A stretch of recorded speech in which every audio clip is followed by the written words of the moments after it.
Simon & Schuster Audio presents Betting on You by Lynn Painter. Read by Jesse Valinsky and Zachary Weber.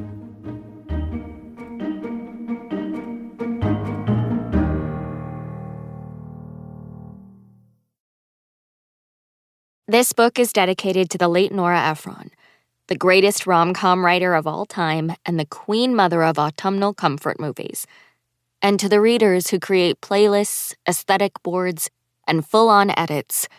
Everyone should be so lucky as to connect with stories in such an immersive way. Chapter 1. 3 years ago. Bailey. The first time I met Charlie was at the airport in Fairbanks. My dad had just said goodbye, so I was swallowing down heavy emotion as I left behind life as I knew it and prepared to fly to Nebraska, where my mother and I would now be living since my parents had officially separated. I lifted my chin and attempted to channel maturity as I traversed the airport with my rolling pink carry-on, but every blink of my eyes held back a weighted homesickness for the place and the memories I was leaving behind. It was when I got stuck in a long line of people waiting to go through security, sandwiched between strangers and stressing over whether or not my braces were going to set off the metal detector, that we made contact. The line started moving, but I couldn't take a step because the two people in front of me were kissing. Hardcore. As if their mouths were fused together and they were desperately trying to pull them apart by turning their heads from side to side. Or else they were eating each other's faces off. I cleared my throat. Nothing. I cleared my throat again, which made the guy open his eyes, I could only see one eye, and look directly at me, while still kissing the girl. As if that wasn't weird enough, he said to me, while his lips were still attached to hers, "Oh my God, what?" Which sounded like, "Oh my God, what?" And then the eye closed, and they were full-on kissing again. "Excuse me," I said through gritted teeth, my emotional anxiety replaced by irritation. "But the line? The line is moving." The eye opened again, and the dude glared at me. He lifted his mouth and said something to his girlfriend that prompted them to actually move forward. Finally. I heard his girlfriend chirp about how much she was going to miss him, and I could see by his profile that he was kind of half smiling and not saying anything as they stumbled forward, hand in hand. But I couldn't get past the fact that they looked like they were my age. What? I was going into my freshman year of high school. People my age didn't make out in public. They couldn't even drive yet. People my age didn't have the audacity to totally get after it in the airport security line where they could get in trouble. So who were these obnoxious PDA renegades? The girl stepped out of line and waved to the guy, probably relieved to finally be getting oxygen. After making it through security and reorganizing my things, I checked the time on my phone. I wanted to be right next to the door when the jetway opened, so it was imperative that I get there as quickly as possible. I went around the face-eating jackass as he looked down at his phone, and I walked as fast as I could toward the departure gate. It wasn't until I took a seat right next to the check-in counter, where I couldn't miss any pertinent announcements and would be guaranteed a spot at the very front of the line, that I was finally able to calm my nerves. I scrolled through my phone, checked the airline's app for updates, then put on my headphones and queued up the freshly curated Bailey's Airplane playlist.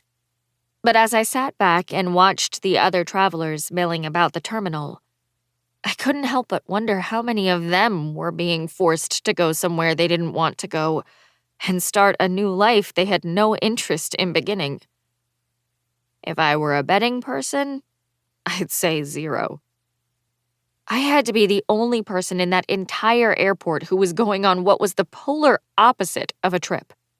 I had a ticket to my own transplantation, and it sucked.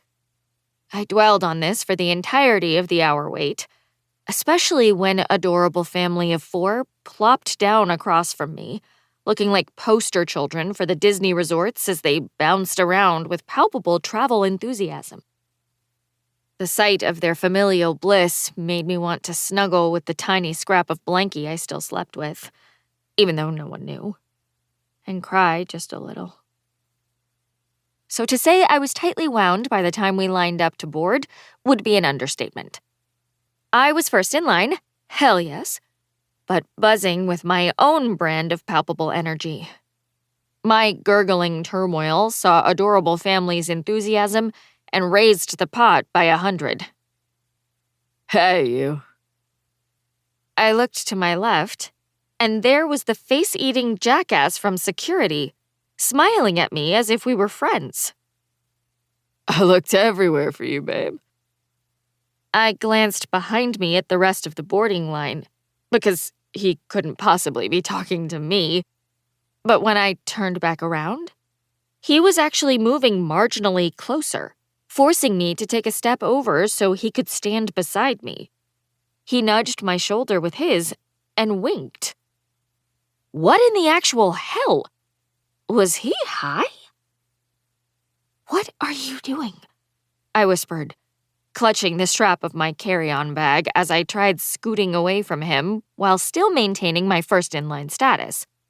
He was wearing a hoodie that said Mr. Nothing, with baggy shorts, and he didn't have a single thing in his hands. No carry-on, no book, no coat. What kind of person traveled like that? He moved even closer, so his face was about an inch from mine, and said under his breath, Relax, glasses. I just don't want to wait in that line, so I'm making it look like we're together. But I looked at him and wondered who Mr. Nothing actually was. He was obviously my age-ish, and a generally attractive human. He had thick, dark, careless hair, and a nice mouth. But his nerve was just too huge for a normal boy. That's not fair. He raised an eyebrow. Everyone else has to wait in line, I said, trying not to sound like a child screaming, "It's not fair," while kind of wanting to throw elbows. If you didn't want to wait in line, you should have gotten here earlier. Like you? He asked, his tone thick with sarcasm. I pushed up my glasses. Yes, like me. Why is this total stranger messing with me? Was this karma for daydreaming about adorable family being stranded at the airport? Karma was supposed to be a cat, damn it, not this. He tilted his head to the side and looked at me. I bet you used to be a hall monitor. Excuse me? It was obvious he meant it in an insulting way, and I was torn between wanting to punch him in the face and wanting to sobbingly beg him to leave me alone. I glanced behind us again, and the man next in line was smirking, clearly eavesdropping. I turned back to Mr. Nothing and whispered, Not that it's any of your business, but everyone had to take a turn at my school. Sure they did. Sure they did? I made a noise, sort of a growl mixed with a groan, before fleetingly wondering if punching a fellow passenger was a federal offense. Do you not believe me? I asked through gritted teeth. About hall monitoring? He smirked. It's not that I don't believe you. It's that we both know you would have signed up whether it was mandatory or not. How would he know that? He wasn't wrong. But it pissed me off that he behaved as if he knew me, when our relationship spanned 5 awful minutes.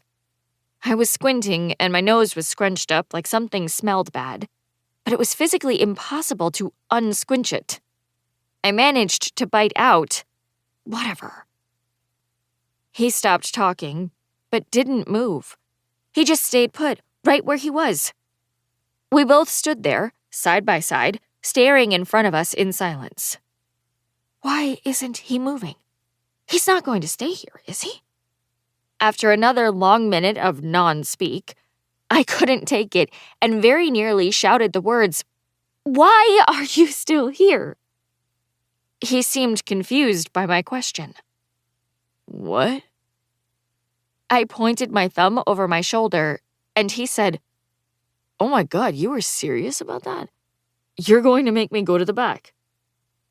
I breathed in through my nose. I'm not making you. It's the way things work. Oh, well, if it's the way things work. He looked at me like I was an idiot. The airline employee who'd been standing beside the door grabbed the speaker and began announcing our flight. I gave Mr. Nothing another pointed look, the patented, "WTF are you doing?" look, punctuated with bug eyes, which made him shake his head and step out of line. He looked at the guy behind me and said, It's the way things work. Don't worry about it. And even though I refused to turn around and watch him, I heard him mutter, It's the way things work. no less than 5 times as he made his way to the back of the line. Why? Why was this smug, sarcastic jerk even part of my experience? He's ruining flying for me, I thought as I scanned my boarding pass and started down the jetway, which was ironic when flying was the only thing I didn't hate about the day. My first time flying alone was the one teensy tiny thing that I'd been excited about, and Assbag Zero seemed determined to destroy that. I didn't relax until we were boarded, my bag was stowed in the overhead compartment, I'd texted both my parents, and I was seated next to the window. People were still getting settled, but I'd made it. I'd been stressed all day, but now, I closed my eyes and felt like I could finally exhale. Until, What are the odds that we'd be seat neighbors? I opened my eyes, and there was Mr. Nothing, standing in the aisle, his mouth hard as he looked just as happy to see me as I was to see him. Chapter 2. Charlie. As if my day wasn't shitty enough, my seat was right next to Little Miss The Line Is Moving. Wonderful. She gazed up at me with big eyes and blinked fast, like she was shocked to see me, but she looked like one of those uptight girls who was always shocked when life wasn't perfect. She crossed her arms over her chest and said, 1 in 175, I would guess. For some reason, she made me want to mockingly repeat her words in a high-pitched voice. 1 in 175, I would guess. I looked longingly at the rows behind ours, stretching toward the back of the plane, and wondered if anyone would be interested in swapping seats. Also, of course, that girl knew the number of seats in the plane. The second I sat down, the phone in my hoodie pouch buzzed. I knew it was my mom, and I also knew that if I didn't respond, she would keep sending messages. I pulled it out and looked at the display. Mom. Did you make it on time? I leaned back a little in the cramped seat, way too fucking tall for flying. I hated flying. I replied, yes. I buckled my seatbelt, but before I could even let out a sigh, my phone buzzed again. Mom. Did your dad go in with you or just drop you at the door? I reached into my pocket, needing a tum already. After I popped 2 into my mouth, I ignored her question because no good could come of the answer, dropped me at the door because parking was too expensive, and texted, Nana Marie said to tell you hi. I knew that would stop the texts. My mother and my grandmother had always been close, but as soon as my parents decided to divorce, that was history. Now my mom referred to her as the old battle axe, and Nana Marie called my mother that woman. Mature adults, right? I rested my head on the back of the seat and tried to wrap my mind around the fact that summer was over. It seemed like days ago that I'd been pumped to fly to Alaska and spend the summer with my dad's family. But now here I was, leaving them and Grace behind, flying back to life with my mom and her new boyfriend. I was too damn old to feel this fucking homesick, especially when the plane hadn't even taken off yet. I felt a dull ache between my ribs as I pictured Grace, and I swear to God I could still smell the fruity mousse she used in her hair. My brain took off on an unwelcome montage that captured a summer full of Grace's laughter, and I gritted my teeth. Fuck me. I put the phone back in my pocket, even though all I wanted to do was get lost in one of our mindless exchanges. But there was no point in texting Grace, ever again. Because relationships failed on a daily basis when people lived in the same fucking house. Relationships were doomed to fail, period. So the mere notion of a long-distance one, total joke. The only good that could come from staying in contact with Grace was that I might finally be depressed enough to take up songwriting or flirt with drinking. Flying away, was absolutely the way to go. One of the flight attendants started on the safety checklist, and I glanced over at hall monitor. She was attractive, but the braces and poofy hair weren't doing her any favors. Her arms were still crossed, and she was listening so intently that I half expected her to pull out a binder and start taking notes. Yeah, it was time to mess with her. Messing with her in the boarding line had actually taken my mind off Grace for a few minutes, so perhaps it was karma that had assigned her uptight ass to the seat beside me.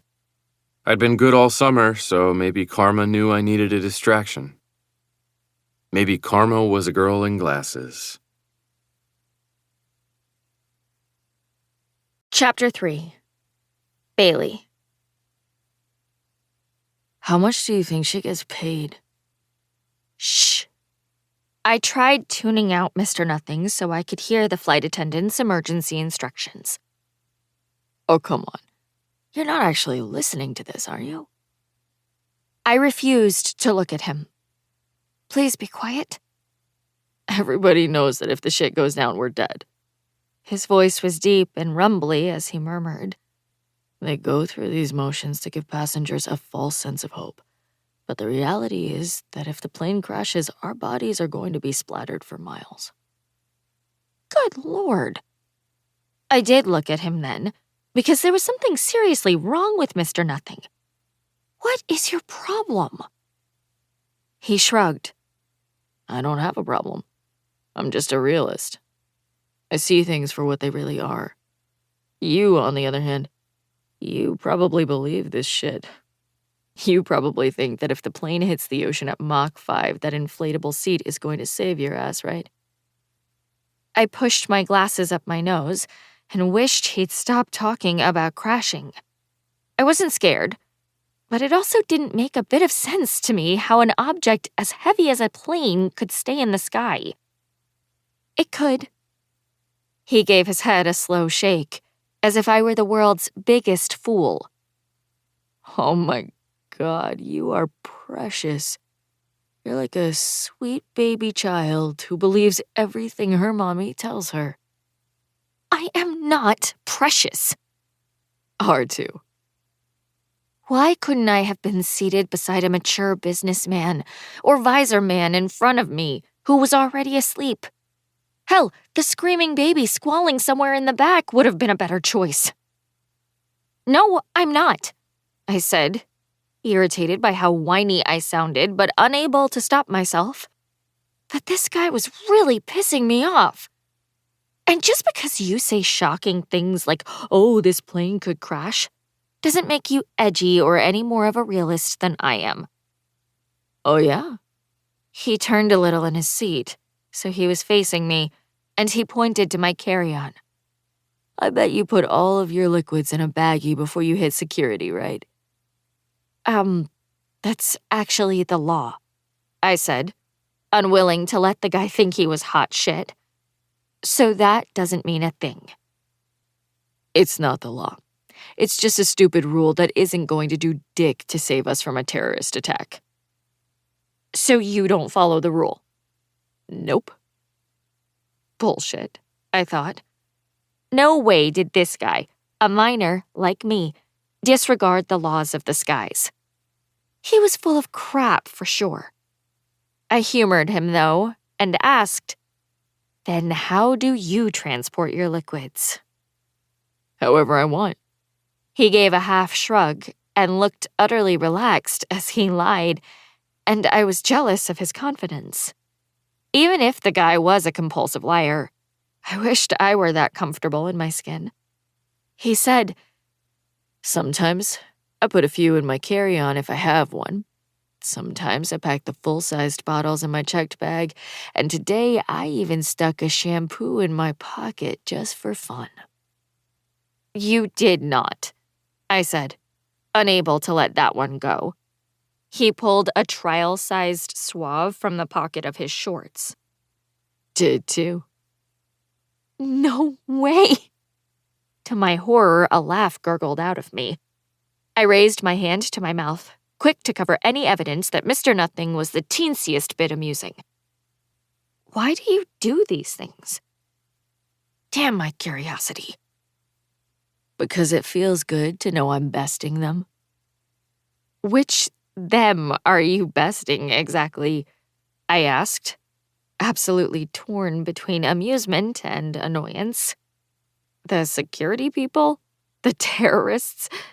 The man? Yes.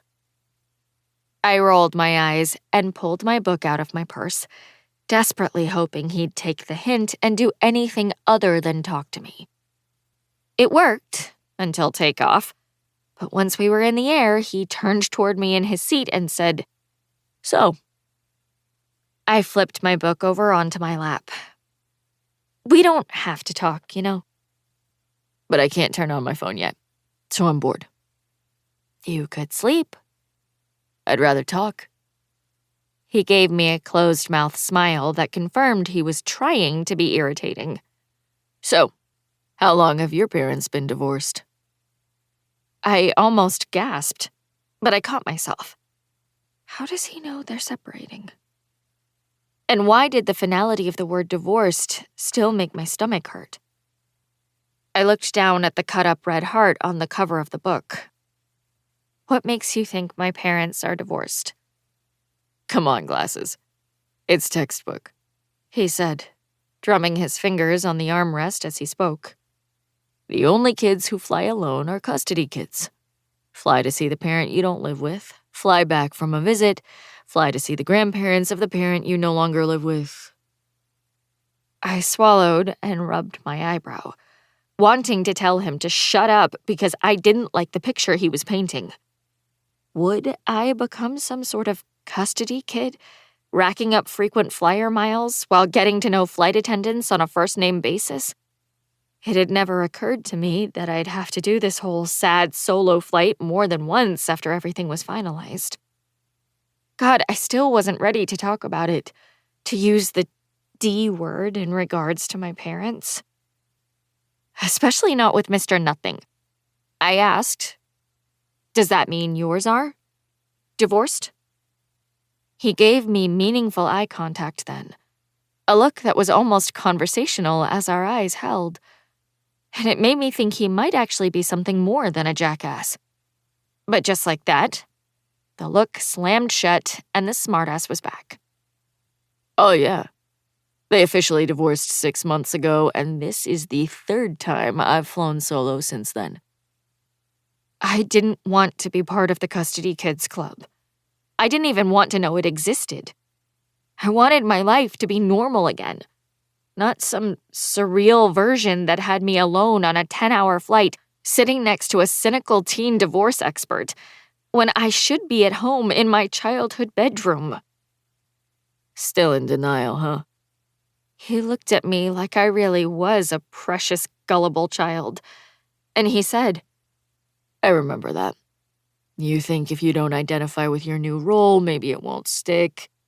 Like if you click your heels together and say, there's no place like home, you might somehow trick the universe into missing the change and resetting your life back to normal, right? I felt a hot burn in my stomach as he said that, a radiating heat as he perfectly described my emotions. I cleared my throat and said, "You don't know anything about me. I'm sure it sucks being a custody kid, and I'm truly sorry. Now, can I please read my book?"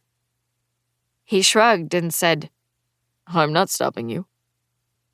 I started reading, but it wasn't really the escape I was hoping for because I kept glancing over to make sure he wasn't going to start talking again. I knew it was coming. I wasn't lucky enough to be left alone, and that made it impossible to relax. Especially when he was sitting ramrod straight in his seat, looking ready to pounce, and his thumbs were tapping on the armrests like he couldn't sit still. My eyes ran over the words on the page, which were good, but apparently not good enough for me to forget about Mr. Nothing and the new life that awaited me when we landed. I was working so hard at comprehending what I was reading that I gasped in surprise when the flight attendant stopped at my aisle to see if I wanted a drink. "And for you, hun?" "Oh, could I please have half Coke, half Diet Coke mixed together in a cup, with no ice, please?" I could feel Mr. Nothing's head swivel toward me. The attendant looked irritated, like it was ridiculous that a kid was asking her for something. She said, "You have to pick one or the other. You can't have both." I don't actually want both, really." I gave her what I hoped was a polite smile. "See, since you're pouring the sodas for the passengers instead of just handing out cans, the remaining halves won't get wasted. So I'd like you to just pour a little of each into mine instead of just one. It will still be the same amount of liquid, just comprising two components." I glanced at Mr. Nothing, and he was smiling, his attention fully on me. His eyes were twinkling, like he was watching his favorite TV show, and I could tell he was holding back 1,000 sarcastic comments. The attendant gave me my halvesy pop, and I thanked her. I could tell I wasn't welcome. I took a sip and was swallowing when he said, "Now I see it. You're a labor-intensive kind of girl." "What? What do you mean?" "Labor-intensive." He looked like he had me entirely figured out, like he'd solved the puzzle. "A girl who requires a lot of work. You want a drink, but you want two different kinds mixed together. And no ice." "That's just how I like it," I said, trying to sound breezy and not defensive as he went into full-on know-it-all mode. "Sure." He crossed his arms over his chest and said, "But labor-intensive is your way." "No, it's not," I said, a little too loudly as I lost the battle with my patience. "Sure it is. You have to stand in the front of the boarding line an hour before takeoff because you need a window seat.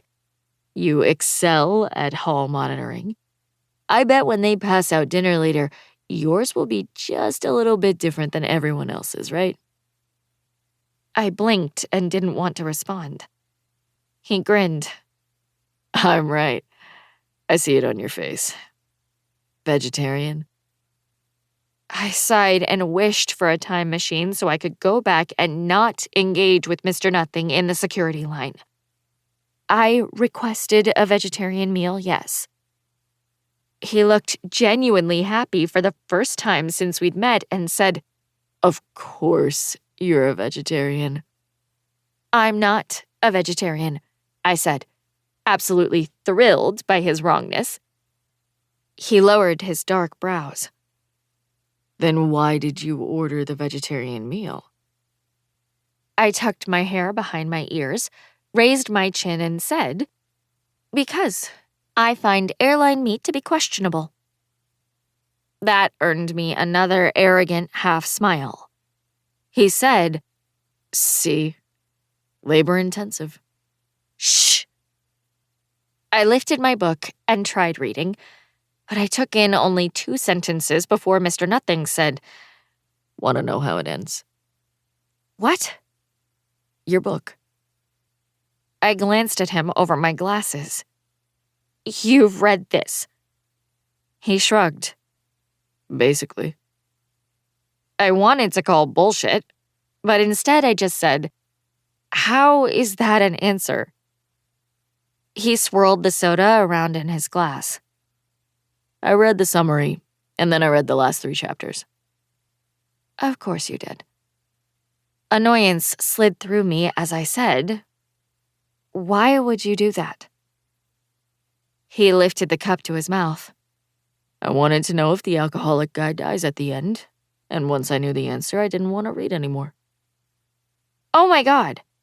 I seriously didn't know where Mr. Nothing got all that nerve, but it was irritating as hell. He was like the polar opposite of the manic pixie dream girl in a movie. Instead of being used by writers to bring a character out of their comfort zone, Mr. Nothing was being used by the universe to piss me off and make me grumpier than I already was. Why would you ruin it for me? Who does that? What? I didn't tell you anything. Yes, you did. I took another sip of my soda, annoyed by his spoiler, and said, if he didn't die, you would have kept reading. How do you know? Maybe I like death and didn't want to read a book with a happy ending. That actually wouldn't surprise me, I said, absolutely meaning it. If anyone were to find enjoyment in a death book with an unhappy ending, it'd be Mr. Nothing. He seemed to get off on going against the grain. So read on, he said, giving a chin nod to my book. I bristled. I will. I pretended to read for a few minutes while my brain had a tiny freak out over Mr. Nothing. He was like the cherry on top of my dumpster life sundae, and it was absurdly on brand that I would be subjected to him on the very flight that was taking me to my unwanted new life. I was thrilled when he got up to go to the restroom. I put on headphones so that when he came back, I couldn't hear his ridiculous observations anymore. It was brilliant. He seemed to be immersed in his phone once he got back, and I managed a few hours of silent reading before the attendants brought out dinner and the words, "Your vegetable lasagna is here," punched me in the ear holes. I yanked my headphones off and away from him, looked up, and grabbed the tray from the attendant. Thank you. I waited for a snarky comment from the seat to my left, and when it didn't come, I took a bite of the lasagna and looked at him. He was texting, his attention hyper-focused on his phone, and I could see from the contact picture that it was his girlfriend. I couldn't imagine anyone wanting to date him. Even though he was relatively attractive, he dripped with cynical sarcasm, which made me curious about her. What was the girl like who loved Mr. Nothing? She was pretty, what I'd seen of her, but her taste was obviously questionable. Before I could stop myself, I asked him, "Does she live in Alaska?" He looked up from his phone, and a wrinkle formed between his eyebrows. "Who?" I pointed my fork at the screen. "Your girlfriend." He gave me side-eye and set his phone next to the food on his tray. "If you must know, Miss Nosy, she does. She's a Fairbanks girl." Oh. I felt bad for him. A little. Because leaving someone you love behind felt like utter shit. "But she's not my girlfriend." He cut into his chicken, took a bite, and moaned, while staring directly into my eyes like a sociopath. "Oh my God. This questionable meat is so delicious." I just sighed. He grinned, pleased with himself, and said, "I live in Nebraska and spent the summer in Alaska with my cousins. I hung out with her a lot, but I'm not really into the long-distance thing." I swallowed and pictured him kissing the face off Fairbanks girl. Does she know that? He shrugged and said, "She will." What a jerk. The poor girl had probably cried all the way home, devastated to see him go, while he shrugged and said, "She will." I took another bite and couldn't stop myself from saying, "Are you at least going to tell her?" That made one of his dark eyebrows go up. What are you, worried about her or something? It was my turn to shrug, even though I kind of wanted to rage in Fairbanks Girl's stead. I just think leaving her hanging is a garbage thing to do. Really? He picked up his soda and took a long drink before asking, What would you do? I wiped my mouth with my napkin. Well, I'd be forthright for starters. I'd tell her. Did you just say forthright? He grinned like I was hilarious as he set his plastic cup on the tray. Who says that? I mean, my grandma probably does, but no one under the age of... Forget it, I interrupted, amazed that the annoyance I felt for this boy kept cranking up to newer and more intense levels. Oh, come on. Please continue. He reined in his smile, but his eyes were still twinkling. I'm sorry. No, you're not. I am, I swear. Please, tell me what you'd do. I really want to know. Nope. Please. I rubbed the back of my neck. Fine. I would tell her what you said about not wanting to do the long-distance thing, but I'd say it nicely enough where we could still be friends. After all, you'll probably go back to your cousin's house again someday, right? Sure, he said, leaning back so he could reach into the pocket of his jeans and pull out a tum? Is that a tum? What was he, a 60-year-old grandfather of 5? And he was making fun of me for seeming old? He popped it into his mouth while I asked him, "So wouldn't it be nice if you could be her friend when you fly into Fairbanks instead of the jerk who broke her heart?" His mouth went up a little, only on one side, and his eyes narrowed. He stared at me for a long moment, chewing the antacid tablet, and then he said, Guys and girls can't be friends. And he said it as if it was a definitive, indisputable fact. Which it wasn't. I had guy friends, sort of, and I knew plenty of other girls who did too. I wondered if he was just one of those guys who liked having controversial opinions. Yes, they can, I said, narrowing my eyes and waiting for him to argue. Nope, he said, like it was scientific data instead of his own antiquated opinion. Yep, actually, I said, setting my napkin on top of the piece of flavorless lasagna, unwilling to let his ludicrous statement stand. I have guy friends. He gave his head a shake. No, you don't. Yes, I do, I said, defensively and through gritted teeth, because who was he to act like he knew what kind of friends I had? I cleared my throat and added, a lot of them, actually. You do not. He took another bite of his chicken and took the time to chew and swallow before calmly adding, You have guys that you know. They're probably nice to you, but they will never be legitimate friends to you. Period. That's impossible.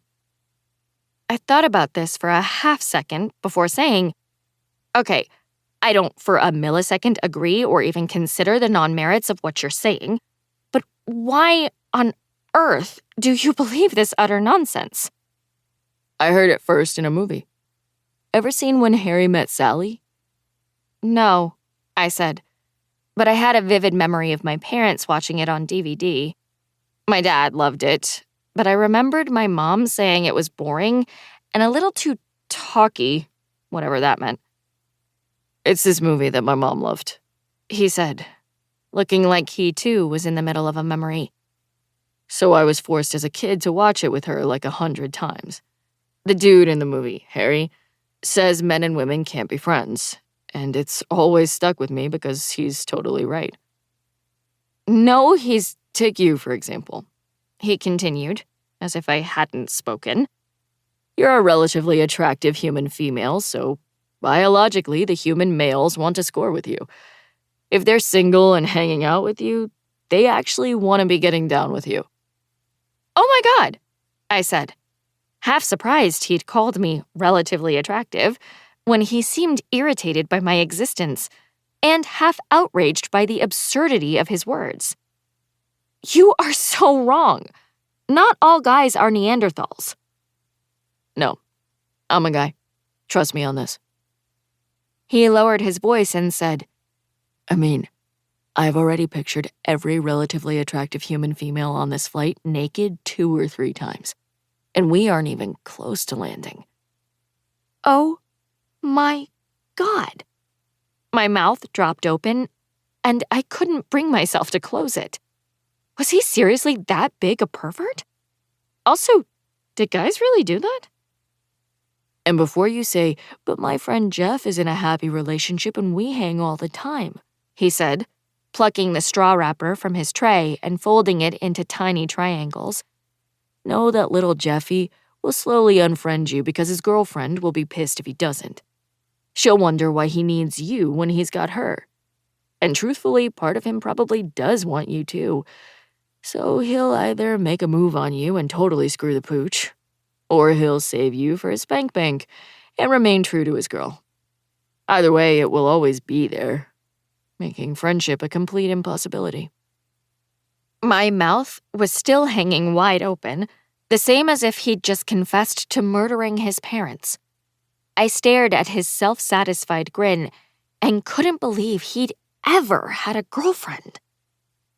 And the bottom line is that none of it really matters anyway. His voice was sure as he dropped the paper and said, Relationships are doomed to fail. The odds are greater that you'll be diagnosed with a deadly illness than live happily ever after with the love of your life. You might be the biggest cynic I've ever met, I said, hating that a tiny part of me worried he was right about relationships being doomed to fail. I'm a realist. He looked very matter-of-fact as he pointed to my tray and said, Are you going to eat your garlic bread? Take it, I muttered, praying a good tailwind would push us toward Nebraska a little faster. I couldn't wait for the flight to be over, so I would never have to see Mr. Nothing again. Chapter 4. 1 year ago. Bailey. The next time I saw Charlie was at a movie theater. I was there with Zach, my boyfriend, and we'd just paid for our tickets when we heard clapping from the lobby area by concessions. Want to check it out? Zach looked at his phone and said, We've still got 5 minutes before the movie starts. Sure. I smiled at his handsome face, and he grabbed my hand, leading me toward the fray. I was head over heels for Zach, the cute and oh-so-smart debate captain. He was everything I wasn't. Confident, charming, extroverted.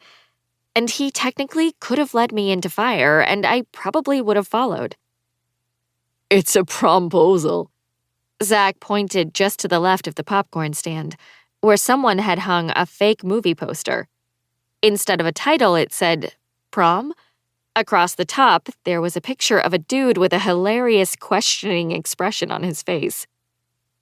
It was charming and clever, and just as I narrowed my eyes and thought, that guy looks really familiar, I saw the couple.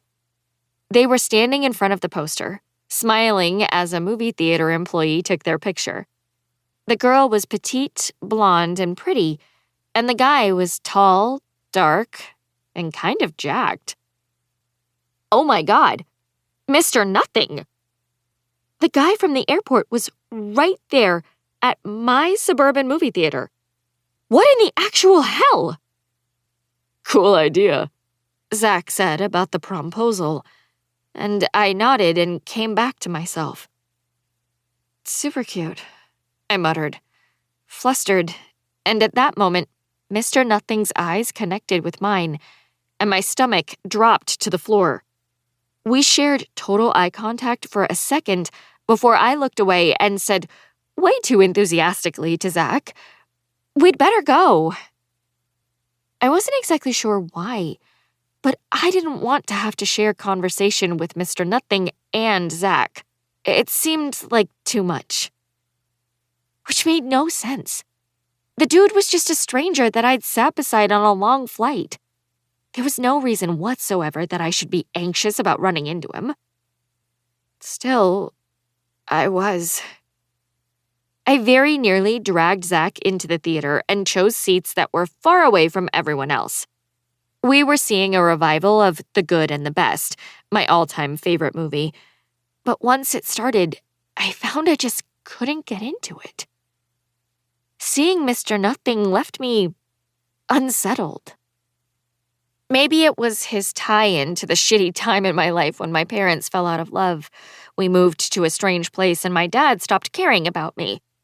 I still couldn't listen to the Taylor Swift album that had been popular at the time because it made me cry. Every single time. Hell, the day of that flight, just before I'd slid into line behind Mr. Nothing, I'd cried my eyes out in the airport bathroom. No wonder the sight of him was accompanied by a general sense of dread. "Are you hungry?" Zach whispered. "I'm going to go get popcorn." "No," I said, glancing at him and thinking he was even hot in the dark. It was still surreal that we were together, if I was being honest. Not that I didn't believe in my own self-worth, but we were two very different people from two very different leagues. Most of my friends, except the 3 who went to my school, were fellow book nerds that I'd never actually met in real life. Aside from the content we created and shared on our social channels, I shared my deepest secrets with them and felt like they knew me better than anyone else in the world. But our friendships were remote. Zach, on the other hand, seemingly knew everyone at our school and appeared to enjoy socializing with them. On a daily basis. Weird, right? "I'll do it," I whispered, "because I don't want you to miss anything." "You sure?" he asked, his eyes on the big screen. "Definitely. I've seen this 100 times." Honestly, I was happy for the escape from the depressing memories that Mr. Nothing had kicked up. I scooted past Zach and exited the theater, and the lobby was quiet except for the concession line, which was 3 people deep. I took my spot and was there a mere 2 minutes before I heard, "Boo." No, no, no, no. I braced myself before turning around and looking at Mr. Nothing. He was definitely taller and more mannish than he'd been on the flight, but that "I know everything about you" look in his eyes hadn't changed at all. I felt a weight on my chest as he looked at me, and I knew there was no escaping the reunion. I tucked my hair behind my ears and plastered a fake smile onto my face. "Hey, how are you?" He said, "Great." The exact second I said, "Congrats on the prom, yes, by the way." We shared the awkward "we both spoke at the same time" chuckle, and he said, "Thanks. Although, to be honest, it was a slam dunk. We've been together for over a year." I laughed. He looked at me in confusion. I stopped laughing and said, "Wait, you're serious?" "Yeah." He did a little shoulder shrug motion. God, I remembered his propensity for careless shrugging like we'd just been on the plane together, and said, "Our anniversary was last month." I laughed again. I couldn't help it. Was he serious? "What's funny?" He looked like he genuinely didn't understand. "It's just, I don't know. It's just so hopeful of you," I explained, remembering his definitive, depressing opinions on relationships. On the plane, you told me relationships are pointless and we've got a better chance of being struck with Ebola than finding happily ever after. The corner of his mouth slid up into a flirtatious smirk, and he gave me a chin nod. You remember what I said on the plane, huh? I did, I said, unable to believe that the jerk was taking my remembrance of his idiotic words to be some sort of compliment. Because it was asinine. Your theories were so stupid that it was impossible for me to forget them. You've been thinking of me for all these years? He looked like he absolutely believed that as he tilted his head and said, That's nice, Glasses. I gave my head a shake and opened my mouth, but I literally could not think of a response to his arrogance. And he knew that because his smirk transformed into a full-on smile of amusement.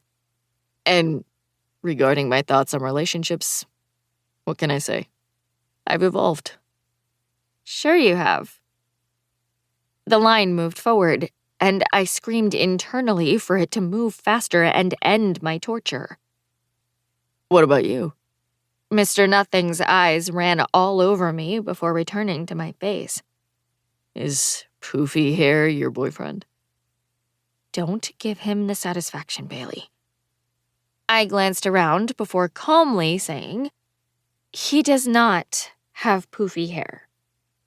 I stand corrected, he said, putting his hands into his pockets. Is Sweater from Baby Gap your boyfriend? I rolled my eyes, which was something I rarely did anymore. My mother called it rude, and she was right. But I couldn't hold back when in the presence of Mr. Annoying. I said, Zach, the guy you saw me with, whose sweater fits him just right, by the way, is in fact my boyfriend. Did you tell him about us? He asked, his lips turning back into that sarcastic half smile. What? I felt my eyebrows squeeze together in what seemed to be my default response, aside from the eye rolling, to Mr. Nothing. No. I mean, there is no us to even tell him about. You could have told him we're old friends, he suggested. I'm the friend you flew across the country with. I thought you said guys and girls couldn't be friends. I crossed my arms over my chest and felt a wave of satisfaction surge through me as I threw his words back at him. What? When did I say that? He looked genuinely confused, and I was more than happy to remind him of his ridiculousness. You told me that on the flight from Fairbanks. Wonder why I said that. He barely paused before adding, Actually, that's pretty accurate.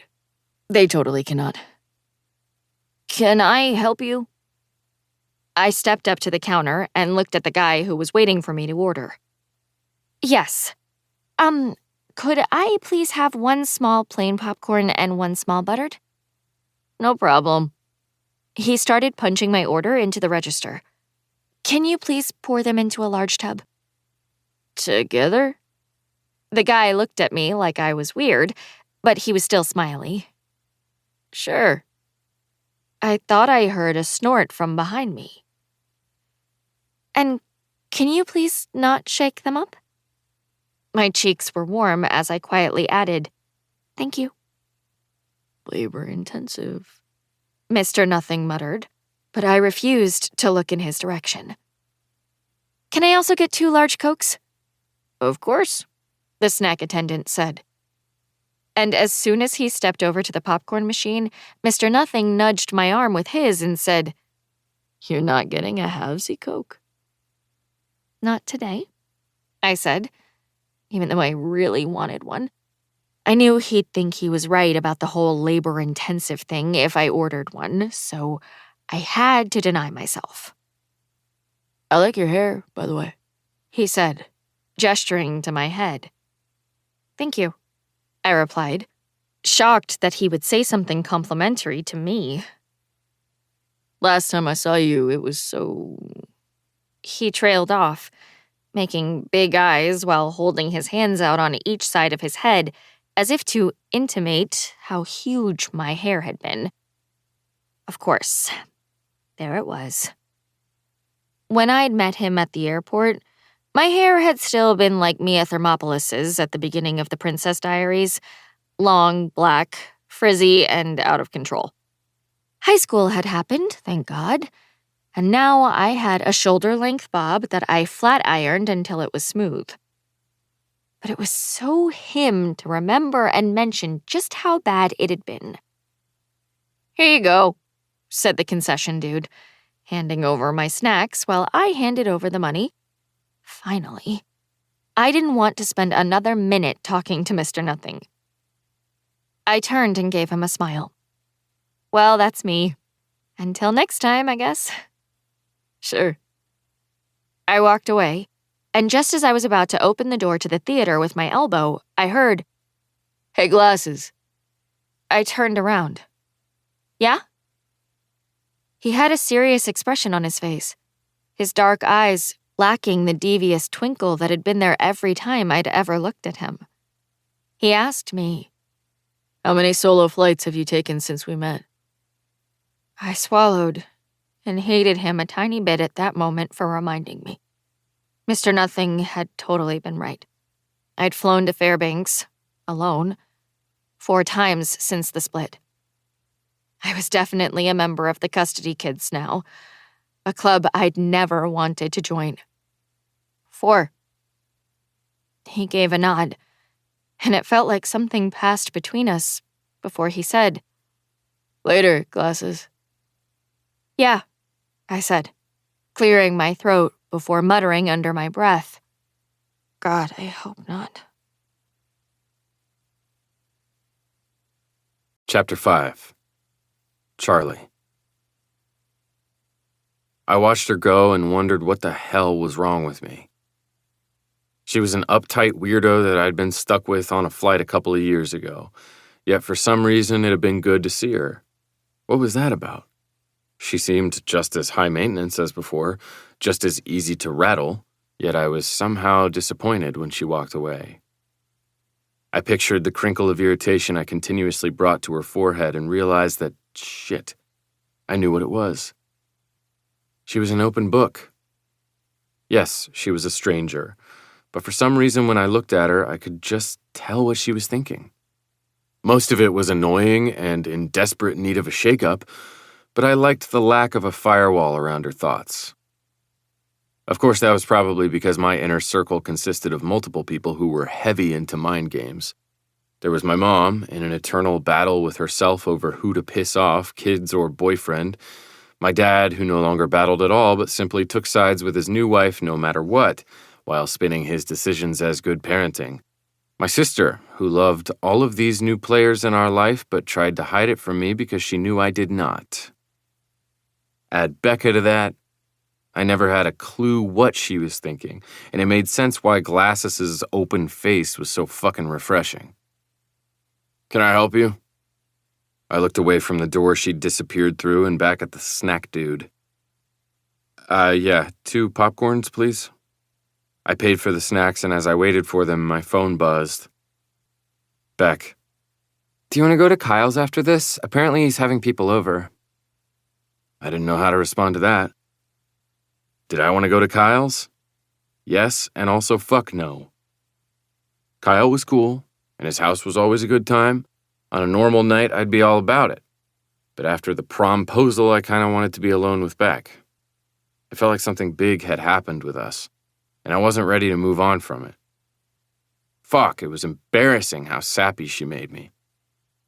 It still felt like a trap, like our us was going to eventually implode, but God help me, I was happy enough with her to consider the possibility that I might have been wrong. Perhaps all relationships weren't doomed to fail. I grabbed the popcorn and headed for the theater, wondering what hall monitor would think about that little gem of a thought. She'd raise that stubborn chin and feel like she'd won some sort of point, which would absolutely make me say something about her weird boots just to piss her off. The boots were actually hot, but I'd rather die than say that to her. But it didn't matter. No way was I ever going to see that girl again. Chapter 6. Present day. Bailey. This is seriously unhealthy. I know, I said to Nikessa, swishing my straw in my Frappuccino and staring at the Starbucks entrance from our vantage point in the back of the coffee shop. But I just have to see. I wasn't sure why, but I needed to know. Zach, my ex, used to pick me up every Saturday morning because he said he liked sharing a coffee with me before the day got started. Every single Saturday, no matter what, he whisked me away for Frappuccino and conversation. It was kind of our thing. Smiles and caffeine in the early morning light. Just us. So now that he and Kelsey Kirchner were official, I wondered if he did the same for her. Deep down, I knew the answer was no, because I truly did believe it was exclusive to us as a couple, but something inside me just couldn't let it go. Which was why Nikessa and I were camped out at the back table at Starbucks. I get it, Nikessa said, but I knew she didn't. She was in a perfect relationship with the perfect guy. How could she possibly understand the compulsion to see if one's ex was déjà vuing with their new girlfriend? But it's been a couple months, Bae, and you're too good for him. Don't you think you should stop dwelling on what Zach is doing? I'm not dwelling on what he's doing, I explained, even though I knew she was probably right. I'm just curious. I should have gotten a sandwich. Nikessa sighed and said, I'm starving. Why didn't I get a sandwich? They have a glass case full of food, and all I got was a tall, flat white. What the hell was I thinking? I don't know, I said, opening Instagram on my phone. I'd posted a new edit last night, so naturally I had to check notifications every 5 minutes. I should go get— No, I interrupted, setting down my phone and grabbing her arm in a panicked whisper. If he comes in, I don't want him to see us. Why? It's not that weird that we'd be at Starbucks, she said, rolling her eyes and shaking off my hand. Millions of people go to Starbucks, Bae. Ordering a breakfast sandwich is not remotely suspicious. But it is when you're my best friend and this is our Starbucks. This is our Starbucks? She asked, her dark eyebrows scrunching together. God, she had the best eyebrows. Not ours as in yours and mine, I said, but ours as in his and mine. Dude. Her eyes narrowed and she said, Is there anywhere you think of as yours and mine? I kept playing with my straw as I thought about it for a minute. With us, it wasn't so much if there was a place that was ours, but more so which place was the most ours. I looked at her and said, Definitely the dollar store in Springfield. She snorted. Holy shit, that is so ours. Sour Patch Kids and Cokes. Every day that summer, I said, grinning as I remembered our obsession with— Remember how we'd just binge episodes of Big Time Rush for hours on end? I was just about to say that, I said, laughing. Technically, I'd known Nikessa for only a few years, but we'd been inseparable since that first day together in Mr. Peake's gym class, aka Toxic Masculinity 101, where she'd spiked a ball right at Cal Hodge's nose for saying, Looks like Bailey's boobies came in. I still hate Cal Hodge. The simpler times, before we had cars. Nikessa was chuckling, but then her smile faded away and she said, Oh, shit. Oh, shit, what? I asked, still amused. What is the shit? I followed her gaze to the door, and then I knew what the shit was. Zach and Kelsey were there. Oh, God. They were holding hands, and his head was bent down a little, so he could hear whatever she was saying.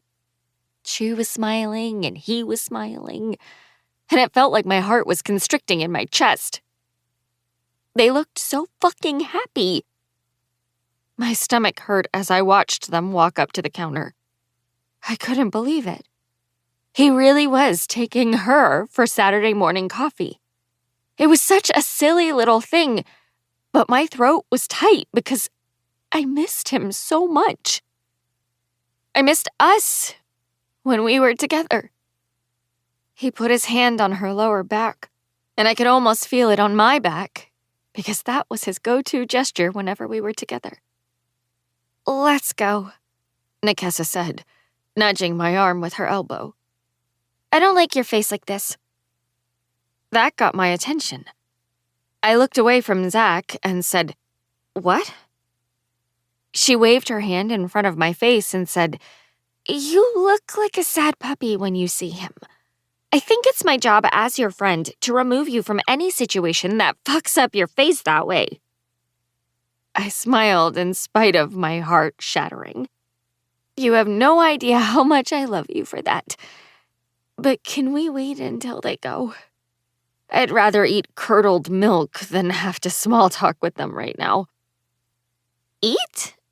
She tilted her head and said, "Wouldn't you drink curdled milk?" "You'd drink it if it was mildly curdled, but I was referring to long-forgotten extra chunky curds. You'd need a knife and a fork for this shit." Of course. We waited until the happy couple left. Thank God it was a to-go order. And then we took off. I was walking to her car, trying to shake off the sad and not think about them, when my phone buzzed. "Mom, was I right?" I rolled my eyes and texted, "Maybe." "Mom, I'm sorry. If it makes you feel any better, I called Jimmy Bob Graham's prayer hotline and requested they pray for Zach's bowels to loosen." I snorted. "You did not." "Mom, no, I did not. But now I shall." I opened the passenger door and got into Nikessa's car. Texted, "What are you doing this morning, besides lying about prayer circles?" "Mom, that's it. My only plans are to lie about prayer circles." Me, "We're going to Target and Cane's before work. Do you need anything?" Nikessa said as she started the car, "Tell Emily hi." I added, "Nikessa says hello, Emily." "Mom, tell her hi, and also that the album she recommended was trash." "My mom says the album you recommended sucks." Nikessa scowled at me as she pulled out of the parking lot. "She has terrible taste in music." I texted my mom. "Nikessa says you suck." "Mom, Nikessa clearly doesn't know that I used to be the president of the Bobby Vinton fan club." I buckled my seatbelt. "Who's Bobby Vinton?" "Mom, exactly. Hey, can you grab brownie stuff from the store?" Me, "Batter party tonight after I get home?" Mom, "I forgot you start the new job today. Don't be afraid to put yourself out there and talk to other humans. Also, yes, duh on the batter. You've got mail and E. coli, what's better than that?" It would be impossible for me to count just how many weekend nights my mother and I spent watching TV together and jamming food into our faces on that faded beige couch. I hated the divorce for what it did to me and my dad's relationship. But from the day my mom and I moved into our tiny Omaha apartment, it had just been her and me and the 42-inch Samsung. The perfect team. I texted back, "Nothing in the world is better than Tom Hanks and salmonella. We're going to the bookstore after we get off, but I won't be late." Mom, "Tom Hanks and the Salmonellas, band name, called it." "As employees of Planet Fun, you will be deployed to the intergalactic front lines of happiness. Your out-of-this-world service will be integral to us winning the war on earthly boredom. So let's bounce in the day by starting with our pump-up, jump-up. Come on, Sunshine Troops, keep on jumping till the music stops. Are we sure? Nikessa yelled to me as she bounced. That we want to work at a place where people say things like that? Not really. I jumped, springing a little higher with every bounce. The trainer gave me an irritated look from his spot up on the stage platform. Yeah, he definitely heard us, where he was shouting into a microphone next to the DJ while all 150 of us trainees jumped across the massive trampoline landscape in our new spacey flight suit uniforms. Planet Fun, sadly not a misspelling, was a brand new mega hotel that was opening in 2 weeks. It had a water park, trampoline supercenter, indoor snow dome, ultra arcade, discotheque, teen disco, movie theater, and karaoke concert hall. There were like 20 other amenities that I'd already forgotten from the job fair Nikessa and I had attended, but basically the place was like a giant landlocked cruise ship. We'd decided that since we each hated our jobs at the time, she'd been working at Schaefer's Market and I'd been working at Noah's Ark Daycare, we would go to the massive job fair, and if we both got hired, that would mean it was fate. Well, we got hired, along with like a billion other people who were all bouncing alongside us at that very moment. The staff in charge of the planet seemed to be incredibly boisterous for 8 a.m. on a Saturday, wildly enthusiastic, as if they'd shotgunned Red Bulls and snorted lines of Fun Dip before welcoming our group into the fold. I was holding my official opinion until bounce time ended and the actual training began, but my unofficial first impression was that Nikessa and I should sneak out of the place as soon as we were allowed to take our first break. Oh my God. What? They? I glanced over, and Nikessa had a bizarre look on her face, like she was excited and also trying to communicate without speaking as she bounced. She was just under 5 feet tall and tiny, so she was getting super good air. Don't look now, but there's a guy on the Jupiter Jumpoline who keeps checking you out. And I can't look?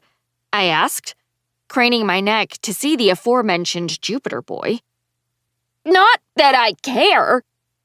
Well, I mean, you can look, she said, but not like that. Don't be obvious about it. Okay. And you should care. He's cute. He's probably looking at you, I said, picturing Zach yet again and feeling the sad return. Or looking at me and wishing I looked more like Kelsey Kirchner. Will you stop with that? Nikessa said, shooting me a glare that said she was over my lovesick whining. Christ! And I got it. I'm sure it was super annoying to hang out with someone who couldn't get over their ex, especially when Nikessa and her boyfriend were madly in love with each other. Which was why I was so grateful for Eva and Emma. They didn't mind my whining. The three of us were so the same when it came to guys. Last night, each of us posted an aesthetic video about the new Emily Henry book. It was a total coincidence. A coincidence that led to an hours-long group text where we commiserated about how much we'd loved the book and how unfair it was that her heroes didn't exist in real life. With Eva and Em, I didn't feel like I had to get over my feelings. They were the friends who allowed me to wallow while also sending me playlists and F1 memes. They were the friends who shared my need to jump wholeheartedly into fictional romances, simply because escaping into the joy of what I didn't have was somehow comforting and hopeful. God, I wished I were in my room right now, rereading that Emily Henry book. But, I wasn't. I glanced out of the corner of my eye in the direction of Jupiter, trying to be discreet as I looked for the dude Nikessa was referring to, but I couldn't stop my loud gasp when I saw him. It was impossible. Impossible. I squinted and craned my neck, but there was no denying the truth. No. It couldn't be. There was just no way. Mr. Nothing. Chapter 7. Bailey. Oh my God. I couldn't believe it. Mr. Nothing was bouncing at my new job. What were the odds? How is this happening? I tried to sound casual and like I didn't care as I stared in his direction and whispered, I know that guy. He's hot. Is he? I tilted my head and tried to appraise him as he jumped. He was tall, dark-haired, and broad-shouldered. Objectively, a handsome human, I supposed. But it was impossible for me to see past his Mr. Nothing face. I could still hear his deep voice moaning about questionable meat on the airplane. Nikessa tilted her head too and said, Totally hot. How do you know him? I knew what she meant, but it irritated me at the same time that it made total sense. I didn't ever put myself out there and talk to guys, especially not hot guys that I didn't know, so the question was valid. Still, it felt not great. The DJ raised the volume on Jump Around, but the trainer appeared to be done with the morning invocation. He was drinking coffee and looking down at his phone. I sat next to him on a 10-hour flight a few years ago, and he was absolutely obnoxious. I watched as he jumped with an athletic casualness that didn't actually look uncool. He had all these ridiculous opinions. I remember specifically that he said girls and guys could never truly be friends. That's weird, she said, still watching him. Right? He was casually jumping, but I sensed that he was fully aware we were staring at him.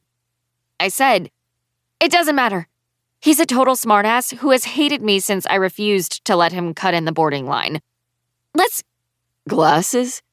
He looked directly at us, at me, and yelled from across the jumposphere, I thought that was you. No. My heart started racing, and I wanted to disappear. He scrambled off the jumpoline, crossed the crater canyon, and bounced toward us. I managed to mumble something polite like, Yes, it's me. How are you? Fine. He did a little chin nod, his eyes on mine as if trying to see my thoughts. You? I nodded and wondered if that smell, something clean and masculine, was coming from him. Fine. Could this be any more awkward? I'm going to test out Universal Bounce. Nikessa pointed to the purple section, the adult trampolines with a big bounce-up bar in the center. I'll be right back. And she just turned and bounced in the other direction, giving me absolutely no chance to stop her.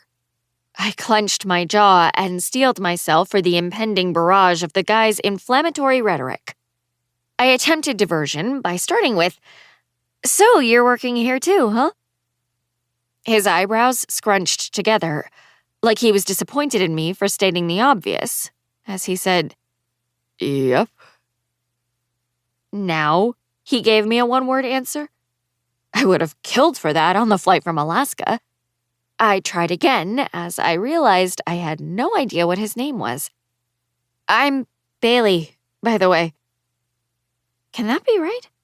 It seemed beyond strange that we hadn't exchanged names before, but I couldn't come up with a single solitary guess of what his was. Mr. Nothing just fit him. But maybe that's because it's how I'd always referred to him. Well, in my head.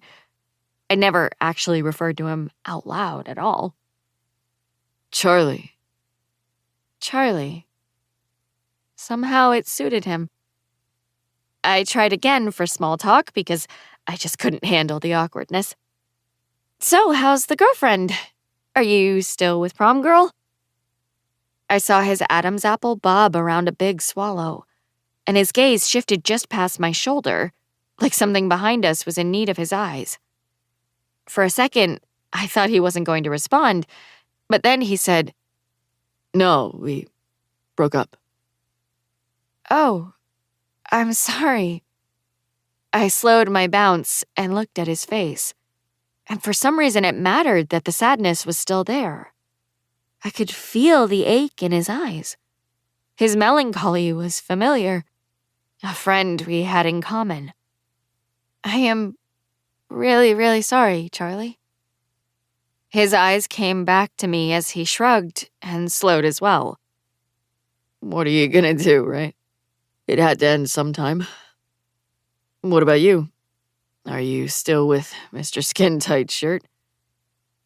I pictured Zach's hand on Kelsey's lower back as she ordered coffee that morning, and my stomach got tight. I still couldn't believe he shared grins and the sound of milk steaming with her now. I was fine with him moving on, but why did our moments have to move with him? I sighed before sliding into a who cares grin and saying, Nope, we broke up too. Must be something going around, huh? He said, and I could tell by the rigid set of his jaw that he was over this mindless small talk that pressed on his wound. I guess, I murmured, unsure of what else to say. You two aren't jumping! The DJ sounded like he was eating the microphone as he called out Charlie and me. I rolled my eyes, and Charlie kind of smirked. But we both started jumping again. He put his hands into the pockets of his flight suit and said, And the parents? How's the divorce thing going on your end? My mother is seeing someone now, so that's fun, I said, unsure why I was actually answering his question. He was obnoxious Mr. Nothing, a stranger I didn't know or particularly care for. Yet I kept going. And my dad seems to be losing his verve for buying expensive plane tickets, so God only knows when I'm going to visit him again. Their dating is the worst, isn't it? He gave me another one of those looks that spoke volumes, like the one he'd given me for a split second on the plane 3 years ago. And he said, My mom has a boyfriend who pretty much lives with us right now. And I can't tell you how much I love it when he eats my Pop-Tarts. Like, just the sight of him at the table in the morning puts me in a murderous rage. I laughed at that. A genuine, feels-good-to-the-core laugh. Because I felt seen. Someone, even if it was just Charlie from the plane, knew exactly how I felt. For me, it's soda. He drinks gallons of regular Coke. But then I can't... You can't make your halvesies. He interrupted, his mouth turning up in a small smile. A startled laugh escaped me. I was shocked that he would immediately remember the soda and get it. Bingo! Also, wow, was that a genuine smile? The music stopped, and the DJ was back to deep-throating the microphone. All right, squadron. Let's bounce on out of here, grab ourselves a donut, and head to the Milky Way for lunch. I'm assuming that's a training room, I muttered, disappointed that our parental horror story exchange was over before it had begun. I couldn't explain it, but our fleeting moment of commiseration had felt good. It was nice to have a partner in suffering. God, how weird was that? That I actually wanted to talk to Mr. Nothing. Maybe I was coming down with something. Or they're slingshotting us into orbit, he said, looking at the deep-throating DJ with an expression so disgusted that it made me want to laugh. Either way, it's probably gonna be painful. Probably. I agreed. And Nekesa joined us as we exited the trampoline area and were ushered down the hall. Once we got to the Milky Way, we were split up into 4 groups: red dwarfs, white dwarfs, protostars, and red giants. Charlie asked without raising his hand, Because we're all stars. Seriously? I could hear people snickering, but the perky lady in charge of our training class gave him a wide Miss America smile, totally unfazed by his snark. You got it, hun. We thought it would be real exciting to use the stars for our 4 teams. He put his hands into the pockets of his pants and looked down at his feet, almost as if he was working hard to keep his sarcastic thoughts to himself. That's new. Although, to be fair, Charlie actually seemed like he'd completely changed from the last time I'd seen him. He was taller, but not in a typical he's grown a little in the past couple years way. No, Charlie had to be like at least 6'3" now. He was big. Not only that, but his face had changed. The dark eyes still twinkled with trouble, but the face they were set in had popped from boyish softness into chiseled edges. He had that whole contradiction thing going on, I supposed. Boy and man, mischievous and intense. The promise of multitudes. Yeah, Nekesa was right. He was very attractive. Not to me, God, no. But objectively speaking, he was a handsome guy. I pulled out my phone. No messages. And after a brief perusal of the crowd, my eyes went back to Charlie, who was listening to the speaker like an interested new employee. Wow, he really had changed. The woman went on to list off the teams and their designated training rooms. There was no explanation on how the group was split up or what it meant, but Nekesa and I were protostars, staying in the Milky Way, while Charlie was called to line up with the Red Giants, who were headed to Mars. He shrugged and followed his group out of the room, and I was torn between being a tiny bit disappointed that he was gone and massively relieved I wasn't going to have to work with him all the time. Because even though he appeared to have grown up a little, and we'd just shared a decent human moment, there was surely enough Mr. Nothing left in him to drive me mad on a daily basis. Once the protostars were alone, we were each given a big red shield with a P to affix to our uniforms. We were told that our group was the administrative band that would hold the front line of fun together. We would train to become front desk clerks, concession stand reps, restaurant hostesses, and concierges. Fun concierges. Pretty much any job that involved a little responsibility and customer fiduciary interaction fell to our team. I was slightly offended when Mr. Cleveland, our trainer, explained that our group scored high in professionalism, but very low on the fun vibe. He said our love language wasn't socialization, but rule following. And though that might sound like a drag, the man literally used that word, we were essential to the success of Planet Fun. He mentioned that the other teams had roles such as audience exciter, water slide daredevil, snowball fight instigator, and my favorite, karaoke influencer. So I imagined their training curriculum would differ wildly from ours. About an hour into an incredibly boring PowerPoint presentation on the history of our parent company, Funnertainment Inc., the side door creaked open, and Charlie walked in, loose-limbed and looking totally chill with the fact that he was interrupting our very large group. Mr. Cleveland stopped speaking. Can I help you? If it were me, I would have died of embarrassment as the eyes of the entire Milky Way rested upon me. But Charlie was relaxed. He put his hands into the pockets of his flight suit and said, Yeah, apparently there was a mistake. I guess I'm supposed to be in here. You're a protostar. I rolled my lips inward, wanting to laugh at Charlie's face. He grimaced like Cleveland had called him something vile.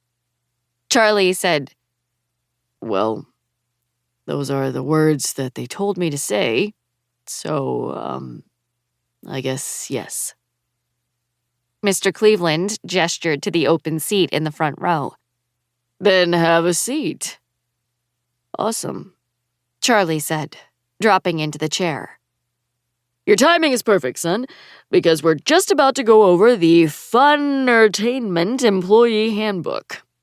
The man chuckled loudly for a half-second, very clown-like, before adding, Buckle up, protostars, 'cause it's about to get real. I bit down on my lip to hold in a groan. Nekesa rolled her eyes and mouthed, real boring. Mr. Cleveland started reading word for word through the handbook. I pulled out a pencil and took notes, because what else was there to do? He went over the dress code, uniforms only, the payroll system, and employee benefits before he finally broke for lunch. I'd never been happier to stand.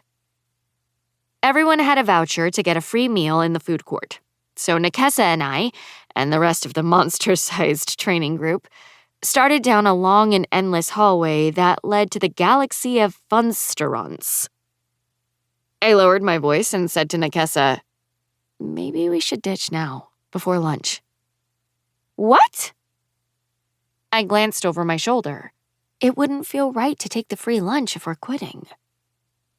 Nekesa looked at me like I'd just confessed to a squirrel obsession. Quitting? What are you talking about? This place is totally bonkers. Which is why I said what I said. What is more hilarious than this place, bae? I could work at a grocery store where customers yell at me because their coupon won't work. Or I could be a protostar whose quarterly review involves learning a line dance. That, my friend, is gold and should be treated as such. It was such a Nekesa thing to say. Sometimes best friends were like twins separated at birth. But Nekesa and I, not so much. She was outgoing, hilarious, and always down for a good time. She sewed her own amazing clothes. She took ballroom dancing classes for fun, and she'd punched someone in the mouth once. She was like the heroine in a zombie movie who'd be wielding a stake and yelling, "Come and get me, you zombie pussies!" I was, well, not that. I was perpetually trying to keep up with her. I'd be the girl too busy yelling, "Wait!" and flipping through the zombie rule book to notice the zombie hovering behind me about to eat my brain. Well, I've never even heard of the Bopper Shuffle. I scratched my eyebrow and felt uneasy at the thought of working for a company whose core values were fun and belly laughing. It is ludicrous that my potential pay increase should hinge upon cheesy choreography. You're just scared because you suck at dancing, Nekesa teased, nudging my side with her elbow. It's a ridiculous assessment. I did suck at dancing. Nekesa said I was too repressed to enjoy it, but that didn't change how absurd the assessment was. Nekesa? She and I both turned around, and a short but built guy with curly blonde hair ran up beside her. I expected her to make a smart-ass comment because he was wearing a pinky ring and a fake Rolex, but instead she squealed, "Oh my God, Theo!" And she rarely squealed. Her face lit up as she smiled at this stranger like she was genuinely happy to see him. The dude, wearing a spacesuit that matched ours, except for the purple R patch, smiled and said to Nekesa, Let me guess. You're a protostar. "We both are." She gestured to me, but neither of them actually looked at me as they started walking again, and I followed. What made you assume that? Our trainer said protostars are pretty much buzzkill know-it-alls, He teased. And that is like the actual description of Nekesa Tevitt. I opened my mouth to argue because he'd described the opposite of Nekesa, but he added with a laugh, Just kidding. They obviously have you on the wrong team. "Right?" She reached up and gathered her hair in her hands like she was making a ponytail. "It's the wrong team, but I'm glad because I want to be with Bailey." She gestured to me with her head, and once again, neither of them looked my way. She said, "I still can't believe you're here. When did you guys move back to Omaha?" Last summer. I go to Kennedy Prep. Ah, Kennedy Prep. So the Rolex might actually be real. "How come I haven't seen you at Mass?" Nekesa let go of her hair, looked at me, and explained, "We used to be CCD buddies." I wasn't Catholic, but a surprising number of my friends in Fairbanks had spent their elementary years going to those weekly classes at the church, too. I didn't even know what CCD stood for, but we'd never really been a church family either. We go to St. Patrick's now. He looked a little embarrassed and added, It's closer to our house. "Ooh, uptown," she teased. They shared a smile, and I wondered what their history was. CCD was way before I moved to Omaha, so I didn't know Nekesa back then. But their vibe today felt a little flirty, which was weird because Nekesa was wildly in love with her boyfriend, Aaron. I was probably reading it wrong. I tuned out their catching up chatter as I saw food approaching. I was starving, but also mildly nervous about what kind of culinary offerings this place was going to have. Would an establishment whose core values were fun and belly laughing really care if their snacks were FDA approved? I heard there's a hidden pub just beyond the galaxy of funsterants that has better food than all the other places put together.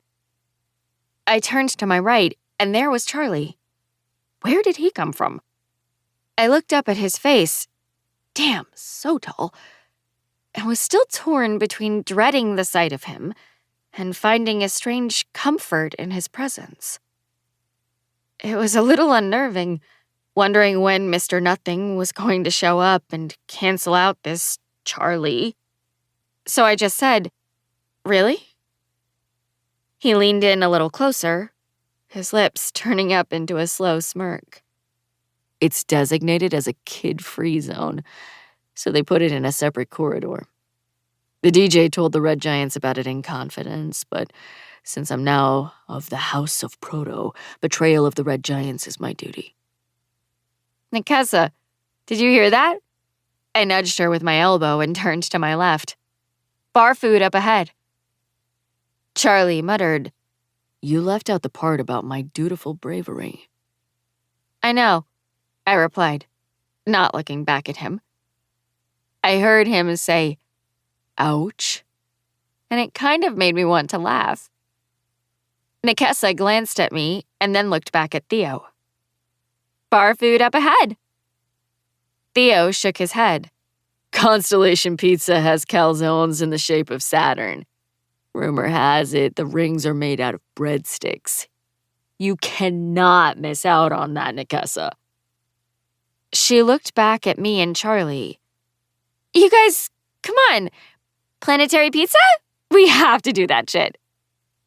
Charlie shoved his hands into the pockets of his flight suit and turned to face us, so he was walking backward. I'm sticking with bar food. Saturn Pizza is too nauseatingly cute for me. Feel free to join me, Bailey, if you'd rather have fries and amazing conversation than fuck shit pizza. Did he just invite me to join him for lunch? And if yes, why? Why would he do that? "I believe the first is possible," I said breezily, even though my mind was turning, clueless of how to make sense of this version of Mr. Nothing. But not so much the second. I really wanted bar food, but I wasn't sure I wanted the company that came with it. Oh, come on. We can finish whining to each other about our nightmarish home lives. Charlie turned back around and slowed his pace, so he was walking right beside me.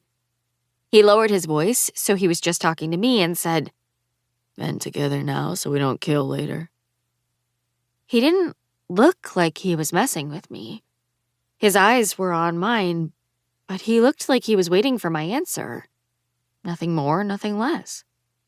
Was it possible he'd grown up?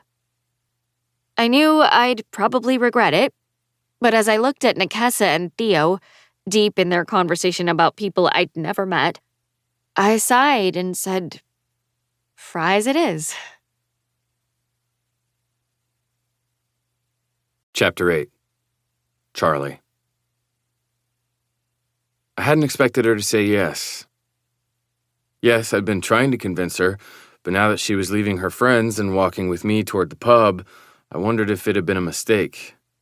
She was all about doing things the right way, ordering her food with shit on the side and overthinking, whereas I just wanted to take a load off and eat a burger. I didn't want her to make lunch feel like work. And I didn't want her to get the wrong idea either.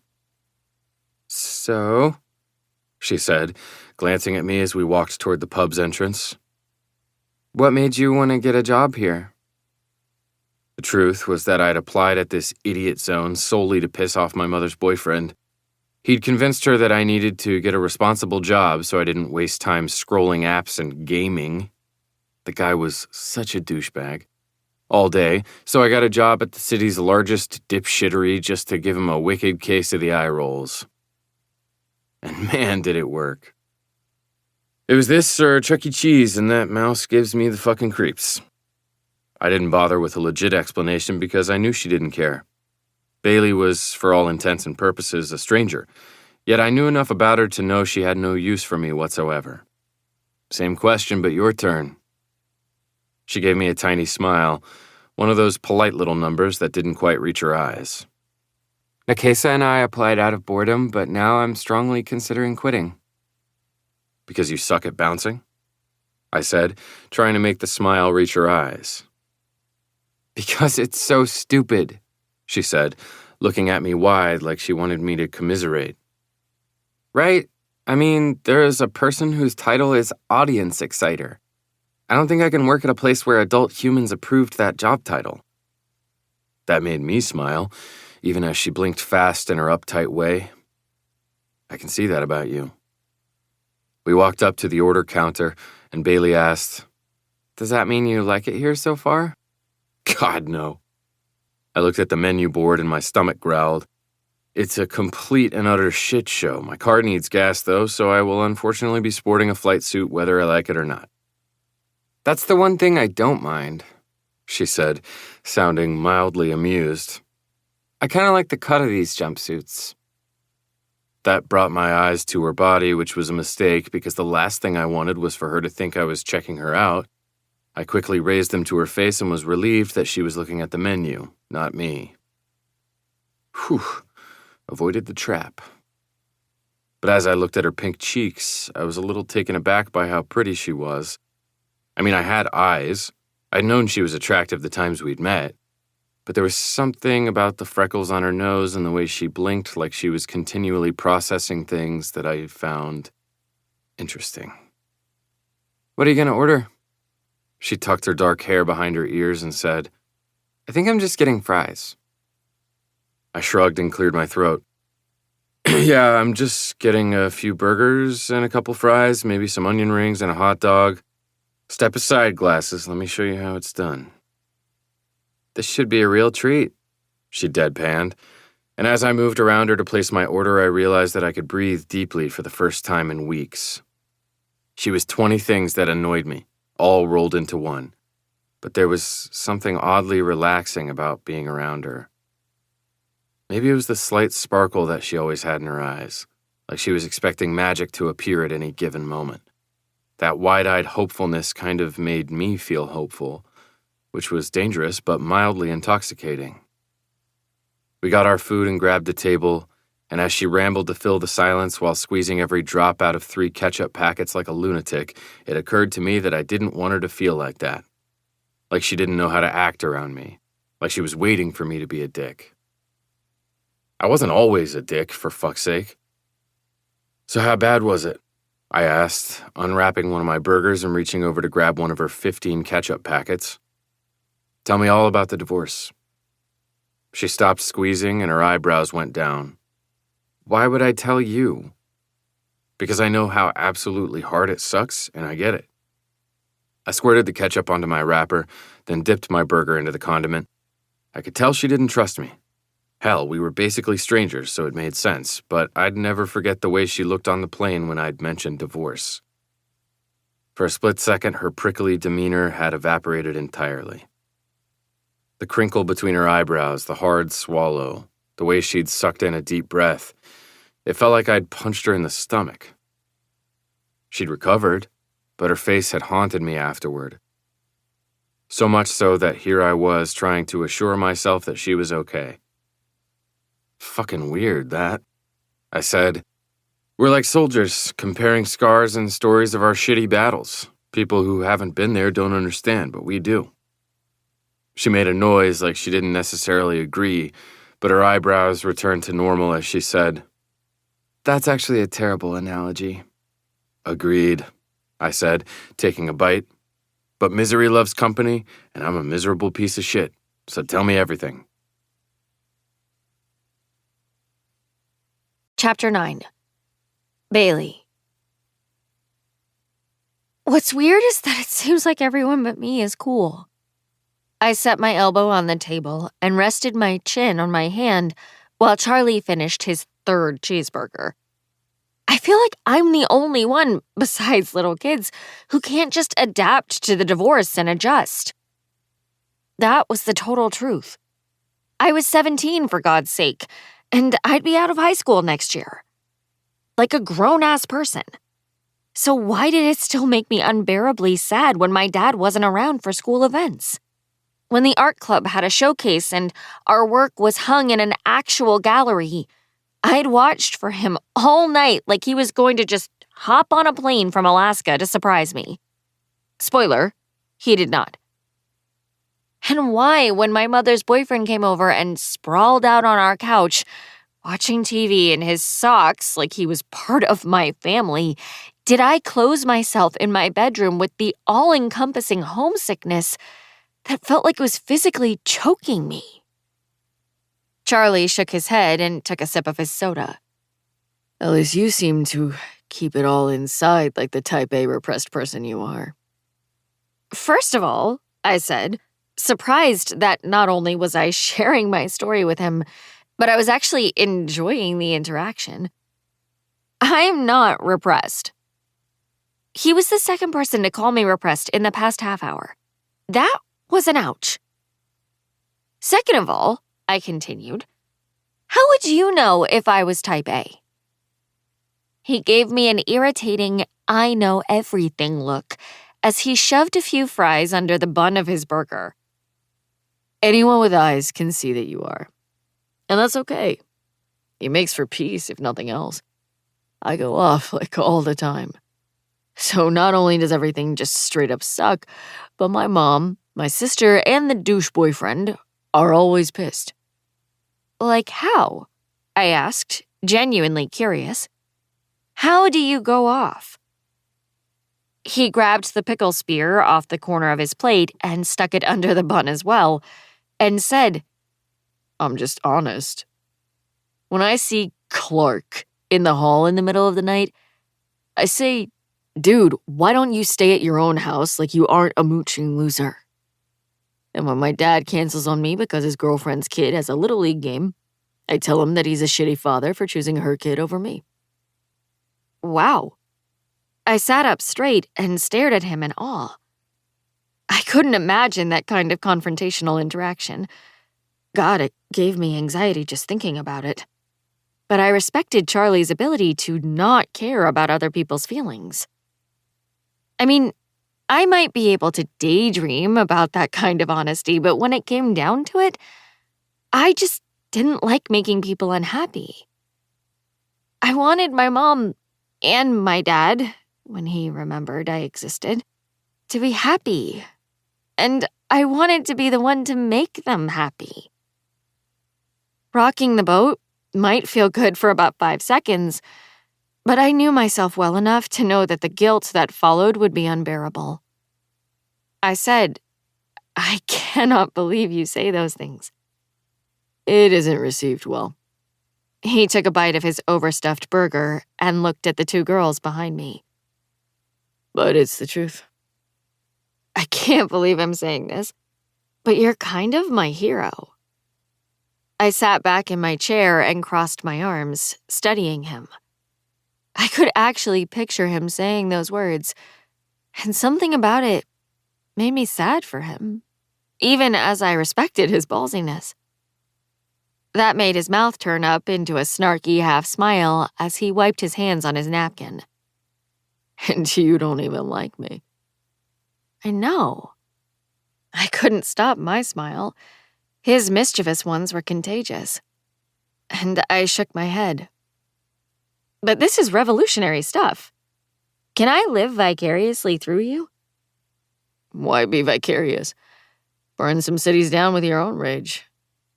He took another bite of his hamburger. Yeah, no. I took a sip of my chocolate malt, wishing I could be gutsy enough for honesty. I wanted to, I really did, but there was no doubt I would remain non-confrontational. I stirred my drink with the straw and said, "I don't think it helps with anything." He dropped the rest of his burger onto his plate, like he was finished. It makes you feel better. But does it? I thought back to the way Charlie had been each time I met him. I don't see you rolling in happiness with the freedom that your words have given you. Maybe I am on the inside, he quipped, wiping his hands before dropping his napkin onto his plate. Really? I dipped a fry into the pile of ketchup. Chicks dig my churlishness. He reached over and stole one of my fries, batting my fry out of the way so he could drench his stolen one in ketchup first. Oddly enough, there was something about the way he behaved, as if we were actual friends, that made me interested in learning more about him. I wouldn't want to screw that up with happiness. I gave him a very unladylike snort. I don't think it's quite as appealing as you think it is. Oh, come on, he said, his eyes sparking like he wanted to grin as he chewed. The first time we met, when you were all owl-eyed and brace-faced, you didn't fall a little under the Charlie spell? I shook my head, remembering how much he'd irritated me. I definitely did not. Seriously? His eyebrows scrunched together, and he looked at me like I'd confessed to being an alien. Which made me want to laugh, because how could he be so unaware of what a total jackass he'd been? I said, "Why is that so hard for you to believe?" Because I'm rakishly charming, he replied, although the slight tilt of his mouth told me he wasn't wholly serious. "Oh, is that what you are?" I said, exhaling around a laugh. I guess I missed that. He barked out a quick chuckle, and for a minute it was great. For that brief, fleeting moment, it was nice with us. And then he said, "Wait, I'm not hitting on you." "Oh my God, gross." I shook my head as the annoyance returned. Why did he feel the need to say things like that? Still the same Mr. Nothing. I said emphatically, "I know." Okay, good.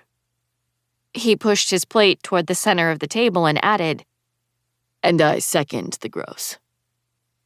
I couldn't believe his nerve. Not just the gross comment, but the overall disclaimer that he wasn't hitting on me. Why would you even say? I don't know. He held up a hand to stop me from talking, then raised the other one as well.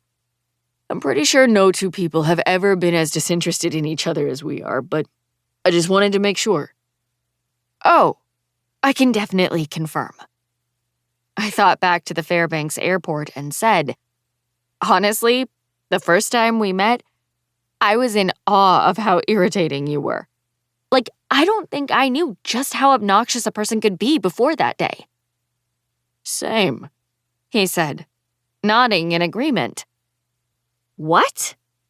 I narrowed my eyes at him. I hadn't been remotely obnoxious that day. If anything, I'd been a pathetically quiet little mouse. I wasn't irritating.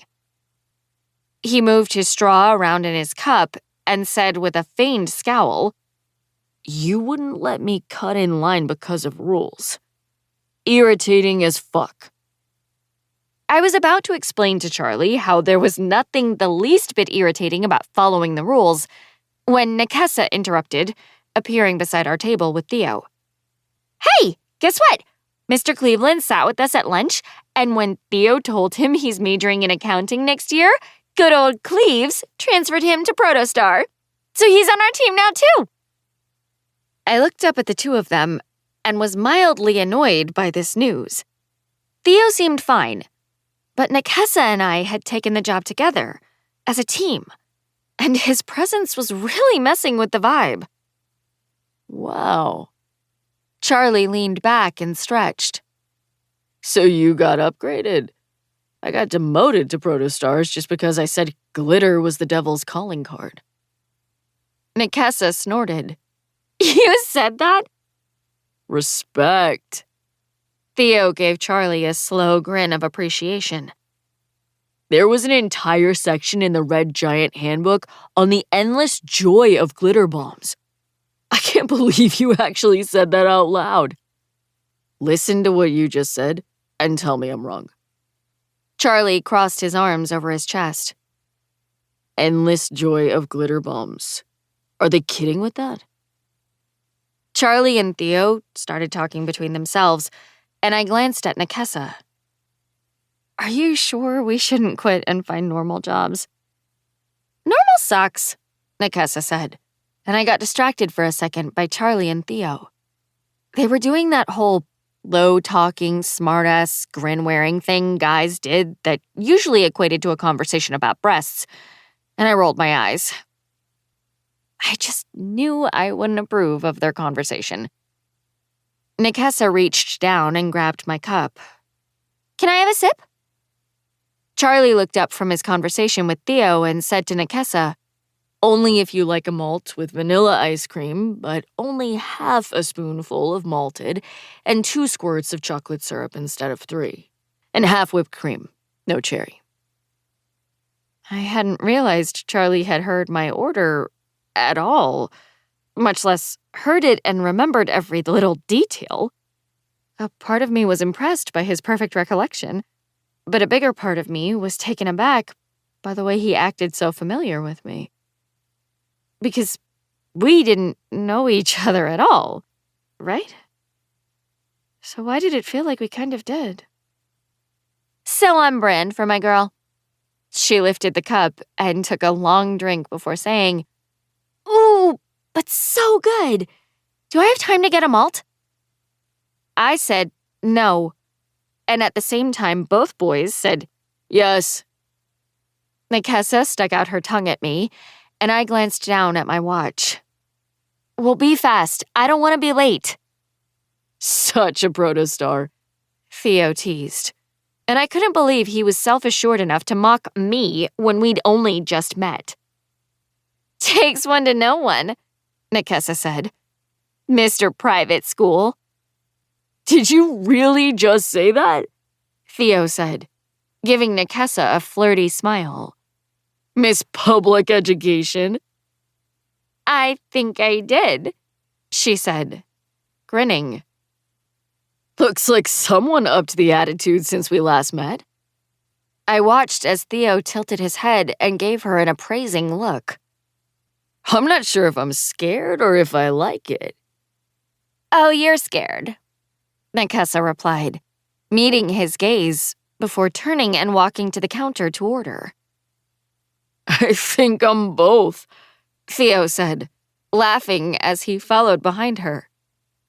I'm scared and I like it. As soon as they were out of earshot, Charlie said, Those two are so gonna hook up. You are so wrong, I quickly snapped at him. Even if she was being a little flirty, that didn't mean she was going to cheat. She's got a boyfriend. He gave me a level stare before saying, So what? So she's super happy with Aaron, that's what. Typical Charlie, assuming the worst. Theo's just an old friend. An old friend who looks at her like that. I followed his gaze over to the counter, where Nikessa was laughing loudly about something. And, okay, Theo was staring at her. Pretty intently, actually. He was staring at her as if she'd just told him the most wonderfully shocking thing he'd ever heard in his life. His eyes were very nearly sparkling, for God's sake. Still, I said, he's looking at her like he thinks she's funny. Trust me, if those two start working together, they'll be banging it out in under a month. You're disgusting, I said, not at all shocked by his cynical assumption. It was exactly what Charlie in the plane would have said, as well as Charlie at the movie theater. He might have changed in some ways, but his penchant for assuming the worst remained the same. I'm right, though. Even if she's happy with Aaron the Great, those two have entirely too much fun together for it to stay platonic. So you still subscribe to the same idiotic theory about friendship? I wasn't sure why I was even posing it as an inquiry when his opinion was obvious. It's not a theory, Glasses. It's a fact, he said, stretching out his long legs under the table. And coworkers are the worst, too, by the way, because they don't realize they're becoming friends until that friendship turns into attraction, which ultimately becomes a hookup. That's a trash theory. I watched just over his shoulder as Theo and Nikessa laughed together as they stood in line. He's wrong, right? I said. I guarantee you, no matter how much those two might work together, nothing will happen between them except friendship. Care to make a wager? He asked, his eyes twinkling with excitement even as his mouth stayed in its patented snarky half-smile. On what? Give me your phone, he said, holding out his palm. What? For some reason, I pulled it from my pocket and handed it over.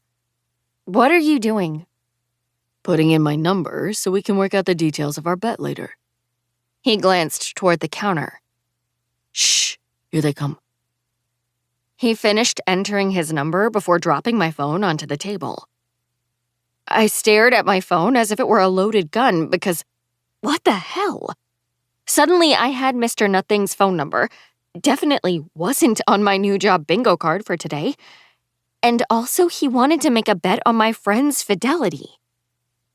I was getting whiplash from all the WTFs. You guys ready? Nikessa gave me a weird look, and I knew she'd seen Charlie messing with my phone. I snatched it up, feeling like I'd been caught misbehaving.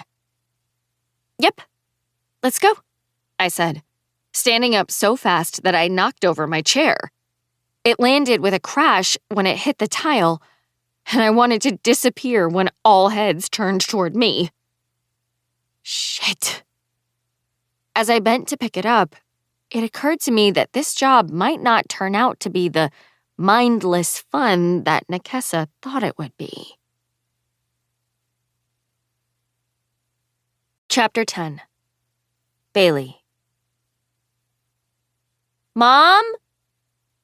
I walked into the apartment and closed the door behind me. My mom hadn't planned on going anywhere that night, so the silence meant that she was probably asleep already. Which was kind of a bummer, because I'd been looking forward to the brownie batter party, but also a relief because if she was asleep, that meant there was definitely no Scott underfoot, and I would have the place all to myself. Mr. Squishy came over and rubbed against my calf before dropping flat onto his back and rolling from side to side. Hey, Squish. I stepped out of my shoes, then rubbed his fluffy belly with my foot before he got spooked by a non-existent something and ran down the hall. Freak. I went into the kitchen, opened the fridge, and took out a can of RC and a can of Diet Right. I was wide awake after my weird day of training and kind of fun evening with Nikessa and Aaron at the bookstore, so I was excited to just stretch out on the couch and mindlessly binge-watch the bonk. I grabbed a glass out of the cupboard and a bag of Doritos. I was just pushing the door to exit the kitchen when I heard, "Bae, is that you?" I gritted my teeth, stopped, and dropped my snacks onto the counter as if they'd been burning my hands. The cans tumbled into the sink. "Yes?" Come here, will ya? I breathed in through my nose before going into the living room. I wanted to scream as I saw Scott all stretched out on the sofa with only the muted television lighting the room. He was lying on his side watching football in his stupid white crew socks. Why can't he keep his damned shoes on? Where's my mom? She went to bed. So why the hell are you still here? He was giving me a sleepy half smile, like he'd been dozing before I showed up, and his obvious level of comfort in our house made me clench my fists so tightly that I knew I'd have crescent-shaped marks on my palms when I escaped to my room. Your mom said you'd be home by 11. I blinked, and my cheeks got warm. Yeah? He glanced at his watch. It's past 11, bae. Bailey. It's fucking Bailey. I tucked my hair behind my ears and said, We, got a little carried away at the bookstore. Don't worry. I'm not going to tell your mom. He gave me a smile that I think was supposed to be warm and adulty. But you should probably get less distracted next time so she doesn't worry, don't you think? My face burned, and all I could manage was, yeah, I'm going to bed. But inside, I was raging.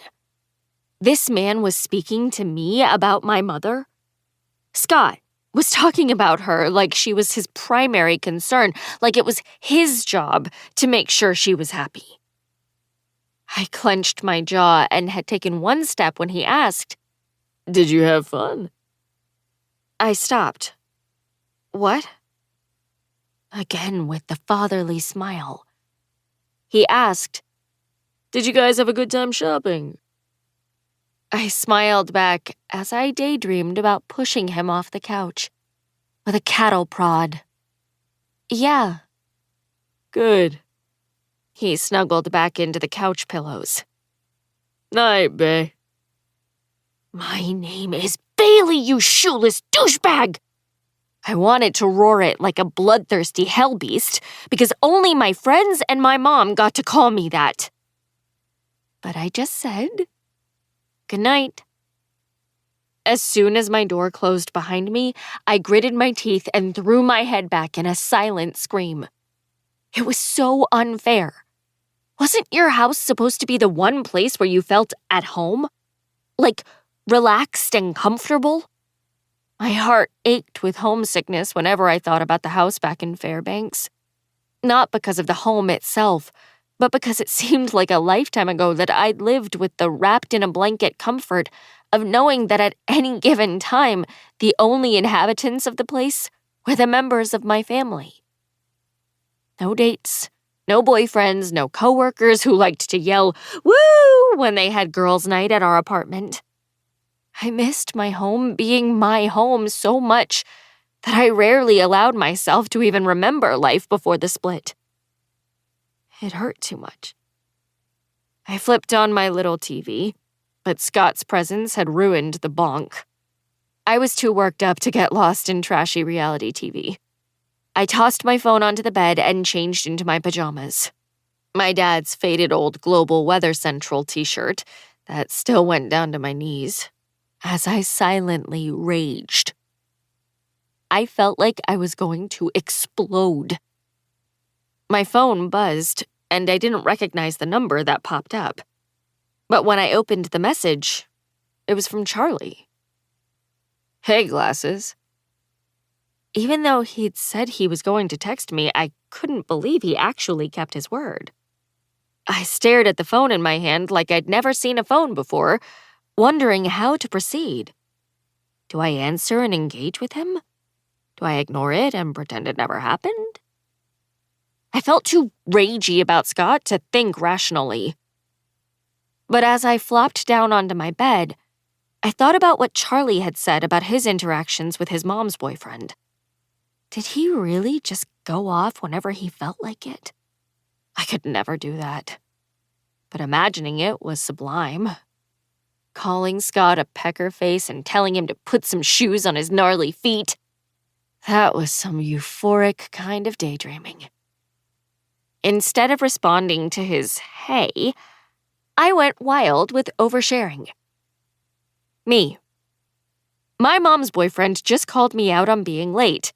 She's asleep, as in down for the night in her bedroom, but he is still here watching TV. Is there a way to kill him without getting caught?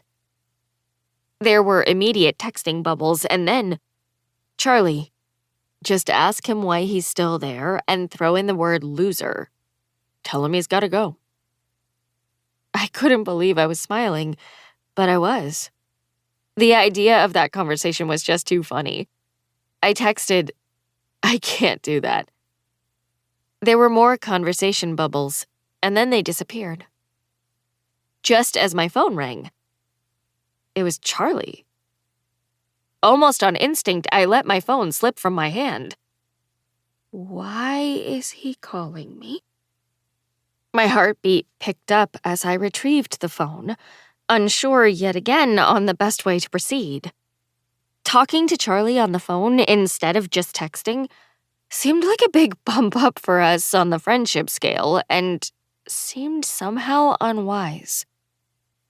But for reasons I didn't have time to explore, I answered. Hello? I said, beyond hesitant about this unexpected form of communication. Quit being a wuss. Go out there and get it done. I lifted up enough to kick the throw pillows off my bed before flopping back down. I don't like confrontation. Do you like hiding in your bedroom? He asked, his voice sounding deeper over the phone. Well, no. And you can't just give up your territory, by the way. I could hear music in the background, and I wondered what he was listening to. As soon as he conquers the living room, he's only going to advance and take more space. Before you know it, you'll be living in an occupied state where he is the king. Stand your ground. I turned over onto my back, amazed that anyone's brain worked that way. Love him or hate him, Charlie was definitely his own person. I said, he's not advancing, you psycho. This isn't a war. The hell it isn't. It sounded like he was moving around when he said, I fought hard, but not until it was too late. Now the jackass practically lives here. Ugh. 3 stains formed a flower shape on my ceiling, and I wondered what had caused it. That's a nightmare. Right? I heard him bite into something crunchy. So he's there all the time? Every minute. Does he act like he belongs in your family? What? Like, is his role that of your mother's roommate, where he stays at your house, but that's kind of it? Or does he tag along if you guys decide to eat out? He sounded like he was smiling when he said, You sweet little naive child. Hoping for some fictional version of the best. The answer to your question is that Clark is ever present. He eats with us, watches TV with us, rides in the car with us, texts us, and shares his every dickish opinion with us. Last week, for example, he went to conferences with my mom, asked my trig teacher if it was possible for me to come in early for extra credit, and then he came home and casually mentioned that I wasn't applying myself. Shut up, I said, horrified for him. How utterly intrusive. Trust me, I wish I could. That's the worst thing I've ever heard, I said, staring up at those ugly ceiling stains. Which is why you need to stand your ground. You're right. But Bailey, He chastised, his tone downright fatherly. you're not even going to leave your room, are you? I shook my head. Nope. You're just going to hope for the best. He asked, sounding disappointed in me. That's right. Well, I've got a newsflash, glasses. The best never comes. So, I rolled over onto my side and realized I didn't want to get off the phone with him. Apparently, when facing depressing Scott thoughts and certain insomnia, I was desperate enough to grab onto old Charlie. You're just as positive as ever, like a freaking ray of sunshine. I'm still a realist, yes. He said, sounding incredibly serious. Well, I'm just going to trust that my mom will bore of Scott over time, and then maybe take a hiatus from dating for a while. I was counting on that. He made a noise of dissent, like a snort or an exhale, before saying, Yeah, that'll happen. Well, if it doesn't, I'll just go back to the murder plan. Smart. You'd probably be one hell of a killer. Why would you say that? I grabbed the remote from my nightstand and started flipping. I just told you I hate confrontation. It's the half diet, half regular thing with your soda. You're meticulous, like a total sociopath. You'd probably chop up a body on a tarp and individually wrap each section in Ziploc baggies and newspapers, while wearing rubber cleaning gloves. Wouldn't even spill a single drop of blood. Oh my God, I said, laughing in spite of myself. That's pretty dark, even for you. You're the murderer. I sped through the channels until I found a rerun of Psych. Says you. Listen, about the bet. He started, and I cut him off. Yeah, I don't think it's a good idea, I said, feeling guilty for even discussing it. It's not. It's a great idea. He dove right in like he was excited about the wager. So here's what I'm thinking. Since we're all going to be working the front desk, it'll be cake to see them in action. I say we give it 30 days or a hookup, whichever comes first. I crawled under the covers and repeated, Nope. I have no desire to make a bet with you about my best friend. What if I said your refusal to wager has nothing to do with that? I sighed. And I suppose you're going to tell me what you think it actually has to do with. You got it. Charlie's confidence in his own opinions was truly remarkable. The real reason you don't want to make the bet is because Nikessa is your friend, and you know you should have faith in her. But deep down, you also know the truth about love. You try to deny it, like a little kid convincing themselves that they didn't see their parents putting Santa labels on the presents under the tree, but it's there, deep in your psyche. You don't know jack about my psyche, I said as I rolled over and snuggled deeper into the covers. We're not all jaded like you. You saw her and Theo, He continued, ignoring me. and you know that as much as she might like her boyfriend, she has chemistry with that prep school jackass. Love is fickle, and everyone, even Nikessa, is capable of infidelity when faced with chemistry. Wrong, I muttered, then added, And you're a ghoul, by the way. I'll take your flippant insult as your compliance. And before I could say no, absolutely not, Charlie's deep voice asked, So what are you going to give me when I win? This time, I didn't try to hide my irritated sigh. No idea. I took off my glasses and set them on the nightstand.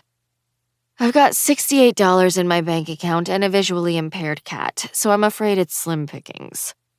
But you're not going to get it, so I'm not too concerned.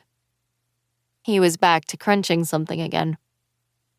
Let's just say that when I believe what will happen happens, you have to be at my beck and call for an entire week. If I need a ride somewhere, you have to squeal up to my house as soon as I ring. If I need someone to swing into Baker's and buy me a Snickers bar and a box of XXL condoms, you are my smiley little rubber Snickers wench. Work for you? First of all, you're disgusting, and you wish. I laughed in spite of myself, because when he wasn't being negative, he was funny in his own way. But fine, because it's never going to happen. Instead, you'll be scooping Mr. Squishy's litter box every day. You'll be my smiley little litter box wench. 3 things, Charlie said. First, I'm not worried about losing. Second, that is such an idiotic name for a cat.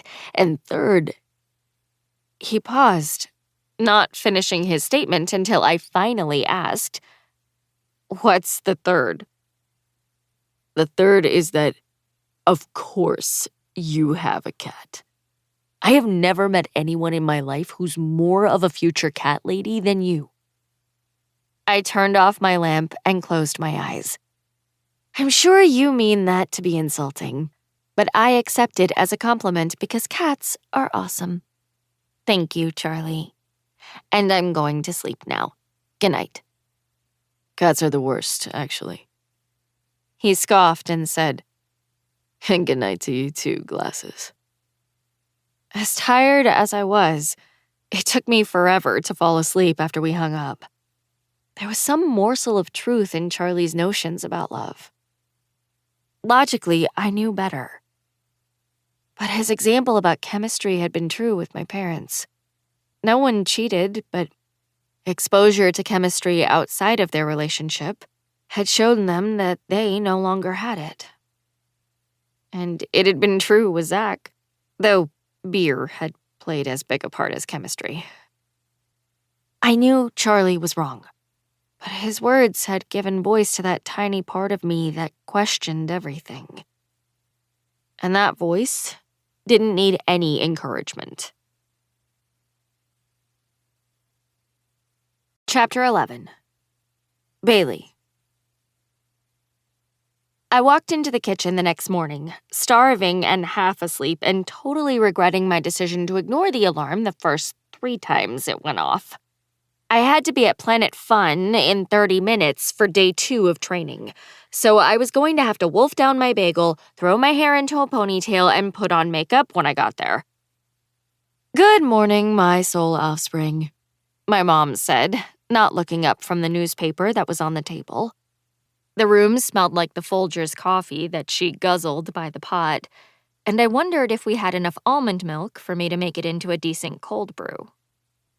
"Good morning, matriarch," I muttered, opening the pantry and grabbing the package of everything bagels. I pulled one out and put it into the toaster, and I was reaching for a plate when it happened. Scott walked into the kitchen wearing plaid pajama bottoms and a faded white t-shirt that I could see a forest of chest hair through. Well, good morning. "Oh my God!" I yanked down my sleep shirt, even though it went to my knees, and crossed my arms over my braless chest. I didn't know." It's okay. He held up a hand and gave me the world's most awkward smile, looking mortified. I have a daughter your age, so... He shrugged and looked like he wished the room would swallow him. You're fine. He mumbled. I have to go shower anyway. And then he turned and walked right back out of the kitchen. I think I stared at the spot where he'd appeared and quickly disappeared, with my mouth hanging wide open, but I'm not sure.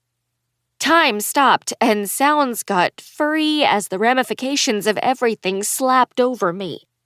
He'd stayed the night. He had stayed the night with my mom, in our apartment. Like he lived there. Like he belonged there. What did it mean? Surely this wasn't just going to be a one-time thing, right? My heart raced as I wished so badly that it was, even though I knew better. Was he slowly moving in now? Was that it? And shouldn't my mother be worried about what this said to me about sex or something? Shouldn't someone be protecting me from that kind of bullshit? And side note, what did his having a daughter my age have to do with the fact that I wasn't wearing pants or a bra in front of him in our kitchen? Did he really think the fact that he had offspring in my general age vicinity mattered?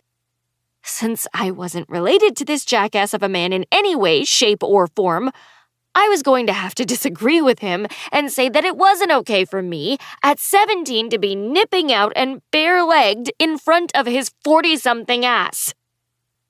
Bae, honey. My mom's voice, soft and gruff with mourning, made my head swivel around.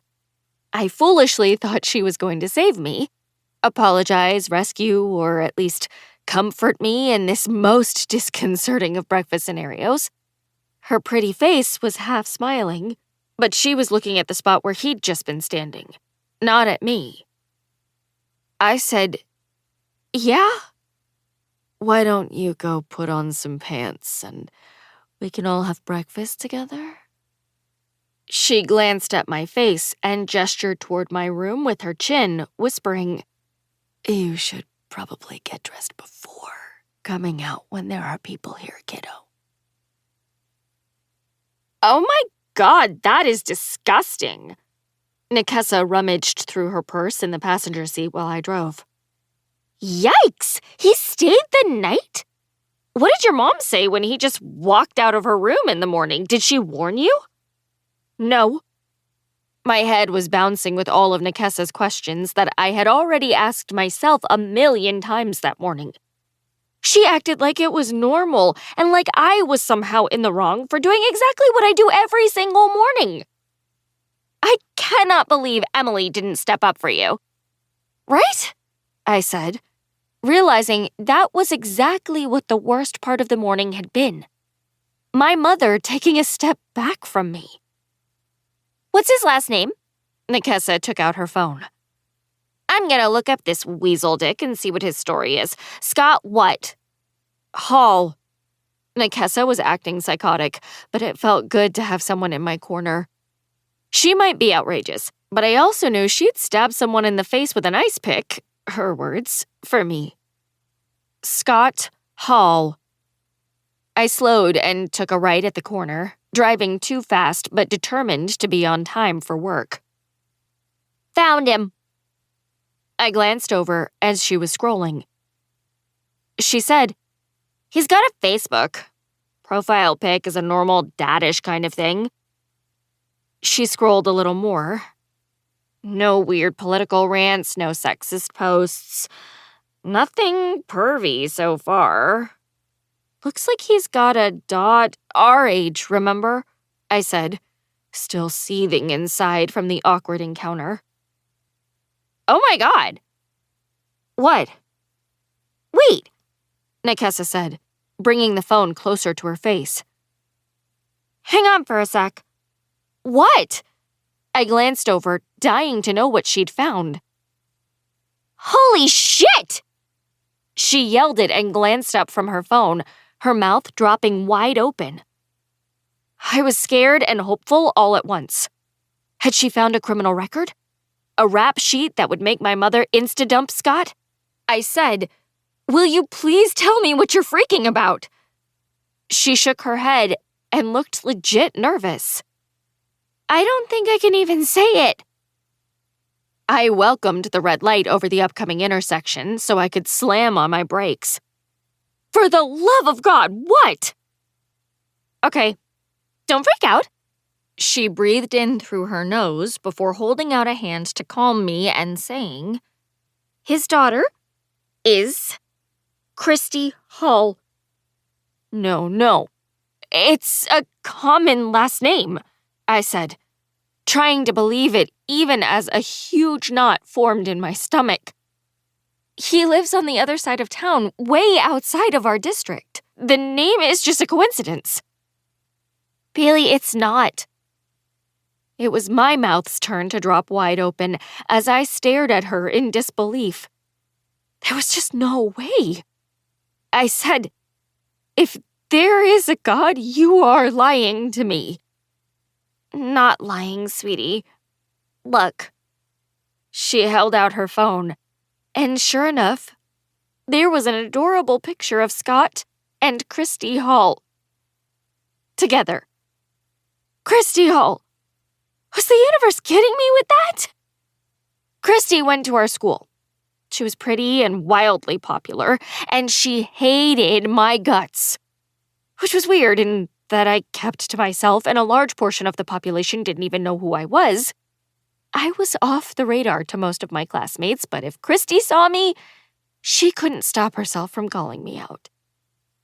"What are you looking at?" She was a nightmare, and the sole cause of my school anxiety. All because of one stupid night. Nikessa had dragged me to a football party.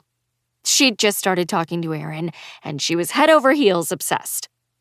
Half the people there had been floor-licking drunk, and since I knew no one, I found a nice spot on the sofa in the corner, and I literally read The Handmaid's Tale on my phone, all by myself, while Nikessa made out with her new boyfriend somewhere upstairs. I'd been totally invisible until Callie Booth, Christy's best friend, had plopped down onto the floor beside me. She was hammered and mumbling incoherently, and then she laid her head on my calf. I'd pretended not to notice, still very intent on remaining invisible, until I felt moisture on my skin. I'd glanced down, and it was clear the girl had just vomited, and her mouth was resting on my bare leg. Without thinking, I moved my leg. I just jerked it out of the way of the vomit, not giving any thought to the fact that once I moved my leg, her forehead might slam into the glass coffee table in front of her. But worse than Callie's terribly loud headbang and resultant groan was Christy walking into the room the instant it happened. 1 minute, I'd been minding my own business, and the next, Christy Hall had been screaming at me in the middle of the party, "Did you just kick her in the head?" Even just remembering that moment made my blood pressure spike and my cheeks get hot. Because it had been straight out of a bad dream. I had been terrified. If Nikessa hadn't come downstairs that very minute, I'm fairly certain I would have been clawed to death by screaming banshees in leather jackets. God. Christy Hall. I was going to have to find a way to ensure my mother ended things with Scott before Christy calling me a bitch over morning bagels became a distinct possibility. God. Christy Hall. Chapter 12. Charlie. As soon as I pulled into the parking lot, my phone buzzed. I almost ignored it for multiple reasons. First, I knew it would be my mom, and I was too tired to deal with her. Clark was in her ear all the time with parental advice, so it had become commonplace for her to text me about ways I could be a better son, a more thoughtful brother, and a fucking productive tenant. Thanks, but no thanks. Second, my shift started in 2 minutes, so just answering the text was guaranteed to make me late, and I didn't feel like being late on day 2. Still, I took out my phone and checked the display. Becca. Can I call you? Fuck. I said under my breath, leaning my head back on the driver's seat and trying to figure out how to answer that question when my pulse was out of control. It was idiocy, but just seeing Beck's name pop up on my phone sent my vitals spiraling every time. No. What do you need? That would be the intelligent response, the way to avoid getting sucked back into the Becca vortex, but I wasn't intelligent. No, when it came to Beck, I was the world's biggest dumbass. I hit the call button and waited for her to answer, wondering what she wanted to talk about. We'd broken up a few months ago, but she still randomly texted me when I was on her mind or something reminded her of me. So even though we weren't anything anymore, and last I'd heard she was talking to Kyle Hart, I found myself having hours-long random text exchanges with her every couple weeks.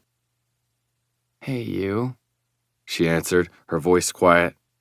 She wasn't allowed to do anything on Sundays because her parents called it a family day, so I imagined she was still in bed. "I was dying to talk to you. I'm so glad you called." I looked through the windshield and watched a group of red dwarfs walking into the building together. "Yeah?" "Yes." She cleared her throat and said, "I don't want this to sound weird because it's obviously no big deal at all, but you haven't told anyone that we still talk sometimes, right?" Fuck. I dragged a hand through my hair and said, "Right." "Good," she said, relief in her voice. "Kyle said something last night that made me realize that people might get the wrong idea. You know, if they knew we still text." I said, unable to come up with anything else. "No one understands that a guy and a girl can be friends and that's it. Just friends," she said, sounding entirely happy as she rambled in that way I'd always found adorable. "Why can't we normalize guys and girls having platonic friendships with each other?" Because they don't exist. "Listen, Beck, my shift starts in a minute, so I have to go," I said, taking the keys out of my ignition and feeling like a fool. I fucking knew that relationships and love were sinking ships of bullshit, but for some reason that knowledge went out the goddamn window every time I engaged with Becca. "Oh, okay," she said. "Well, have fun at work." "Sure," I said, opening my door. "And please don't tell anyone about—" "Beck," I said it through gritted teeth, less upset than just done. Just fucking done. And exhausted, with motherfucking emotions. "Got it." I shook my head as I disconnected the call because it sucked being right all the time. Bailey thought I was a cynical asshole, but the truth was that she was just further behind me in line. Eventually, she'd get to the front and see it all, and I kind of envied that she wasn't there yet. I kind of wished she could stay back there forever, blinking fast and clinging to her blissful notions. I popped a tum as I headed for the building, counting on the sheer idiocy of my new job to make me forget about life. Chapter 13. Bailey. Well, if you're not going to kill him, you could make the guy's life so miserable that he never wants to return to your apartment. How so? I looked at Charlie, then at Nekesa and Theo.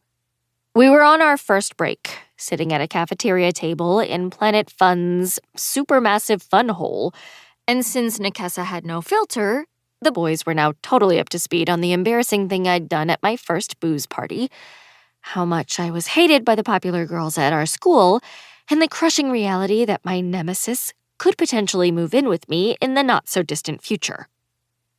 The possibilities are endless. Charlie's voice was quiet and kind of gruff, like he was bored. Or surly. He took a long drink of his Rockstar and said, You can sit between him and your mom on the couch every single time he comes over. You can find out what he hates and do that, like, all the time.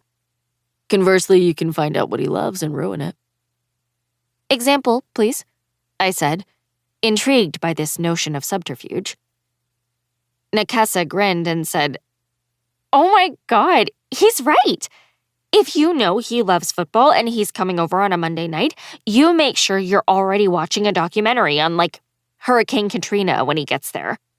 Bonus points if you get your mom super into it, so when he shows up, there's nothing else for him to do but watch the depressing documentary."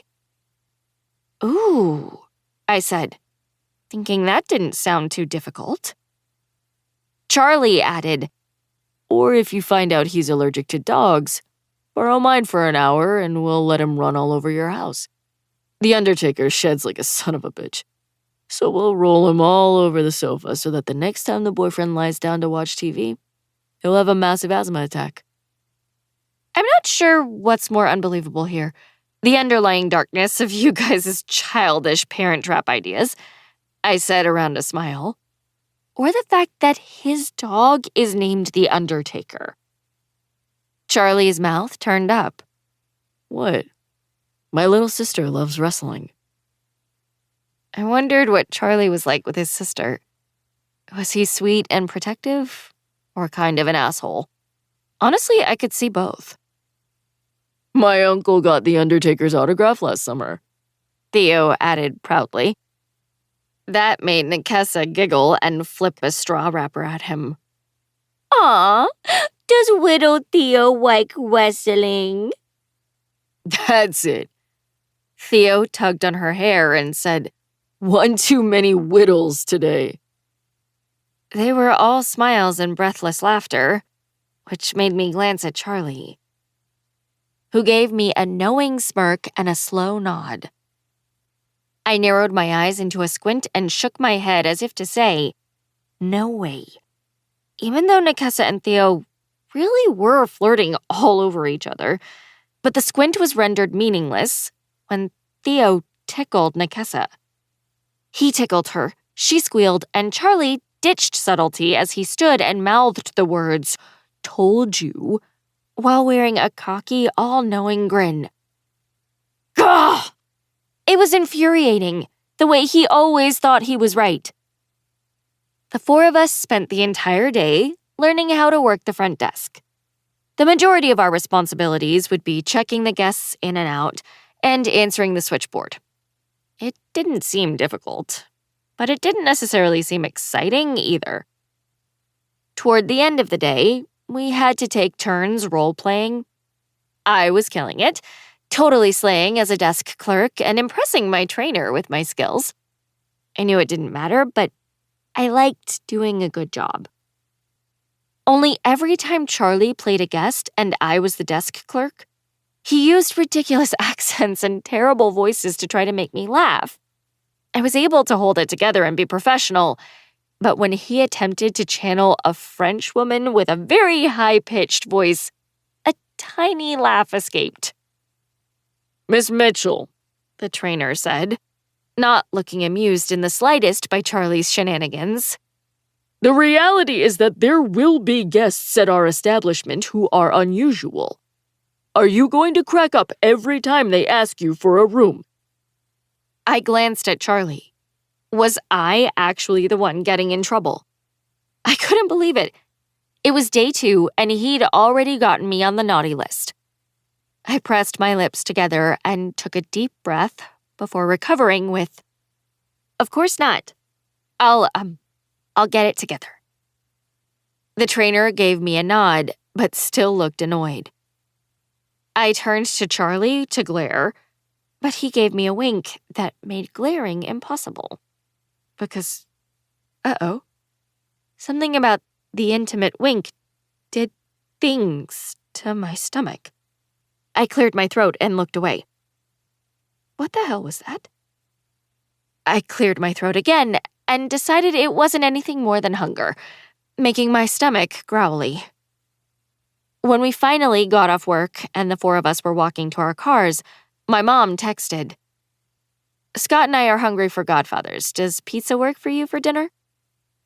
Damn it, I whined, putting my phone into my pocket as instant dread filled me at the thought of more forced proximity.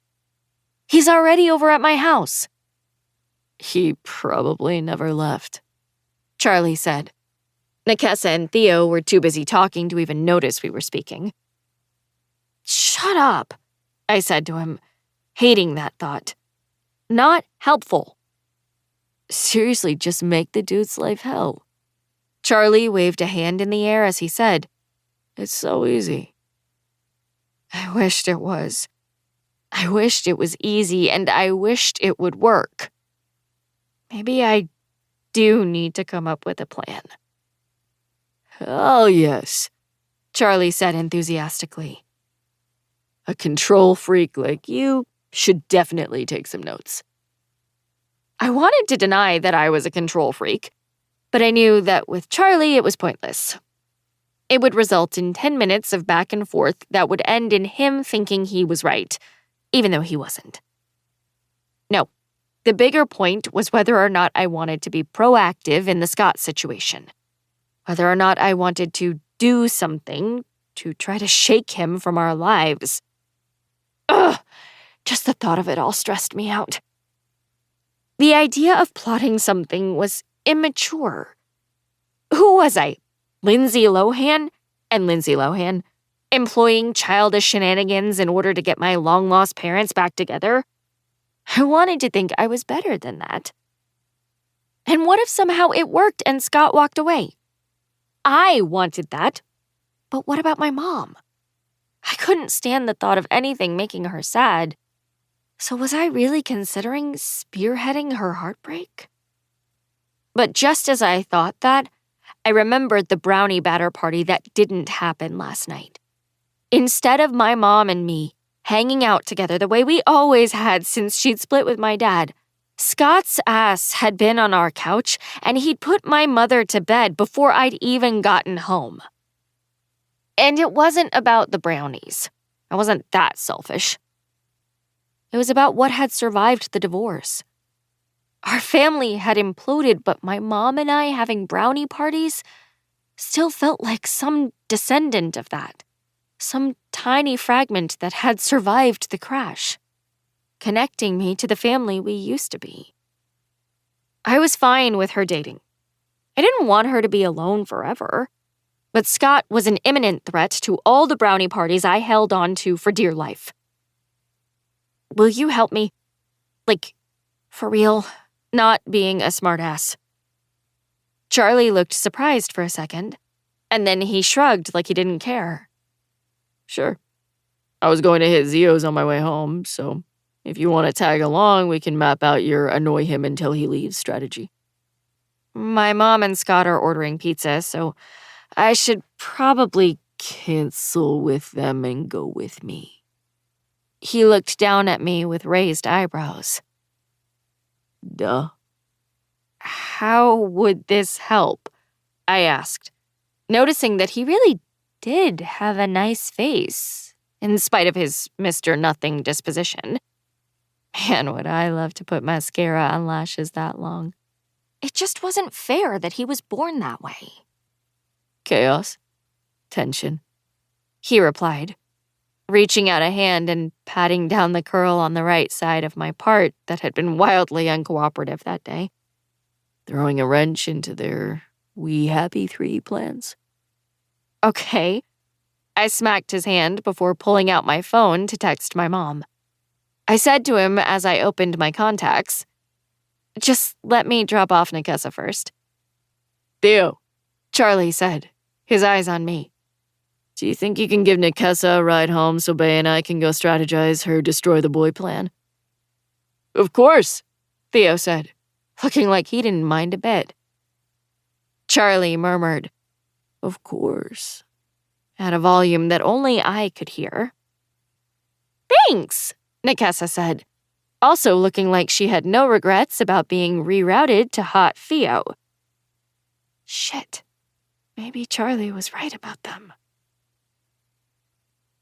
I followed Charlie downtown and parked at a meter spot, and by the time I got inside the restaurant, he already had menus and a table. So, I sat down, pulled off my crossbody bag, and said, "Do you think this can actually work?" Doing anything is better than doing nothing, right? He asked, crumpling his straw wrapper into a perfect tiny ball before flicking it in my direction. I suppose, I said, still unsure if that was actually true. Unsure what I was even doing here with him.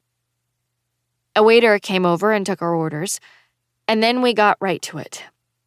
Charlie was full of ideas on how I could make our apartment an inhospitable environment for my mother's boyfriend, and he wolfed down pizza while I rejected each and every ridiculous idea. I can't do that, I said, full-on cackling when he suggested I start hiding Scott's stuff. Charlie had a way of being cynically dark and absurdly funny all at the same time, and apparently that was my sense of humor's sweet spot. Most of the time, I wasn't sure if he was serious or kidding. but the sarcasm in his deep voice made it funny regardless. I shook my head and pulled a piece of pepperoni off my slice. I just can't. Why not? He asked, picking up the red Coca-Cola cup that was half full of Mountain Dew. If he loses his glasses every time he comes over, he might stop coming over, right? Seems oversimplified, I said, wishing it wasn't. What is happening on your plate right now? Charlie asked, setting down his soda and gesturing with both hands. His eyes were narrowed, like he couldn't believe what he was seeing. But his lips were turned up just a little when he said, That is pizza desecration. You should be ashamed of yourself. No, it's not. I looked down at the pile of toppings and said, I eat it all. I just like to eat the cheese and toppings first, then the crust. Why? He reminded me of airport Charlie as he gave his head a disgusted shake and added, Seriously. I sighed. Do you really want to know, or do you just want to mock me? He reached out a big hand and grabbed one of my black olives. Both. Okay. I smacked his hand and said, If you eat it all together, you don't really taste the crust because of the topping flavors. This way, you get to enjoy the flavors of beef and pepperoni and olives and onions, and then you get to enjoy the texture and yeasty flavor of the crust. His mouth slid into a small grin that almost looked appreciative. His dark eyes were kind of twinkly when he said, It looks disgusting, but what you said kind of makes sense. I lifted my chin, feeling somehow vindicated. I know, right? Try it with your pizza. Try. But drink water first. I slid his water closer to him and said, Palate cleanser. His eyes were a little squinty. I sensed a laugh in there. But he didn't say anything. Instead, he did exactly what I said. He took a big drink from his water, slammed down the cup, then gave me ridiculous eye contact, like we were in a staring contest, as he first took a bite of his topping, then his crust. I'm right? I asked, setting my chin on my wrist. It's way better. He sat back in his chair and watched me, without a word, his head tilted like he was trying to figure something out. He wasn't smiling anymore. Didn't look teasing, but he didn't look unhappy either. He looked analytical. I cleared my throat and felt warmth on my cheeks. Whatever. I know I'm right, even if you're too amazing, he said, his face still unreadable. Not the word I was looking for, but no, he said, his mouth sliding into a smile. Your pizza methodology is amazing. I blinked. Is he mocking me? Are you saying that you agree with me? I'm saying that I feel like I've never tasted pizza before. Thank you, Bailey Mitchell glasses, for showing me your ways. You're welcome, I said. And it was impossible not to give in to a huge smile of victory. I didn't want him to know how much I enjoyed his compliments, so I said, Now back to the devious plan. His eyes stayed on mine for another second before he gave a nod and grabbed his soda. About that, let me ask you something. God. Do you really think you'll have the coconuts to do any of these things we're planning? You're kind of a pathetic people pleaser. No, I'm not. I shot back, sounding more defensive than I wanted to, but damn it, I felt a little attacked. Because what was it with that? Just because I was nice and preferred to avoid conflict didn't mean I was pathetic. Nakessa called me that. Pathetic people pleaser. All the time. And even Zach had alluded to it when we were together. Easy, Charlie said, putting up his hands like he was being held up. I didn't mean it. I raised an eyebrow, my irritation instantly diffused by his overdramatic facial expression. Really?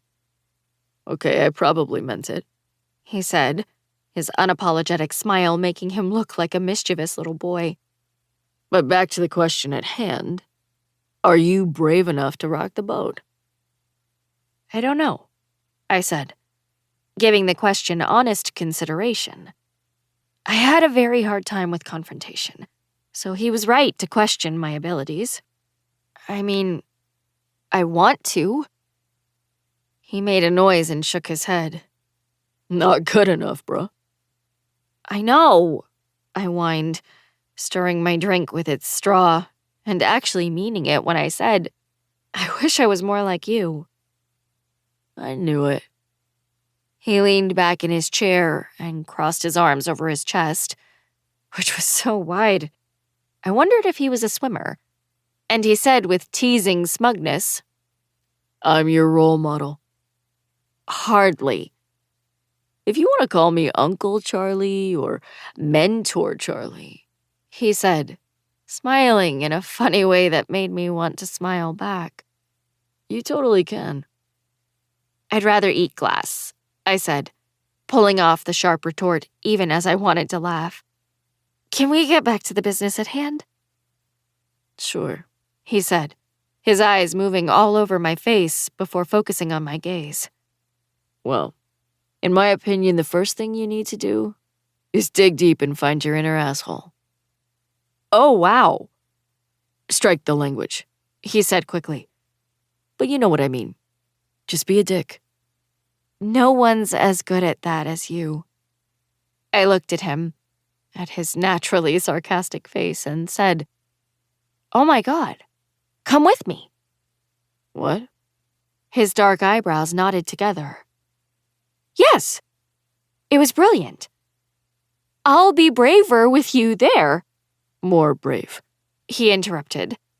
His brow was still furrowed, but the playful glint was in his eyes. And you can bring your surly attitude, too. I didn't want us to be mean to Scott, but I felt desperate to do something, anything to slow things down. I was terrified that my life was about to change yet again, and I couldn't let that happen when I was still adjusting to the first change. I just needed more time before my mom got serious with anyone. We'll be the dynamic duo of assholery. Lame superhero names, he muttered, watching me closely like he was thinking a million things. I'll let you be the bigger, badder one, I teased, tucking my hair behind my ears, dying to know what was going on in his head. Oh, you'll let me? He rolled his eyes. What's in it for me? Now I rolled my eyes. You really are a dick. How about you're just being a nice friend? Coworker, he corrected, and I heard the vibration of his phone as he pulled it out of his pocket and glanced at the notification. That's right. Coworker, I said, feeling a little weird about his correction. I didn't care about being Charlie Sampson's friend, but it felt like a tiny rejection every time he made it clear he'd never be my friend. God forbid you admit you were wrong about the friendship thing. Right? His jaw clenched as he looked at his phone, and then he turned off the screen and dropped it onto the table. Not angrily, but like he was done with it.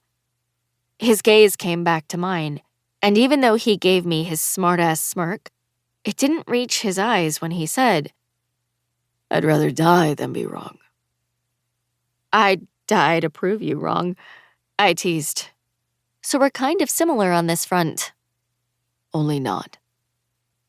I reached across the table, grabbed his sleeve, and gave his arm a shake, desperate to convince him, and also bizarrely compelled to shake that detached expression off his face.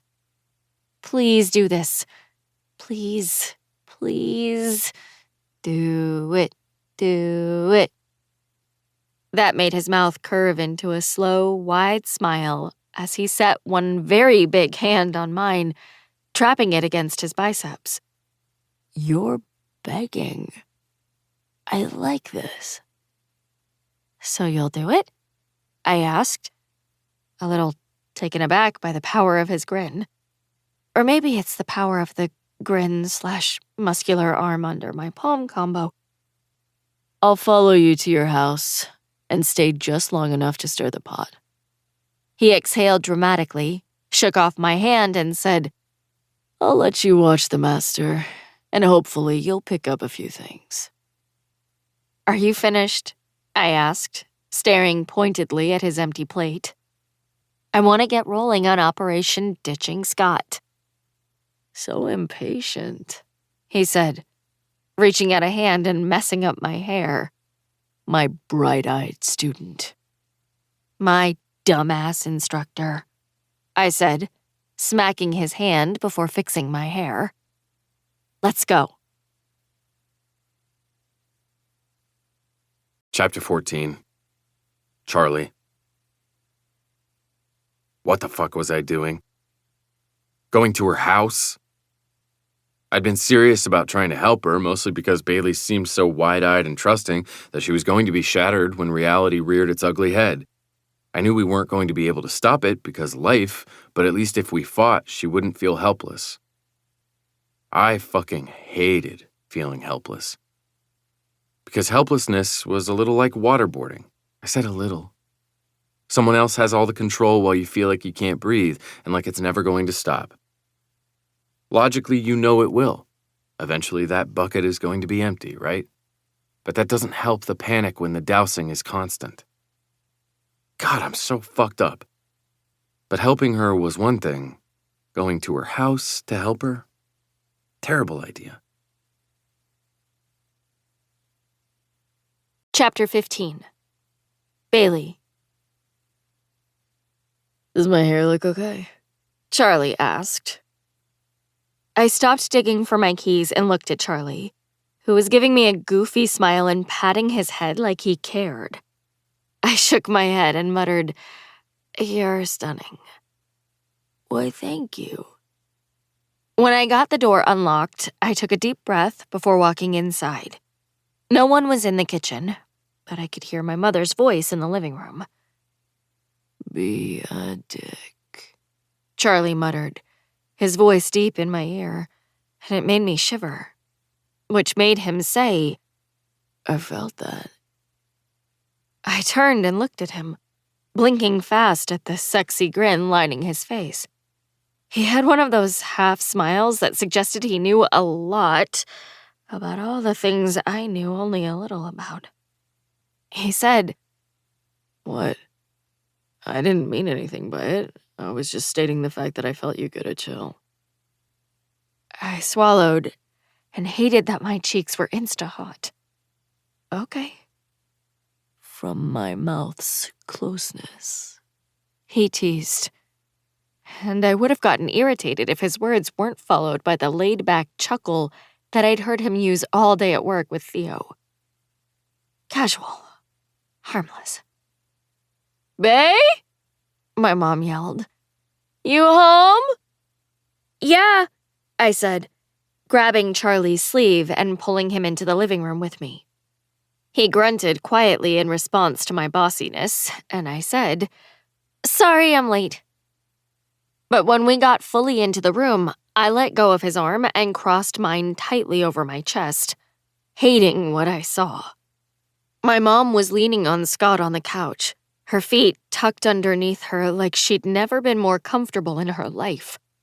He was wearing flannel pajama pants, a baggy t-shirt, and those mother-loving white crew socks that made me irrationally angry. God, what if I'm too late to stop this from becoming our new normal? Oh. My mom looked surprised at the sight of Charlie.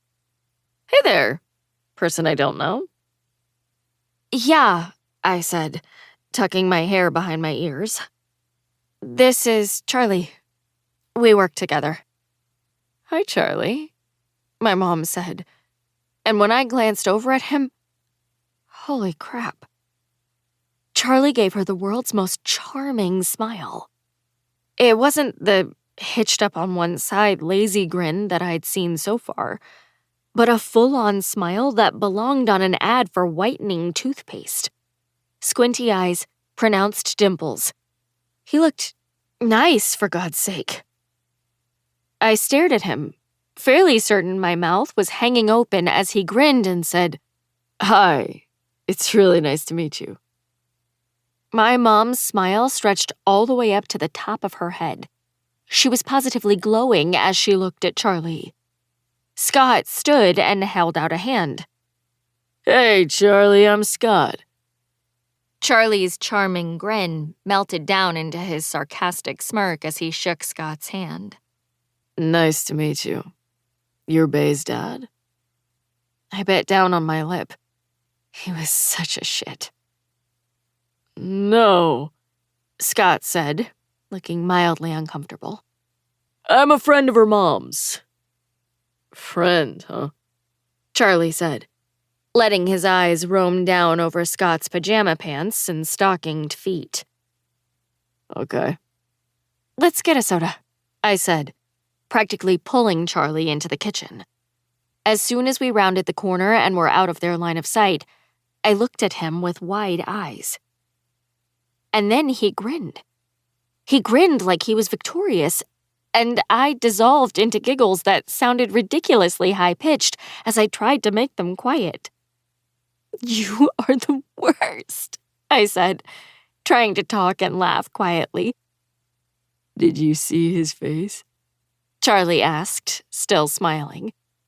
I think he wanted to hit me. Shh, listen. My mom was talking quietly, and we both craned our necks to hear. Oh, he didn't mean anything by it, my mom said in a placating tone, which made Charlie throw an elbow into my ribs. Oh, yes, I did, he whispered, sounding crazy proud of himself. Oh, yes, he did, Scott murmured, sounding petulant. Trust me, I know teenage boys. I rolled my eyes, and so did Charlie. Can you just be nice to Bay's friend? My mom asked. No big deal, just nice. My mouth dropped wide open at my mom's snarky tone, and Charlie raised his hands in the air like he'd just won the match. Oh my God. Could his plan actually work?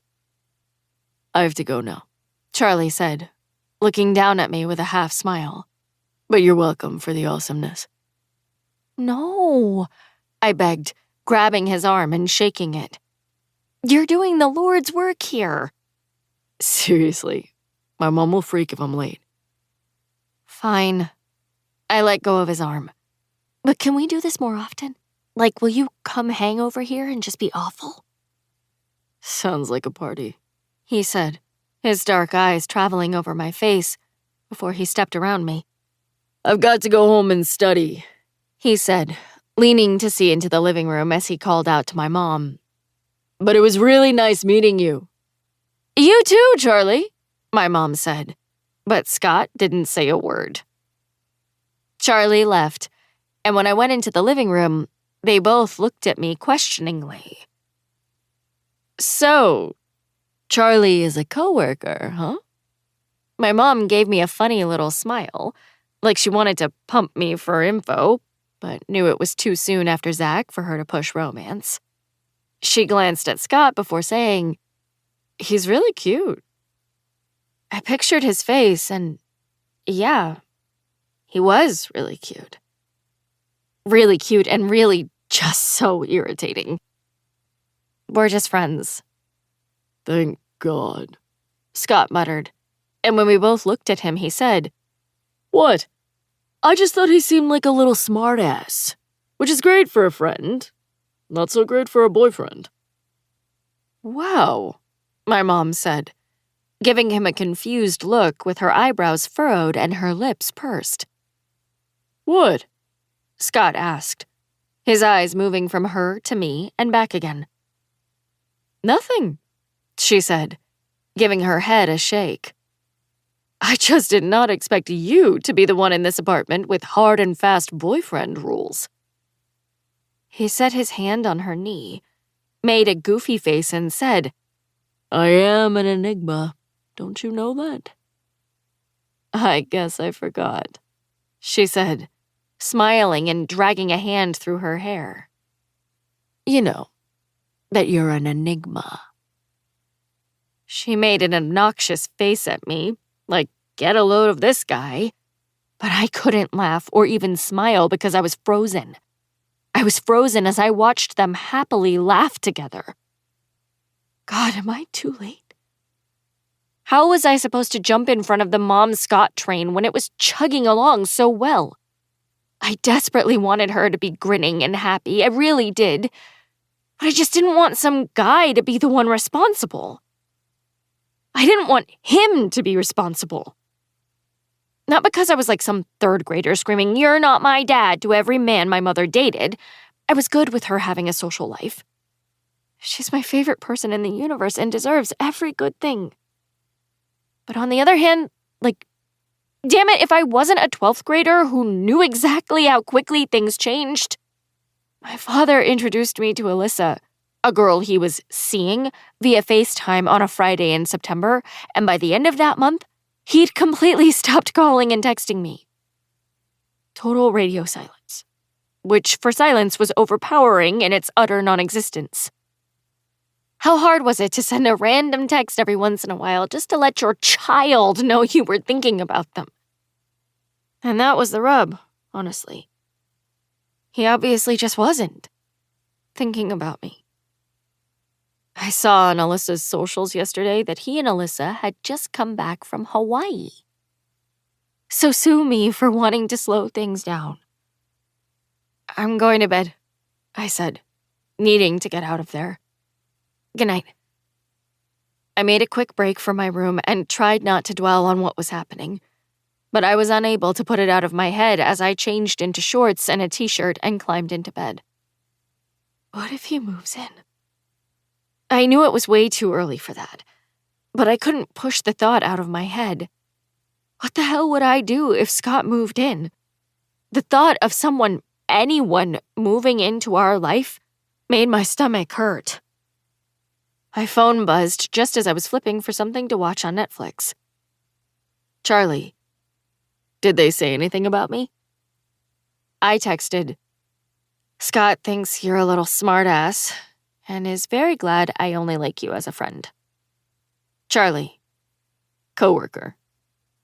I groaned in the darkness and responded, oh yes, that's right. How dare I presume, right? Charlie, I'll forgive the presumption. Me, oh, thank you. Charlie, so let me ask you a question, Glasses. Obviously, we're both single right now. Are you looking? Are you into anyone? I didn't know what to make of his question.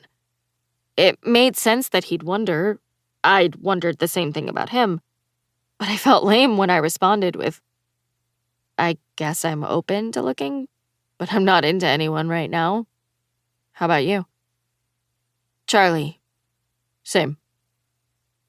I remembered how happy he'd looked at the movie theater when I'd seen him the year before, and I texted, are you still hung up on movie Promposal Girl? Charlie, yes and no. I couldn't believe he'd actually answered the question in some kind of serious way. I typed, what does that mean? Charlie, it means I'm not hung up on Beck. She looks happy with her douchebag, and I've decided her eyelashes are too long anyway. I mean, what kind of freak wakes up every morning looking like Clarice the reindeer? Me. Who? Charlie. The reindeer who thinks Rudolph is cute. Her name is Clarice. Remember? Cute. I snorted. I would have assumed you were born far too jaded to enjoy holiday claymation specials. Charlie. Confession. I'm a sap for the holidays. I don't know what it is, but I really get off on Christmas. That made me laugh. Perhaps you should rephrase. Charlie.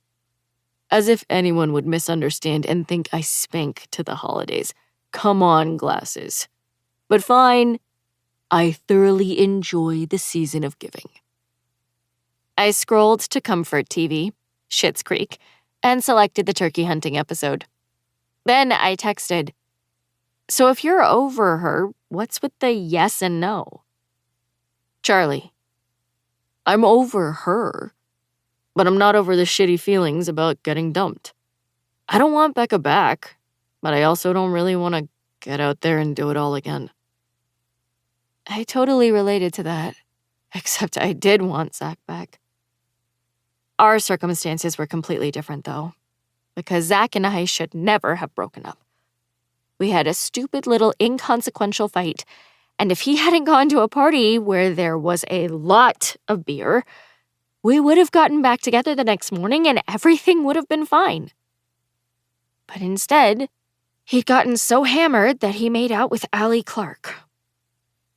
He came over the next day, begging me to forgive him because it was the keg's fault, but I gave him the bird and kicked him out.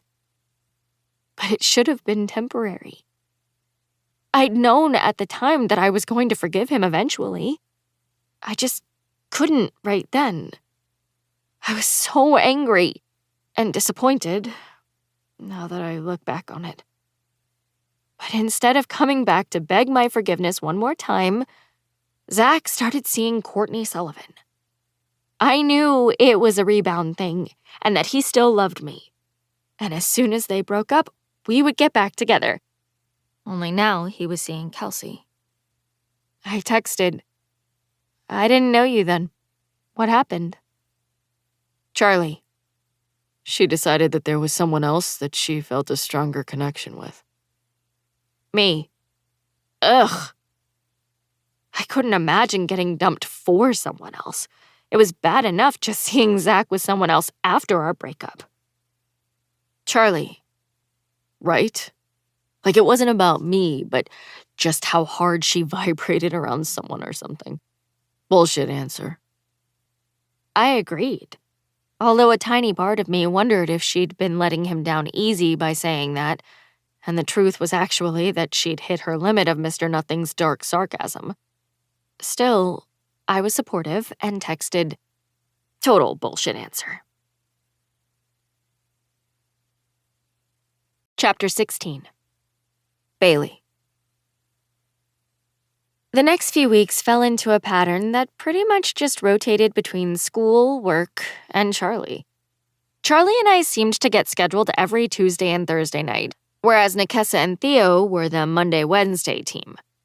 The four of us worked together on weekends, which meant that Charlie pretty much texted me throughout the entire weekend shift about the Nikessa-Theo vibe.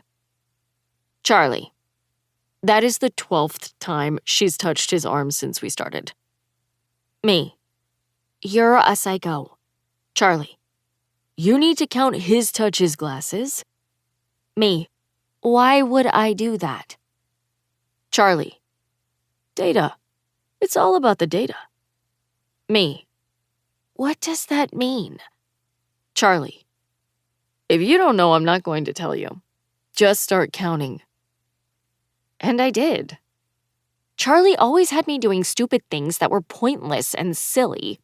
Things I never would have done and should have said no to, but it was easier to just play along with Charlie's games. Salted nut roll, Charlie said, staring at the shirtless man in swim trunks who was approaching the vending machine. Nope. I looked at the dude's chest hair and knew I was going to win this time. He's all about the Funyuns. I leaned on the counter of the registration desk, beside Charlie, straining to see. Charlie had come up with a game, vending machine bet, where we wagered on what the guests were going to purchase when we saw them approaching the machine. It was just one of multiple games Charlie would come up with that helped us pass the time at the front desk. I wondered if Charlie hated being bored, the quiet that came with being bored, or the idea of having it just be him and his thoughts. Because he sure put a lot of effort into making up things to do to avoid whatever it was he wanted to avoid. Do you think a guy that serious about manscaping, Charlie said quietly, out of the side of his mouth, would ever introduce Funyun dust into his chestal thatch. I snorted. Be nice. I am, he said, still watching the guy. I have mad respect for anyone who chooses to keep it bare thick on top and non-existent on the bottom. He marches to his own drum. Shh, I said, watching intently as the man fed dollar bills into the machine. Charlie shifted the weight of his body to lean fully on me and make me stumble. You shh. Stop it, I said. But we both froze as the man pressed his selection. Yes! Charlie pumped a fist in the air. He leaned his face down closer to mine and said, Who's the winner, bae? Is it you or me?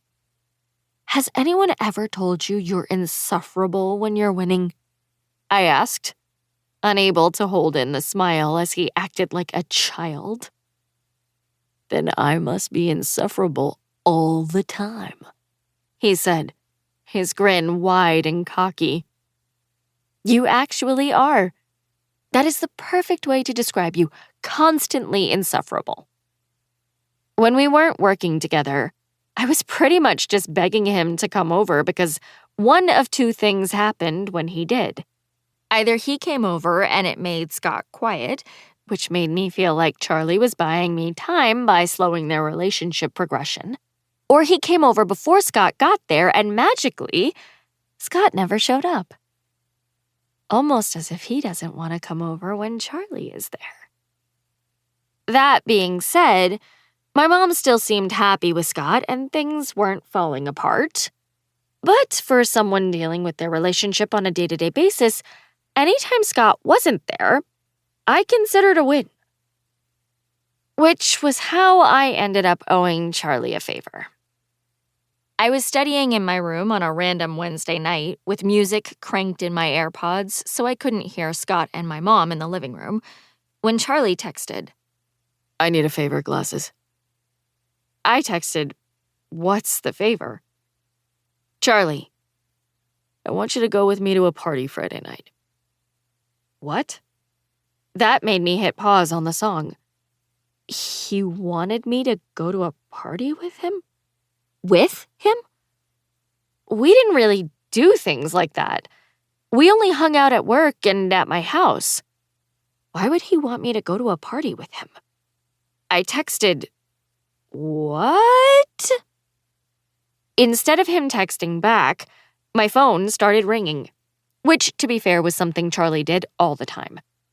If something required explanation, he almost always bailed for the phone call. I answered with, what kind of a party? Like a child's birthday party? I wanted him to say yes to that, because I didn't want this to be something that made things weird with us. Like I'd subject you to that kind of torture, he said, his voice quiet and a little hoarse, like he'd been sleeping. It's just a small party at one of my friends' houses. A small party at one of his friends' houses? Without thinking, I said, okay, but we don't do that. I walked over to the window and closed my blinds, trying to explain without sounding like I thought he was into me. We've never crossed school and friend lines. That's why this is called a favor, he said, and he cleared his throat. My ex and her douche will be there, and I so do not care about that, but I also don't want to seem pathetic. If you go with me, I can relax and have fun without worrying about looking sad. Okay, that didn't sound bad. I was relieved he wasn't asking me out, even though, for some reason, a tiny knot of something was in my stomach. Will I have fun? Of course you will. You'll be with me. That isn't the reassurance you think it is, I said, wondering what his friends were like. I'm fairly certain you're the most obnoxious person I've ever met. Wrong, he said, and I thought I heard a dog bark in the background. It's a known fact that repressed people mistake fun for obnoxious all the time. Obnoxious people mistake normal for repressed all the time, I replied. Get it right. Oh, Glasses. You're adorable when you're in a huff. That made me smile, which I was glad he couldn't see. The boy did not need to know that his sarcastic boobishness was amusing at times. I said, "It's like you're trying to make me say no." Please say yes, he begged. Please, please, please, please, please. Are your friends like keg stand party people? I asked, my mind switching over to the idea of the party itself. Or are they more of the playing board games party people? I wasn't a partier. I didn't have strong opinions about it either way, but my friends and I didn't hang out with people who got together to drink beer. Zach and his friends were big drinkers, but he'd never taken me with him to a party. This gathering will be everything, Charlie said, sounding happier since I'd yet to say no. Keg in the front, trivia in the back. Probably a few bros with bongs hiding somewhere upstairs. So I'm going to get an MIP then. If you go with me, bae, he said, his voice soft and quiet, and surprisingly genuine. I guarantee your safe return. Every time he called me bae, it made me feel a little weird. Which honestly was weird in and of itself because Nikessa and my mom called me that all the time. But when Charlie said it, it made me feel closer to him than we actually were. I cleared my throat and said, "You remember the story of my one booze party, right?" Puke chunk on leg. Yep. His voice held a tinge of amusement when he added, I promise I will not leave your side. And for some reason, I could tell he meant it, which surprised me with its reassurance. Well, I said, how will I know what to wear if I don't know any more details? Like, is it a PJ party? Costume party?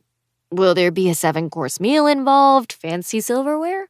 Stop overthinking it, Glasses. I could practically hear Charlie's eye roll through the phone. You look cute in that black and white sweater that you always wear with jeans and the boots that squeeze your toes. That made me pause. I had never considered that Charlie ever noticed how I looked or what I was wearing. I'd always felt, since way back at the airport in Fairbanks, that he just saw me as something like the annoying, uptight friend of his sister. I said teasingly, just to make sure things didn't get awkward, "Are you into me, Samson? Are you secretly obsessed with me and have my entire wardrobe memorized?" Give me a break, he said, still sounding like he was amused. Just because I notice how you look doesn't mean I'm into you, Glasses. Phew. Although I would like it if you pretend to be marginally, potentially into me at the party.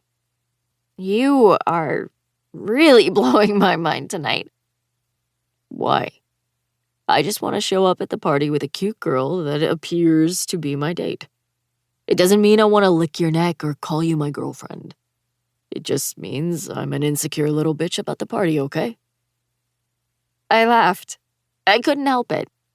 He just sounded so unhappy to call me cute, and also so disgusted with himself for caring about appearances. It was ridiculous, but the fact that Charlie thought I was cute meant something to me. He was an obnoxious butthead, but since he didn't like a lot of people, it felt good that I registered. Yeah, keep laughing. It's hilarious, he said, and I could hear the smile in his voice. You're a real dick, kid. Oh, come on, Charlie. I am not. I laughed, and I realized that I actually wanted to help him. And fine, I'll go with you. Seriously?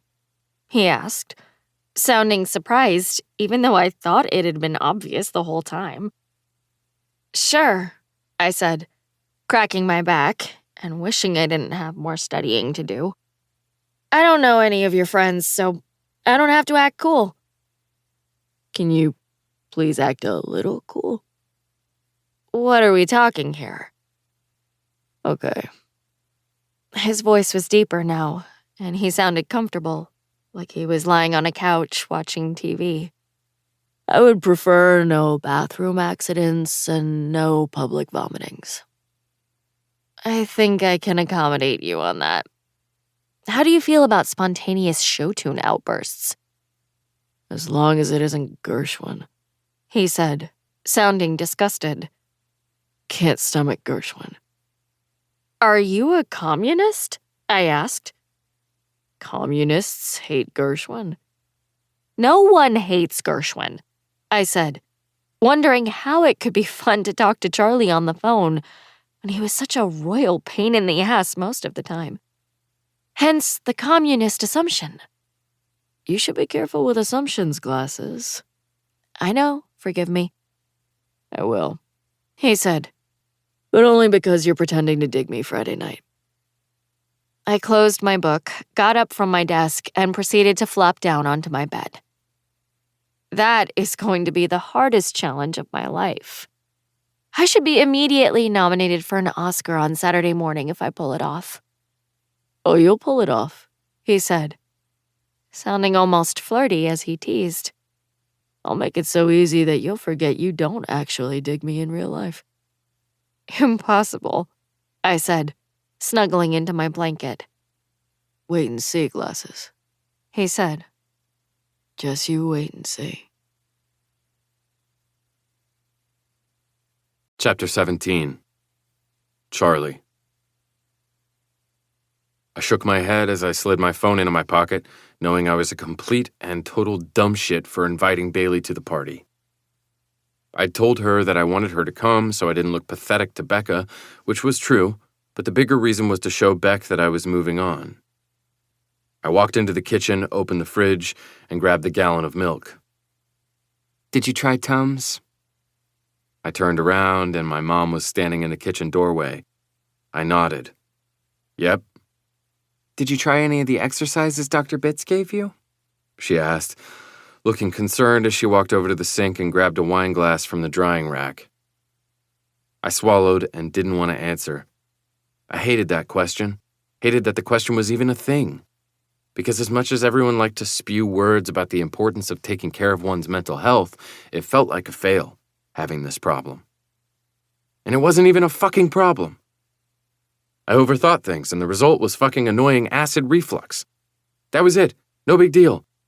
But something about it made me feel like I was broken, especially when my mom tried to help by bringing up mental exercises that the therapist thought could help me. But again, it was no big deal. "Yeah," I said, closing the fridge and taking the milk to the table where my cup was. "It's no big deal. I think it's just because I had leftover pizza for dinner."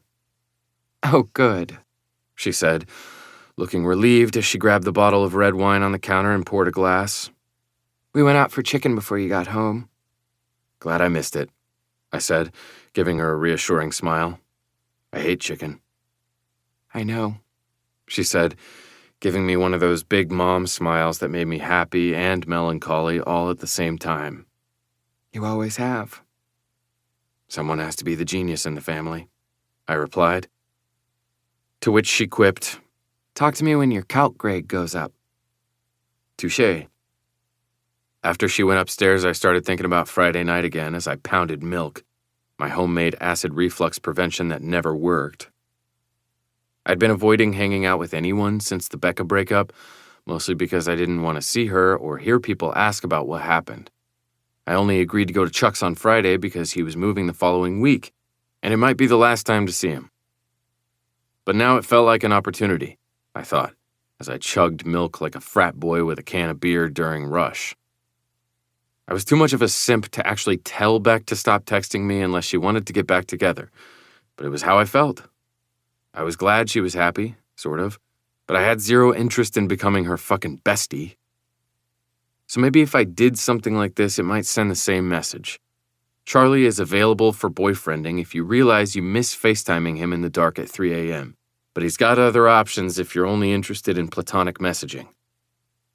I wasn't planning on lying and telling people that Bailey and I were a thing, but if Beck wanted to make her own assumptions and respond accordingly, well, I couldn't do a damn thing to stop her, right?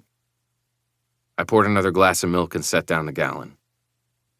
But I also couldn't ignore the part of me that was the tiniest bit excited to see Bailey outside of work and our partnership to destroy her mom's relationship. What was social, let's go hit the town Bailey like? Who was Bailey aside from glasses, and why was I so fucking curious to find out? Something about her had drawn me in the very first time we'd met, and God help me, there was something I liked about interacting with her. We had nothing in common. Nothing. Still, I'd never forget the nerd in glasses at the airport, clearing her throat and repeatedly saying, "Excuse me." There was something ballsy in her rule-following repression that I found entertaining, something sweet in the way she wouldn't let me cut, but felt bad about it. Bailey wasn't like other people. So even though I knew she'd likely drive me fucking nuts at the party, why was I looking forward to it? Chapter 18. Bailey. When Charlie texted me Friday night to let me know he was at my house, I messaged my mom, hanging out with Charlie at his friend's house, and walked outside. I didn't even have to wonder where Charlie was parked because he started honking. Loudly. Incessantly. I rolled my eyes and ran over to his black Honda something, pulled open the door, and climbed inside. "You are a jackass." Sitting relaxed behind the wheel, Charlie grinned wildly, like he was having the best time messing with me. His eyes were warm and all over me. My face, my outfit, my legs, and back up again. And the appreciative gaze brought out the butterflies in my stomach. Then he said, Holy shit. You wore exactly what I told you to wear. You are such a good girl. I reached for the seatbelt after I slammed my door, the butterflies calming as he looked away from me and into his rearview mirror. "Do you really want to cause me to go back inside and change?" I'll shut up, he said, putting the car in reverse and backing out of the spot. But it looks good. You look really nice. "Did you just compliment me?" I asked, buckling up. Weird, right? I don't know how to deal with it, honestly. And I also didn't know how to deal with him looking like that. I'd known t-shirt Charlie, hoodie Charlie, and flight suit Charlie, but this Charlie... Whoa. He was wearing a plaid button-down. Was that Ralph Lauren? A nice watch, jeans, and really good shoes. But that wasn't the whoa. The whoa was the combination of the smell of his soap and the way his thick hair looked like he'd run his hands through it 100 times. The close proximity of Charlie trying put him on another level I wasn't used to dealing with. Like, Charlie Sampson was cute, but Party Charlie was hot.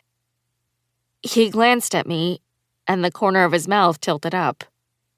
Well, don't get weird on me. The outfit looks good, but the fact that you probably have everything in your purse lined up by shape takes away a lot of the attractiveness. There it is. I pulled down the visor and looked in the mirror. "So what's your ex's name again?" Huh? He glanced over again, then returned his gaze to the road. Oh, Becca. Becca. I reached into the pocket of my jeans and pulled out my lipstick. "Are you guys civil to each other?" He made a scoffing sound and switched lanes. For God's sake, I'm not some melodramatic puffball. Of course we're civil. I looked at his face, which was all seriousness as he drove down Maple Street. "Really?" Yes. "Really?" Yes. He shook his head like I was a moron. Knock off your bullshit. I treat her exactly the same as I treat you. "Oh, So you're kind of a sarcastic prick, but funny enough to make it acceptable. He raised his eyebrows and nodded. Pretty much. Got it. I put on lipstick, flipped the visor back up, and turned toward Charlie. And what are your friends like? Loud, quiet, funny, snobby? My friends are pretty chill. And funny. I don't know why, but I nervously asked him, do you think they'll like me? He gave me a quick glance and looked like he wanted to laugh. It was in the squint of his eyes when he said, You might have changed on the outside, but you're kind of still the brace face from the airport, aren't you? No, I most definitely am not, I said defensively, irritated that he was mocking my moment of insecurity. But you, Charlie, you are absolutely still the know-it-all jackass that I met in Fairbanks. Whoa, he said, and now he did cough out a little laugh as he slowed for a stoplight. Calm down. I liked the brace face. And now you're lying, I said, turning in my seat to face him better. Because we've already established that we hated each other. His eyes moved from my face to my hair and back to my face again before he said, How could I forget? I mean, I said, tucking my hair behind my ears and thinking back to that day. I was just a nice girl, trying to safely maneuver my first solo flight, and there you were, being a jerk and macking on a girl in the security line like a mini Hugh Hefner. First of all, macking? He said, hitting the gas after the light turned green. Do better, glasses. Yeah, I agreed. I don't know where that came from. Second of all, Hugh Hefner was an asshole. Young Charlie, on the other hand, had enough game for Grace Bassett to make the first move with that airport kiss. Really? I didn't hide the sarcasm in my voice. I don't believe it. Trust me, she begged for that kiss. That's what you want me to think. Touché. When Charlie pulled to a stop in front of a nice-looking cookie-cutter split-entry house at the top of a cul-de-sac, I got a few butterflies. There were 3 cars in the driveway and a few on the street, so though it didn't appear to be a huge party, it was bigger than my usual 4-friend get-togethers. It was like Charlie knew I was nervous, though, because as he pulled a little roll of Tums out of his pocket and popped 2 into his mouth, he said reassuringly, I'll make it fun. I promise. We got out of the car and walked toward the porch, and I wondered what he'd be like at the party. Who was Charlie Sampson with his friends? It'll be quick and painless. Don't worry. He went up the 2 porch steps, and Charlie pushed open the front door like he'd been there 100 times. There was loud music playing, Nobody Knows by the Driver Era, I love the X album, with people floating around everywhere. I followed him inside, taking a deep breath and reminding myself that this didn't matter. I didn't know anyone at that party, so they could all hate me and it wouldn't even count. We walked by 2 guys on a couch, listening to a pretty blonde tell them something that appeared to be fascinating. A group of people on my right huddled around the dining room table, which was covered in cards and beer cans, as others watched whatever game they were playing with deep interest. We wove through more people standing around laughing or caught in light conversation. Following Charlie, I quickly eyed the kitchen, my hungry stomach wondering if that's where the snacks or chips or some kind of delicious dips resided, before figuring this wasn't a party where casserole dishes filled with any sort of 7-layer jalapeno popper dip existed. It was exactly what you'd expect from a party, yet it wasn't out of control. But it was early. People glanced at us as we passed, and I couldn't shake the feeling that all eyes were on us. I tucked my hair behind my ears, tugged at the hem of my sweater. Yes, I was starting to feel a bit insecure, which was probably why Charlie leaned closer and murmured into my ear, Let's go in the kitchen. It was in the kitchen. I was right, 0 dips, where a tall blonde guy said, "Fucking finally, Samson! I was starting to think you were blowing us off." Charlie gestured toward me. I had to pick up Bailey first. "Finally, we meet Bailey." The blonde guy, who was leaning casually against the counter, flashed me a nice grin. I'm Adam. I'm sure he's told you all about me. And this is Evan and Eli. I floundered for a second, totally taken aback as I glanced toward the 2 guys sitting at the table. Charlie mentioned me to his friends? "Hey," I said, smiling and pretending like I'd previously known of their existence. "Nice to meet you guys." What do you think of this shirt?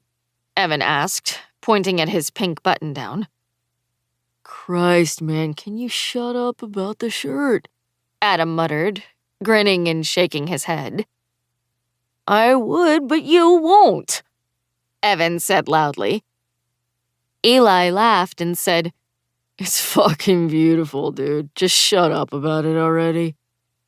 I like it, I said, unsure if Evan actually wanted my opinion.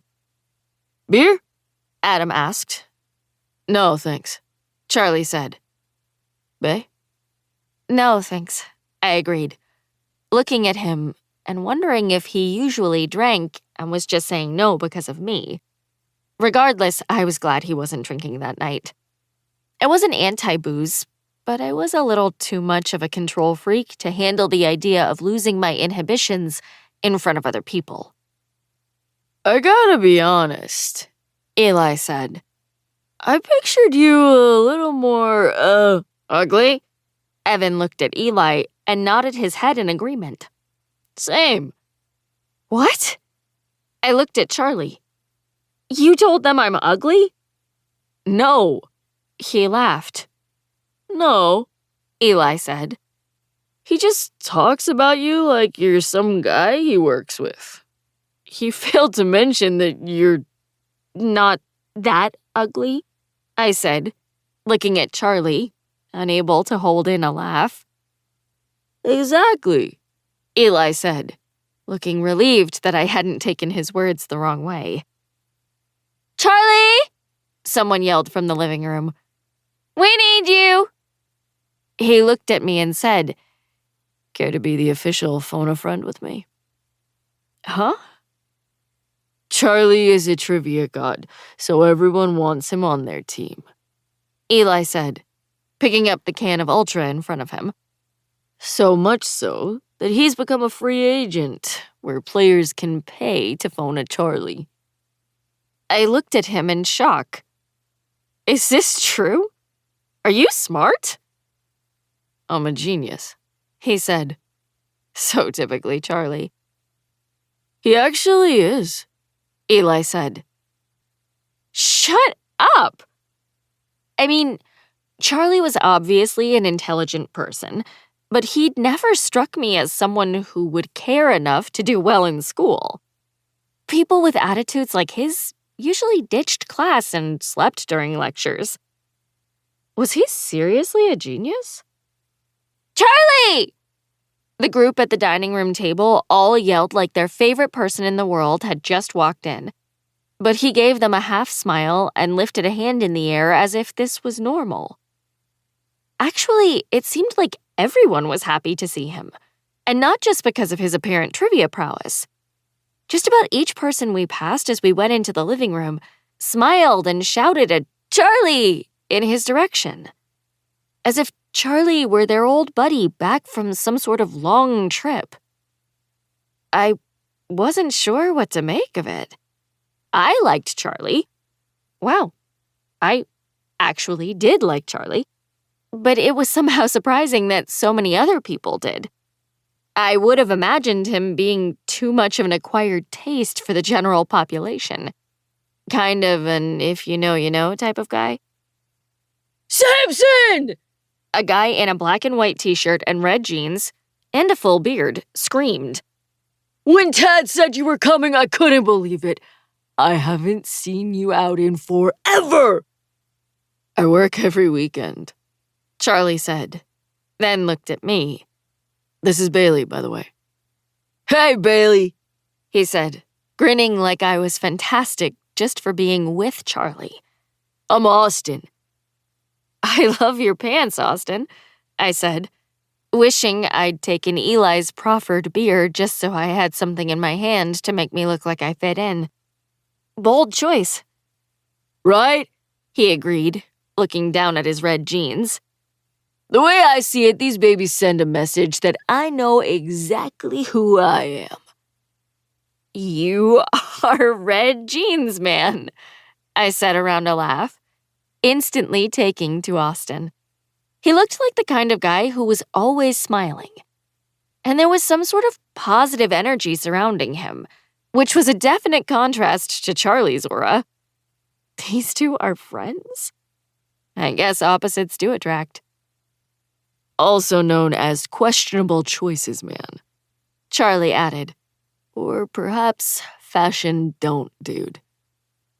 That made Austin cackle and launch into a story about someone they knew. But as I engaged with his friends, I wondered why Charlie hadn't been out in a long time. He worked weekends, yes, but I knew that he was off every single Friday night. So, what was he doing with his free time? Was he home alone, pining over his ex? Did he have some sort of family obligation that kept him away from his friends? Why had he been MIA? He was obviously a social person, if the party's reaction to his appearance was any indication. So, what was the deal? And why am I so curious? Oh my God, it's Charles! A tiny redhead squealed, then ran over and grabbed Charlie in a big bear hug. She looked overjoyed to see him. You've come back to us! She looked at me and said, Hi, I'm Cleo. Bailey, I said, grinning wildly because it was impossible not to. Cleo had a warm smile, the kind that reached the corners of her eyes and made them crinkle. She just projected kindness. I could feel my shoulders relax. Bless you, Bailey, for getting this asshole to quit being a hermit. Seriously, what is the story with Charlie's apparent hermititude? Charlie put his hand over Cleo's face and teasingly pushed. Just because I have a life doesn't mean I'm a hermit. Whatever. She reached around him and grabbed a can of Old Milwaukee off the coffee table. Sit down and get ready to feed us the answers. We sat down on the couch, and Charlie leaned closer to me and said, Just pinch my leg or something if you're bored and we'll go. Like this? I asked, pinching his leg hard. He gave his head a slow shake and said, You are so lucky I'm a nice guy. If Eli did that, I'd drop him. Wow, so macho, I said under my breath, pulling my phone out to make sure neither of my parents had texted. I heard Charlie laugh as Cleo started telling me the rules of the game. It was like Trivial Pursuit, but made for our generation. All the questions were about things everyone was familiar with, but they hinged upon the tiniest of details. What color robe was Jess wearing when she and Nick had their first kiss on New Girl? Every time a team lost a point, they had to stand on the dining room table and perform a song selected by the other players. I teamed up with Cleo, and everyone in the house seemed to gravitate over to the living room to get in the game. Charlie was apparently a mercenary. If a team didn't know the answer, they had the right to pay him $1 for his help. And shockingly, he was right every single time he was called to serve. So, when Cleo and I were unsure about the answer to list the exact wrappings around Michael Scott's foot after he grilled it in his Foreman, Charlie bumped his leg against mine. I looked at him, and he gave me an obnoxious eyebrow waggle.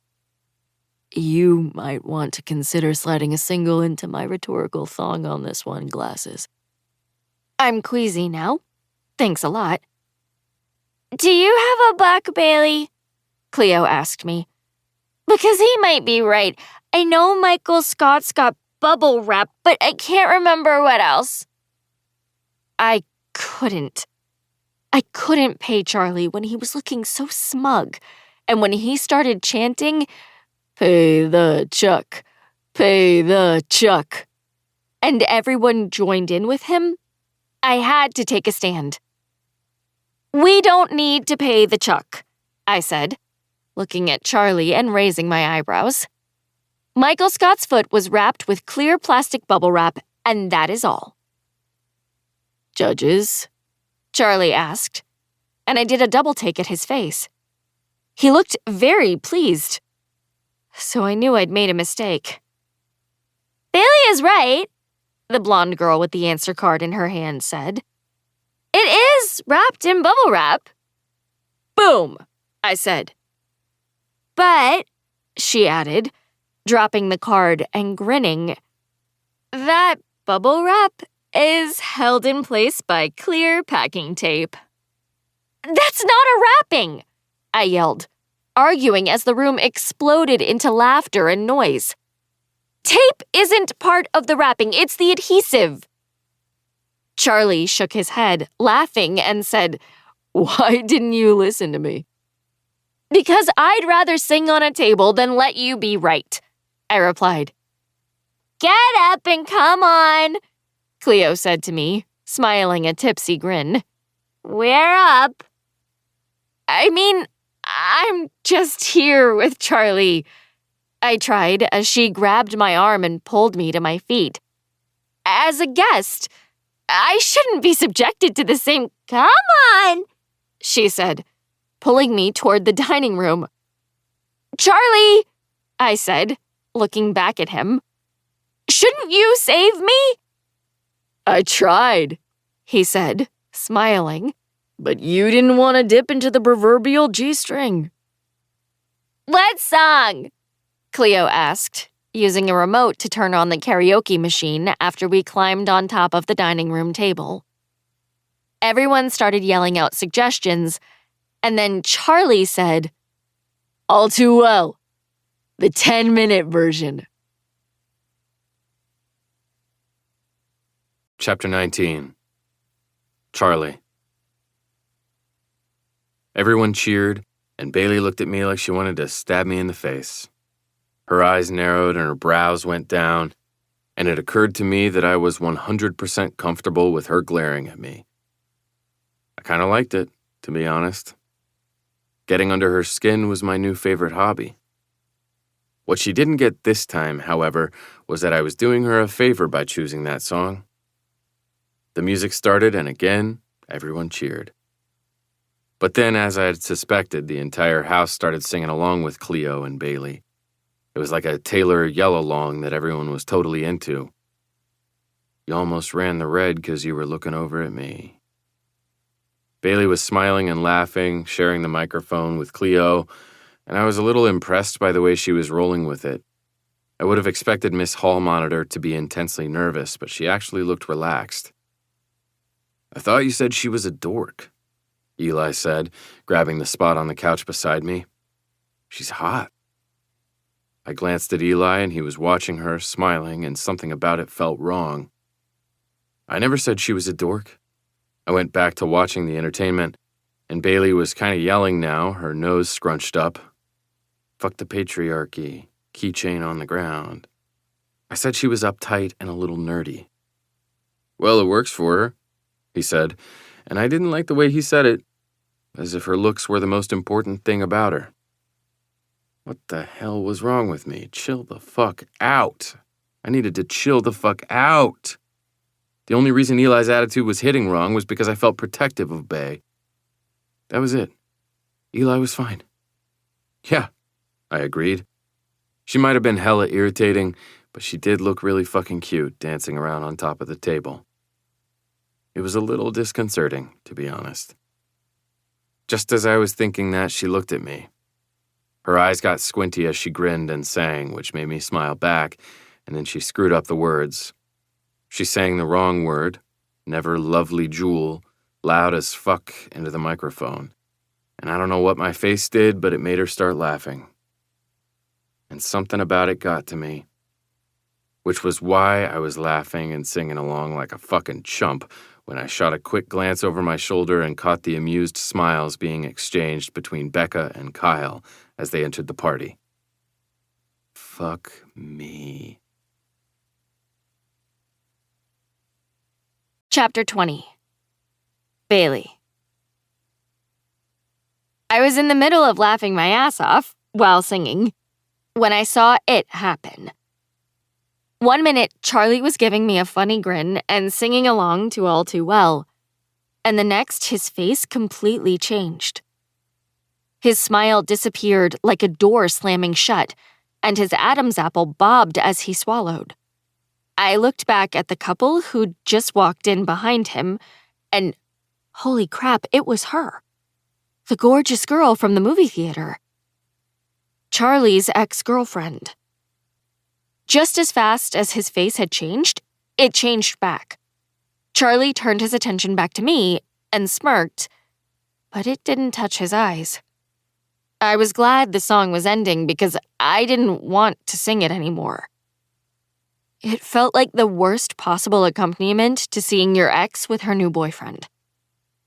"Thank you very much, Omaha!" Cleo said into the microphone, grinning at me as she added, "And I pray to God we won't be back up here again this evening." She dropped the microphone, and we jumped down from the table to a smattering of applause. That was awful, Eli said, slow clapping and smiling from his spot next to Charlie on the sofa. but 10 out of 10 would recommend. "Gee, thanks," I replied, but my eyes were on Charlie as he looked uncomfortable. He was all cool with his ankles crossed and his arm resting over the back of the couch and lips turned up into a smile, but his discomfort showed in the tightness of his jaw and the dullness of his stare. Just as I sat down beside him, Becca and her boyfriend walked up. Shit. The guy grinned down at Charlie and said, "Samson, how's it going?" The guy, like the rest of the world, seemed genuinely happy to see Charlie. Charlie's ex-girlfriend did too. She smiled, warmly, like he was an old friend. It was a happy, kind, entirely unaffected smile, and I imagined that smile, coupled with her fingers linked between her boyfriend's, had to feel very super shitty. I couldn't help but feel bad for Charlie. "Your mom knows?" Charlie said, a smirk on his face that told everyone he was kidding, and they were buddies, and ha ha ha, it's a your mom joke. "Ask her." The guy started cracking up, and Charlie's ex smiled, and I was surprised that I seemed to be the only one who could see his words for what they were. Everyone thought Charlie was hilarious, but he used humor and snark as a total defense mechanism. All the time. I guess I'd already noticed it whenever he talked about his relationship with his parents, but suddenly it was clear that it was his go-to move in any situation. Of course, if I told him that, he'd probably mess up my hair and mock me for trying to be Freud, but God, it was textbook. And now that I'd seen it, it was all I could see. Which is the only way to explain why I smiled up at the new boyfriend and said, "I'm Bailey, by the way. Charlie's friend?" I looked at Charlie, my head tilted just a little, as if sharing an inside joke about whether or not I could be called his friend. His dark eyes moved over my face for a split second, and then he got it, his mouth sliding into a slow, flirty grin that actually made my stomach do a little dip. Holy shit, Charlie could be sexy when he wanted. It was something about the squint of his eyes, the way he looked at me lazily, mischievously, almost as if he wanted to steal me away for multiple uninterrupted hours. Wow. I brushed away that unwelcome awareness because the bigger thing was that his eyes were alive again.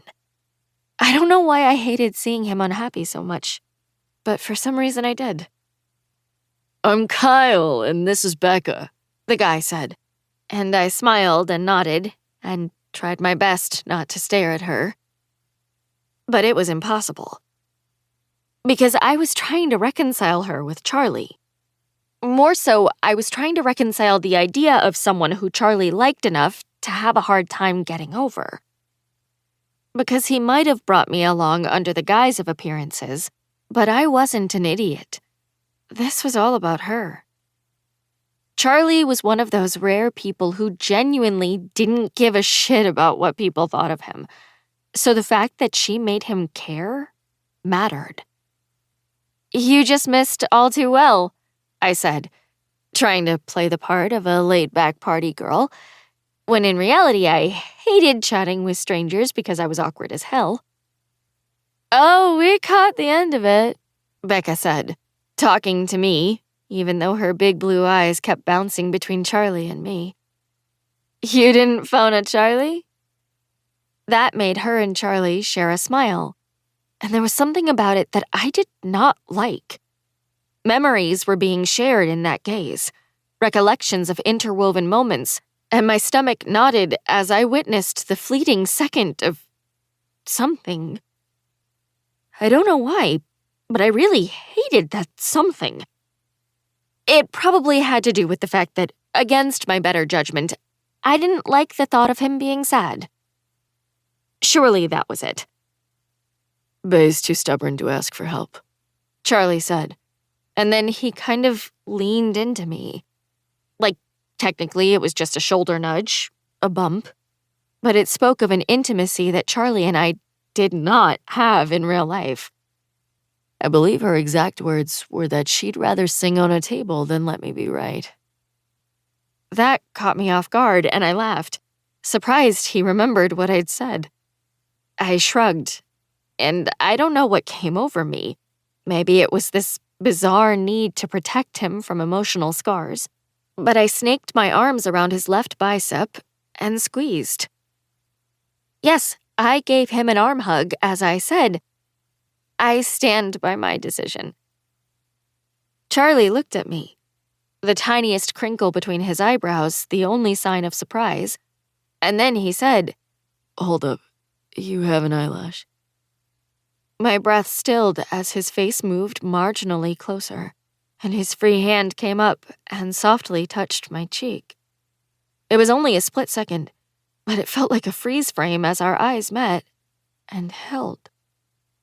What is happening? I took a deep breath and felt a little unsettled, my heartbeat skittering in my chest as his gaze swept over me from point-blank range. Brown eyes held me like a spell, a hex that rendered me incapable of looking away as his jaw flexed and unflexed. But then, as if a switch were flipped, the freeze frame ended. The noise of the party returned. Charlie straightened, and we were back to chatting with his former girlfriend and her new man.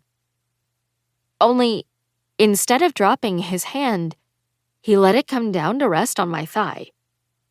And not passively, but almost in a grab, with his thumb and forefinger applying the slightest pressure. I looked down at his long fingers and wondered why my stomach was going wild with butterflies.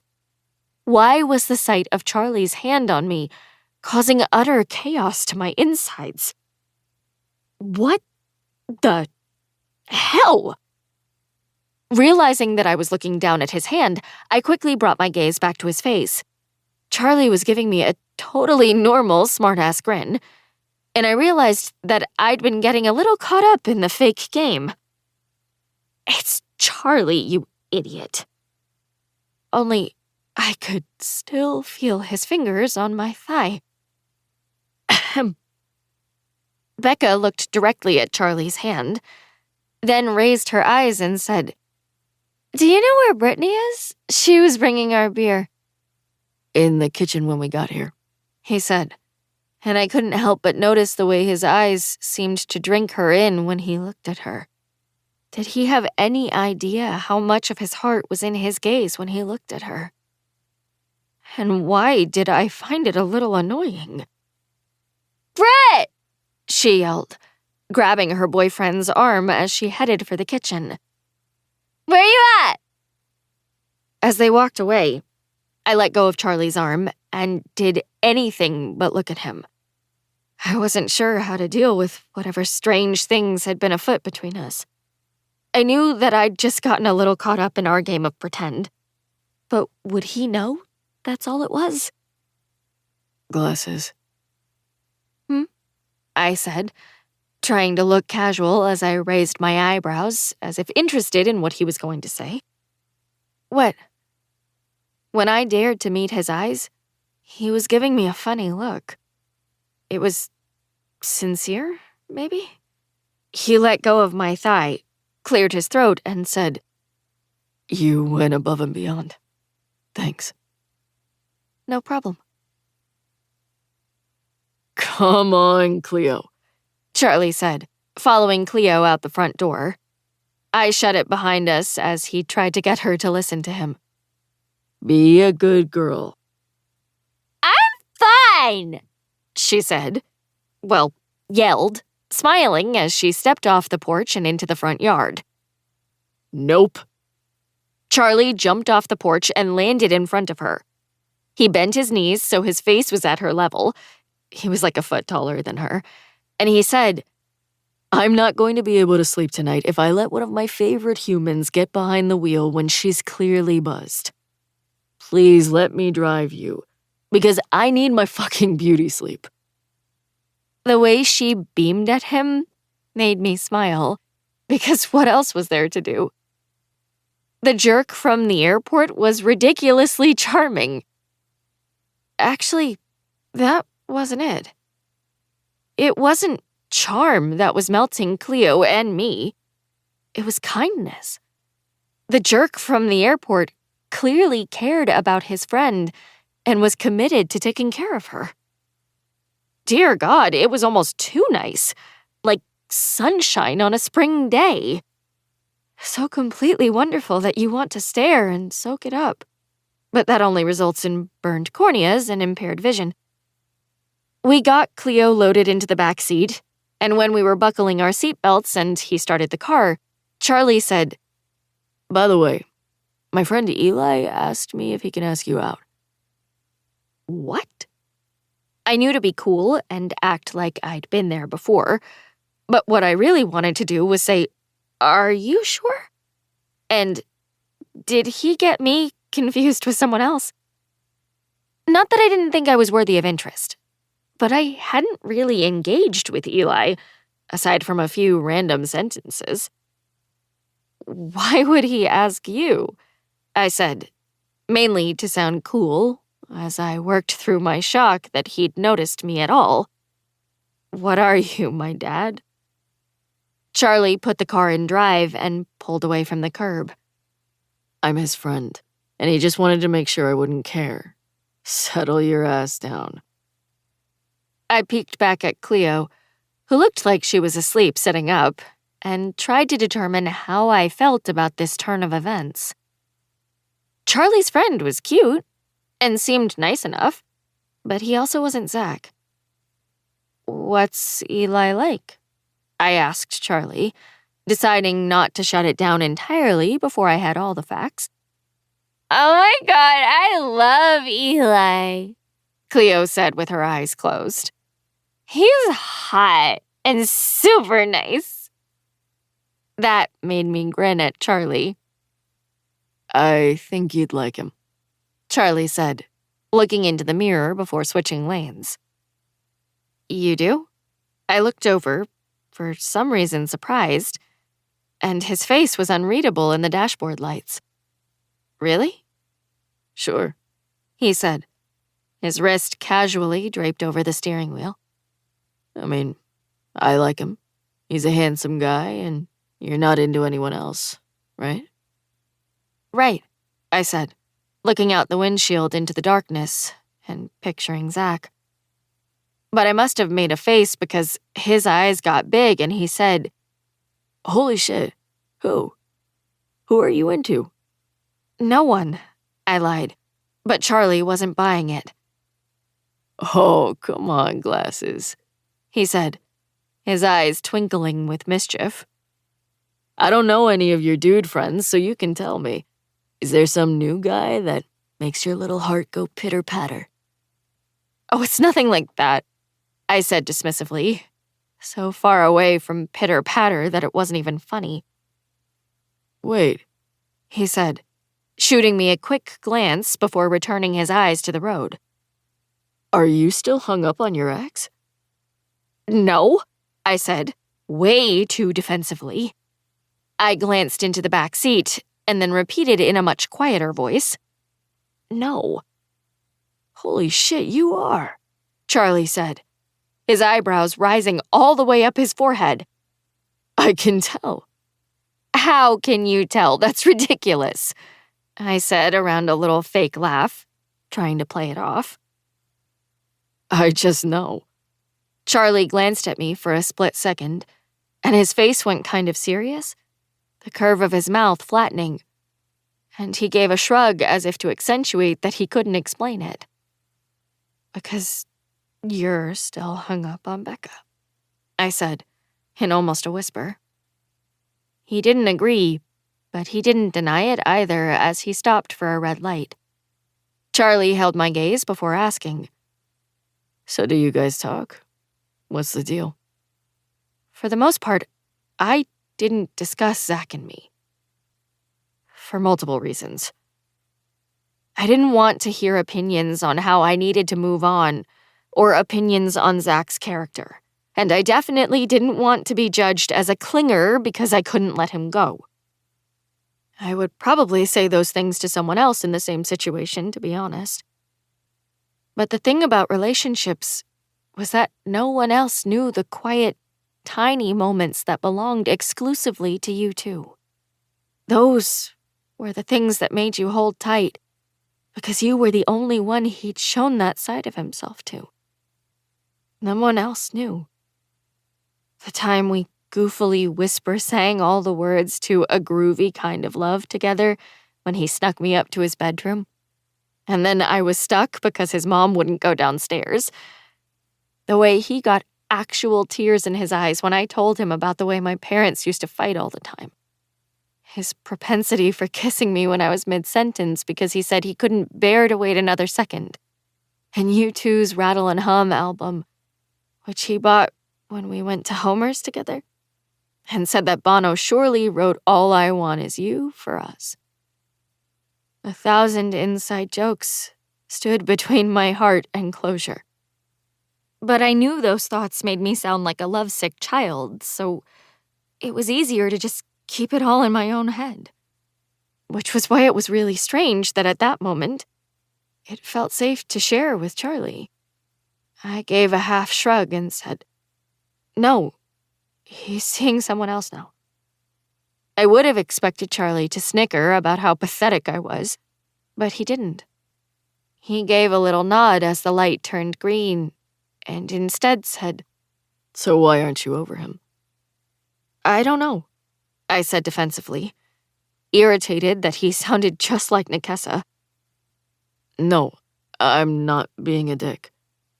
He held up a hand as if trying to reframe his words. What I mean, is that most of the time if a couple has a normal breakup, even if there are still feelings, they each move on. So if a smart girl like you can't move on, there's usually a reason. An extenuating circumstance. I narrowed my eyes, wishing I could see into his brain. "What do you mean?"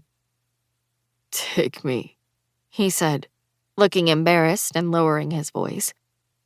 Beck still texts me all the time, only as a friend. But sometimes it feels a lot like when we were together, and it's a bit of a mindfuck. "Oh, shit," I said, picturing Becca's face, wondering if she was playing games with him. I'd met her for only a minute, so I had no idea, but I hoped she wasn't intentionally keeping him on the line, keeping his heart tied up with her so he couldn't move on. Right? He half smiled, but it wasn't happy or amused. It was self-deprecating, as if to say, I am a stupid man. So I was just wondering if there is a reason for you to still be hanging on. I looked at his pain-in-the-ass Charlie face and thought how strange it was that this was more of an emotional conversation about the breakup than I'd had with Nikessa, or anyone else for that matter. I took a deep breath and said, with us, the breakup was a mistake. He raised an eyebrow. I know that sounds like a typical ex-girlfriend thing to say, but it's true. I went on to tell him about how I'd broken up with Zach when I was mad, fully expecting we'd get back together. But Zach had taken it as the final death knell for our relationship and started dating. As Charlie pulled the car to a stop in front of a house, Cleo's, presumably, I said, so I kind of feel like we aren't done. He looked like he wanted to say something, but was holding back. His eyes moved over my face as he asked, And you'll take him back if he asks you to? That was a good question.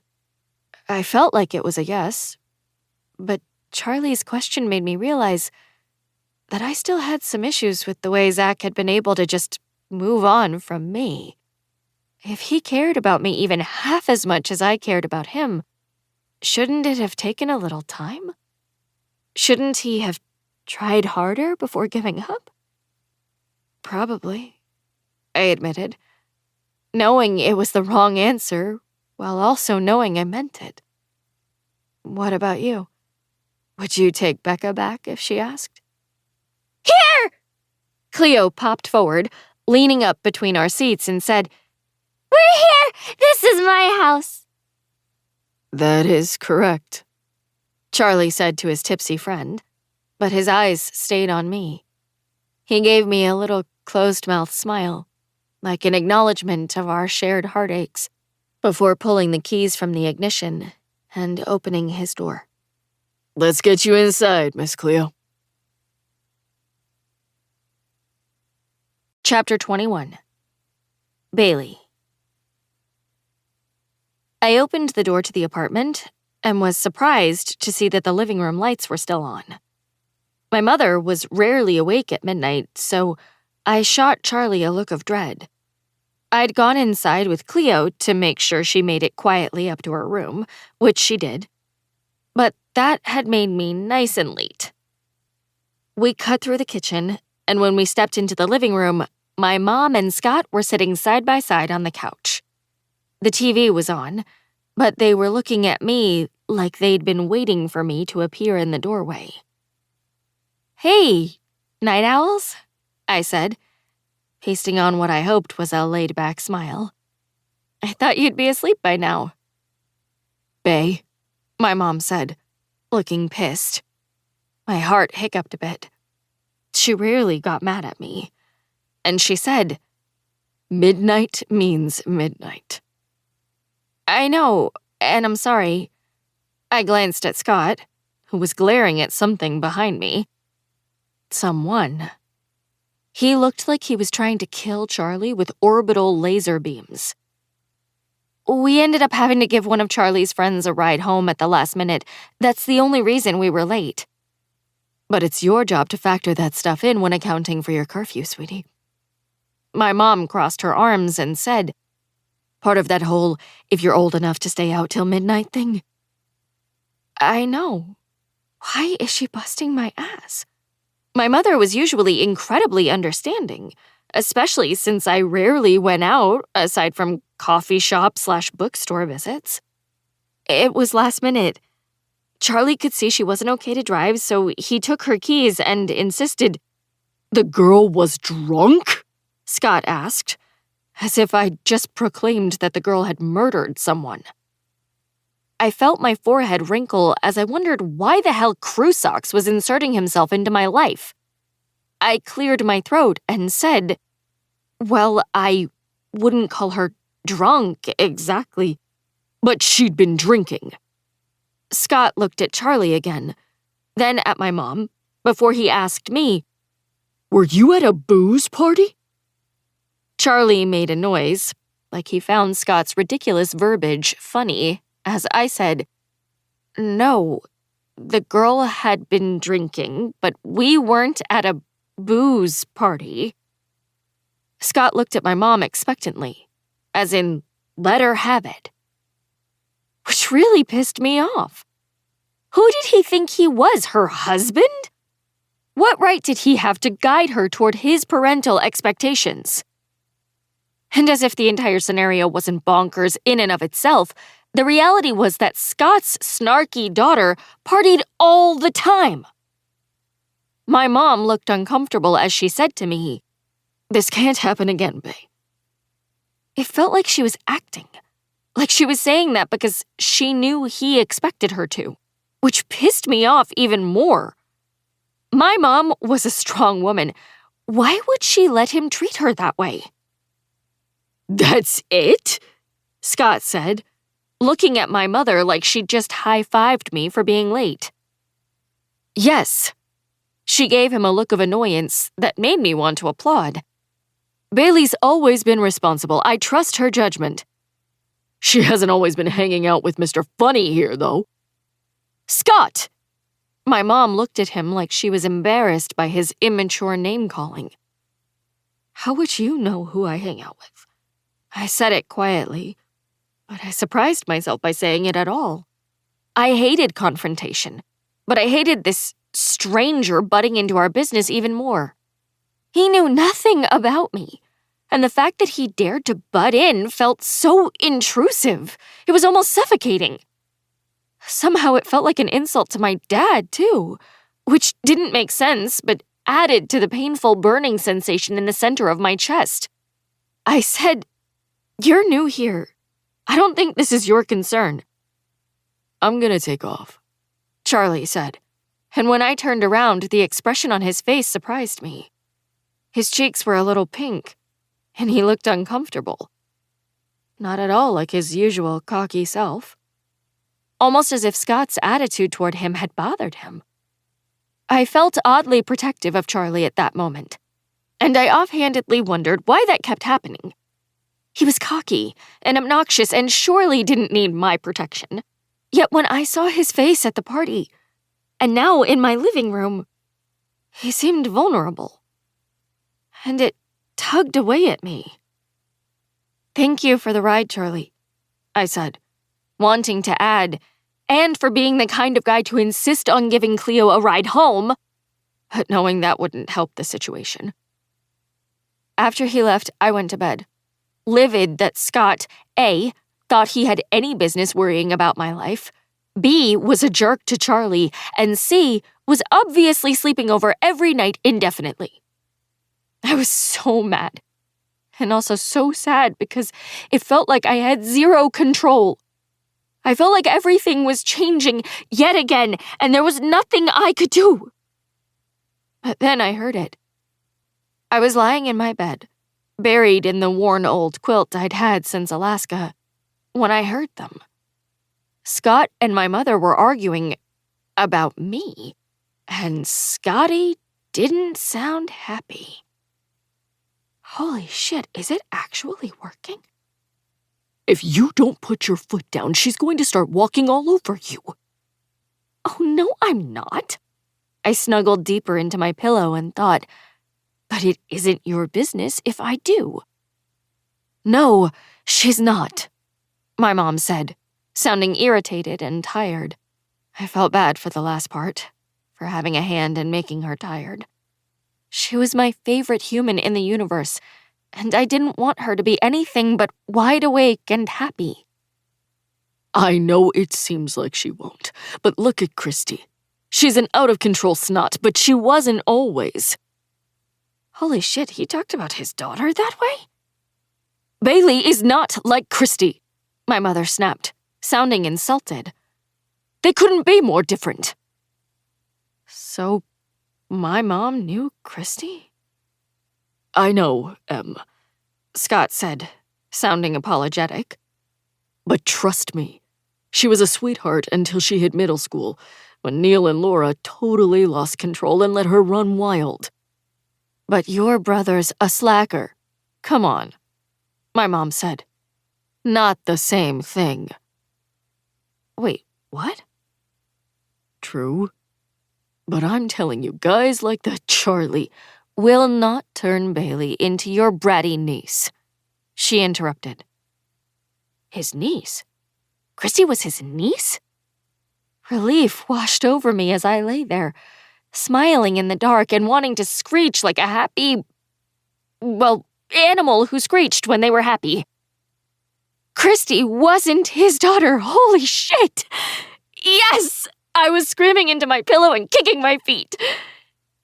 He's a good kid, I heard my mom say, and I felt lucky that she was the non-judgmental person that she was.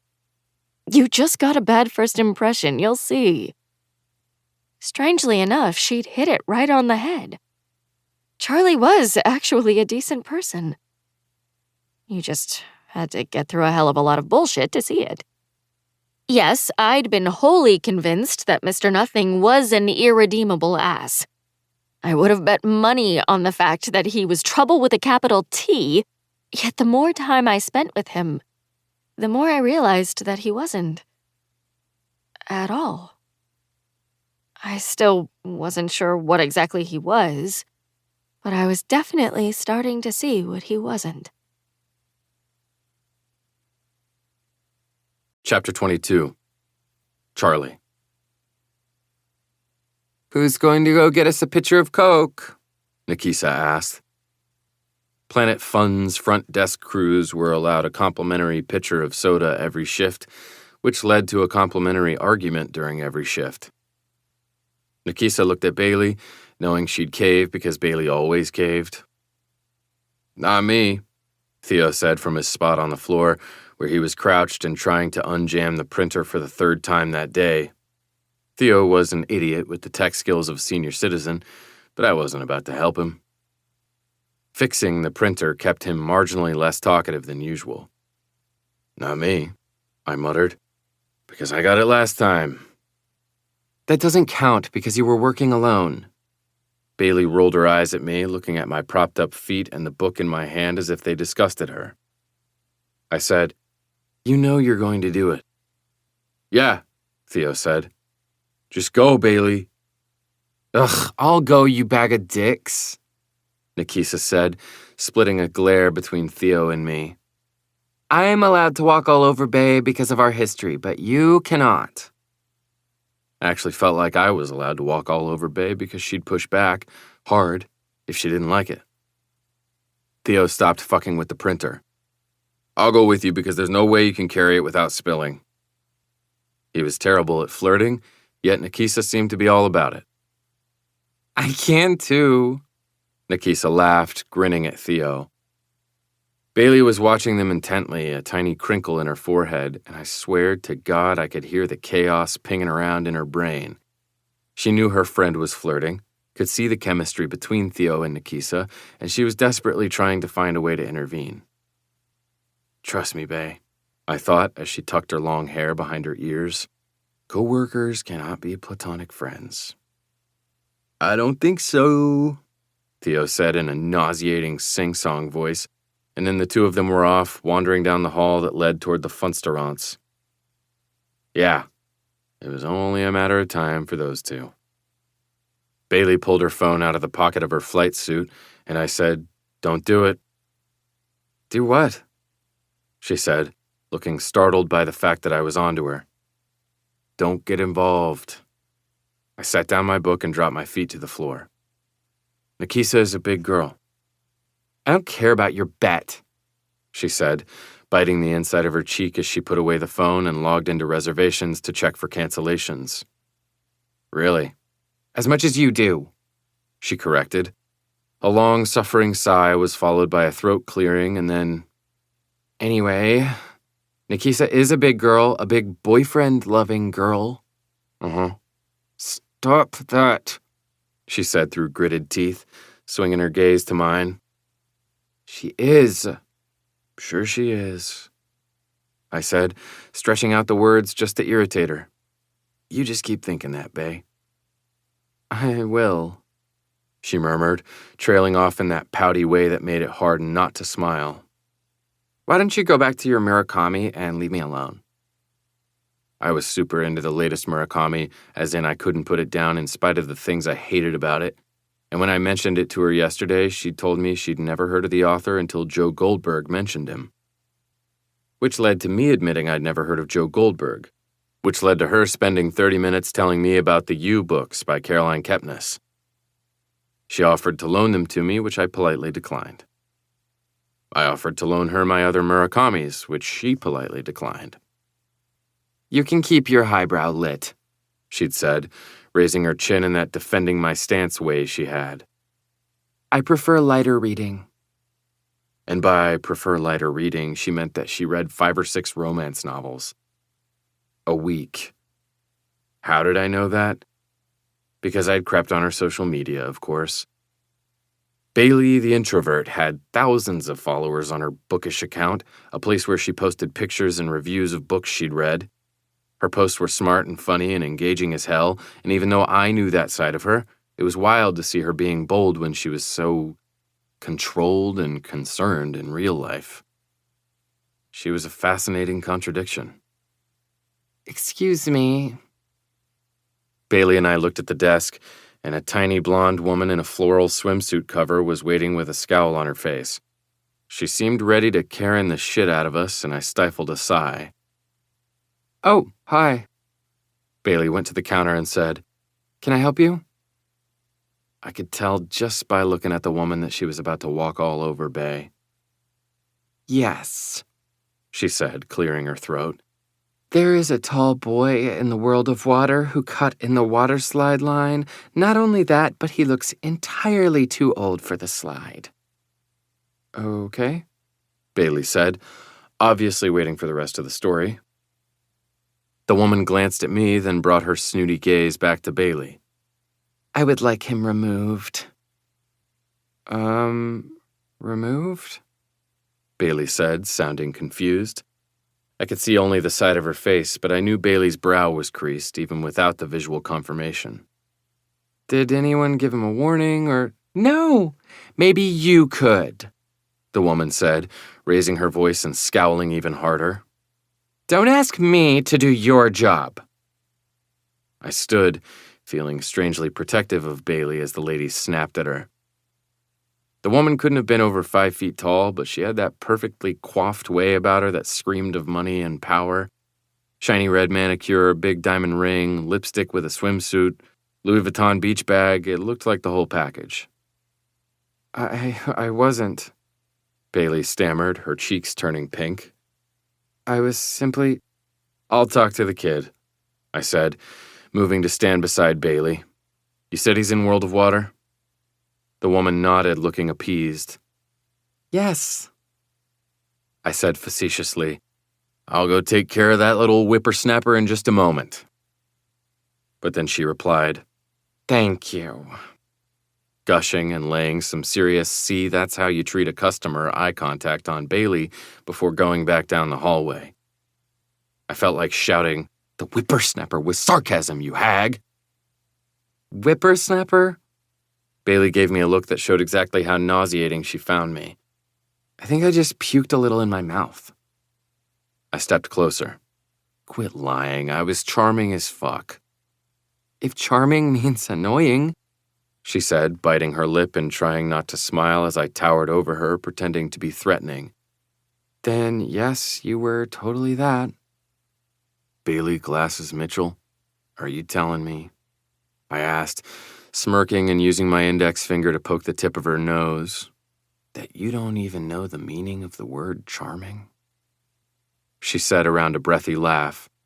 I just know that you are not it.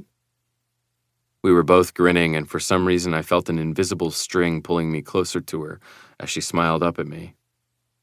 For someone who I recall having unflinchingly rigid rules about line cutting, I said, not moving as the crinkle of her nose did something to my stomach. Your reaction was surprisingly lax. Yeah, she said, her voice suddenly a breath away from a whisper. I think the airport situation had more to do with the cutter than the cutting.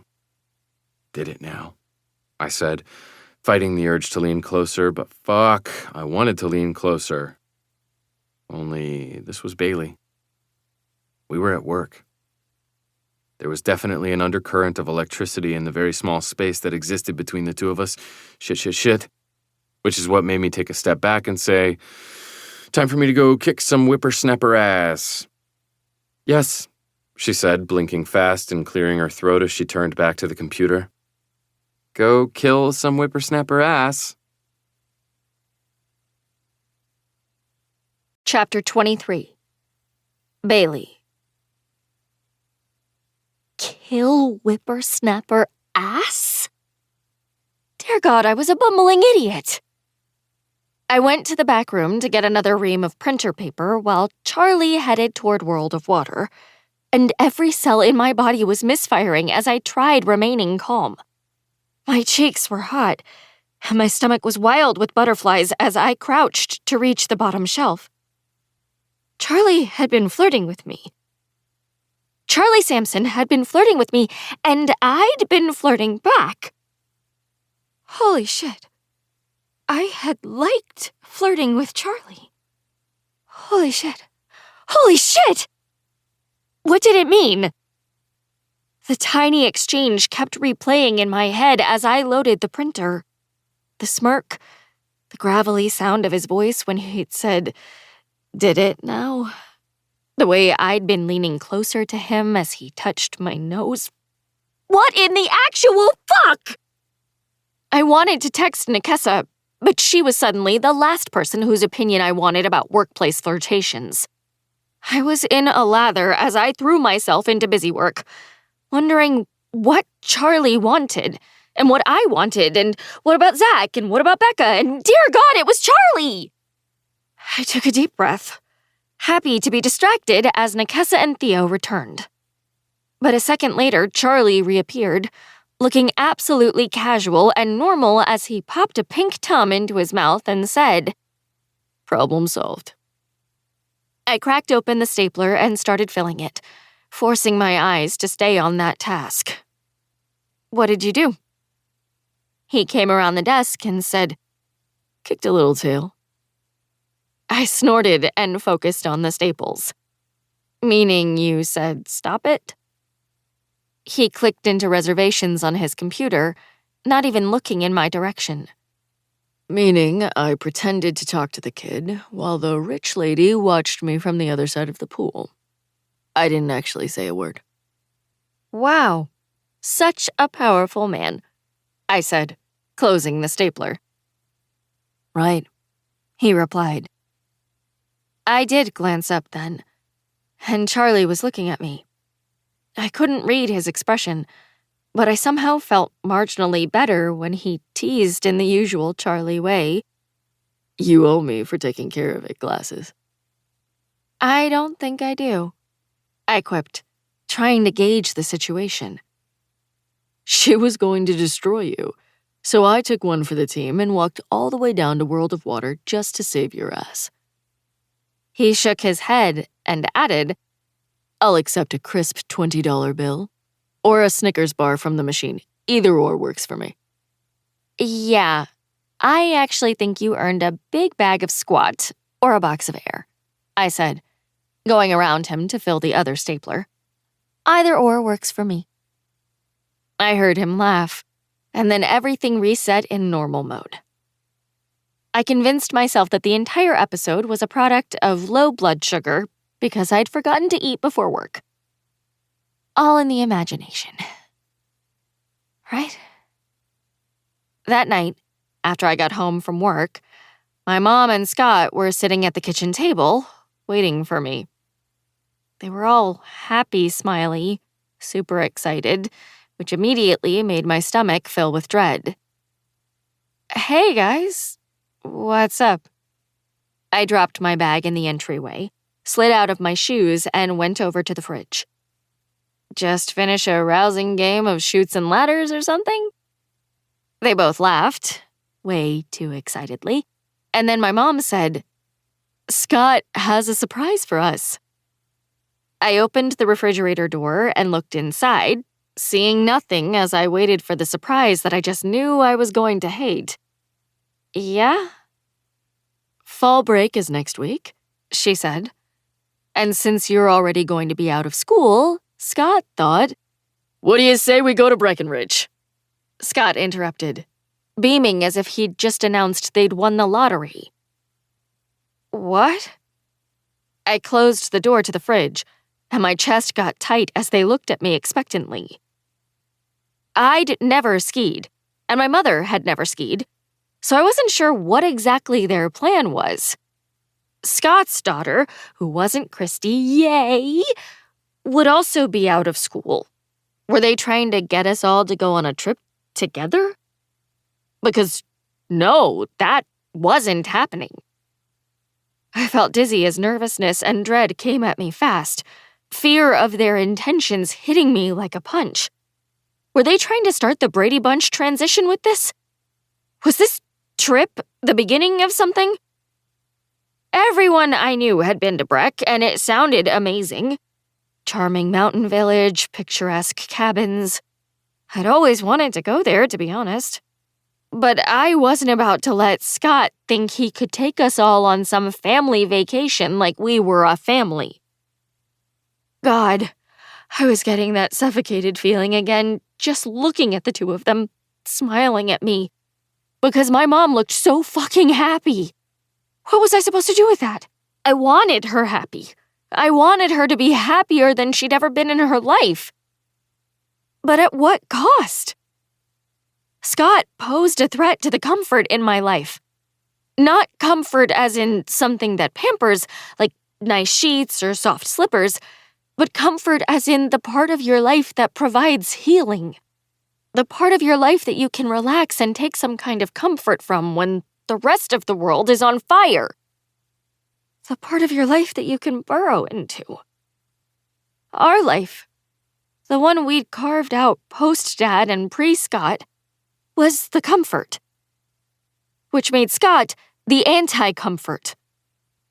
The potential agent of change in a place that desperately wanted to remain unchanged. Shit!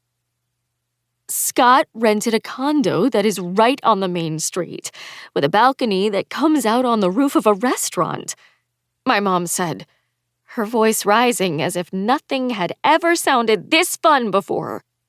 She ran a hand through her long blonde hair, and it occurred to me as I looked at her that I hadn't even noticed that she was wearing it down.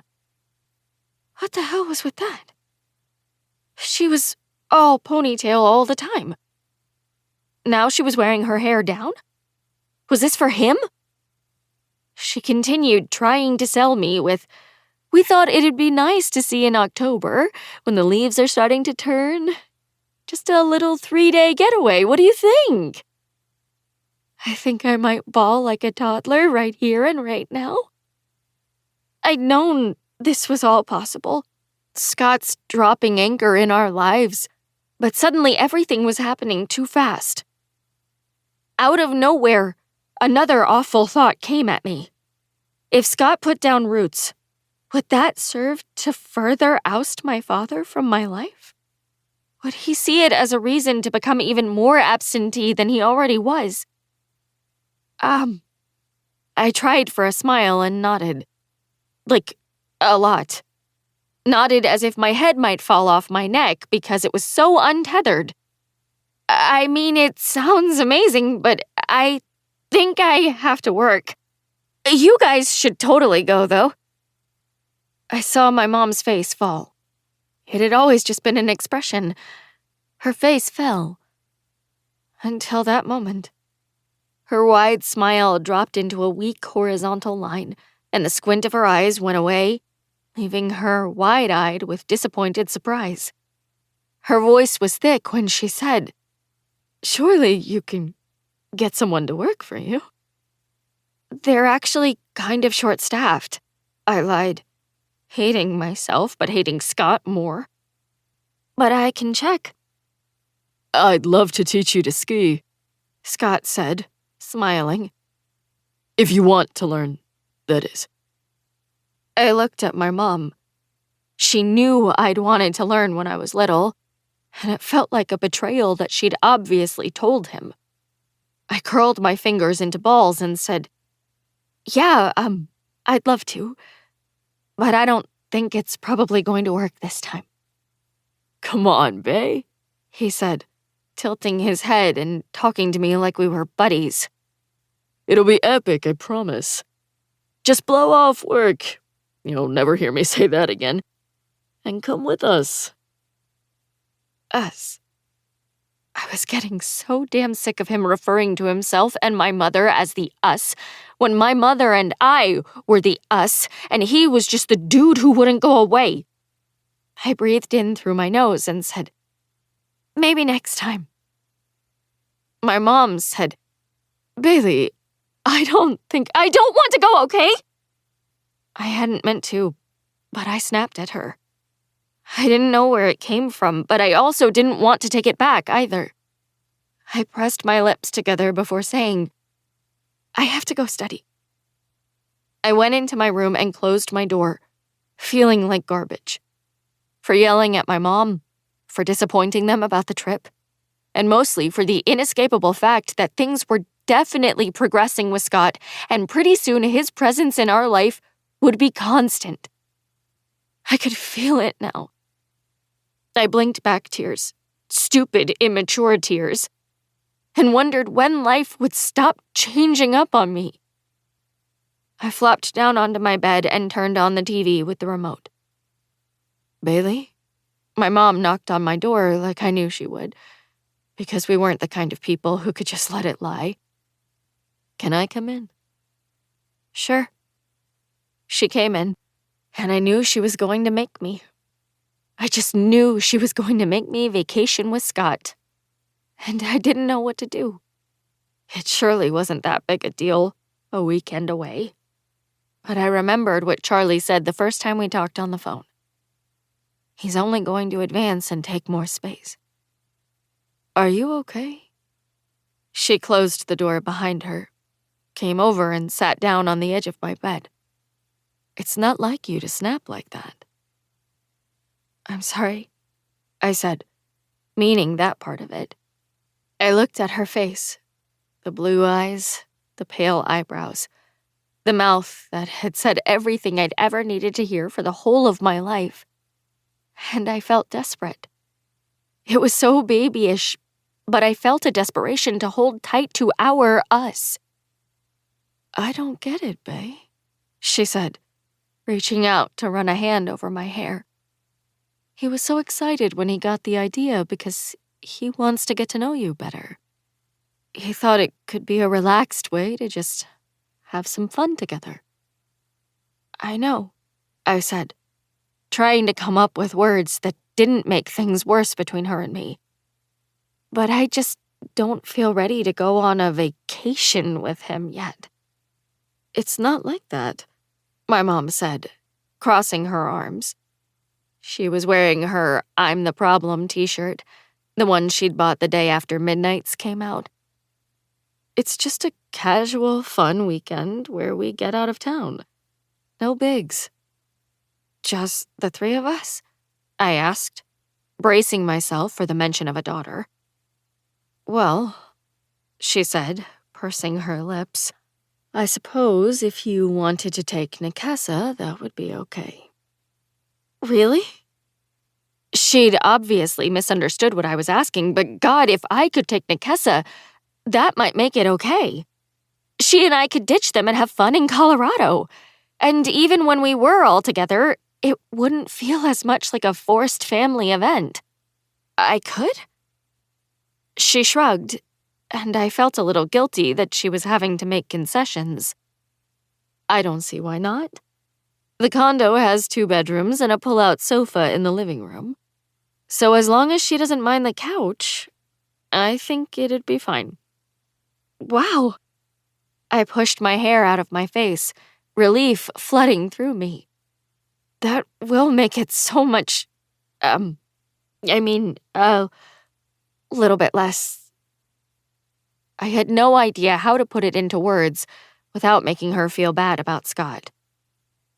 I get it, Bae, she said, and I could tell that she did, which made me hug her, because as much as I didn't dig Scott, I also loved my mom and didn't want to make her unhappy. It was a fucking terrible tightrope of guilt to walk. I grabbed my phone and texted Nikessa as soon as my mom left the room. How would you like to go to Colorado? I was getting whiplash from my own emotions, but as I waited for her response, I realized that if she was able to go, I was actually a little excited for a Colorado getaway. Only if she can go. Yes, Scott would be there, but Nikessa always made everything better, and I knew this would be no exception. Nikessa, I am packing my plaid shirt and docs as we speak. That made me smile as I walked over to my dresser. You think I'm kidding, but I'm not. Scott is taking me and my mom to Breck for a weekend, and they said you can come. Nikessa, I thought we hated Scott. That response made me feel like garbage, and I texted, we don't hate him, we just hate the way he's weaseling into our lives. Nikessa, that doesn't sound very different from what I said. I texted, so are you coming or not? Nikessa, let me ask my mom. BRB. I held my breath as I dug for mountain wear, and then I squealed when Nikessa came back with, when do we leave? Smiley emoji. The next morning, even though the sight of crew socks in the kitchen made me as irritated as ever, I thanked him for the trip. It's nice of you to invite us, and to let me bring a friend, I said, genuinely meaning that. My mom was the one who threw out the Nikessa option, not Scott, and he easily could have said no, or been a dick about it. Instead, he smiled and said between bites of his everything bagel, the more the merrier. Only, no more. That's plenty. The 4 the merriest and no others. Rolls off the tongue, I said, which made him laugh. As he walked out the door, he texted me a link to the condo on Vrbo so Nikessa and I could look at the pictures, which led to an hour-long FaceTime where we discussed outfits, activities, and logistics. We had to work on Saturday morning, just a half shift, so Scott and my mom were going to leave early in the morning, and we'd drive out when we got off.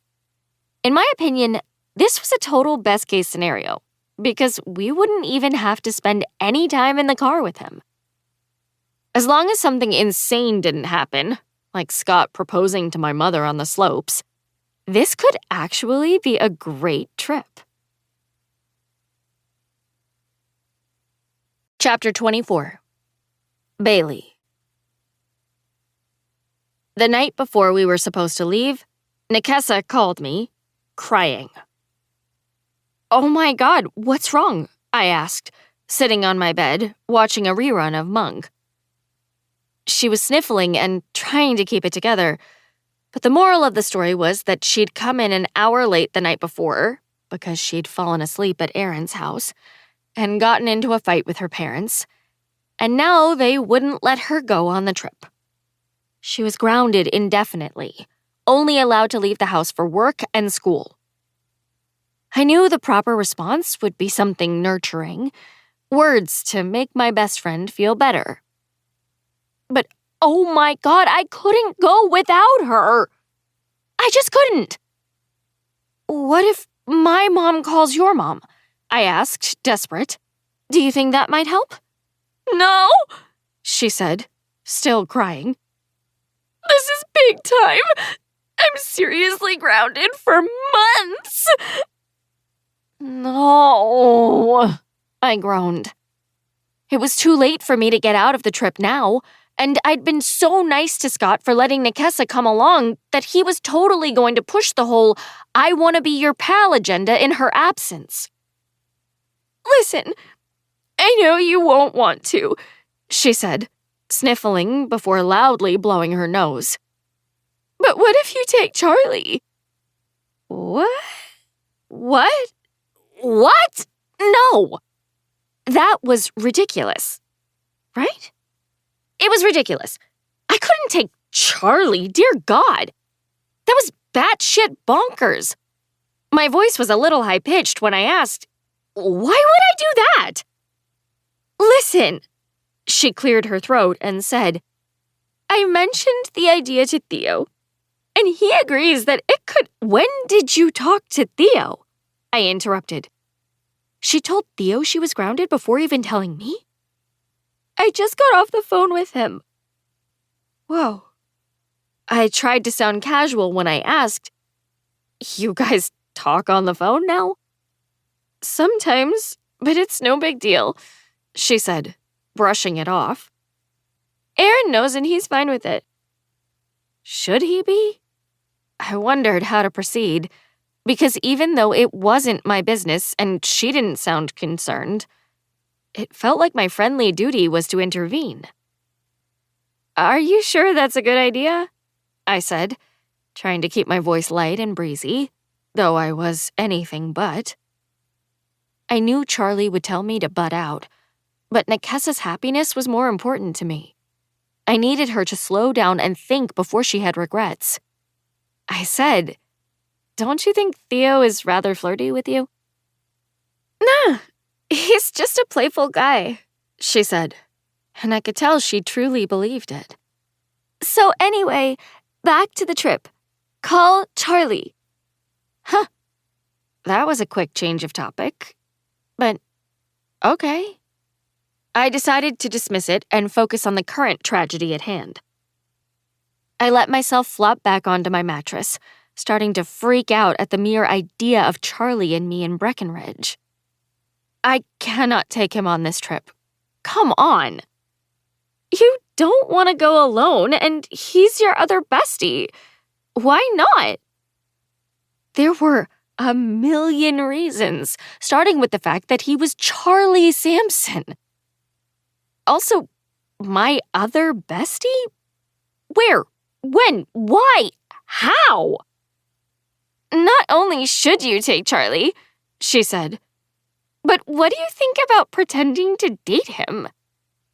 What? Have you lost your mind? I said, a little too loudly when my mom and Scott were asleep in the room next door. I lowered my voice and said, no way! I couldn't even imagine it. It was weird enough when Charlie asked me to go to his friend's party with him for support in dealing with his ex. But this was different. Pretending to be into Charlie romantically? Exploring what that entailed? No way. Just the thought of it filled my stomach with nervous, stressful butterflies. But it didn't matter because it wasn't happening. No way. You two always say you're only friends, right? Like, no chem whatsoever. Right? Absolutely no chemistry, I said, which was true, for the most part. There might have been a small workplace flirtation that elevated my blood pressure, but it had already been established in my mind that it was nothing. Nothing. Two humans that happened to stand close together, and body temps naturally increase in moments like that. It was science, and not the chemistry kind of science. Still, that didn't mean I wanted to embark upon a weekend full of awkward false affections. No thank you. I added, I'm actually feeling queasy at the mere thought of me and Charlie. So who cares then? Fake date the hell out of him. Do you realize the amount of tension that can be added to the Breckenridge weekend if you show up holding hands with Charlie? Holding hands? That felt dangerous somehow. Nekessa, dear, this is real life, I said. Not a Hallmark movie. Fake dating happened in movies, not in the normal world. It was wild that this behavior was even being suggested, and especially by my practical friend, Nekessa. Just do it, she said, sniffling. What do you have to lose? God, Scott would absolutely lose his shit. It could even ruin the whole trip for him, which the good part of me didn't want, but the desperate part of me did. But couldn't I add the tension without fake dating him? Not that I'm even considering this, but his presence alone would make things testy. I don't think I'd need to pretend to be into him. "Bae, you know so little about men," she said, finally sounding like herself again. "My little sweet baby." "Screw you," I said around a laugh, mostly because she was right. I knew very little about men. Except for Zach, I knew everything about him. Nikessa laughed and then sniffled again before saying, "I just mean that your dad hasn't been around since you've been old enough to date, so you've been spared male stupidity." Nikessa was being helpful and sweet, but her succinct summation of just how long my dad had been absent caused a pinching feeling in my sternum. I swallowed and pictured my dad's face. I suppose that's true. There's this primitive cavemanish thing that happens to fathers when they see guys they don't like around their daughters. They become like hissing cats, peeing on your sweaters. I don't even... What? And even though Scott's not your dad, since he already hates Charlie, Theo and I predict he will go full-on defecating on every cardigan if he sees Chuckles holding your hand. So why did those words continue to make my stomach dip? Why did just imagining it feel like I was treading into deeper waters? Even if it wasn't real. But maybe more importantly, Nikessa and Theo had discussed me and Charlie? Had she brought it up or had he? And why would Theo be weighing in at all? And don't you think, even if his presence does nothing to forward the Scott agenda, that Charlie would be fun to vacation with? I mean, this is the guy who created Garbage Tether, a game that makes us fight for trash duty because it's so fun. He makes you enjoy taking out the trash, bae. He'd be a riot on a mountain retreat. "What are you doing?" I asked, my voice rising an octave at the situation's absurdity. "Why does it feel like you're trying to set something up with me and Charlie?" My spidey senses were tingling. "That's not it, bae. Trust me," she said, and I could hear her little brother in the background. "I'm just trying to think of a way for the mountain weekend to still be good for you." I mumbled, not sure I was buying it. "And he really would be a blast on the road trip." She wasn't wrong. As Charlie as he could be with his cynicism, he really was hilarious. Hell, an entire house party had essentially broken out into applause at the sight of him. I could hear Nikessa's impatience growing. "So?" I took a big breath, the weight in my stomach getting heavier at the thought of this, at the realization that I was seriously considering this. Traveling with Charlie felt wildly intimate, regardless of what Nikessa said, and I wasn't sure how to be casual about it. "So, for starters, I'm not sure I know how to ask him. I don't want him to get the wrong idea. Honestly, if he said, 'Do you want to go to Colorado for the weekend with me and my family?' I'd definitely be concerned that he was into me. And God, I would hate it if he thought that. I would die if he thought that. Charlie wasn't even comfortable calling me his friend. We were co-workers only in his mind, even though we both knew it was more than that, because that was the only way he could cope with the reality that his hypothesis was wrong. "I've got you," she said, sniffling again. "And what does that mean?" "Theo and I have, actually been texting him in a group chat since we came up with the idea a half hour ago, so I think I can safely say he'll respond well." "What? A half hour ago?" I sputtered. "How come you went to them with all of this before coming to me?" Because I know you, Miss Overreaction, she said, and I could hear a smile in her voice. I wanted to come up with a plan before I told you so you didn't freak out about having to go with just Scott and your mom. Nikessa! My heart was hammering in my chest, panic rising. Not cool! It's all done from love, my wonderful, sweet, oh so irresistible bae.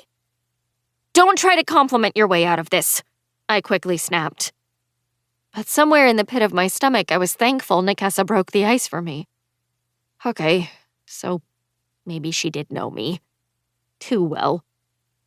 I have to get off the phone, but I'm adding you to the chat. But do you... She had already hung up as my phone pinged from her text. I looked down at the display as she sent me screenshots of their conversation. The chain started with Nikessa texting, I can't go to Breck. Bae is going to kill me. After she explained what happened and Theo tried making her feel better, catch up on your reading, troublemaker, Charlie texted, Bae's gonna be devastated. You sure your parents won't reconsider? Something about his concern made me feel warm inside. Nikessa. Positive. Charlie. So she'll have to spend the trip with just her mom and sock boy? Fucking nightmare. Nikessa. You should go in my place. It felt surreal reading their conversation. I felt like I was eavesdropping, even though I had permission.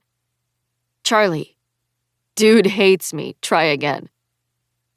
I don't know why, but it felt good that his initial response wasn't something like, no way. Theo. Wait, that would totally amp the mom-boyfriend tension though, right? Nikessa. Yes! OMG, go! And fake date! Charlie. Fake date? Are we in a fucking Hallmark movie? How would that help? Thank you, Charlie. At least it wasn't just me who thought the idea was totally bonkers. Theo. If the BF hates you, he'll hate you more if you're holding her hand because it means you're not going away anytime soon. Very threatening to his territory. I rolled my eyes, feeling that claustrophobia again at the thought of me and or my mom being Scott's territory. Charlie. Okay, that would definitely make the guy lose his shit, but odds are good he'll just say no to me going. Scott would say that. Nikessa. Bailey and I were going to drive out after work tomorrow and meet them. So basically, he won't know you're coming until you get there, and he can't say no if you're already in Colorado. Was I, Bailey, who doesn't let others cut in line, ballsy enough to just show up with him? Could I be? Did I want to be? Charlie. That will definitely add to the tension. Holy shit. And that's when I chimed in with, definitely, holy shit. Theo. Bailey's here. Charlie. Even though it's holy shit, I'll do it if you want me to, bae. I squeaked in disbelief, or anxiousness, or nervousness, because this idea felt like something that might actually happen. And I wasn't sure if I wanted it to or not. Nikessa. Do it! I'm dying to hear what happens. I texted, you'd seriously give up a few days of break and pretend to be my boyfriend? Seemed like a really big ask. Theo. He'd pretend to love you. Shut up, Theo, I muttered to no one in the darkness. Nikessa. You're such an idiot. Wink emoticon. Charlie. I'd be in Colorado. That's a big old hell yes from me. My phone started ringing. Charlie. And I answered with, but he'll probably be a dick to you the whole time. I can handle it, Charlie said, his voice gravelly like he'd been sleeping before the call. I seriously didn't know what to do. On paper, what Nekesa/Charlie/Theo were proposing could potentially help my Scott dilemma and make the weekend fun-ish, but there were so many other things to worry about.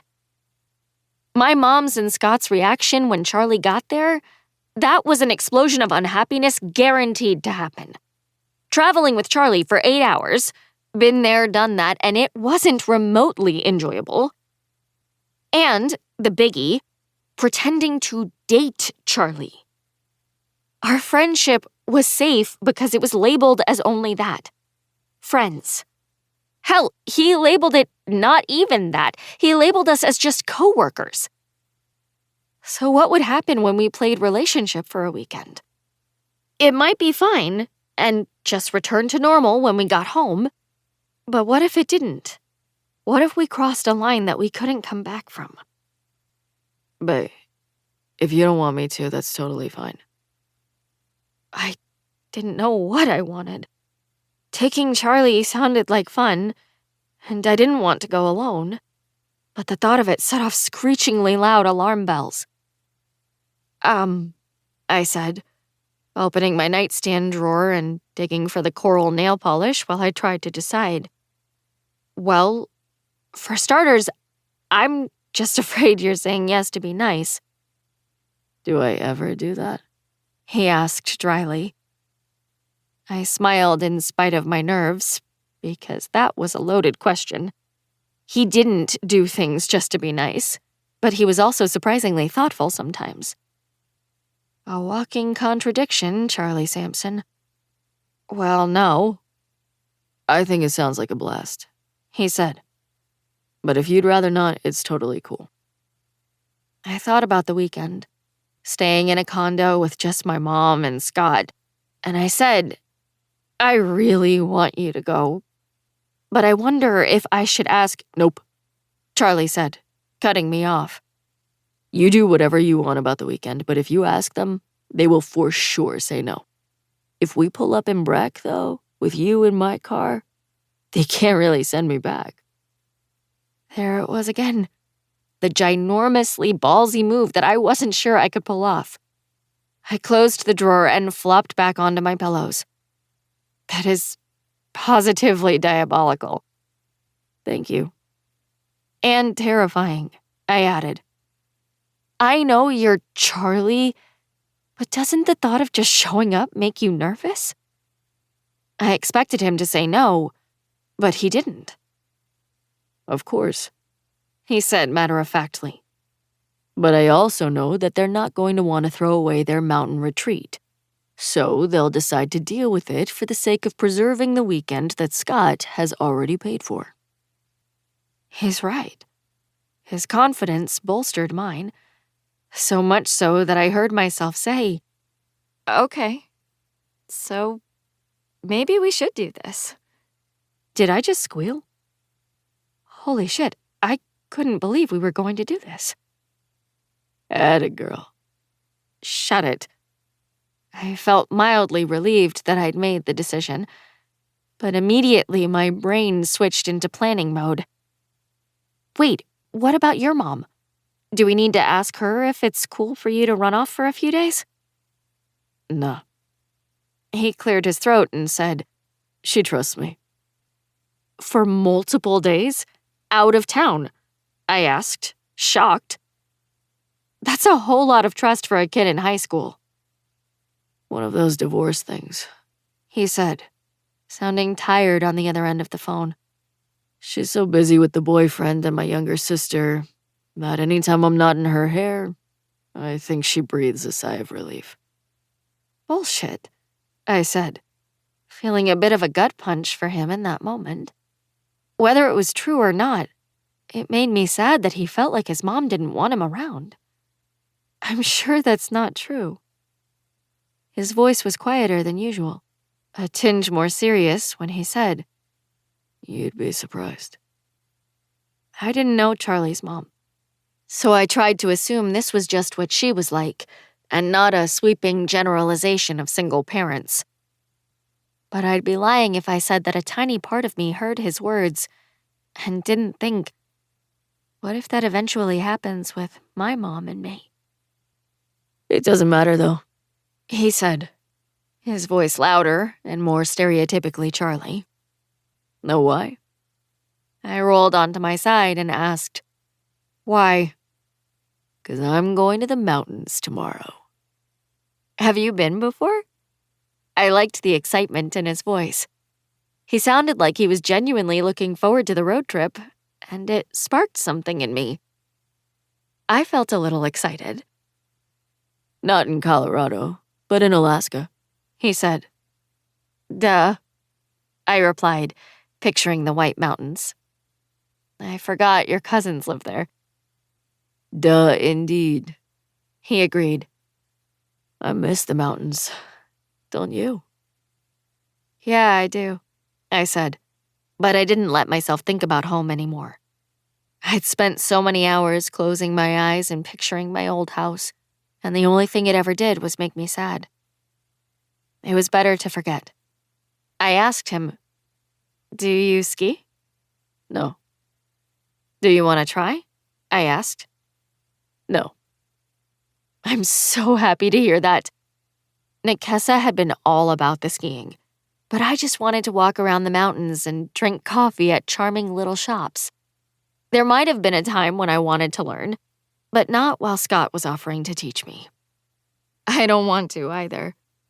Because of your clumsiness. I'm not clumsy. I laughed, grabbing the remote and turning on the TV. Why would you say that? You just have that I could fall over anything look about you. Lovely, I said, shaking my head. Thank you. I don't mean it in a bad way, he said, his deep voice teasing over the phone line. How could that ever be said in a good way? I quipped. I just meant that with your skinny legs and big feet, you sometimes remind me of a puppy. Oh my God, I laughed. This just keeps getting better and better. What? He said with a smile in his voice. Puppies are cute. Puppies are adorable. People love puppies. Uh-huh, I said, clicking into Netflix. Did I annoy you enough to make the nerves about Colorado go away? He asked. I leaned back against my pillow. I can't believe you're going with me. It's a little surreal, to be honest. Wildly, absurdly, overwhelmingly surreal. I know. I'm excited for Colorado, but I'm not sure about road tripping with you. What? I found You've Got Mail under romantic comedies and clicked it on. Why? I'm a dreamboat road tripper. I've traveled with you before, remember? Of course I did. He knew it. I knew it. Even if it felt like a lifetime ago. I said, which is why I'm dreading this. Me, though, I'm a fantastic traveler. Come on, glasses. He chided, and I could almost see his teasing smirk. I bet you have every stop timed out, snacks packed in little baggies, and playlists created specifically for where you are on the map. It was a little jarring how well he knew me. And, I liked it. He knew all of my neuroses and hang-ups, and not once did I feel that he was disappointed or turned off. I liked when he teased me about them because it made me amused by them too, comfortable with them. It felt good to laugh at myself instead of being embarrassed for once. The stops are merely suggestions, I said. You're wrong about the snacks. He wasn't. And I think it's amazing to have a musical accompaniment for every leg of your journey. You sound like an insane person. Also, since I'm driving, I control the music. I couldn't even imagine what Charlie listened to. Bo Burnham, but rap. That's not fair. Neither is the fact that I'm driving, he said, trying to land his point. I can take a turn, I replied, even though I didn't want to. And let you threaten the sanctity of the bond between me and my vehicle? He asked. I don't think so.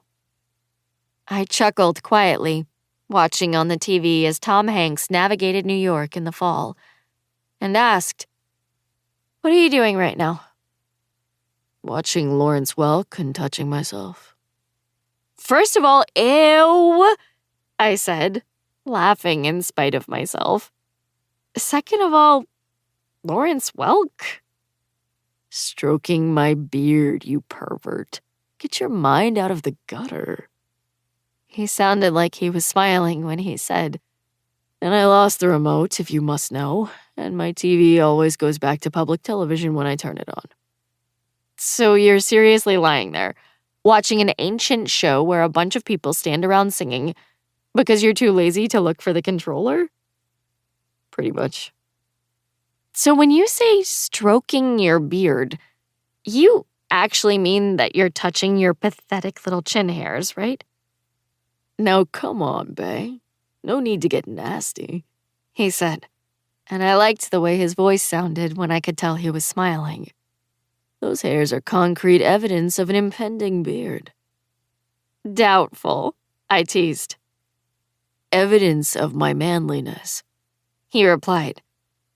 "Facial hair is not evidence of manliness," I corrected. "Not that what you have on your chin even qualifies as such." I cannot believe you're so hateful about my beard, he said, feigning outrage, but failing because I heard the laugh that slipped out. "I cannot believe you're doubling down on calling that a beard." He asked, Do you want me to shave it before tomorrow? That surprised me. It's your face, and you can do whatever you want. But your vote is? He asked, and I wondered if he actually cared what my opinion was. "Shave it," I said, picturing his face. "It's not that the hair is offensive, per se, but you have a nice face, and the beard hides that." Silence. And then, Oh my God, you're so in love with my face. "Shut up and stop making me queasy." I leaned back against my headboard and said, "Objectively, you have a very nice face that other people probably enjoy." I heard him laugh again. But not you. God, no. I actually thought it was funny that I was friends with someone so objectively attractive, but so whatever to me. Sometimes I squeeze my eyes shut when we're together just so I don't have to see your eyes and cheeks and that atrocious nose. He laughed again. Okay. Confession. Ugh, I hate those. I know, He said. the worst. Go ahead, though, I pressed. Okay, so when I saw you at the movies last year, before you opened your mouth and reminded me of what a pain in the ass you are, I thought you were hot. I coughed out a laugh. Did you seriously just say that you thought I was hot until you remembered my personality? Is that supposed to be a compliment? Come on, bae. You know what I mean. His voice was a little crackly when he said, I looked up, thought, damn, she's pretty.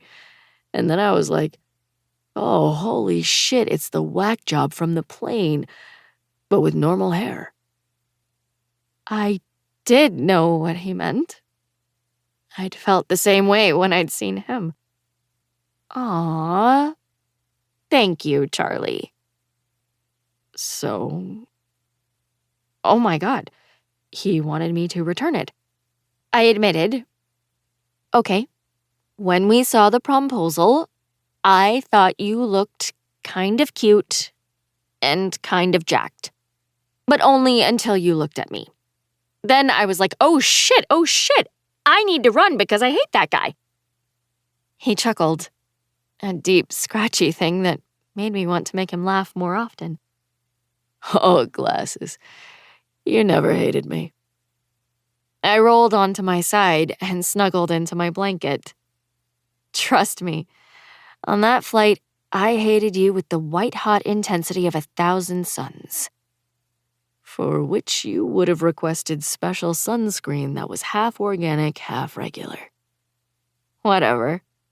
I looked over at my suitcase and said, "So what are you doing when we get off the phone?" Laundry and packing. He said. Are you leaving your car at work while we're gone? No. Theo's going to give Nikessa and me a ride in the morning. Really? He said, sounding smug. Shut it. They're friends, I defended, even as I knew they were getting too close. Sure they are, he said. I'm sure you saw the adorable winky faces she used when addressing Theo in the group chat. I send winky faces to my mother, I replied, even though the winky faces had totally been red flags to me. Doesn't mean anything. Sure it doesn't. Are you going to be this annoying on the drive to the mountains? I asked. Probably. I let out a long sigh. I'm hanging up. Good night, Charlie. He sighed, louder and longer than mine. Good night, Bailey. Chapter 25. Charlie. I can't believe I'm doing this, was all I could think, on repeat, the day Bailey and I were leaving for Breck. The morning shift flew by with its usual boredom, but I couldn't ignore the fucking annoying twirl of nerves rippling through me as I waited for her to change. Why had I agreed to this ridiculous plan? Did it sound fun? Yes? Did it sound like the kind of scenario that could go wrong in 1,000 different ways? Hell fucking yes. And so the last thing I needed before jumping into a car with Bae for hours on end was Theo and his bullshit smile swaggering toward me. Holy shit, bro, Theo said, grinning and shaking his head as I leaned against my car, which was parked under the canopy in front of the hotel. This should be a slam dunk. Huh? I liked Theo. Liked him as in I didn't want a meteor to fall from the sky and crush him, but I didn't particularly enjoy talking to the weasel. He was the stereotypical prep school kid who enjoyed stirring up trouble because he'd never had to face any consequences in his entire life. He was wearing the required uniform that we all wore, but the dude accessorized with a pinky ring, a huge watch, and shoes that had Saint Laurent scrawled across the side. If this were a movie, I'd say they'd been a little heavy-handed in costuming the prep school kid. No subtlety whatsoever. Especially when he spoke like he'd never been unsure of himself a day in his life. Wouldn't that be fucking nice? He came a little closer and lowered his voice. The bet? I was confused for a second and thought he knew about the bet Bailey and I had. But then, shit. That was a joke. I quickly snapped at him in his perfectly pomaded hair as I suddenly remembered lunch on our first day at work, when Theo said something to me about Bailey being wound too tight for any guy to stand a chance with her. And then before I'd known what an actual sleaze he kinda was, I joked that I could do it. I bet you $100 that you can't get her, he'd said, and because I didn't like his cocky smile, I'd replied with, you're on. But the last thing I had any interest in doing was pursuing Bailey. For money, for fuck's sake. I said it just to shut him up. But I knew Bailey would never understand that. Why would she? So finding out I'd bet that I could get her, yeah, she'd lose her shit if she ever found out. What the hell is wrong with you, man? Theo said, his face twisted in amused disbelief. You're going away with her for the weekend. Now's your shot. I'm not looking for a shot. I glanced over his shoulder, wishing he'd shut his fucking mouth. Not only did I not want Bae to hear him, but I didn't want someone else to overhear and think I was a prick like him. Like I said, it was a joke. Getting nervous that you can't make it happen? He asked, smirking like a creep. I had a million smart-ass comments I wanted to say at that moment, but guys like Theo were unpredictable. If he said the wrong thing and managed to wound their fragile ego, there could be hell to pay. No, I said, lowering my voice so he'd take a hint. But I know it won't happen if she overhears you. And boom, it worked. Theo's face slid into a sleazy grin and he nodded. The dude lowered his voice and said, "Slam dunk." I was relieved when he walked away after a fucking absurd bro handshake that included a shoulder bump. But that didn't mean there wasn't still stress pinging around inside me. Something about the road trip had me on edge. I couldn't put my finger on whether it was the blow-up that was sure to happen with the adults when we arrived in Breckenridge, or something that had everything to do with spending an entire weekend alone with Bailey. I was unsettled as I got into the car and started it up. And that feeling didn't go away when Bailey came out in a hooded sweatshirt that looked like it was going to swallow her whole, her hair in a slick ponytail, and a huge pair of sunglasses on and ready. Damn. The on-edge feeling ratcheted up to an inching toward the end of the cliff level of on-edge as I watched her approach the car. Swear to God, I heard Taylor Swift's voice say, "Are you ready for it?" Let the games begin. I reached into my pocket for the Tums and popped a few into my mouth. I saw Bailey's eyebrow lift, which made my mother's anxious voice, "Find your calm, Charlie," swim in my head. "You do realize that if Mr. Cleveland sees you parked here, he'll lose his shit?" she said, opening up the passenger side door and climbing into my car. "I'm not worried about Cleveland. I dare him to censure us." "Wow." She reached for the seatbelt, her ponytail brushing her shoulders. "Are you a badass?" "Obviously. You haven't realized that by now?" "Somehow I missed it," she mused, and I relaxed a little. "I don't see how." "Good. This felt very normal for us." "Are we getting snacks before we get on the interstate?" "Duh." I put the car in drive and floored it out of the parking lot.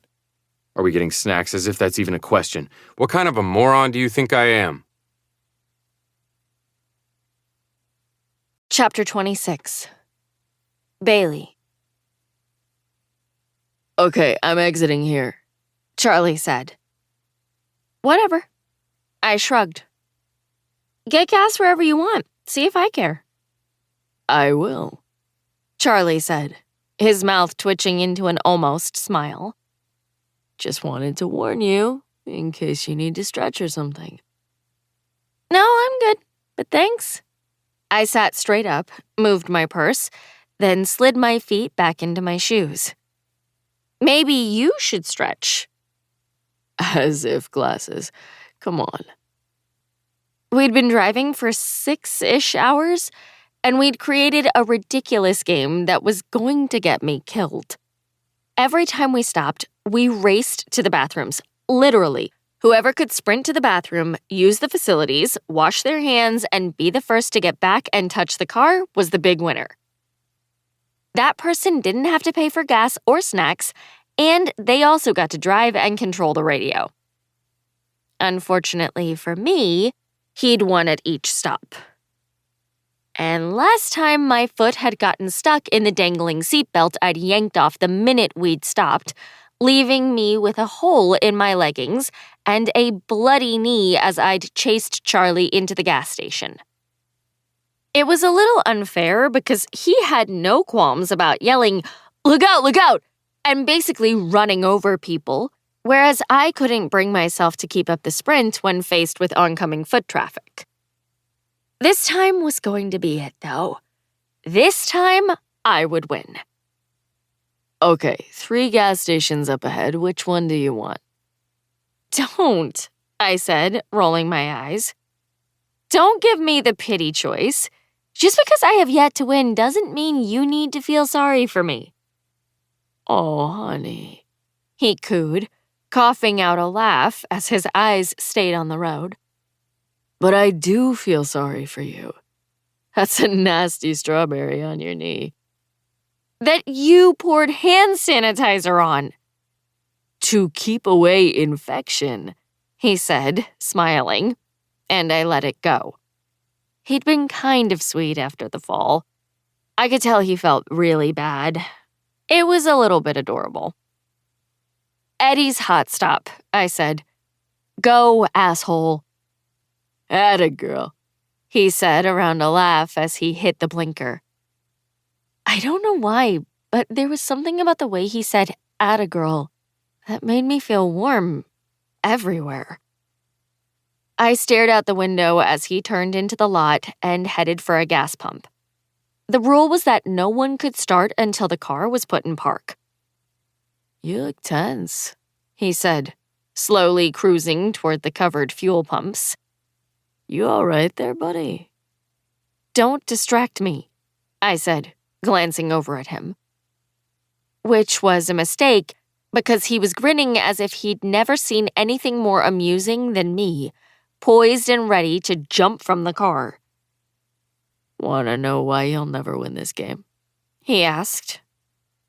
Oh, but I will, I replied, biting the inside of my cheek so I didn't smile back at him. It's because you lack the killer instinct. I do not, I said, leaning forward as he started slowing. Yes, you do, he said. And even without looking, I could hear the smart-ass grin in his voice.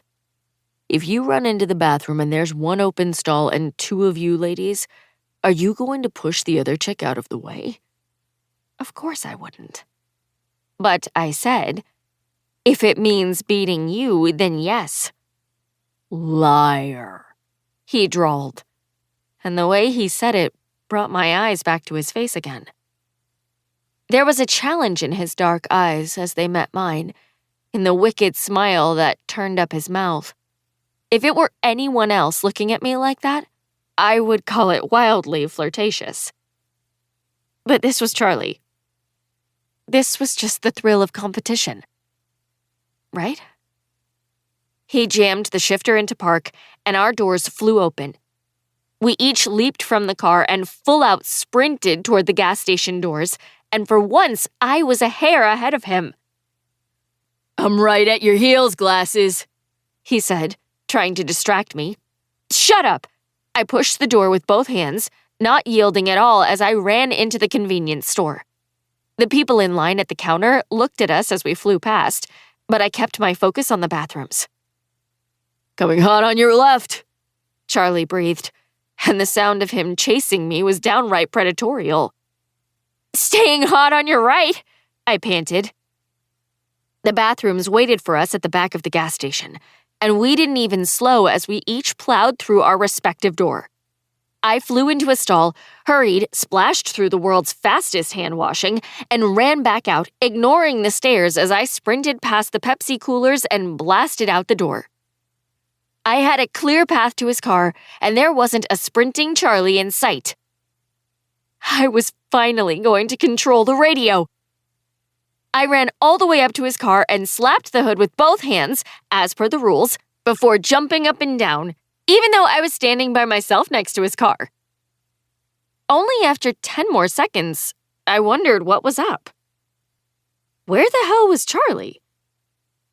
The couple in the car on the other side of the gas pump was giving me, "Is she high?" side-eye, so I gave them a closed-mouth smile and got into the car. While wondering where the hell he was he okay? Had something happened? Was he in trouble? Just when I was reaching for my bag to find my phone, it started ringing. Gah! I fumbled and fished it out, saw Charlie was calling, and raised it to my ear. You lost. Come out and accept your shame. I can't, he said, and his voice sounded weird. What's wrong? I asked. Are you sick? No, he said quietly, then said, well, yes, I kind of think I will be soon. What? My heart sped up at the sound of Charlie sounding off. Are you okay? What can I do? He sighed and muttered, I dropped my keys. What? So pick them up? He sighed again. That's the thing. I can't. Did they fall down a hole or something? Oh, God. How were we going to get to the condo before midnight if he'd dropped his keys down a hole? Or something. They're in the urinal. What? I looked over my shoulder at the gas station. So, shouldn't they be easy to grab? He cleared his throat, sounding very uncomfortable, and said, I can't. I sat there for a half second before saying, Charlie, are you telling me your keys are right there in the urinal, but you can't grab them? It was quiet for a moment before he said, Yes. I didn't know what this meant, but I knew him well enough to know this was something. I asked, Is anyone else in the bathroom? No. I'll be right there. I grabbed my purse, got out of the car, and went back inside the convenience store. I felt like an idiot as everyone I'd sprinted past a minute earlier stared at me, but I kept my eyes trained on the bathrooms in the rear of the store. Charlie? I approached the men's room and opened the door a crack. Am I good to come in? Yeah, I heard him say. I opened the door, and when I got inside, I found Charlie looking miserable. He watched me with one dark eyebrow raised, his hair tousled like he'd been dragging his hand through it. Oh, how I wanted to give him so much shit. But I didn't.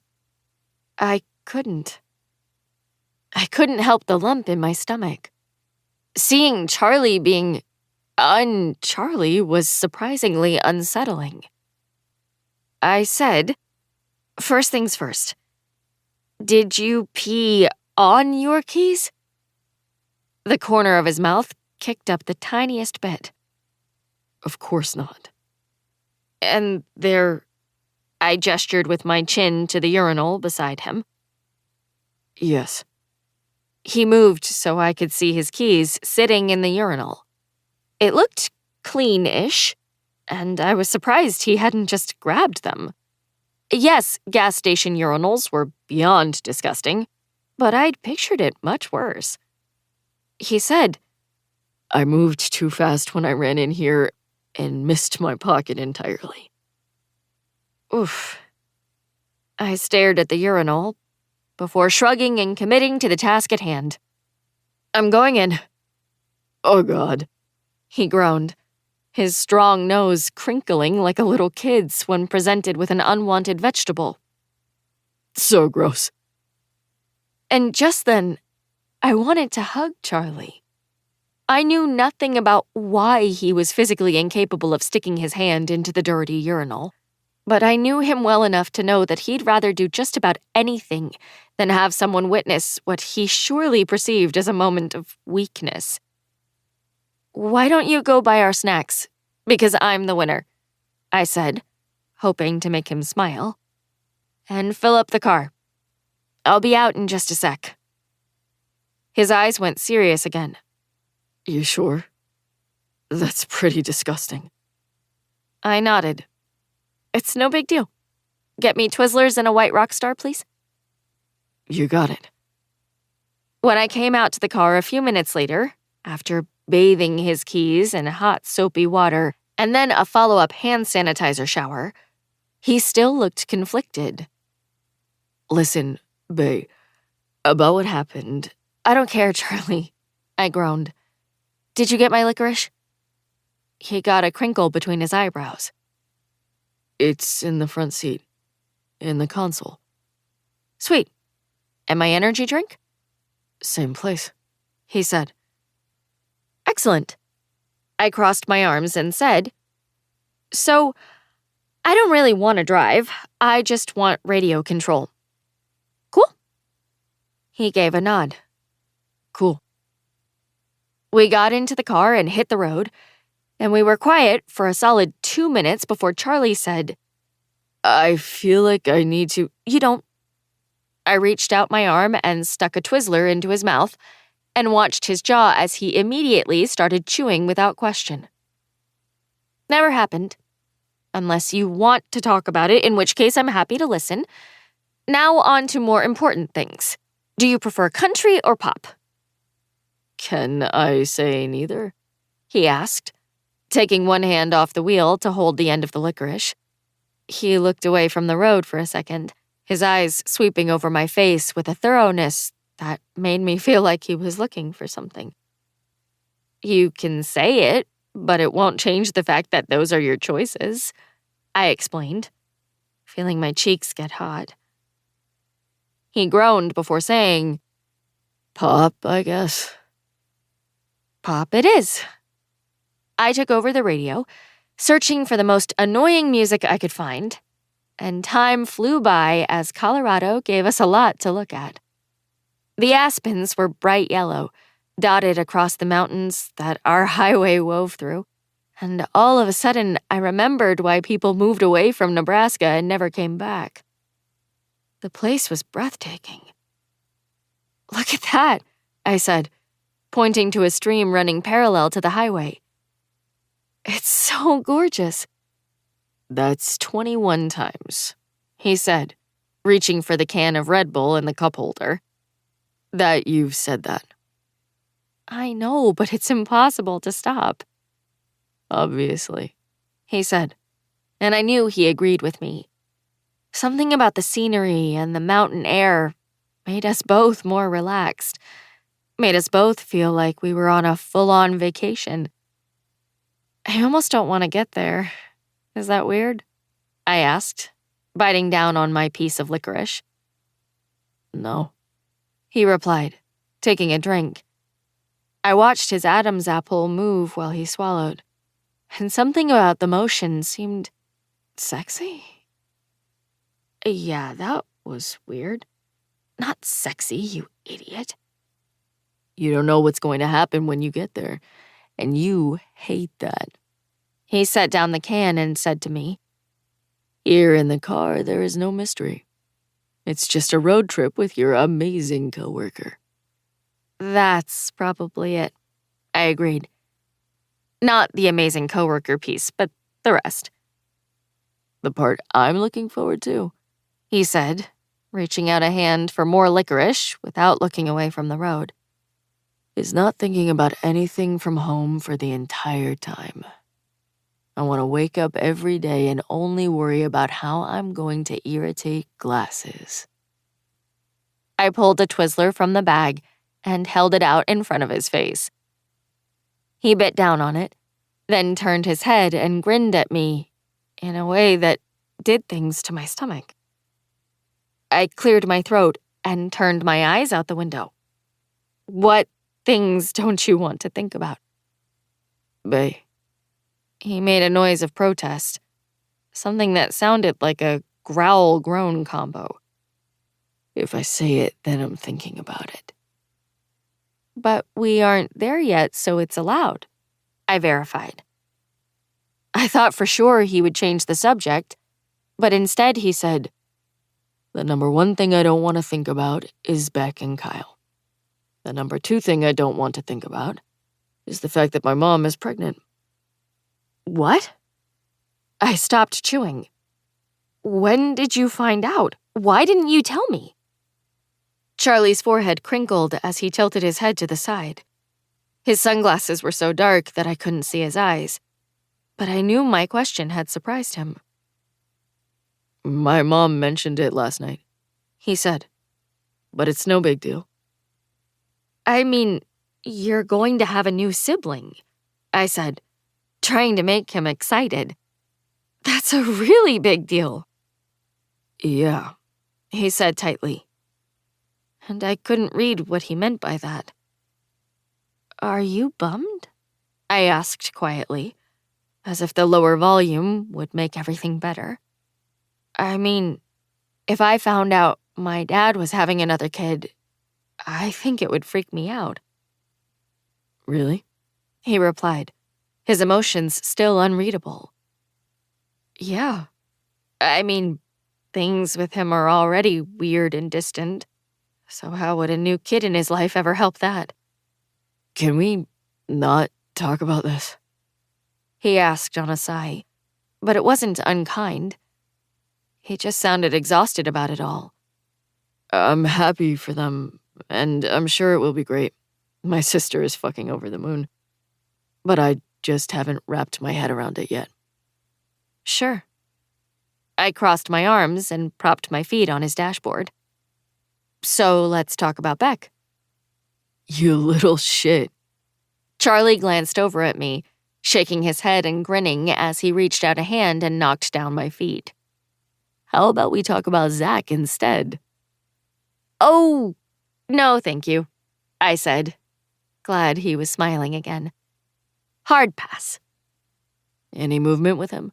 He asked, pulling off his sunglasses and dropping them onto the dash. Conversations that felt promising, looks exchanged, anything like that? Actually, I said, I don't really ever see or talk to him. What? His face got all screwed up. How are you hung up on him if you never see or talk to him? I'm hung up on the memory of him, I said, wondering why it felt more comfortable trying to explain it to Charlie than it did to Nekesa. And the fact that we aren't done. Yeah, I'm familiar with that last part, he said, reaching out to flip the radio, even though it wasn't his turn.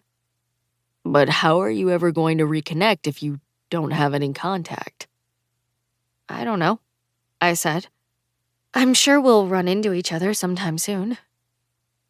Do you have the same friends? He asked. I see Beck all the time because we have the same friends.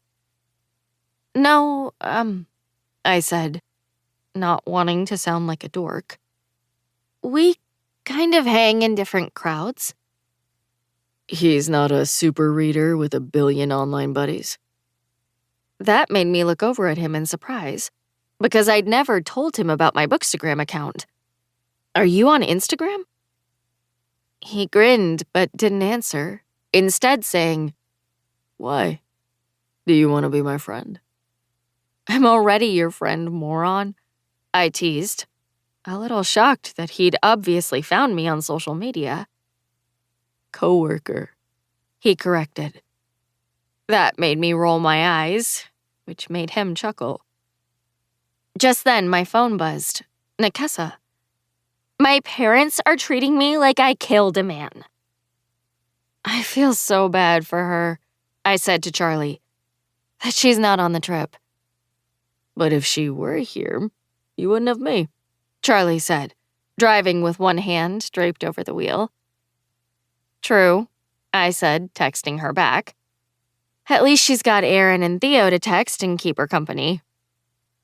Charlie made a noise, and I looked over at him. What? He shrugged and said, Do you like Theo? I mean, yeah, I said, even though I found him to be a little annoying. He's fine. I don't really trust that guy, Charlie said, which surprised me. He and Theo always seemed to get along when we all worked together on the weekends. Is this about the bet? I asked. What? He asked, his voice rising a few octaves. His eyes narrowed as he glanced away from the road and at me. He looked, I don't know, different when he said, What are you talking about? The bet. What the hell was that? Hello? Right. He replied, in a much calmer tone. But what would my not trusting him have to do with that? I shrugged and grabbed my drink. No idea. So, you should text Zach. What? That brought my eyes right to his face, but he continued to drive as if he hadn't just bombshelled the suggestion that I text my in-a-new-relationship ex-boyfriend. You should text him right now while I'm with you, so you don't lose your nerve. Why wait? Why wait? I turned my body so I was fully facing him in the front seat of the car, so he'd have no question about the what the hell expression on my face. Well, for starters, he has a girlfriend. So? he said with a shrug, looking wholly confident that the girlfriend wasn't a concern. You're not asking him out. You're just going to reach out to him as a buddy. We aren't buddies. I've never been his buddy. Quit being literal and quit being scared. Text him something chill, like, "Do you know my Netflix password?" Why would he know my Netflix password? He gave his head a shake, like I was an idiot, and said, He doesn't. But he doesn't know that you don't think he might. I'm sorry, how is this going to help things? It's the reconnection, He said, sighing. You text him what I said, and he responds that he doesn't. Then you say, "Dang it, I didn't think so, but I thought it was worth a shot." I still didn't see how that would help anything. He will, of course, give you a "sorry, bro," and then you have the chance to say something funny and make him think about you. Think about me how? It was a pointless plan. An idea without merit, but still. That is up to you. Send him the first text, Charlie said. and I'll Cyrano the rest as we go. No, I squealed, not at all interested in involving Charlie with Zach, but for some reason, giddily excited about something. It'll never work. It will absolutely work for its purpose, he said, staring out at the road in front of him. Which is reminding him that you're funny and interesting. Charlie, Just text, "Hey, it's Bae, quick question." I was never bae to him, for the record. Such a shame, He said, his brow furrowing like he didn't understand. It was a strange response, but even stranger was the fact that I liked it. It felt like he was defending me somehow. I said, "Is it?" He looked away from the road to give me a pointed glance before saying, Fine. Text, "It's Bailey, quick question."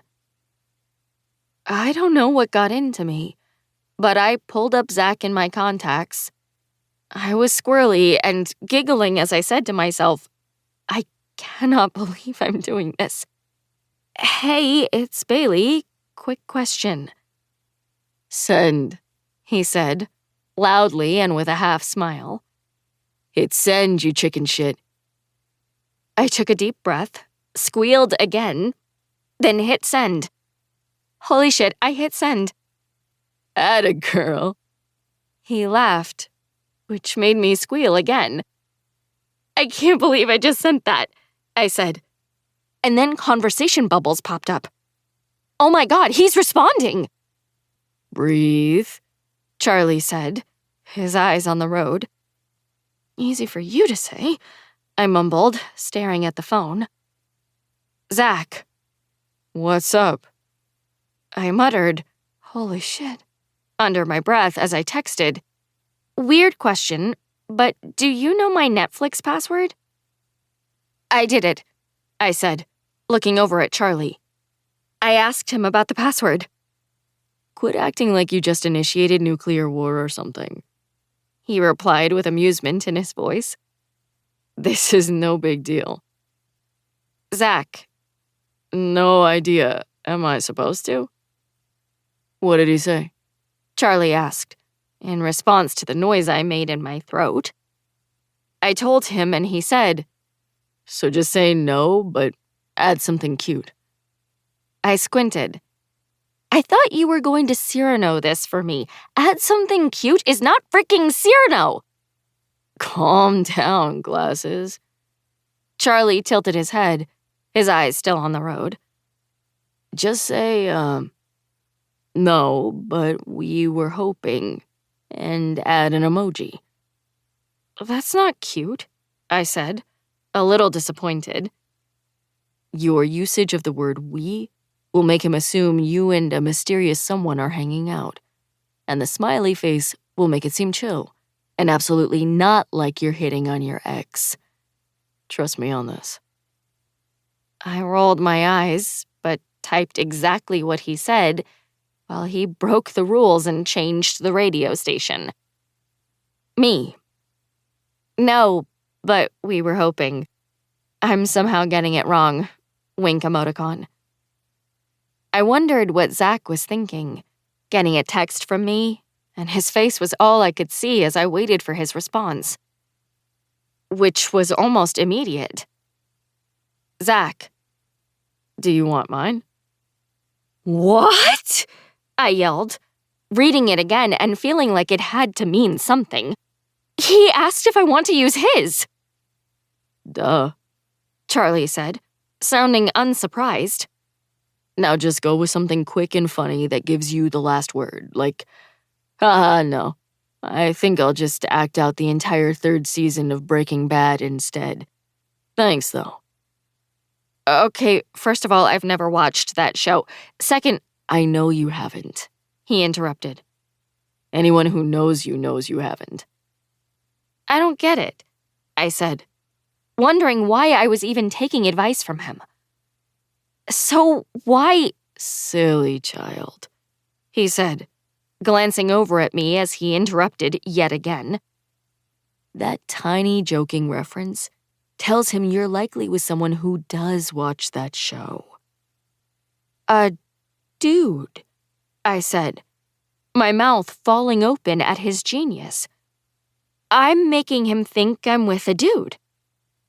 Bingo, He said, looking pleased with himself as he gave me a smug smile. saying without saying. I started typing his exact words, in awe of Coach Charlie. As soon as I hit send, I said, "You are quite the manipulator, Mr. Sampson." We all have our gifts, Miss Mitchell. A second later, another message came in. Zach. I'd pay money to see that. Oh my God, I squealed, freaking out that it worked. That we'd actually reconnected. I read the response to Charlie, begging, "Tell me what to say now, you diabolical genius." Nothing, He said, slowing as our exit approached. Send him a smiling emoji, but nothing more. Won't that be a waste of this entire conversation? Hell no. Charlie sounded deep in thought when he said, If there's one thing that I know, it's the power of stringing someone along. Chapter 27. Bailey. When we finally pulled into Breckenridge, the town all lit up with twinkling lights in the darkness, we devised a plan.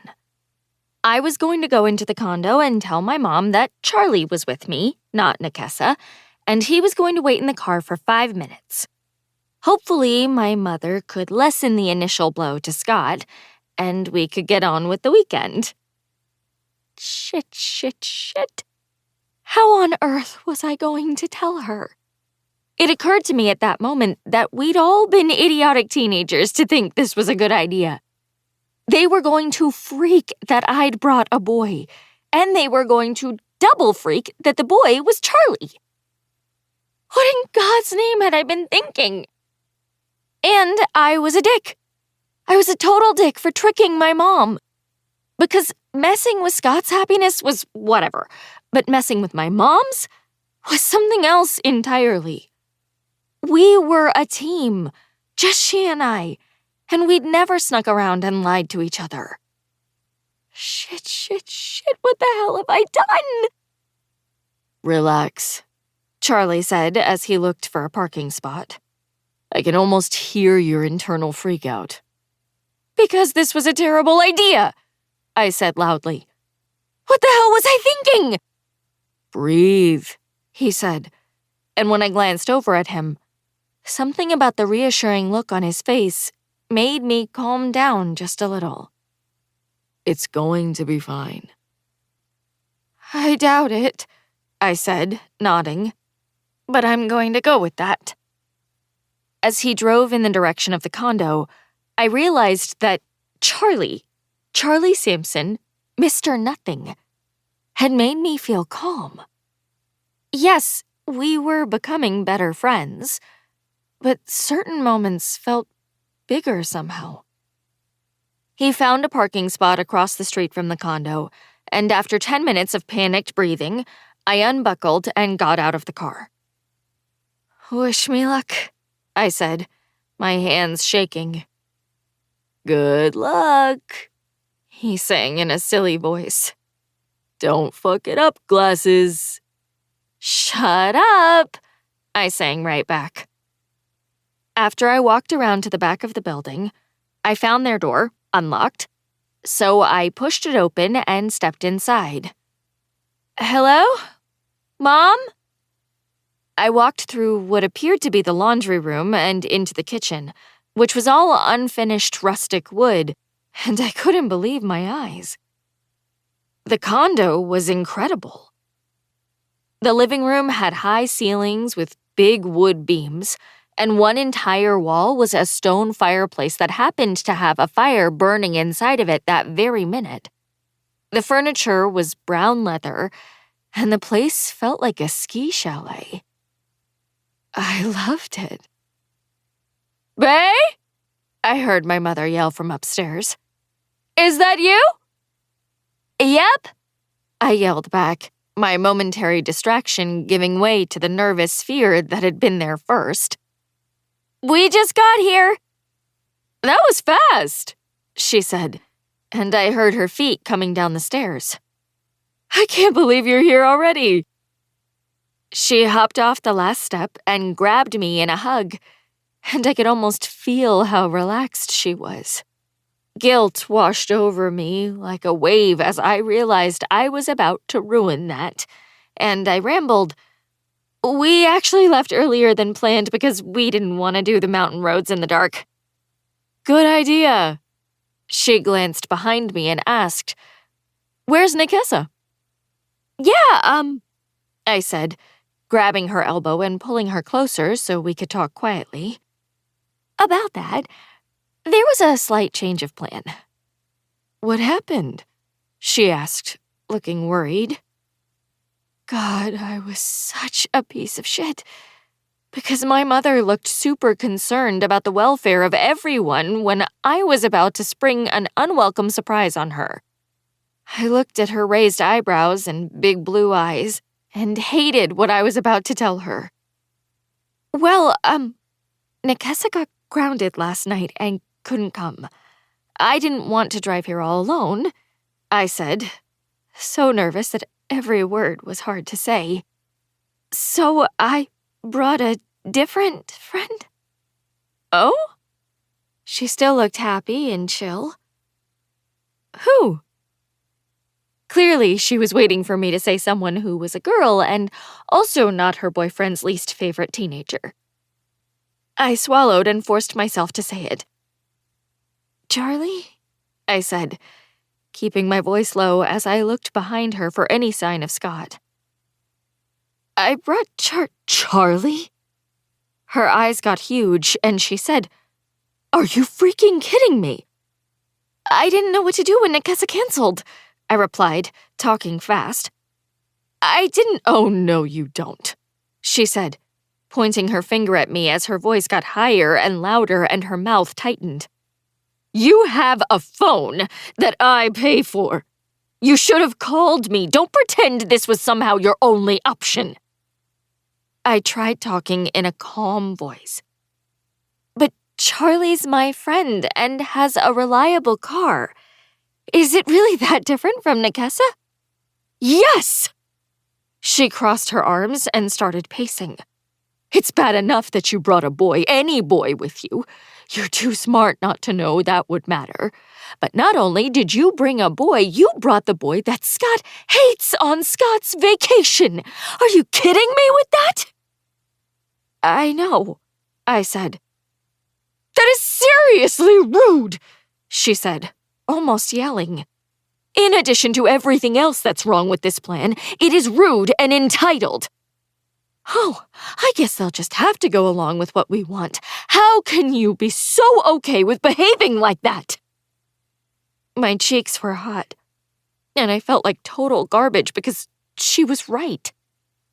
I'm so sorry. She shook her head fast, pissed off. Save it for Scott. Where is he, by the way? I asked, realizing that if Scott were there, her yelling would have brought him to the room. My mom stopped pacing and chewed on the corner of her lip. He ran to the market. I watched her face as she tried working through it, and I hated the twisting guilt I felt at the sight of her jaw clenched. I mean, he's here now. Can't we find a way to make it work? She gave her head another angry shake, like she couldn't believe this was happening. File that under things Bailey and Charlie were counting on. Not wrong, I thought. Okay. She dropped her arms to her sides and said, "Here's the plan. You're going to get out of here, and I will tell Scott when he gets back." So, do you want us to just wait in the car, then? I asked. "Bailey, I don't care where you wait," she said, Mom glaring me so hard that I felt her stare in my guilty soul. Her teeth were clenched as she said, "Do you know how mad I am at you right now?" "I know, and I'm sorry," I said lamely, wishing there was a way for her not to get hurt by this. That means nothing today. Her eyes roamed all over the condo, like she was looking for an answer, and then she said, "Just go drive around or something." "We can do that," I said, nodding, anxious to please her. "And then I'll text you when you're good to come back," she said. "Not that I'm looking forward to that enjoyable reunion." "I'm so sorry," I repeated. "Spare me," she said, still looking mad but intent on her plan. "Now get out of here." I wanted to cry, seriously, because I hated her being mad at me. Especially when I knew I deserved it. I left, feeling like a trash human, and Charlie was standing behind his car with the trunk open when I crossed the street. "Hey," I said. He looked up and smiled. "Hey." "My mom is so pissed," I told him, my stomach heavy with dread and guilt as I kept seeing her angry face. Ugh, her disappointed face. I walked over to where he stood, and after he closed the trunk, his big, warm hand found mine. My eyes shot up, jolted by the feel of his fingers linking around mine, and he stepped a little closer. "I was thinking, it's probably time we start this whole charade, right?" Everything else faded away as I felt the skin of his palm press against me. My breath was shaky as I gulped down cold mountain air and thought, oh my God. A car pulled into the lot, but I barely noticed because I was flustered by the intimacy of Charlie's hand. The slide of his big fingers around mine, the heat of his skin. It felt far more risque than just holding hands. This was Charlie, and this was pretend, but the racing of my heart and the butterflies in my stomach meant a tiny part of my body had apparently missed the message. "This is a little jarring, don't you think?" I asked, looking up into his brown eyes under the golden glow of the streetlight. "It feels like I should be smacking your hand and telling you to knock it off." "Totally." He laughed, and I liked the way the corners of his eyes crinkled when he grinned down at me, like we were the only two people in the world sharing this absurd joke. "I kind of thought you might junk punch me out of habit." "I've never junk punched you," I said around a smile. "I've never tried holding your hand before, though, so..." "Fair," I agreed, and it occurred to me at that moment that I wasn't emotionally prepared for this electricity. My head knew we were going to be pretending all weekend, but I hadn't anticipated the sparks that would go off when he smiled at me like that. This would take some getting used to. So what exactly did your mom say? He asked. Move on, Bae. This is Charlie. She was pretty heated. I told him what she said. But instead of driving around, we decided to walk to the cute coffee shop we'd seen when we pulled into town. We grabbed our jackets out of the back seat and strolled. And even though it was a little chilly, it was one of those perfect autumn nights where as long as you were moving, it was comfortable. I'm starving, Charlie said as we sat down at a table. Maybe we should get food before we head back? No. My mom said after they booked the trip that the kitchen would be fully stocked and we can make whatever we want. I took off the lid to let my mocha cool and said, I don't need to do something else to piss her off. So let's just eat their food when we're allowed to return. He wrapped his big hands around his cup and muttered, Okay. You're not stressed about Scott, are you? I asked. I'm sure it'll be fine once the shock wears off. I'm not worried, he said, unzipping his coat. I just hope he's not the level of asshole who ruins your mom's vacation by being a pouty dick. See, that's what really stresses me out about our plan. I slid the cup sleeve down as I tried coming to terms with the fact that there was really no way for us to disturb Scott without it affecting my mother's trip, too. I don't want my mom to be unhappy, and if my plans work, she'll be unhappy in the short term. But, he said, lifting his cup off the table and giving me a serious look. If she's happy, you're not. Look out for number 1 glasses. I rolled my eyes. You sound like a mobster. Thank you. Not a compliment. Says you. He took a gulp of his coffee, set down his cup, and said, Let's talk about our fake dating. Yeah, I suppose we should, I said, nerves fluttering in my stomach at the prospect. I sipped at my drink and asked, Do you have a plan? Not a plan, per se, he said, but an idea. He leaned closer, and it occurred to me that enthusiastic Charlie was one of my favorite versions of him. His eyes were practically dancing as he said, Here's what I'm thinking. When Scott accepts that I'm here, we return to the condo. Shortly thereafter, when he's dealing with the unfortunate existence of my presence, we hold hands. That will send up all the what the fuck flags, and that's probably good for tonight. I was horrified and terrified, but he somehow managed to make me cough out a laugh as I pictured Scott's reaction. I kind of feel bad for poor Scott. Poor Scott, indeed. He agreed, his mouth in a big grin. Unless, do you think we should do more? More? I asked, my laugh settling into a smile as I let my eyes drink in happy Charlie. More, he said, his eyes locking into mine, his mischievous smile morphing into something more intense. Then hand-holding. I don't know what got into me, but I lifted my chin and asked, What kind of more are you thinking? Bailey Rose, he said, his voice lowering to a hot rumble as his mouth stayed in a sexy smirk. Are you asking me to list the types of PDA we can throw at Scotty? My phone buzzed, making my heart leap in my chest. Dear God, what in flirtation was that? I pulled it out of my pocket and, yes, it was my mom. I talked to Scott, and he's okay with Charlie being here in concept, but we're going to have to lay down some ground rules. Relief rolled through me. Relief that they weren't going to make Charlie drive back alone or stay at a motel by himself for the weekend. Look, I said, holding out the phone, trying to read his mind as he read the text.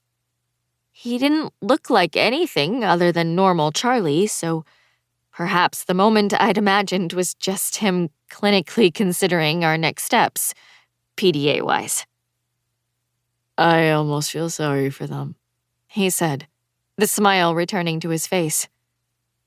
They think we're only friends, but they still need to guarantee, because they're responsible adults, that we're painfully aware that we can't sneak into each other's bed and bang one out in the Rockies. Oh my God. I laughed, horrified as always by the shocking pictures Charlie liked to paint. He was a damned artist that way. He continued, grinning like a fool. They'll lay down those rules, we'll agree, and they'll feel great about themselves. And then, dun, dun, dun, they'll witness us holding hands and snuggling on the couch. They're going to lose their shit. I laughed, but snuggling on the couch? The thought of that made my palms sweaty and my stomach light. Charlie's hands on me? My body curled against his body? Gah! Snuggling with Charlie Sampson seemed dangerous, like an activity I should avoid at all costs. But that was just me. I wasn't cut out for fake dating.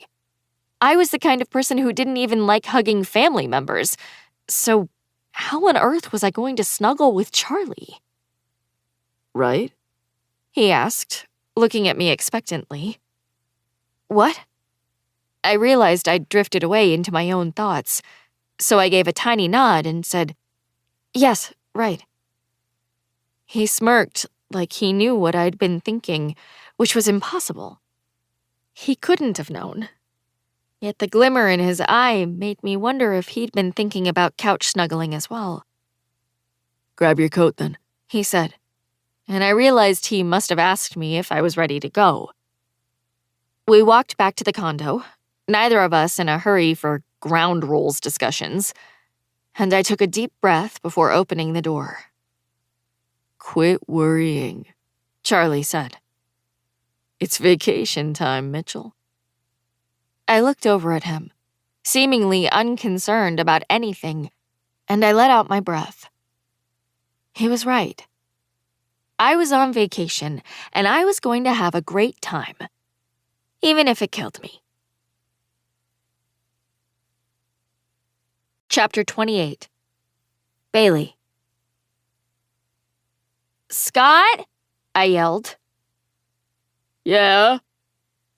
"Do you want spaghetti or fettuccine?" I heard him mutter something to my mom, they were in the living room, before he said with a smile in his voice, "Spaghetti, please." Told you, Charlie said, grabbing a box of pasta from the cupboard. I really would have pegged him as a fettuccine man. When he's alone, He said in a quiet voice.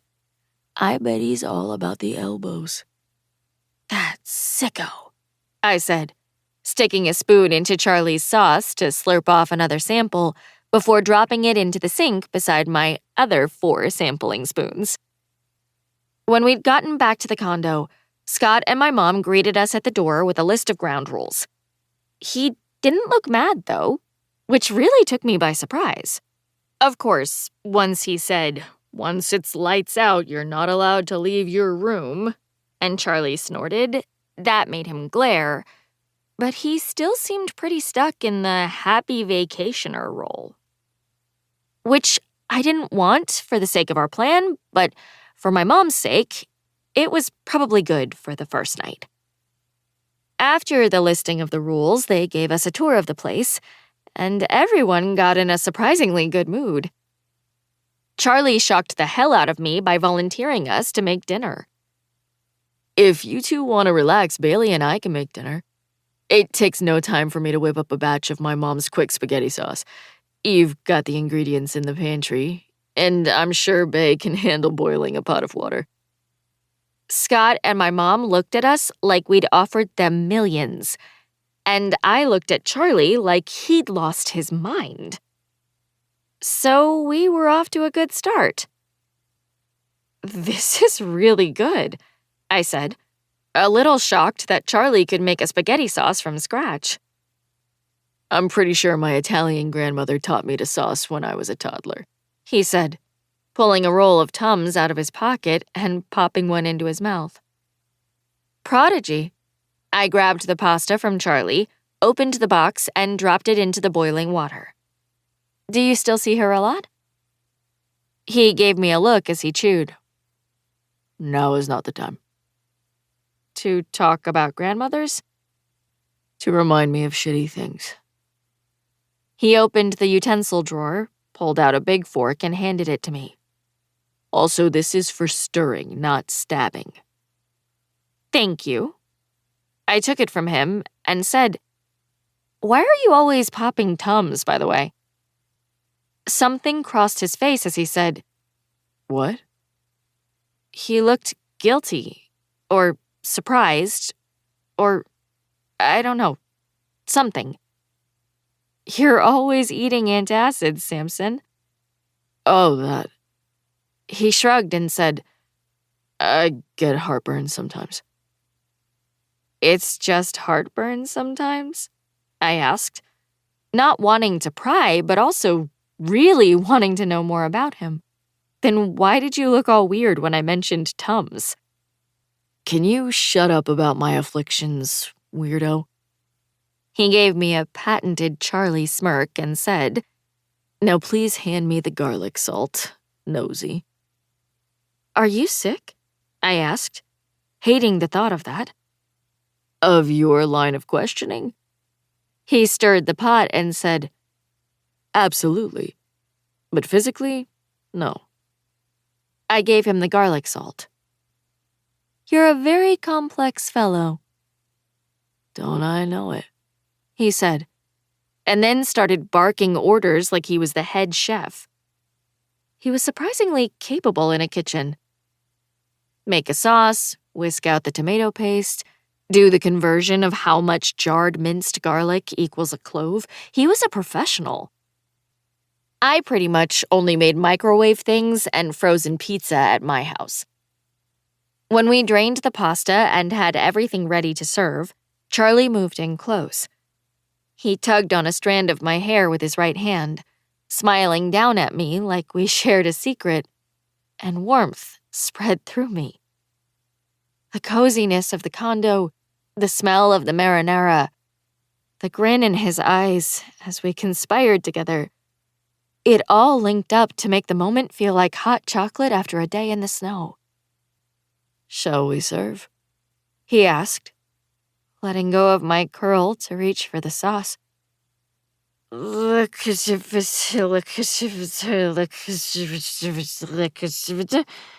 I thought, my breath stopping in my chest. We shall, I replied, feeling buzzy from his touch as I grabbed the big bowl of noodles and followed him toward the table on wobbly legs. I don't know what I'd expected, but dinner was okay. Yes, I got a stomach knot every time Scott teased my mom or called me bae. But between Charlie's ridiculous stories and my mother's hilarious responses, that nonsense was kept to a minimum, and the meal was actually kind of nice. Weird, right? Somewhere around 11, my mom made up the pull-out sofa for Charlie, and we all went to our respective beds. I'd just turned off the light to go to sleep when my phone buzzed. Charlie, when are we going to start dating? I stared at the phone in the darkness and wondered what it would feel like to have Charlie Sampson say that for real. Obviously, I didn't want that, but still, I couldn't stop myself from imagining it. Because Charlie's emotional contradictions intrigued me. He teased relentlessly and was the funniest person I'd ever met, yet I knew for a fact that he listened to Conan Gray and Gracie Abrams on repeat all the time. I had his Spotify password. He was brazen and outgoing with his friends, yet sweetly vulnerable when discussing himself. And even though he was cynical Mr. Nothing, I was starting to suspect that his cynicism existed not because he was unfeeling, but because he felt things so deeply. His family issues, his ex-girlfriend. He hated love because he hated the way his love for them had felt. When Charlie got that horrible, awful look on his face when he talked about Becca, I couldn't help but imagine what it must have felt like for Becca to have all that emotion pointed in her direction. To have Charlie Sampson look at you the way he'd looked at her at the party. Dear God, the swoon. I looked down at the phone in my hand, at his question, and my brain returned from its brief excursion to Charlietown. Ahem. When are we going to start dating? The thought of doing it, fake dating, still made me nervous. But I texted, I suppose tomorrow. We're only here for a few days, right? Charlie. Agreed. And we should get it rolling first thing. No reason to wait, right? Me. What do you have planned? Feeding each other breakfast? Charlie. That's exactly what I have planned. Only I'll be sitting on your lap. That made me snort. You will be on my lap. Charlie. It's more interesting that way. Me. True. Charlie. After that, I thought I could just carry you around all day like you're a baby who doesn't know how to walk. That made me start laughing, all by myself in the dark. I texted, can we be serious for 2 minutes? Charlie. Doubt it, but I'm listening. Me. Is there anything I should know about you, or we should know about each other as fake boyfriend/girlfriend? Charlie. My favorite thing about you is the way you always bite the inside of your cheek when I tease you. I made a noise in my throat and texted, what? Charlie. For real. It's like you don't want me to know I got to you. But glasses, the minute I see your move, it's like the gauntlet has been thrown and I can't stop until you're smiling at me. Another noise, something like a squeal, emanated from me unbidden. Because that was an incredible answer. I tried to think of a snappy retort, some sarcastically charming something, but I couldn't come up with anything. What were words again? I gasped when my phone buzzed. Charlie. ... Question mark? No response? I held the phone, but literally had no words. Charming Charlie had rendered me speechless. Chapter 29. Charlie. God damn it. I stared at the phone, waiting for Bailey to respond and wondering when in the hell I'd lost all common sense. Had I seriously just admitted to the one person in the world that didn't mind fuck me on a regular basis that I liked making her smile? I was a moron. Yes, Charlie, you should absolutely admit that you like making her smile. That is a brilliant way to ensure your coworker exits your life. The phone lit up in my hands. Bailey. Well, my favorite thing about you is the way your voice gets deep and crackly when you're tired. Well, shit. I rolled over the bar of the pull-out sofa, totally digging into my back, and I texted, the only thing you like about me is my voice? Bailey. Not what I said. I said it's my favorite thing because you're relaxed and mellow when your voice gets like that. Your edges soften a little. My edges. I wasn't sure how she knew me so well, how she'd somehow always seen me. I spent most of my time feeling like everyone in my life didn't get me, yet there was glasses, seeing right through me. Bailey. Should I have a pet name for you? I smiled in the darkness, wondering how best to irritate her. How about King? Bailey. Gross. I pictured her eyebrows scrunching up as I texted, Lover? Bailey. You're making me queasy. I'll just stick with Charlie. I replied, or Sex God. Bailey. No one in the history of the world has ever used sex god as a pet name. Can you even imagine? Example, can you pick up milk on the way home? Sex god? Doesn't work. I chuckled and texted, I would fucking speed to the milk store if you sent me that. Bailey. The milk store? I wanted to laugh as I replied, You're biting your cheek right now, aren't you? Bailey. LMAO, that is scary. Me. But true. Bailey. Sleep tight. I smiled in the darkness. Good night, lover. Bailey. Good night, sex god. Oh, fuck. What was I doing?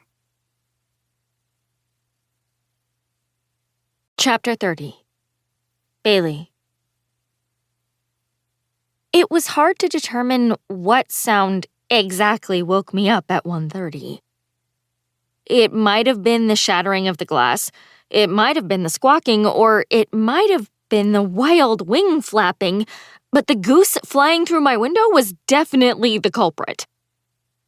I jolted awake, sitting straight up, and I could see by the outside light's illumination that something was in my room, freaking out in the darkness. Oh my god, oh my god, oh my god! I was afraid to move because I didn't want whatever it was to see me. But that was a moot point when Scott threw open my door and said, "What the hell was that?" He flipped on the light and holy shit, there was a goose in my room. There was a huge goose standing in front of the now shattered window, squealing maniacally, if that was possible, and kind of hissing. Oh my god! My mom yelled from behind him as I leaped from the bed and ran toward the doorway. She grabbed me and pushed me behind her, as if to protect me from the bird as she said, "Are you okay?" "Yeah," I said, staring over her shoulder. The bird must have flown right through the window, and even though it was dark, he didn't look injured, just pissed. Again, if that was even possible. I didn't think I'd ever had an interaction with a goose before, so my goose knowledge was minuscule. Scott, wearing boxers and his dumb socks, leaned down and picked up one of my tall boots. I watched in disbelief as he crept closer to the goose, like he was trying to sneak up on it, and for a second, I wondered if he was going to bludgeon the goose to death with the lefty member of my favorite pair of boots. But then he started waving it around, waving it in the direction of the bird. "Scott!" my mom scolded, whispering for some reason. "What are you doing?" "Is that a goose?" I heard from behind me. "Yes," I said, also whispering for no apparent reason as I watched. "Oh," Charlie said calmly, as if this was no big deal. "Wow." The goose did not appreciate Scott and started honking frantically while puffing up, hissing as he stared the man down. Scott kept waving my boot, almost like he was trying to fan the goose for God's sake, and the man looked like an absolute moron. But then, it worked. The goose took a couple of awkward steps before flapping those wings and flying right out the window, where glass had once been. In an instant, the room seemed incredibly quiet and cold. Scott dropped my boot and slowly walked toward the window.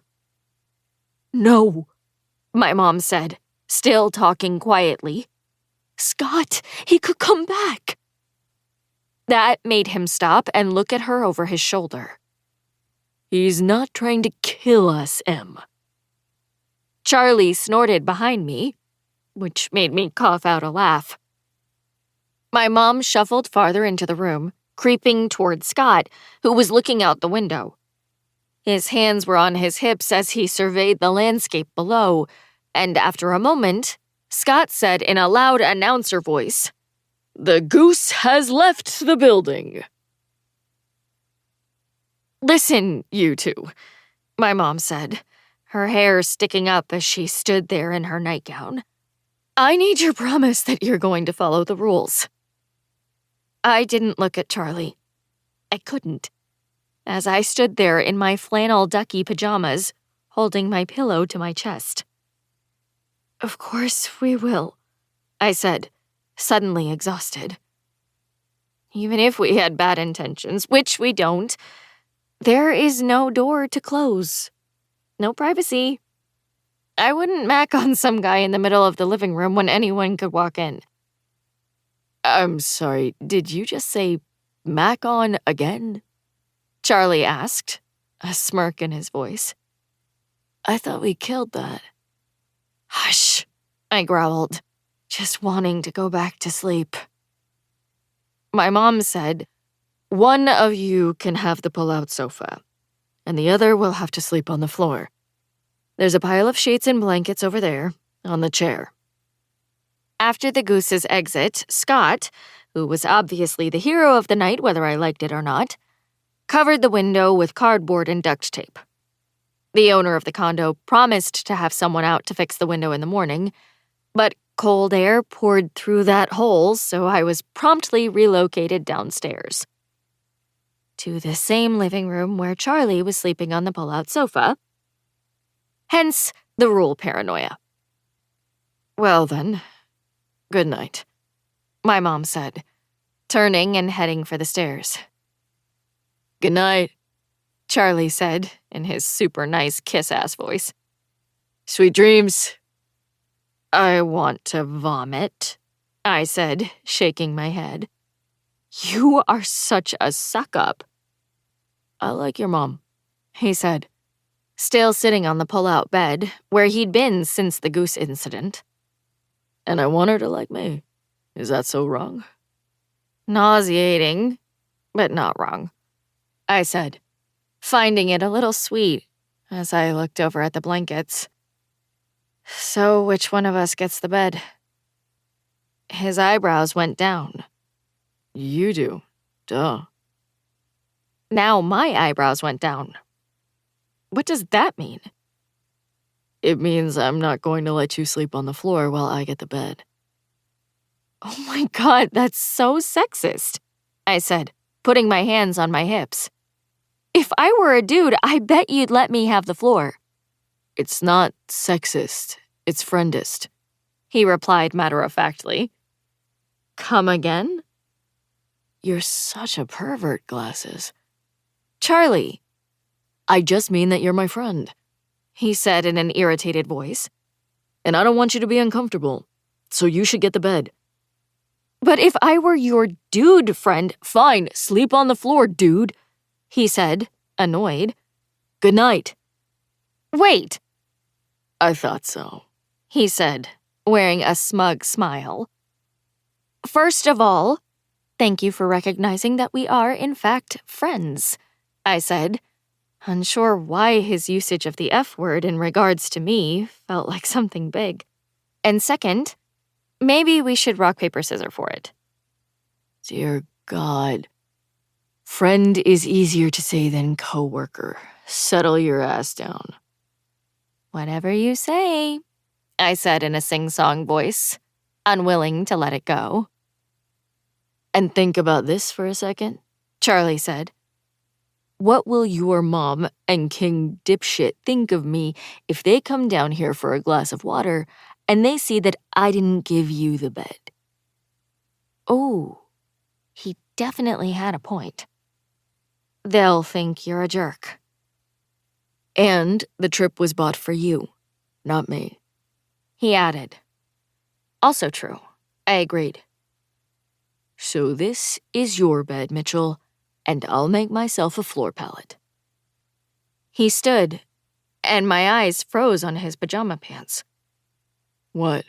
He asked dryly, like he had no idea why I was staring. Nothing, I said, pressing my lips together and shaking my head. I just, really like your pants. Charlie was wearing pink flannel pajama pants that had red hearts all over them. The pattern might have been a little unorthodox for men's PJs, but it was the fact that he was 6.5 feet tall and they were at least 4 inches too short for him that made it quite the look. They were a gift from my little sister, he said, pointing a finger at me. So if you mock them, you're a monster. Not mocking, I said, trying my hardest not to laugh, while also finding it really freaking sweet that he wore pants his sister gave him. They're actually incredibly sexy. Shows just enough ankle to tease yet stay classy. Oh, I know. He put his hands on his hips as if to strike a pose. My heart pants bring all the girls to the yard. Sure they do. My eyes moved up to his shirt, and his chest in that Henley actually was sexy. It was just a faded old shirt, but the soft fabric clung to his obviously defined and surprisingly wide chest, and I couldn't stop stealing glances at it. It was just so broad and solid. I mean, he even had that pectoral cleavage ridge thing. Was Charlie shredded? Gah! What is wrong with me? I nodded dumbly, struggling to remember what he'd just said as I attempted to return to normal after the brain detour through Charlie's physique. He interrupted my thoughts with, Give me a sec to put new sheets on the pullout, and then you can move in. Did you? I said, grinning at his ultra-helpful persona. Do something to the sheets? No? He scowled, looking offended. Then I think I can handle sleeping on the sheets you laid upon for under an hour. He raised his eyes from the pullout to me. You sure? Yep. He walked over to the stack of sheets and blankets, then glanced at the floor. A look crossed his face, just a flash of what I'd seen in the gas station bathroom, and I said, Charlie, just take the bed. I'm good sleeping anywhere. He scowled again at that. Fuck. Babe, please don't be nice to me like I'm... What if we make a bed out of couch cushions? I spoke over him on purpose, because his having some issue with germs didn't matter to me. It didn't matter, and I didn't want him to think I'd even noticed. That way you're not on the floor, even though you're sleeping on the floor. Get it? Bailey. He swallowed and said, Stop. Charlie. I crossed my arms and said, If you want me to pretend I don't know, I totally will. Because I don't want to make you feel weird. But you're my friend. If it were Nakasa instead of you, I'd just help her find a way to be comfortable. Coworker. He corrected, making a noise like he begrudgingly agreed while his smirk reappeared. And you mentioned couch pillows. I went over and started grabbing the discarded sofa cushions off the floor. Let's just make a little mattress with these. I dropped them onto an open area of floor at the other end of the living room, and Charlie grabbed the cushions from the 2 big chairs by the fireplace and added them to my pile. He picked up and unfolded what looked to be a king-sized fitted sheet. You know, you're a pretty decent coworker, Charlie said, giving me a look that felt important, meaningful. It felt like he was acknowledging that our friendship was more than work, even though he was saying the literal opposite. I know, I said, and after I helped him make the floor bed, I climbed onto the pullout. Do you care if I turn on the TV? I'm kind of wide awake now. Nah, he said, and then he hit a light switch that plunged the room into darkness, aside from the glow of the television. I could hear him settling onto his cushions. Is that comfortable at all? I asked, stopping on an old episode of New Girl. Not too bad, he said, his voice quiet in the darkness. Nick Miller is the GOAT, I said. Winston, he corrected. Is the total underrated GOAT.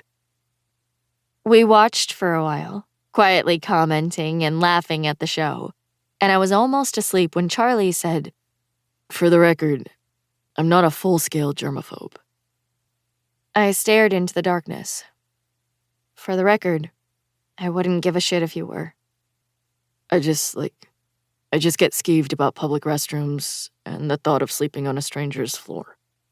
I'd happily eat a meatball off the counter or lick your finger. That wouldn't bother me at all. You did not just say that.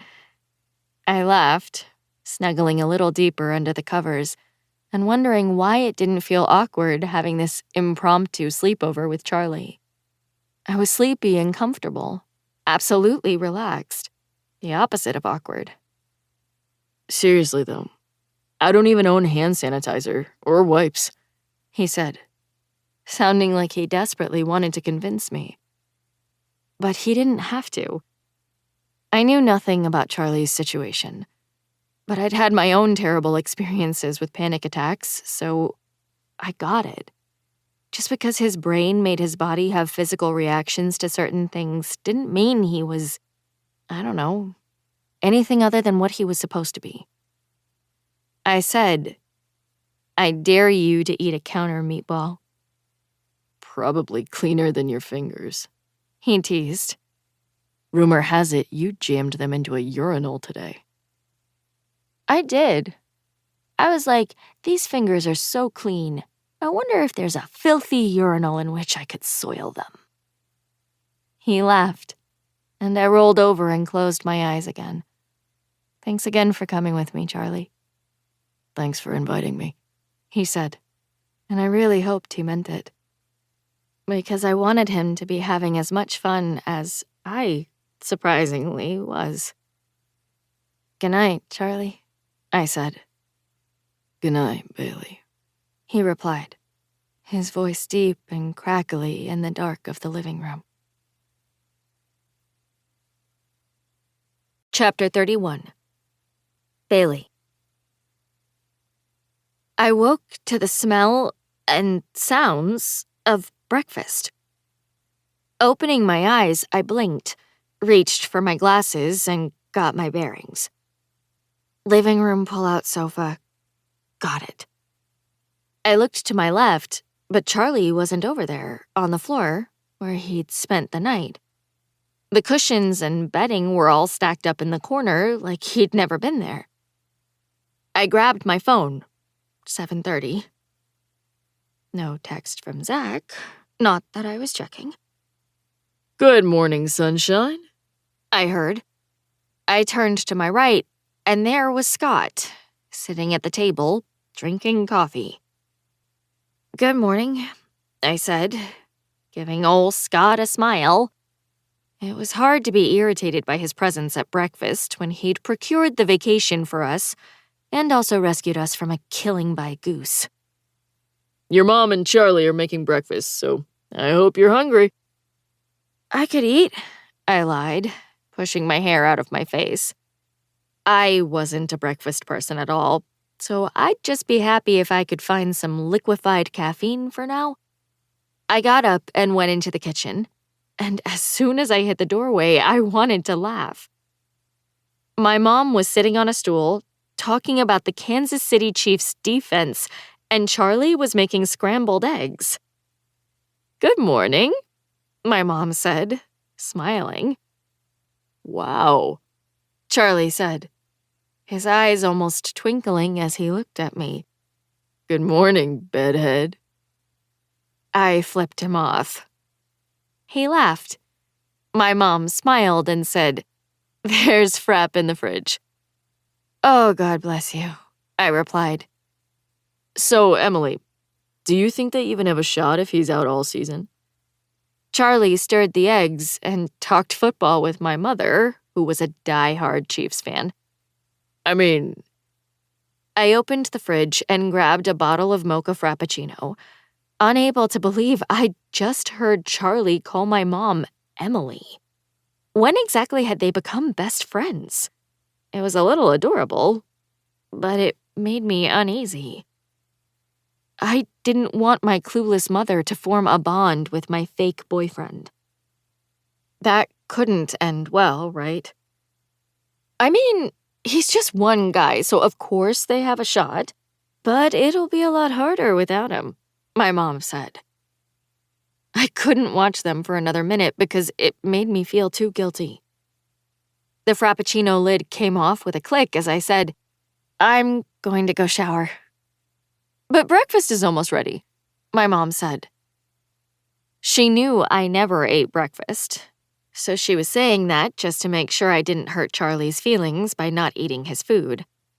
I cleared my throat and said, "I'm not hungry yet." "But Charlie made this entire spread," she said, looking at Charlie like he was Santa Claus.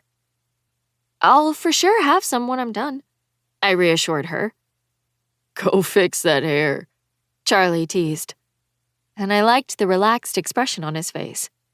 But I also wondered how he was so comfortable hanging out with my mom and making breakfast. I worried about it as I showered, but I pretty much worried about everything while I showered. I worried about the plan. Now that we were here, would it actually work? And if it did, would it result in my mom being devastated? And what was happening with Charlie? There had been multiple moments with him yesterday, and I wasn't sure if it was just me overthinking or if it was something more. No. I said it out loud in the shower as I poured shampoo into my palm because no way. There was nothing going on between me and Charlie aside from complex emotions that had everything to do with each of our individual battles and nothing whatsoever to do with us as a whole. He wouldn't even use the word friend in regards to me, for God's sake. He definitely wasn't feeling something romantic. By the time I convinced myself to chill and go back downstairs, things weren't so relaxed anymore. The three of them were sitting at the table, my mom and Scott eating breakfast while Charlie talked about his mom's boyfriend, and Scott's face got red. He's not a bad guy, Charlie said, lifting his coffee mug to his mouth. But shouldn't he be at his own place with his own kids instead of crashing at my mom's every night? Holy shit. I couldn't believe he said that. "Any eggs left?" I asked as I walked into the room. "I'm starving." My mom looked incredibly happy to see me. Charlie gave me an amused grin, and Scott looked ready to fight. "I'm on it," Charlie said, taking a gulp of his coffee and standing. "They've eaten already, but I was waiting for you." We went into the kitchen, and the minute we crossed through the doorway, I heard Scott loud whisper to my mom, "I do not like that kid." "Oh, he wasn't talking about you," my mom defended, her voice in that motherly sing-song tone that was good at soothing tempers. "I asked him about his mom, and he was answering. That's it." I glanced at Charlie, who winked at me. Then his eyes narrowed the tiniest bit before he quietly said, "Wait, come here." "What?" I asked, stepping closer to him, even though I wasn't sure why. I lowered my voice and said, "What are you doing?" He gave me a look, his head motioning with a tiny nod toward the dining room table, and I realized what he was doing the minute he put his hands on my waist.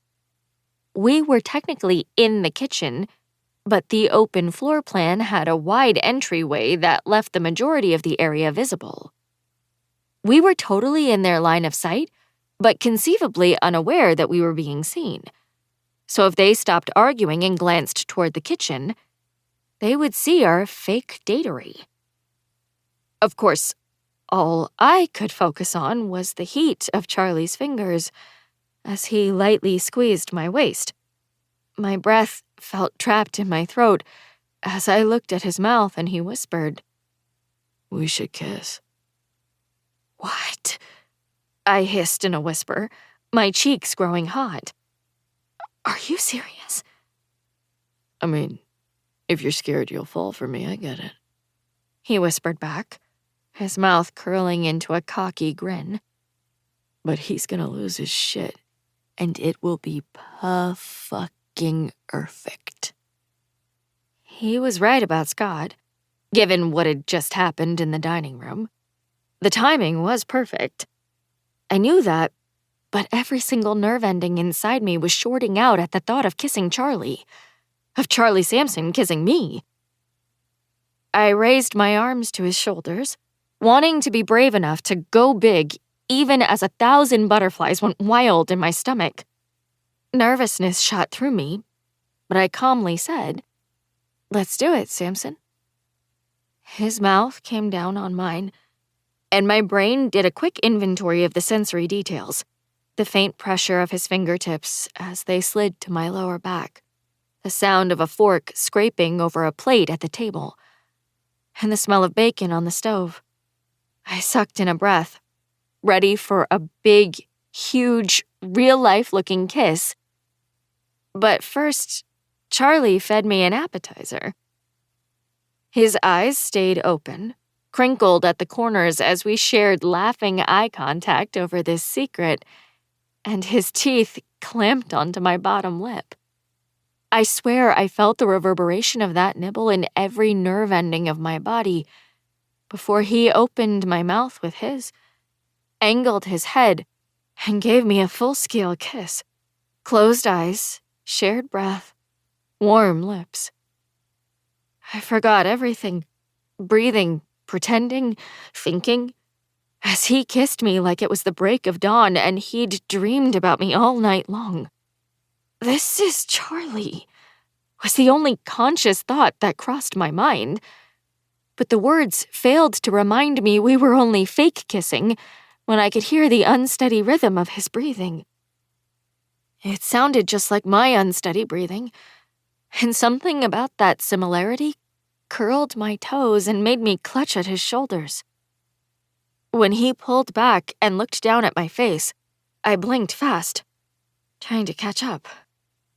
Where am I again?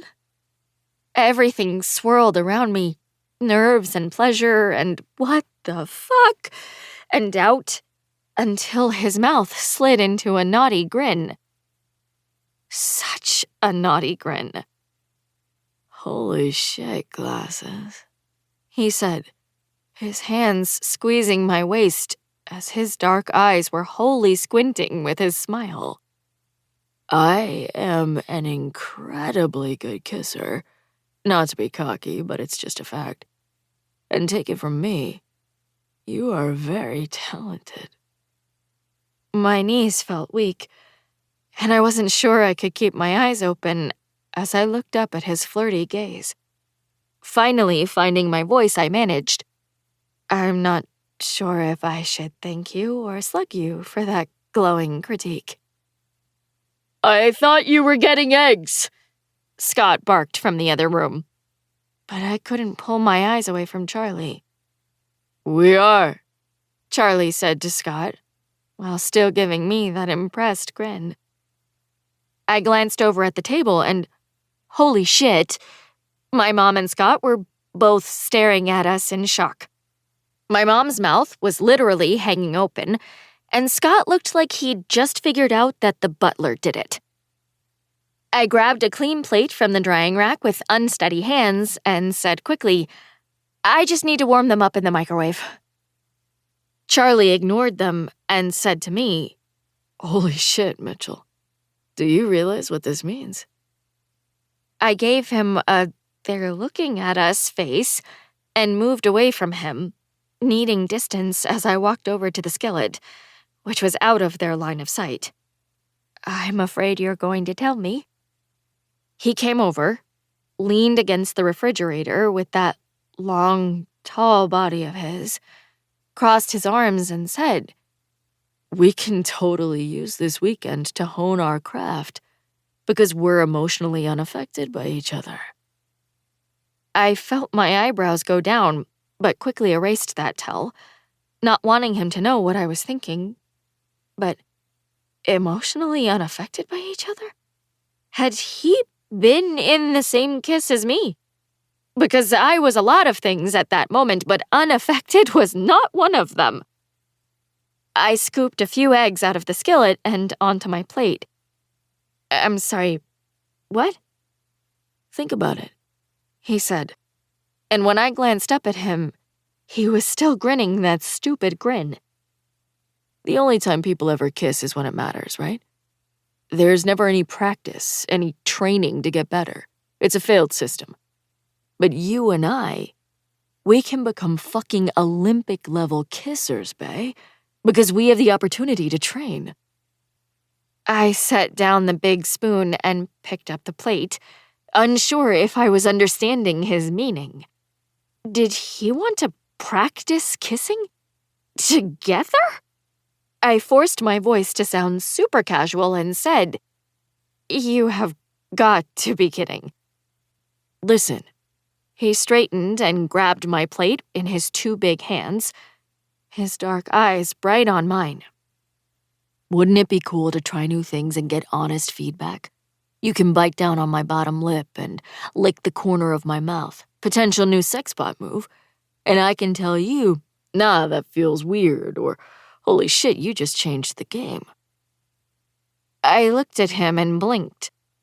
Was there a carbon monoxide leak in the condo? Because he was saying ridiculous things, and those ridiculous things were making me flushed and lightheaded. Lick the corner of my mouth? I cleared my throat and attempted to sound matter-of-fact when I said, "Absolutely not." You're not listening. I can attempt to tie your tongue into a knot with my tongue, and you can tell me if it feels like I'm trying to eat your mouth or if it makes you tingly. Charlie was getting amped up about the idea, his eyes alive like when he was coming up with new games at work. Please tell me you'll consider this attempt at bettering ourselves, baby. Tie your tongue into a knot with my tongue. I looked at his mouth. Cleared my throat. "Never call me that again," I said, doing my best to seem calm and cool when I felt like I was slipping underwater, getting pulled down by this wickedly strong chemistry I was suddenly having with him. I let my eyes run all over his face. Dark eyes, long lashes, strong nose, stubborn chin. But I couldn't seem to find Mr. Nothing. All I saw, when he gave me that playful half-smile, was the Charlie who knew how to make marinara and talk football with my mom. And kiss like he knew very, very dark secrets. Fuck. Get a grip, Bailey. I pressed my lips together and forced myself to ignore the chemistry and focus on his words. Bettering ourselves. I could tell he thought it was a great idea, but he was out of his mind. I was okay with fake dating, but I was not going to let him use me to make him a better kisser for other girls. What the hell was wrong with him? Actually, what was wrong with me for caring? My apologies, He said, looking anything but apologetic. And I will not be using you for kissing practice. His mouth dropped open like he hadn't even considered the idea that I'd refuse. Why not? Why not? I asked incredulously. Because the whole point of kissing is sharing it with the person you care about. If I'm concerned about improving my game, I'll practice with someone I'm into when the time is right, thank you. Zach, perhaps. Yes, Zach. Of course, Zach. Oh, glasses, He said, looking disappointed in my answer.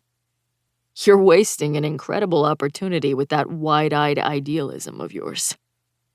Says you, I replied, unsure why I felt disappointed.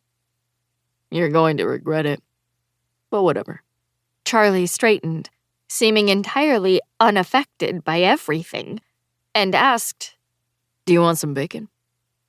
Wow, he was just so quick to move on, wasn't he?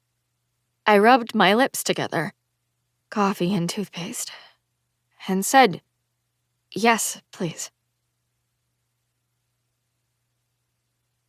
Chapter 32. Charlie. Bailey and I spent the day hiking while her mom and Scott went skiing. Scott seemed irritated that we were going out on our own instead of hanging with them, but I held Bailey's hand and supported her "I have no interest in learning to ski" agenda. "Look at this," she said, leaning down over a stream. She cupped her hands together, dipped them into the creek, then lifted the cold water to her mouth. "Drinking in the wild like a true mountain man." You do realize that a mountain lion could have totally crapped in the snow, which melted and sent that fecal water downstream and into your hands? I asked, in awe of her ability to not think about how disgusting that was. She shrugged, grinning up at me. "It's cold and delicious. I'm thirsty, so I'm good with poop water." I shook my head, equal parts horrified and impressed. Because as uptight as Bailey was about some things, she was so fucking chill about others. I was constantly surprised by her willingness to roll with the punches. Which was probably where the kissing idea came from. It was immature as hell because nothing said middle school quite like "let's practice kissing." But that kitchen kiss was fucking addictive, and I'd been desperate for my next fix. Kissing Bailey was supposed to be like everything else was with her. Entertaining, a contest of wills, a back and forth that was oddly satisfying. Those are things I would say when describing our friendship. But the kiss was something else entirely. It was hot and sweet and a little bit wild, with her fingers on my shoulders and the smell of her shampoo in my nose. She'd been the opposite of uptight, and to be honest, it was really fucking with my mind. "Here," I held out my water bottle and said, "My germs are better than poop water." "Are they?" She blinked up at me in that way she had, like she could see every single thing I was thinking and she disapproved of most of it. But she took my smart water and said, "I mean, your mouth was on my mouth, and now my mouth was on poop water, so if I drink this and you kiss me later, your mouth will be pooped in with the very next—" "Stop," I said, shaking my head as she reasoned like a toddler. "Fine," she replied, looking pleased with herself. My eyes got a little stuck on her for a second because she looked so damned cute. She was wearing jeans, a thick brown sweater, and a plaid scarf in her hair, which should have been boring, but on her it worked, especially when she wore those old-school movie star sunglasses. There was a vibe to the way she dressed, the whole "I don't think that cardigan even fits her, but damn, she looks perfect" kind of thing. Fucking cute. But it was Bailey. This happened to me sometimes when I looked at her. One second she was Bailey, crinkling her nose in irritation with me while doing something like reorganizing the app's layout on her phone, and the next she was a girl with curly dark hair, long eyelashes, and freckles that begged to be counted. She was like a one-person Freaky Friday or something. It'd be a little concerning if her too smart mouth wasn't always there to remind me that she was, down to her core, still the cute, blinking brace face from the airport in Fairbanks. Chapter 33. Bailey. After hiking all day, I was ready for a shower when we got back to the condo.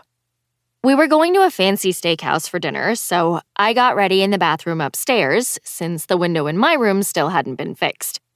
I took my time, really leaning into wavy curls and dramatic eye makeup. I don't know why, but it felt important that I look good.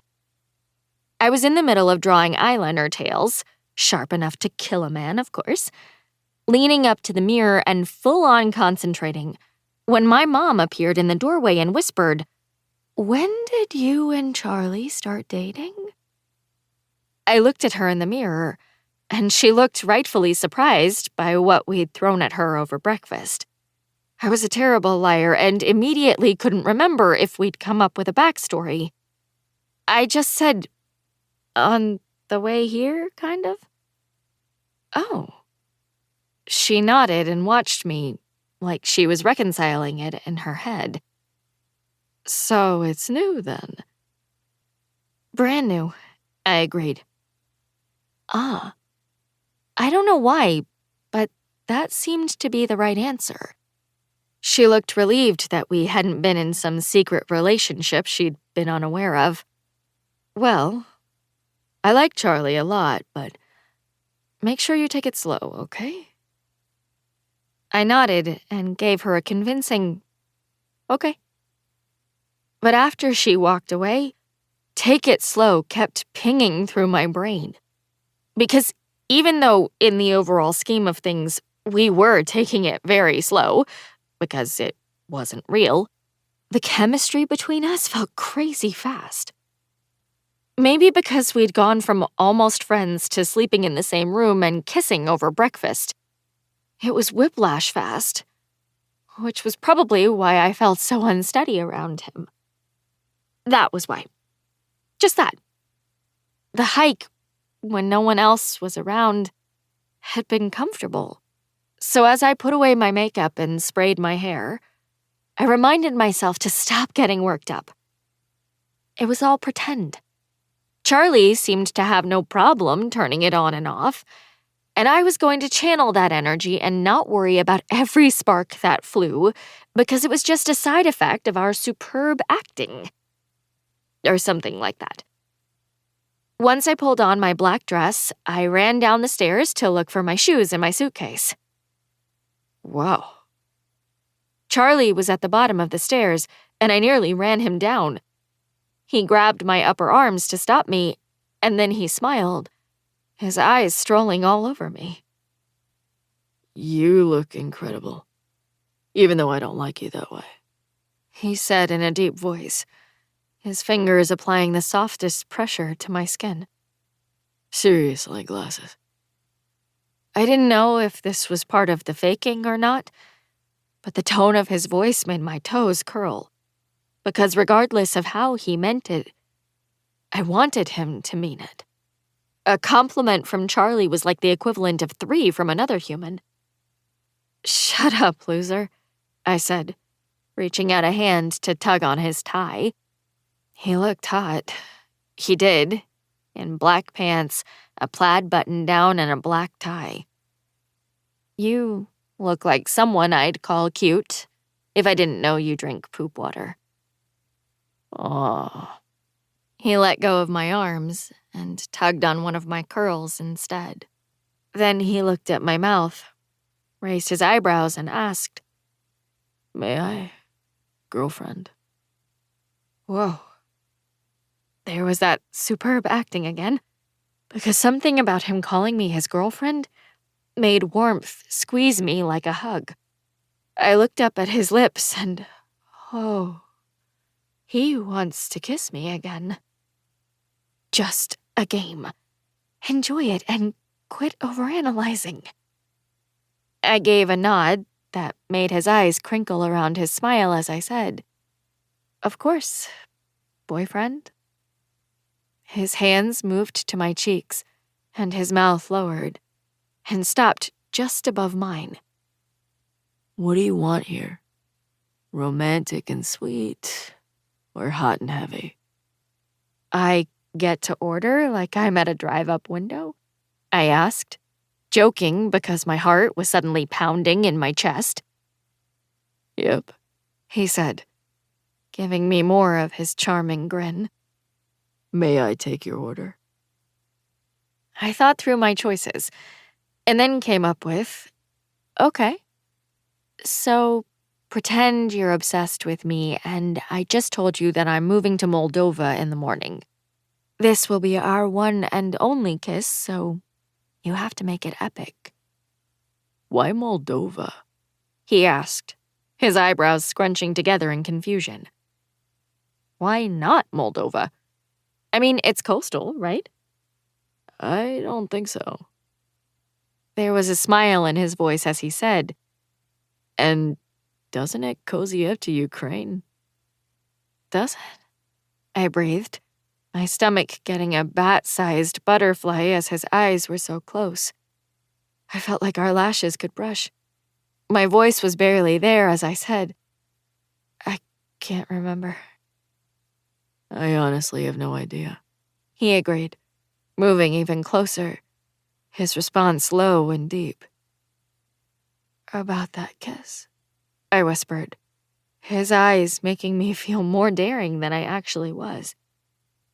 His hands tightened on my cheeks, and his mouth came down a little hard on mine, in a good way. He gave me a wide-open mouth kiss, angling his head perfectly to make the kiss feel deeper, hotter. Holy shit. When Charlie kissed, there was no hesitation. It was like he somehow knew exactly what I wanted and magically delivered it with just a little more than I'd even known to want. A shiver slithered through me as that talented boy somehow used suction to crank it even hotter, and my hands came up to rest on his chest. He made a noise, a growl, and he said against my lips, I like feeling your hands on me while I kiss you. Yeah, I whispered, moving my fingertips the tiniest amount over his shirt. Oh yeah, He said, and the look in his eyes made me a little breathless. His mouth came back to mine, his teeth scraping over my bottom lip, and Christ, Scott said, walking into the room from the kitchen. Can you two please cool it on the PDA? I jumped back from Charlie, but his hand casually moved to my hand, his fingers sliding between mine. Sorry, I said, rubbing my lips together as my cheeks burned. Same, Charlie added. I looked at him out of the corner of my eye as a warm, bubbling buzz thrummed all around me. I wanted to laugh, to giggle like a moron as his big hand squeezed mine. My mom came down the stairs at that moment, breaking up the tension as Scott told her how gorgeous she looked. It was disgusting, and I wanted to slap his grinning face, but I also couldn't help but recognize that my mom looked blissfully happy. Damn. The bubbles I had from the kiss popped and went flat as I watched the two of them. She deserved to look that happy. I wanted her to be that happy. But it wasn't as simple as happiness, because what if that happiness changed everything? Because my dad had seemed happy when he'd started seeing Alyssa, but just a few months later, he stopped attending our weekly Zoom chats and kept forgetting to respond to my texts. He remembered to pen funny replies when Alyssa tagged him on Instagram, but he couldn't seem to remember to reach out to his one and only daughter. I hated it so much, but it would be 1,000 times worse if that happened with my mom.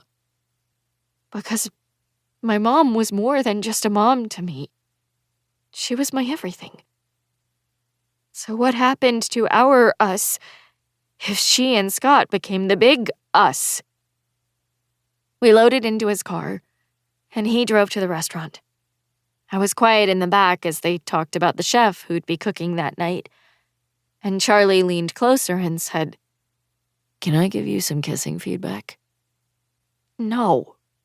I felt my eyebrows screw together in irritation, both at the way my worries were ruining my fun, and at the idea of Charlie criticizing the way I kissed.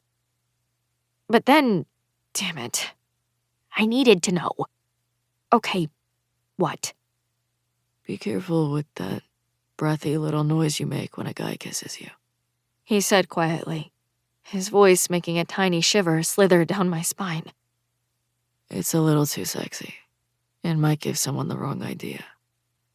I'm sorry, but A, I don't make a breathy little noise, and B, if I did, are you seriously slut-shaming the sound? He grinned so big, it was like a laugh. C, yes, you do. And D, not at all. It's a fantastic sound that almost made me forget who I was kissing. But with great sexy sounds comes great responsibility. Almost made me forget who I was kissing. I didn't like that phrase, even though it was how this was supposed to work. The whole thing was pretend, but for the love of God, no one wanted to hear that the person they were kissing liked forgetting who they were kissing. I just said, "Got it." By the way, He went on, his voice rising to a normal volume. I read about this gold mining ghost town that's only like an hour away. We should check it out tomorrow. Oh, for sure, I said, torn between being disappointed by how easily he was able to move on and being a little excited about another day of exploring on our own. I was hoping you'd reconsider skiing, Scott said, looking expectantly at me in the rearview mirror. And go with us tomorrow. Oh. I looked at his face in the mirror and felt like garbage. He was a decent guy, and I was trying to sabotage him, his relationship with my mom, and his vacation. Guilt gnawed at me as he looked at me like someone who was really trying. Charlie gave me a look, eyebrows cocked to remind me I was supposed to be avoiding Scott's attempt at father-daughter bonding. I inhaled through my nose and said, "Well, maybe Charlie and I can go there with you guys and hang out for part of the day and then take off for ghost towns?" I saw Charlie slowly shaking his head in my peripheral vision, disappointed, as Scott beamed and said, "We'll take it." "You're so soft," Charlie whispered, but I just ignored him and looked out the window. How was I supposed to be mean to the guy all the time when he kept doing nice things? Dinner was incredible. The food at the old school steakhouse was over the top, in a good way. Bread and salad and spaghetti and steak and potatoes. It was like 3 entire meals in one, and I devoured it. My dad was the meat eater in our family, so aside from a random burger here and there, we didn't eat a lot of beef anymore.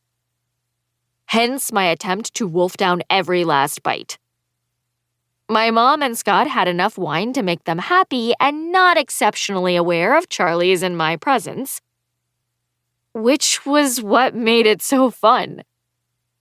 First, Charlie and I made wagers on what the people at the table beside us would order. I won the most points, which meant that when we got back to the condo, Charlie was going to have to do all the dishes I'd left in the sink. It seemed like a cruel thing to do on vacation, but bets were only bets if everyone was held accountable. Charlie's words, not mine. After that, we fell into a game of making each other's food unpalatable. We hadn't intended for that to become an activity. It just happened organically. First, I told Charlie to try my twice-baked potatoes, but as I held my fork in front of his face, the potatoes fell into his prime ribs au jus. As penance, I had to try a bite of lumpy au jus, which made me gag and made us both giggle. Then I poured horseradish into his risotto and made him sample it, which led to more giggles as he shivered in disgust. By the time Scott paid the bill, my stomach hurt from quietly laughing so hard.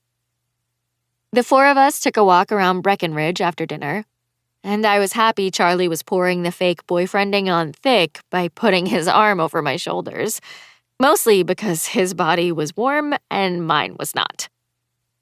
"Do you always have to hang all over each other?"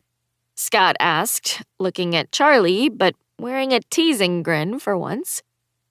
"I mean, last week you were just friends." I laughed because he was right, and so did Charlie as he said, "True, but once your eyes have been opened, you can't unsee what you've seen." "Did you really just say that?" I teased. "That was, heavy." "With bullshit," Scott said. And my mom added around a laugh, "with total bullshit." "Maybe," Charlie said, looking at them. "But the bottom line is, now that I've seen what Bae could be to me, seeing her as just a friend is impossible." I felt his words, felt the power of their potential as we walked. My stomach flipped over as I breathed in his cologne and felt his warm arm anchoring me against him. I allowed myself for a half second to pretend he meant what he'd said. My mom's voice crooning, "Aww," pulled my eyes wide open. "Wow," I whispered sarcastically to Charlie, hoping he hadn't noticed the way I'd melted into him. So good. But was it strange that at that moment, I wanted his words to be true? This whole thing was just a game, and the real Charlie Sampson was a huge pain in the ass. But in that mountain moment, under the gorgeous moonlight, I wanted fake Charlie to be real, and to mean what he'd just said. Oh my God, oh my God, oh my God. I needed to get myself together. None of this was real, and I needed to stop forgetting that. Right, He said to me, but his mouth was straight, his eyes serious, before he pulled them away and turned his head. When we got to the town square ice rink, my mom and Scott decided they wanted to skate, even though they totally weren't dressed for it. Charlie and I stood off to the side and watched them for a few minutes, skating in dress clothes and looking fairly adorable in spite of their age. I don't think our fake dating is having an effect at all, I said, watching Scott gesturing wildly while my mom laughed. we just need to go harder, Charlie replied. cause more friction. Do you really think it matters? I asked, feeling discouraged as I stared at the old people having more fun than me. Would you rather do nothing? He asked. I glanced at him out of the corner of my eye. Seriously, risk versus reward. He said, sounding very sure of himself. The risk isn't high, unless kissing is risky business, so why not keep trying? I tilted my head and turned to him. So you're saying We could stand here and watch them skate, or we could stick with the plan and make them uncomfortable. Did he want to kiss me again?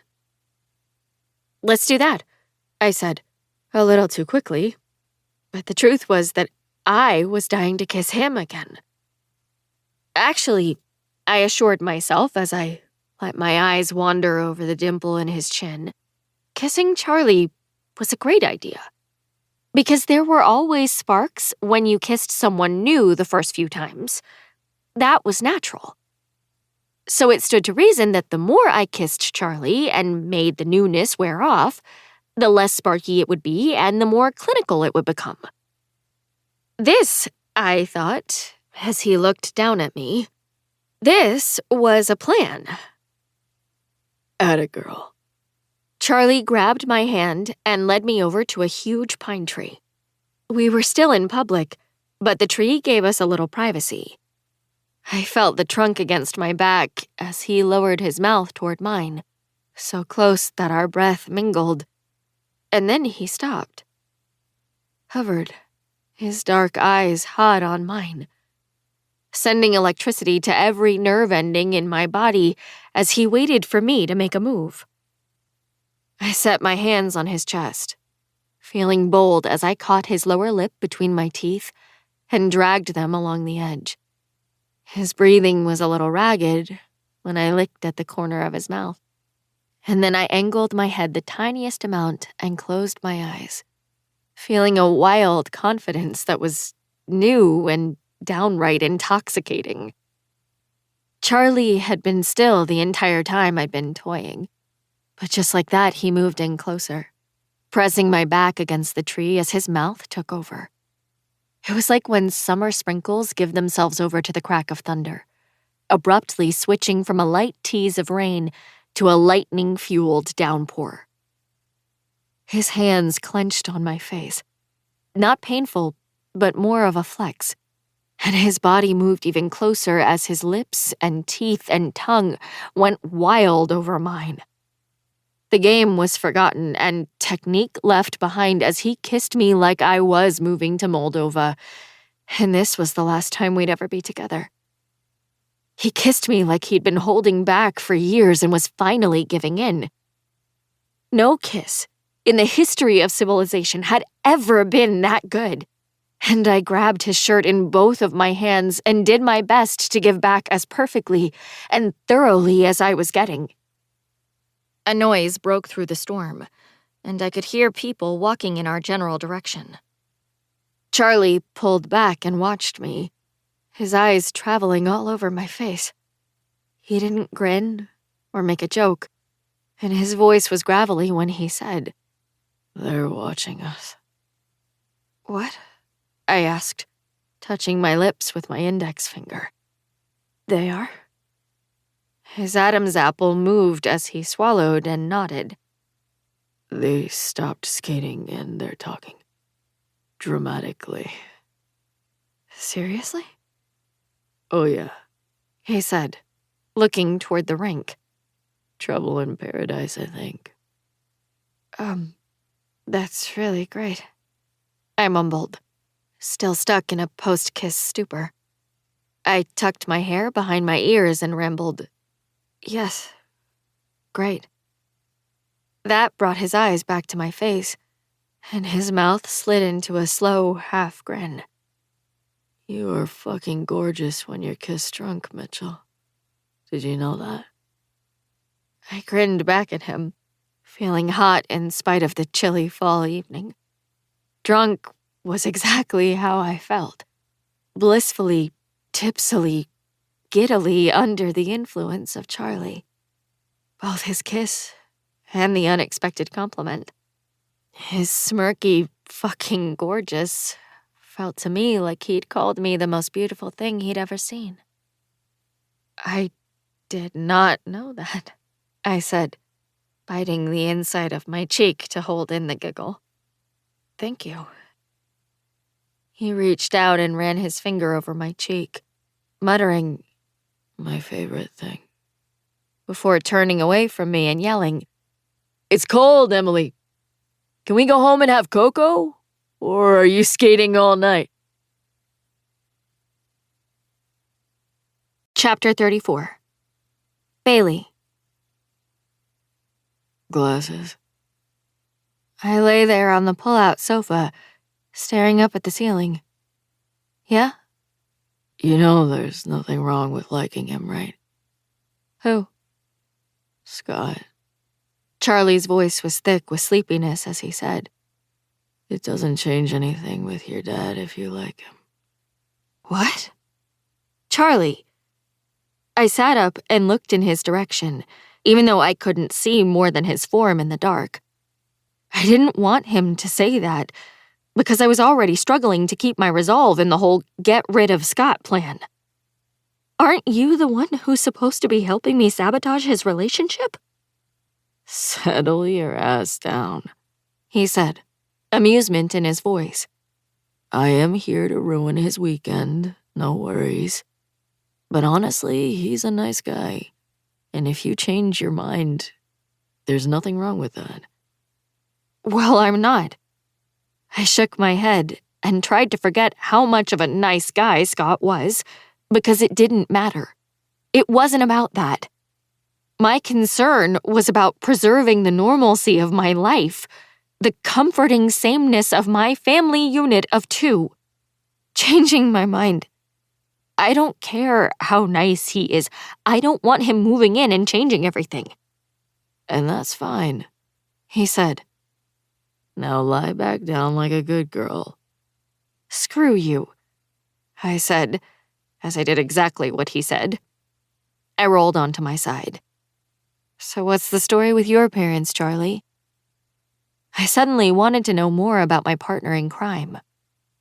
"I know the basics, that your mom's boyfriend sucks and now they're pregnant, but you never talk about it more than a generalization, whereas I complain all the time." "It's boring shit," he said, but his tone made me think he was trying hard to sound bored. "After the divorce, my parents absolutely focused on their futures, never looking back. My dad is remarried and expecting a baby with his wife, and my mom has been desperately trying to make that happen with Clark, and now they're having a baby." I didn't want to push, because the last thing I wanted to do was remind him of unhappiness. But suddenly I found myself thirsty for Charlie's backstory. Do you like your dad's wife? She seems nice enough. Although I really only visit twice a year, so how the hell would I even know? Yeah, what's with that? I towed off my socks under the covers and said, I don't want to sound like a whiny little kid, but I don't get our dads. Everyone in the world acts like it's normal and fine, but to me, it seems absolutely bizarre that a parent would be cool living in an entirely different state than their kid. But they have responsibilities, Bailey, He said, his voice full of sarcasm. Careers in real estate and health club memberships that they can't just cancel. Such bullshit. I snorted and pictured my dad's golfing buddies. I'm not asking to be the center of his world or anything. But shouldn't it bother them, never seeing us? Shouldn't it give them an uncomfortable little pain just under their breastbone every time they picture our faces? Glasses, Charlie said, a sweet, sympathetic lilt in his deep voice. do you get a little pain under your breastbone every time you picture your dad's face? We were rarely serious, so maybe it was tiredness that changed things for me. But instead of joking, I answered honestly. Every single time, I said, feeling that melancholy creep in as I remembered the way my dad's laugh sounded. He laughed like Santa, slow and deep and loud. And part of me wondered if he even knew what my laugh sounded like. My throat was tight as I explained. It's almost like panic. Like I'm afraid if I don't see him soon, I'm going to forget what he looks like. Or he's going to forget all about me. Honey, He said, and it made me blink back tears in the dark. Charlie calling me honey was sweet and reassuring, and hit me so hard in that emotional soft spot that I had to pretend I hadn't heard it. Stop, I'm fine, I said, my voice tight. That kind of sweetness could annihilate me. it's okay to not be fine. When was the last time you talked to him? My heart felt like it was beating a little heavier all of a sudden, as I focused on the big thing I'd been avoiding focusing on. That's the thing.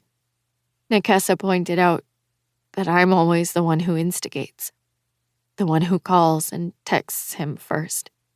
So I decided to prove her wrong. I decided to wait until he reaches out to me. Oh, shit. He said.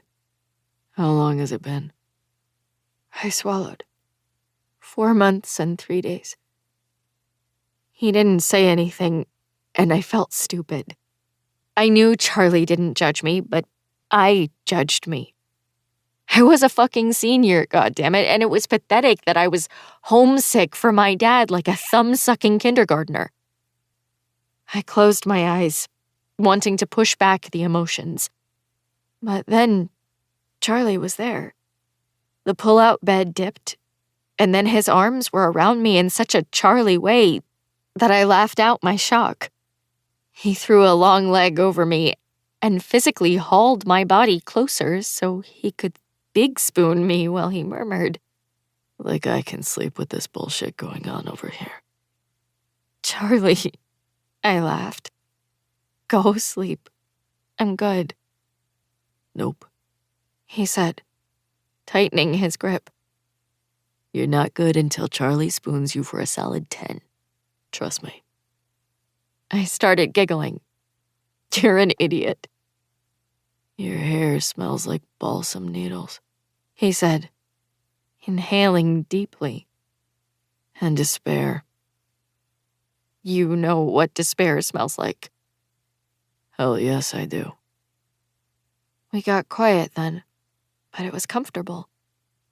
I lay there, sad and relaxed in his arms, and I didn't want to speak or move or do anything to change the moment. My heart was racing because he was holding me, and that response seemed to be my new normal. But better than electricity was the way I felt insulated in Charlie's concern. blanketed in his warm support. I almost thought he was asleep until Charlie said, I'm sorry your dad's a selfish asshole. "He's not, though," I said, letting my eyes close, suddenly exhausted. "He's just really busy." You deserve better. He said, sounding offended on my behalf. "So do you," I said, meaning it.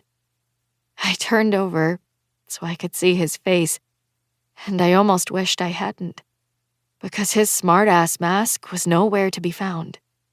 He looked sweet, vulnerable, and a rush of fondness went through me. "You're not nearly the jerk you purport yourself to be." I saw his throat move around a swallow before he said in a gravelly voice, Trust me, I am. "Charlie," I said, smiling as I looked at his face. Those dark eyes, slashing brows, that prominent nose. I loved his face. I liked his face. My heart was in my throat as my gaze moved all over him, traveling everywhere. I didn't dare bring my eyes back to his, yet I couldn't keep them away. He was looking at me, his gaze intense, as if he'd been waiting for me to see him. I felt like I couldn't breathe as those dark-as-night eyes dipped to my lips. And then his face was moving closer to mine. I felt lightheaded as I watched him because I just knew, that this was no longer a game of pretend. And it didn't make sense, but I didn't want it to. This was Charlie's mouth coming down on mine. This was my lips, opening for him in the yawning darkness of the living room. My shaking hands moved up to his shoulders as I felt his big, warm hands on my hips, and my breathing went choppy as his went deep. My mind went wild as he kissed me, playing a montage of Colorado Charlie memories that made me feel things for him. The way he'd grinned when we sprinted through multiple gas stations. The vulnerability he'd shown about whatever anxiety issues he was dealing with. His calm, "Is that a goose?" question while Scott wielded footwear. And the way he'd pulled me into his arms when I was sad. Oh, God. He lifted his mouth for a second, only a breath away, and said, Bae. But he didn't just say it. His voice was deep and hot, and he spoke my name as if it were a curse or an exultation, something that moved him, for better or worse. He angled his head, his fingers clenching against me in a way that made me feel the heat of his hands through my flannel pants. And then he sent full-sex kisses into my mouth. I felt like my heart was going to explode as he fed me long, hot, deep tastes that made my toes curl under my blanket. I gripped his shoulders harder, kneading, which made him lift his head again. He didn't say anything this time as he looked down at me, and it didn't feel like he needed to. The eye contact was somehow sweet, questioning, and hot all at once.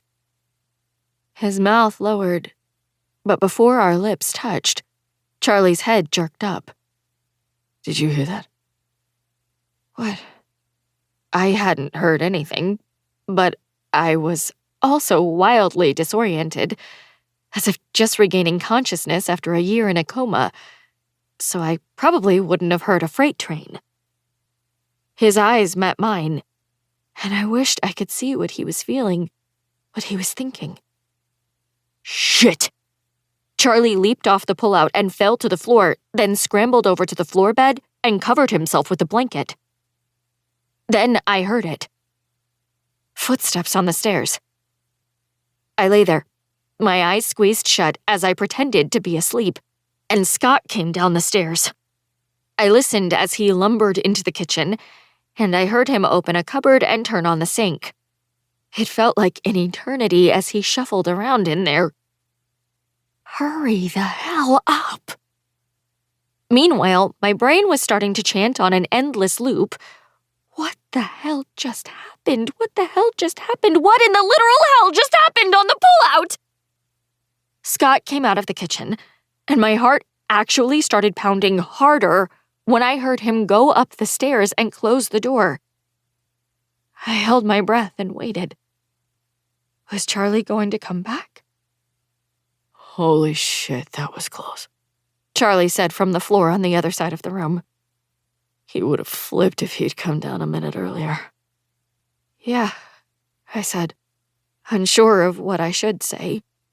He sounded normal, which was good, because I could easily picture him freaking out about this, and that was the last thing I wanted. However, did I want him to be unaffected after what had just happened? I didn't think so, because I was unbelievably affected. I'm turning on the TV, he said, and I could hear the covers rustling. if that's okay. Yeah, I said, pulling the covers up to my chin. Is he not going to say anything at all? That was strange, right? It was bizarre to behave as if that didn't just happen, right? Of course, there was no way I was going to bring it up. No, it was much better to just lie there wondering. Was he unaffected? Or was he affected and unhappy about it? Was he regretting it? Was he chalking it up to additional practice time? I rolled onto my side, so I was facing away from Charlie's floor bed, and clenched my teeth to stop myself from sighing. Because I knew, without a doubt, that I was going to be awake all night, neurotically wondering what the hell had just happened. Chapter 35. Charlie. Generally speaking, I considered myself to be a smart dipshit. I could ace a calculus test when I wanted to and get every answer right on Jeopardy, but I wasn't always good at making mature decisions. See Bailey Mitchell. I stared at the TV, but I wasn't even listening to the episode of Seinfeld I was playing because my brain wouldn't stop screaming, "What the fuck is wrong with you?" The volume was so loud that I could hear nothing else. What the fuck is wrong with me? Kissing Bailey under the guise of fake dating, that was fine. Fucking funny, actually, that she and I were able to derive a little salacious pleasure from our plan to sabotage Scott. That, my friend, was what you called bonus material. But kissing her because I looked into her eyes and just wanted to? Such total dipshittery. Because nothing good could come of it. I was certain Bailey was lying on the pullout, losing her shit this very second. She would freak out, things would get awkward, and everything would change. It was asinine that I'd been careful enough to label her coworker instead of friend, just to ensure there was a mutual understanding between us, yet stupid enough to try to absorb her sadness into my body through osmosis because I didn't like hearing her sound unhappy. But her face, God, her face had been too much. She'd looked at me through teary eyes, and all at once I'd seen someone whose scrape I wanted to kiss better, the funny friend I needed to convince of her worth, and a stunner whose lips beckoned to me with promises of deep, satisfied sighs. Combine that with the emotional punch of connecting with every fucking word she'd used to describe her feelings about her family life, and what else could I do but kiss her? Thank God for Scott, trudging downstairs like an unwieldy bear at a sleeping campsite, because I didn't know what would have happened if we hadn't been interrupted. I couldn't speak for Bailey, but I knew I had lost total contact with my smart side. Dipshittery was in control, and I'd been 1,000% focused on diving into the deep end and drowning myself in Bailey Mitchell. What the fuck was wrong with me? I had no choice. I had to fix this. Chapter 36. Bailey. You sure you don't want to try? Scott asked. Scott and my mom were all smiles in their ski gear. and I told myself that her glowing face was all about this much-needed vacation, as opposed to a response to spending quality time with Scott. "No, thanks," I said, pointing toward the chalet cafe next to the lift. Charlie and I rode with them instead of going out on our own, aborting ghost town plans to make my mother happy, and we'd all had breakfast together at the Blue Moose before she and Scott changed into their gear. I plan on reading by the fire with cocoa in my hands all day, only stopping to wave whenever you bunnies reload. Charlie, Scott raised his eyebrows. you're more than welcome to join us. Ugh, he really was a nice guy, asking even when Charlie was a total pain in his butt. Thanks. Charlie said, his fingers clenching between mine as he held my hand. But if someone doesn't keep an eye on this one, God only knows what she'll do. They headed out for the slopes, and we went inside. I had a huge knot in my stomach, worried things were going to be awkward with us after what had happened on the pull-out sofa. I still had no idea what to think about what I'd felt for him, but I would prefer figuring that out on my own while our friendship remained unchanged. God, please let things be normal. Charlie's phone rang when we got to the front of the line, and when he looked at the display, he said, It's my mom. Would you mind ordering for me so I can take it? I made sure my face remained cool as I said, "Sure." "What can I get for you?" asked the barista in the ski cap. I placed our order and went to the other end of the counter, but I kept stealing glances at Charlie, who'd moved to stand beside the windows at the front of the store. Was it his mom, or was it the ex that wouldn't leave him alone? And why did the thought of it being his ex make the knot of nerves in my stomach feel even heavier? She had nothing to do with me. That thought made me pull out my phone and check my messages, still nothing from Zach, before putting it back into my bag. A few minutes later, I watched Charlie put his phone into his pocket before he came over and stood beside me. Sorry about that. Apparently, she just realized that she isn't sure who my friend Bailey is, so she's melting down about my safety. "Is it okay now?" I asked, remembering the way he'd sounded when discussing his family. Oh yeah, He said, grabbing our drinks as the barista set them down. I told her you're an uptight rule follower, so now she's thrilled. I gave him an eye roll and turned, heading straight for the big fireside sofa. You seriously want to read all day? He asked, setting his mug on the end table before taking off his jacket. It sounds amazing to me, but if you'd rather do something else. I shrugged and trailed off as I set down my mug and plopped onto the couch. His eyes narrowed. What is up with you today? Since when do you want to do whatever I want to do? I shrugged again. I'm just trying to compromise since it's our last day. You're freaked out about the bed kiss, he said, smirking like it was amusing to him. No, I'm not, I said, not really knowing how to act. It was good that he didn't seem freaked, but then again, shouldn't he seem something about it? Oh, yes, you are. Don't lie to me, Glasses, come on. He propped his feet on the coffee table and said, Admit it. Okay. I pushed my glasses up my nose and turned my body so I was facing him. I do feel a little confused by the kiss.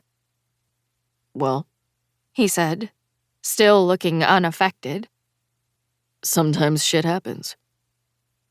He looked so casual, so not concerned about it, that I wondered if the emotions had been all in my head.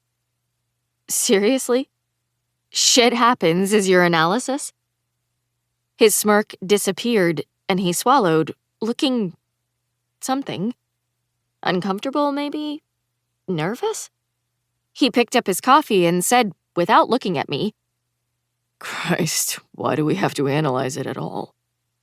We don't, I said, desperately wishing to know the truth about how he felt. Shit happens says it all.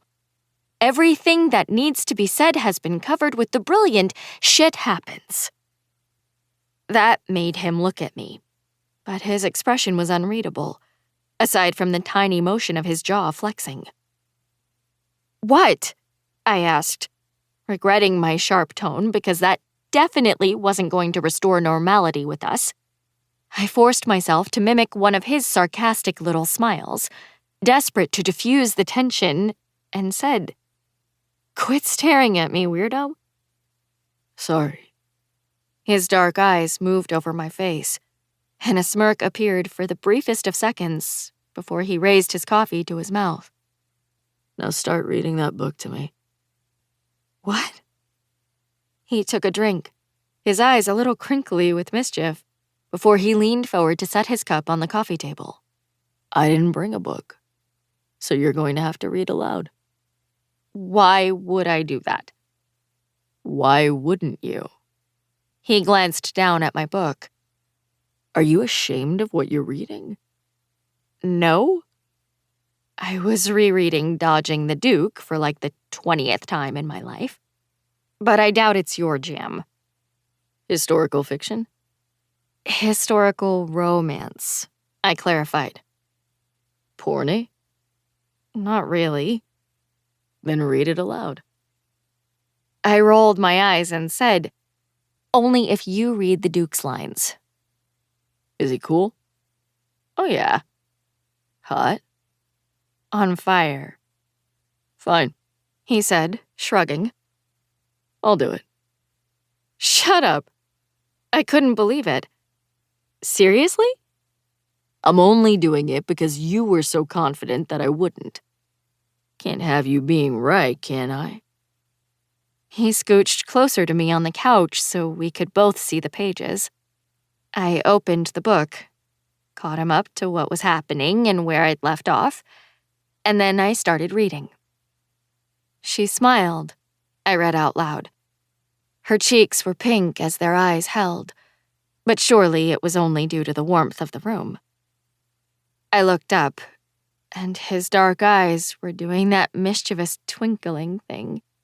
He cleared his throat and said in a ridiculous British accent that made him sound like a chimney sweep from Mary Poppins, Miss Brenner, would you care to see the gardens? It started with giggles, and after another page of this, we were both cackling. Leave it to Charlie to make reading into a noisy, hilarious, absolutely not relaxing activity. It seemed like something Charlie would tire of quickly, one of his little games, but he actually got into the book. We sat on that couch for a couple hours, literally laughing and obnoxiously reading. And when Charlie got up to refill our coffees, I realized that he might have just given me the perfect date.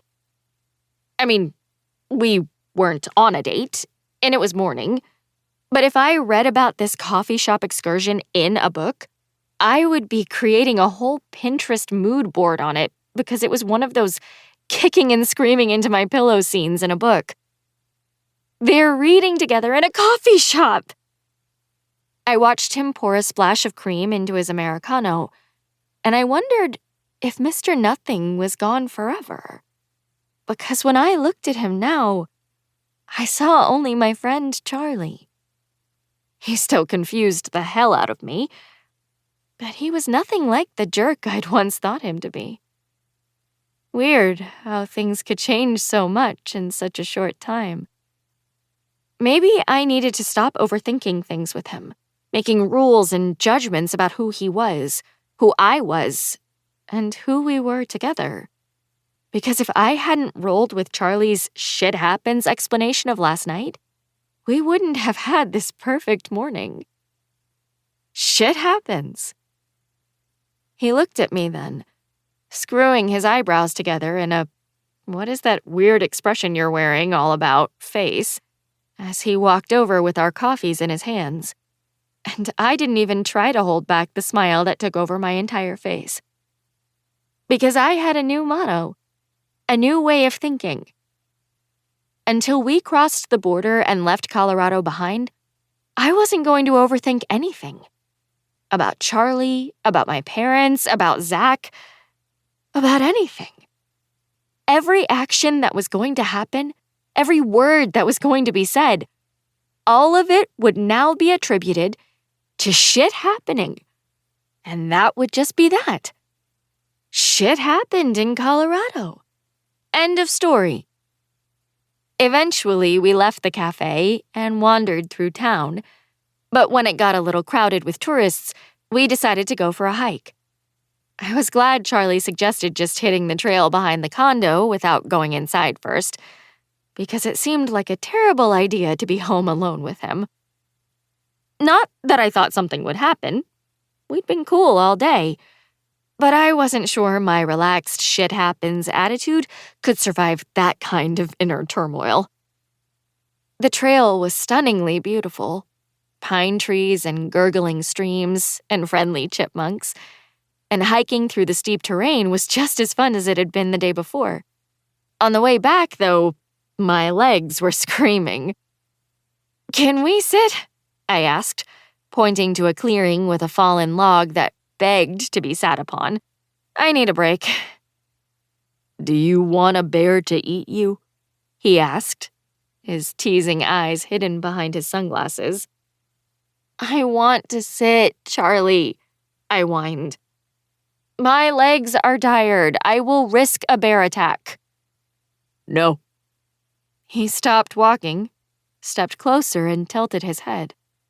We're almost to the condo, wherein you can plop down onto the sofa and never get up. "Don't say wherein," I said around an eye roll. "And how are you not tired?" That made his lips turn up. I'm incredibly fit, Glasses. "Spare me." Do you want a piggyback ride? He asked, full on enjoying himself now. I can carry you down the mountain like you're a sleepy toddler who needs a nap, if your little legs can't make it. "I should take you up on that just to punish you," I replied, pointing a finger toward my log. "But right now, that log needs me." It wouldn't be a punishment. I'll just consider it my workout for the day. He turned and bent his legs. Get on. Normally, my brain would have melted down into a puddle of neurotic worries at that. What if I'm too heavy? What if he thinks I'm out of shape? Will I spontaneously combust from being attached to Charlie's body? But instead, I thought, shit happens. You get tired. Your friend is in great shape. He carries you down a mountain. Shit happens. I jumped onto his back and wrapped myself around him. Atta girl. He laughed and immediately started walking. His pace was much quicker, meaning I'd been slowing him down. But I wasn't going to concern myself with that thought because shit happens. Also, was it weird that I liked how strong his grip was on my legs? Yeah, probably. But shit happens. "Thank you," I said, noticing the way his neck smelled like a bar of soap. "For sparing my legs. I was surely about to die." Surely you were. He agreed sarcastically, then tilted his head. Shh. I didn't speak, but had no idea why I wasn't speaking. Shit. Do you hear that? He whispered. I said, "What?" Shh. Listen. He stopped walking, and that was when we heard a cat meowing. I looked at the trees in front of us, saying nothing, as Charlie looked above him and said, "Oh no, little guy." I followed his gaze upward and, holy crap, the tiniest little gray kitten was way up on a tall branch. A very tall branch. "Oh no," I said as the furball kept mewling. I slid off Charlie's back. How's he going to get down? I don't know what I expected from Charlie, but without a word, he started climbing the tree. Thankfully, it had a knotted old trunk, but that cat was high, and Charlie was out of his mind. "Charlie," I said nervously, "you can't climb all the way up there." Sure I can, he cooed, using a soothing baby talk voice so as not to scare the cat. It's just a little farther. I squinted into the sun as he kept climbing higher. I'm coming, little buddy, so you wait for me, okay? He said, climbing higher still. I'm going to get you down, get you a warm blanket and some food, okay? The kitten just kept meowing, and I just kept listening in disbelief as Charlie spoke to that cat in the sweetest voice. Something about his low croon settled into my belly, making me feel soothed, even as he idiotically climbed way too high in that super tall tree. I know, buddy, he said, and my heart turned to warm liquid as I watched Charlie's entire focus settle on the well-being of that little cat. It's creepy as hell up here, right? But I got you, don't worry. My heart was in my throat as I watched him climb higher and higher. "Be careful, Charlie." I am, he said, in the same soothing voice he was using on the cat. Almost there. How did I ever think he was a jerk?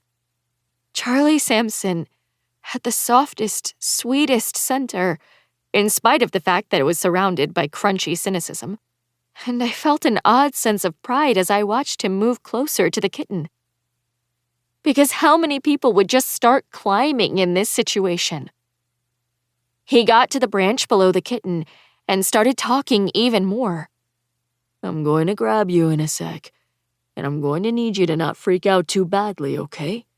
A scratch is fine, but please don't leap down and hurt yourself.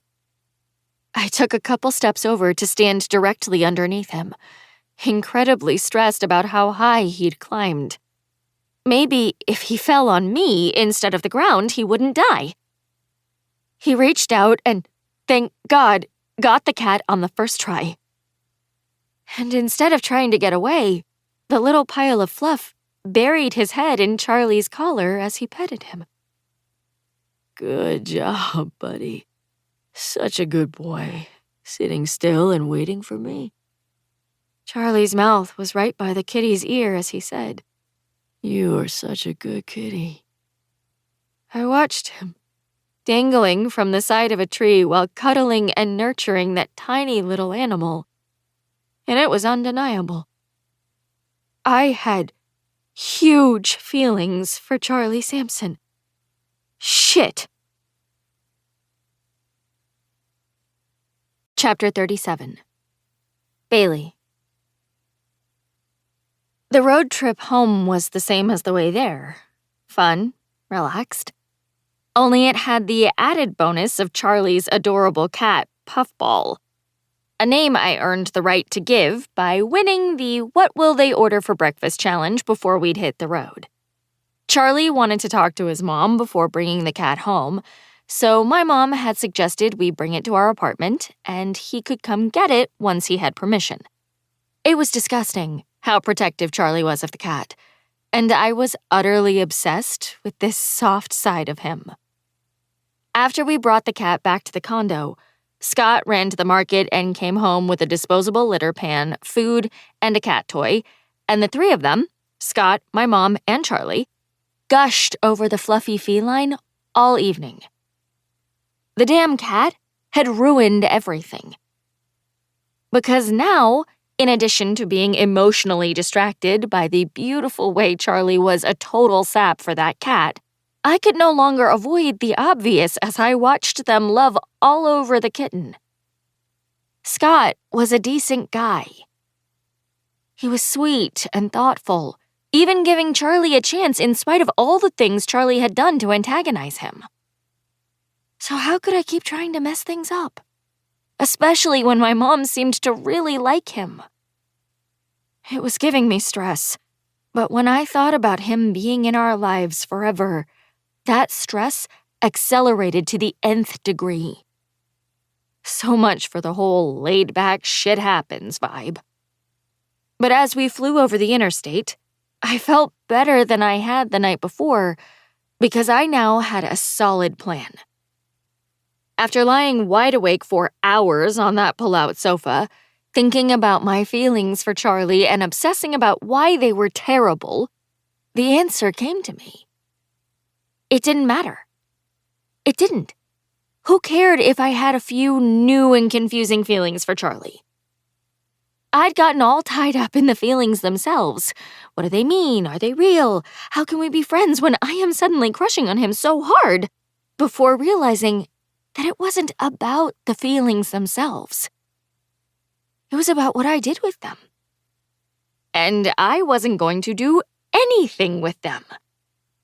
Because I knew Charlie didn't feel the same way about me that I felt about him. I knew he liked me. I was pretty sure he had fun hanging out with me, and I was absolutely certain he enjoyed kissing me. God, the way he kissed. But I'd never seen his face change when he looked at me, the way it had changed when he saw Becca at that party. And after the rejection I'd felt when Zach moved on after our breakup, I wasn't willing to settle for pretty sure and liked. I wasn't willing to settle at all. So I was going to take what I'd learned from my parents, the fact that feelings eventually faded, especially when new feelings were introduced, and ensure a change of heart. So I have an idea, I said when we entered Lancaster County, and I knew we'd be home in an hour. Uh-oh, Charlie said, popping a few orange Tums into his mouth. No uh-oh, I argued. No uh-oh at all. I was just thinking that now that the trip is over, it might be a good time for each of us to actually date in real life. When I said the words, I realized that, holy shit, I meant it. Not just as a Charlie Bailey diffuser, but maybe it was time for me to try to move on from Zach. what? He said, his voice tight as he glanced over at me, a wrinkle between his eyebrows. Not each other, I quickly added, noting the look of horror on his face. But people. He rolled his eyes and looked back at the road. Really, Glasses? You said Eli wanted to ask me out, and I have a friend, Dana, who is gorgeous and smart and funny. I tried sounding nonchalant as I said, we should double date it up. First of all, please never say things like double dated up. He said, chewing his antacid. Agreed. I regretted it the second it exited my mouth. Second of all, what the fuck? Charlie looked irritated, which felt kind of good. Is he hurt by the thought of me going out with someone else? Was he mad that I was suggesting it after the weekend we'd just shared? I aimed for super chill when I casually asked, what the fuck what? What the fuck what? You have a gorgeous, smart, funny friend, and this is the first time you're mentioning her? His eyes stayed on the road, but he looked amused as he said, You've been holding out on me. Heat flooded my face, hell, my entire body, and I was embarrassed by how quickly I'd fallen into wishful thinking. I ignored the unwelcome feeling in the pit of my stomach and said, I guess I didn't know you were looking. He did look at me then, but his expression was unreadable. I guess I didn't either. God, how was it possible that I missed my fake boyfriend already? So let's set it up then, I said, remembering that forcing this was the best way to put our friendship back on solid ground, without any weird emotional tie-ups. Let's, he said. We should do something stupid, like bowling. Bowling's not stupid, I muttered. I was in a Saturday morning bowling league in elementary school, and it was the funnest. A nerd says what? Whatever, I said, looking out the window. I was on the Saturday Strikers, and we ruled. I can't hear through all the static of your lameness. Are we bowling or what? I shook my head and said, "We're bowling." He glanced over and raised an eyebrow. No, you know you can't kiss me when we're on dates, right? I coughed out a laugh. I am aware, yes. I'm sure it'll be tempting now that you've tasted the Charlie special, but Ew! The Charlie special sounds like a tongue sandwich on toasted bread. I interrupted. tasty, he muttered. And you are the one who needs the kissing reminder, since you couldn't keep your mouth off me over the weekend, I teased, reaching into my bag for the sweet tarts. I really couldn't, he agreed, which made me look up from my bag in shock. His eyes were on the road, crinkled at the corners when he grinned and admitted, I fucking loved the kissing portion of our game. Same, I said, surprised by the honest admission from both of us. He gave a nod. Too bad you passed on the intensive training. I think we had ample practice. He was quiet for a minute, then said, Yeah, anything more intense probably would have killed me. I liked his face when he said that. It was soft and funny, like he was being candid about his own weakness. I didn't know what to say to that, so I turned around and looked over the seat at the cat carrier. Aw, Puffball's asleep. He had a rough weekend, Charlie said with a little smile. He needs his rest. When we finally pulled in front of our building, my mom and Scott were there unloading their car. It was good because I didn't know how to not be awkward with the goodbye after everything. But when Scott grabbed my stuff, my mom grabbed the cat, and we waved goodbye to Charlie as he drove away. I was instantly homesick for him as I watched his car disappear. I wasn't ready for our trip to be over.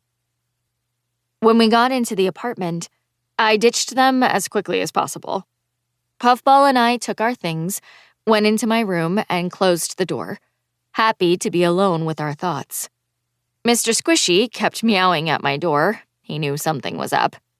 But I ignored the old cat because I knew my mom would shower him with attention. I flopped onto my bed and pulled out my phone while the kitten walked around on top of my pillows. I had a lot to tell Nakessa. But before I'd even finished my first message, Charlie was calling. I rolled onto my back as I answered. Are you even home yet? Yeah, he said, and I could hear voices in the background. I'm home, but I didn't know the boyfriend was bringing his kids over. So I need to talk to you and my cat before I lose my shit. Freaking boyfriend, I said through gritted teeth, hating that was what Charlie returned home to. After all of our talks in Colorado, I felt like I knew him better than I had before. Now I knew this bothered him a lot, instead of assuming he didn't care because he was a sarcastic dick about it. Want to come over? I think I owe Scott a few hours without me, Charlie said. He could have been a huge asshole to me during the trip, and he actually wasn't. God, I hate when you say things like that, I said, mostly because I was feeling the same way about Scott. I know. I'm sorry. I heard a door close, and now it was quieter.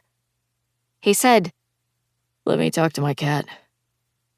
I reached a hand across the bed, grabbed the fluff ball, and set him on my chest. Say hello, Puffer. The cat raised his little face to the phone as I held it out, then rubbed his chin against it. Sorry, I don't think he wants to talk right now, I said, scratching the little guy's head as he walked in circles on my chest. Put the phone to his ear, Charlie said. Okay, I said, and held up the phone. Charlie started talking, and even though I couldn't hear what he was saying, I could tell he was using that voice. And seriously, the kitten started meowing, looking agitated and excited, and like all he wanted was for Charlie to appear. I took the phone back, laughing as the kitten started ramming his face into the space between my ear and the phone. Oh my God, this guy loves you so much, it's disgusting. Will you FaceTime me? I miss him. That made my mouth fall open and I gasped. Loudly. Charlie Sampson, you are absolutely a gooey, soft cinnamon bun for this puffball. Yeah, I know. I just never imagined you being so sweet. I'm sweet like all the time. Never, actually, but okay. Show me my cat. Fine. I hit the button, and a second later he was popping up on my phone. Hang on, he said, and I felt like gasping all over again when I saw him standing in his bedroom in just a pair of shorts and no shirt. I'd always thought he looked like he might be shredded under his clothes, but holy crap. The boy obviously took working out very seriously. He ducked out of the frame for a second, and then he was back, pulling a shirt over his head. Where's my boy? I scooped up the cat and held him directly in front of the phone. Hey, little buddy, Charlie said, and my heart pinched as I watched him grin at the kitten. Seeing Charlie's face look like that felt like a reward or something. He kept talking to Puffball, cooing, really, and then he said, Okay, put glasses on the phone. I laughed and set down the cat, so Charlie and I were looking at each other. If you ever tell anyone what a pathetic fuck I am for that cat, I will kill you. I won't tell anyone, I said. Just Dana. Oh, yeah. I watched as he sat down on his bed and said, Did you set that up yet? Okay, we just got home, but you have to talk to Eli first. If you don't make that happen, you don't get Dana. He gave me a smart-ass smirk and said, I'll text him in a sec. Do you think I'll like him? I asked. Didn't you talk to him at the party? Yeah, but you really know him. Do you think he's my type? Do you think we'll have things in common? He narrowed his eyes, like he was thinking about it, and then he said, Yeah, I actually do. Sweet. What about your friend? Charlie raised his eyebrows and said, I mean, yes, we're both pretty and funny and smart, but do we have other common interests? I rolled back over and said, She's totally sarcastic, like you, and she's a volleyball player. How would volleyball apply to me exactly? Obviously, you both like doing sporty things. He raised an eyebrow and looked amused. Obviously. I rolled my eyes as my cheeks burned. You have the chest of someone who enjoys sweating, and you know it. Baby, he teased, leaning his face closer to the camera. Were you checking me out? God, had he always been that sexy? It was FaceTime, for God's sake, and my breath hitched like he was going to lean in and kiss me. I cleared my throat and said, I'm telling Dana you're a conceited asshole. Goodbye.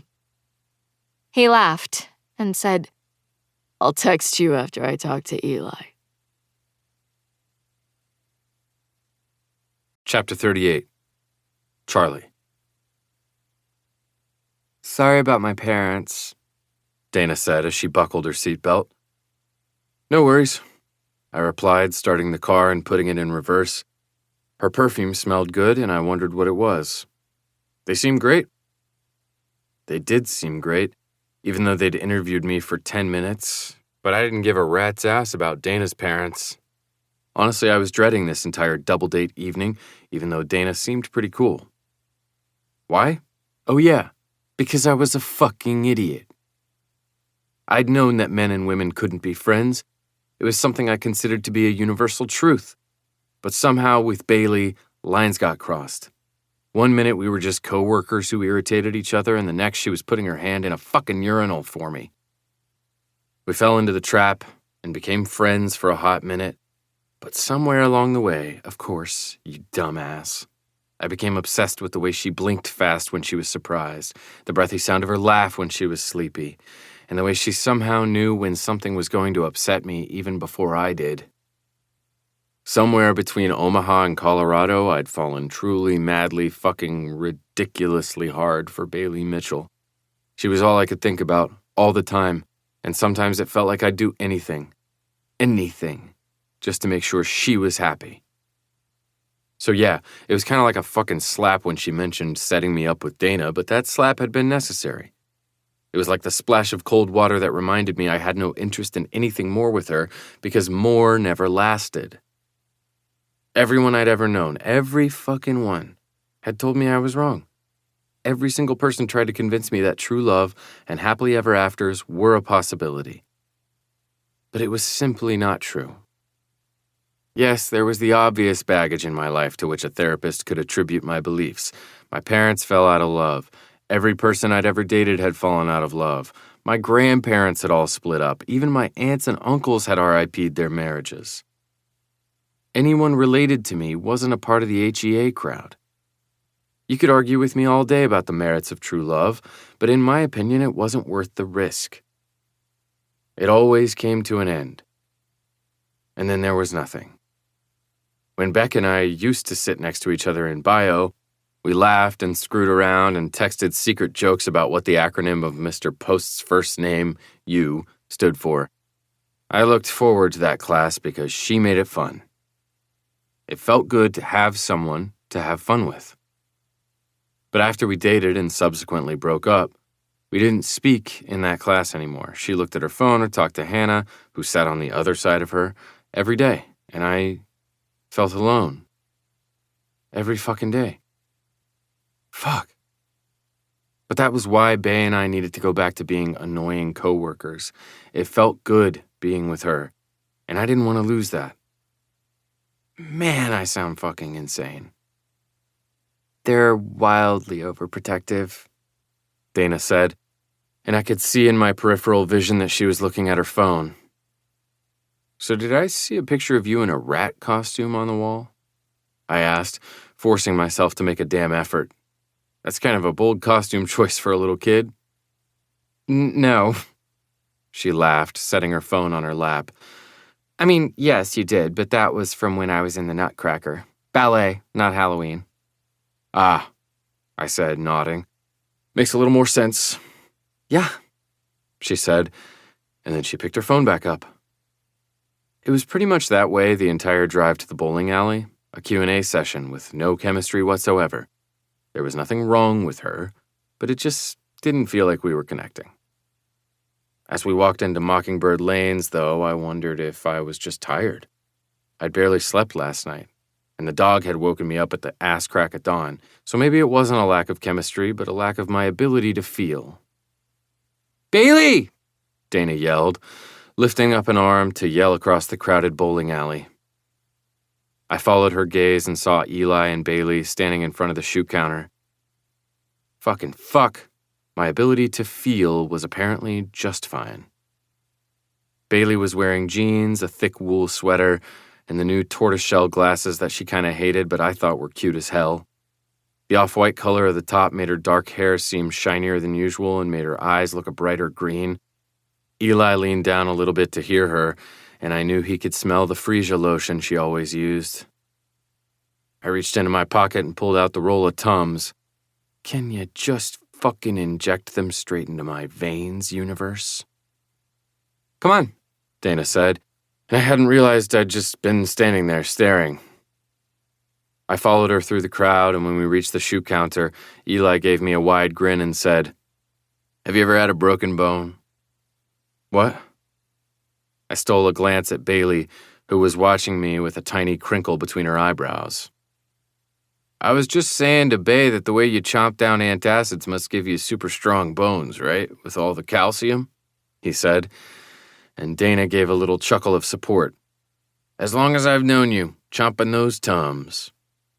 I'm sad to report that I've broken 2 fingers, a wrist, and an elbow, I said, my face getting hot. So your theory is shit. We all laughed as the 4 of us got our shoes and went to our lane, and I tried to ignore the way Eli's comment made me feel because I didn't need a fucking acid reflux spiral.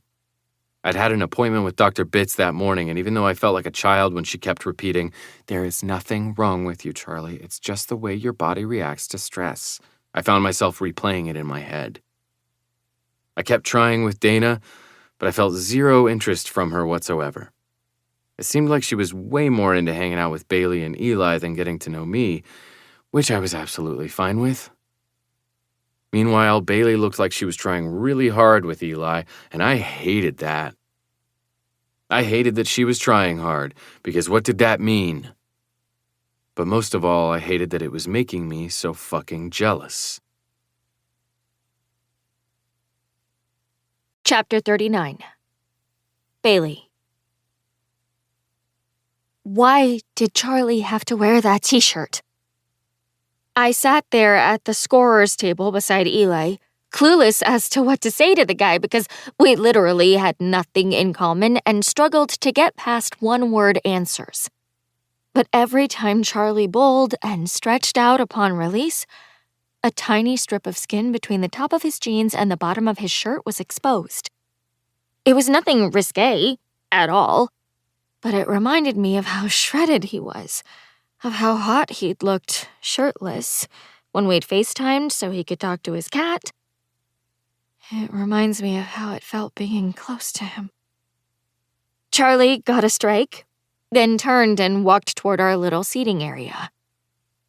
"Looks like he's forging a comeback," I said to Eli, watching Charlie walk off the lane.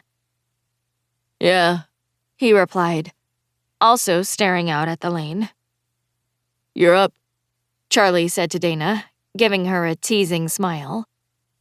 But maybe try to knock the pins down this time. "Ha ha," she said, smiling back at him as she stood and walked toward the ball return. Cocky words coming from the man who currently has a 67. Why was her flirting so irritating? I wanted her to like Charlie, but did she have to be so giggly? It was giving me a stomachache. I'm holding back to make you look good, He announced. You're welcome, Dana. She giggled at that, and I needed one of Charlie's Tums. And you're welcome to polish my ball when I'm done, she retorted, lifting her chin and giving him a smile that made my fingers clench. God, could the date get any more annoying? 20 minutes later, I realized the answer to that question was hell yes. I cannot believe you were at that show, Eli said, smiling and showing his very perfect teeth. What a small world. Right? Dana said, laughing as she picked up her soda. She was almost as tall as Eli as she stood beside him and said, There were only like 50 people in the place tops. What are the odds we were both there? You're up, E, Charlie said, sitting at the scorer's spot beside me. He muttered under his breath, More bowl, less talk.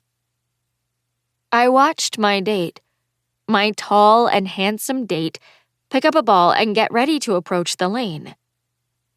Don't trip again, Dana teased, which made him turn around and give her an adorable fake glare.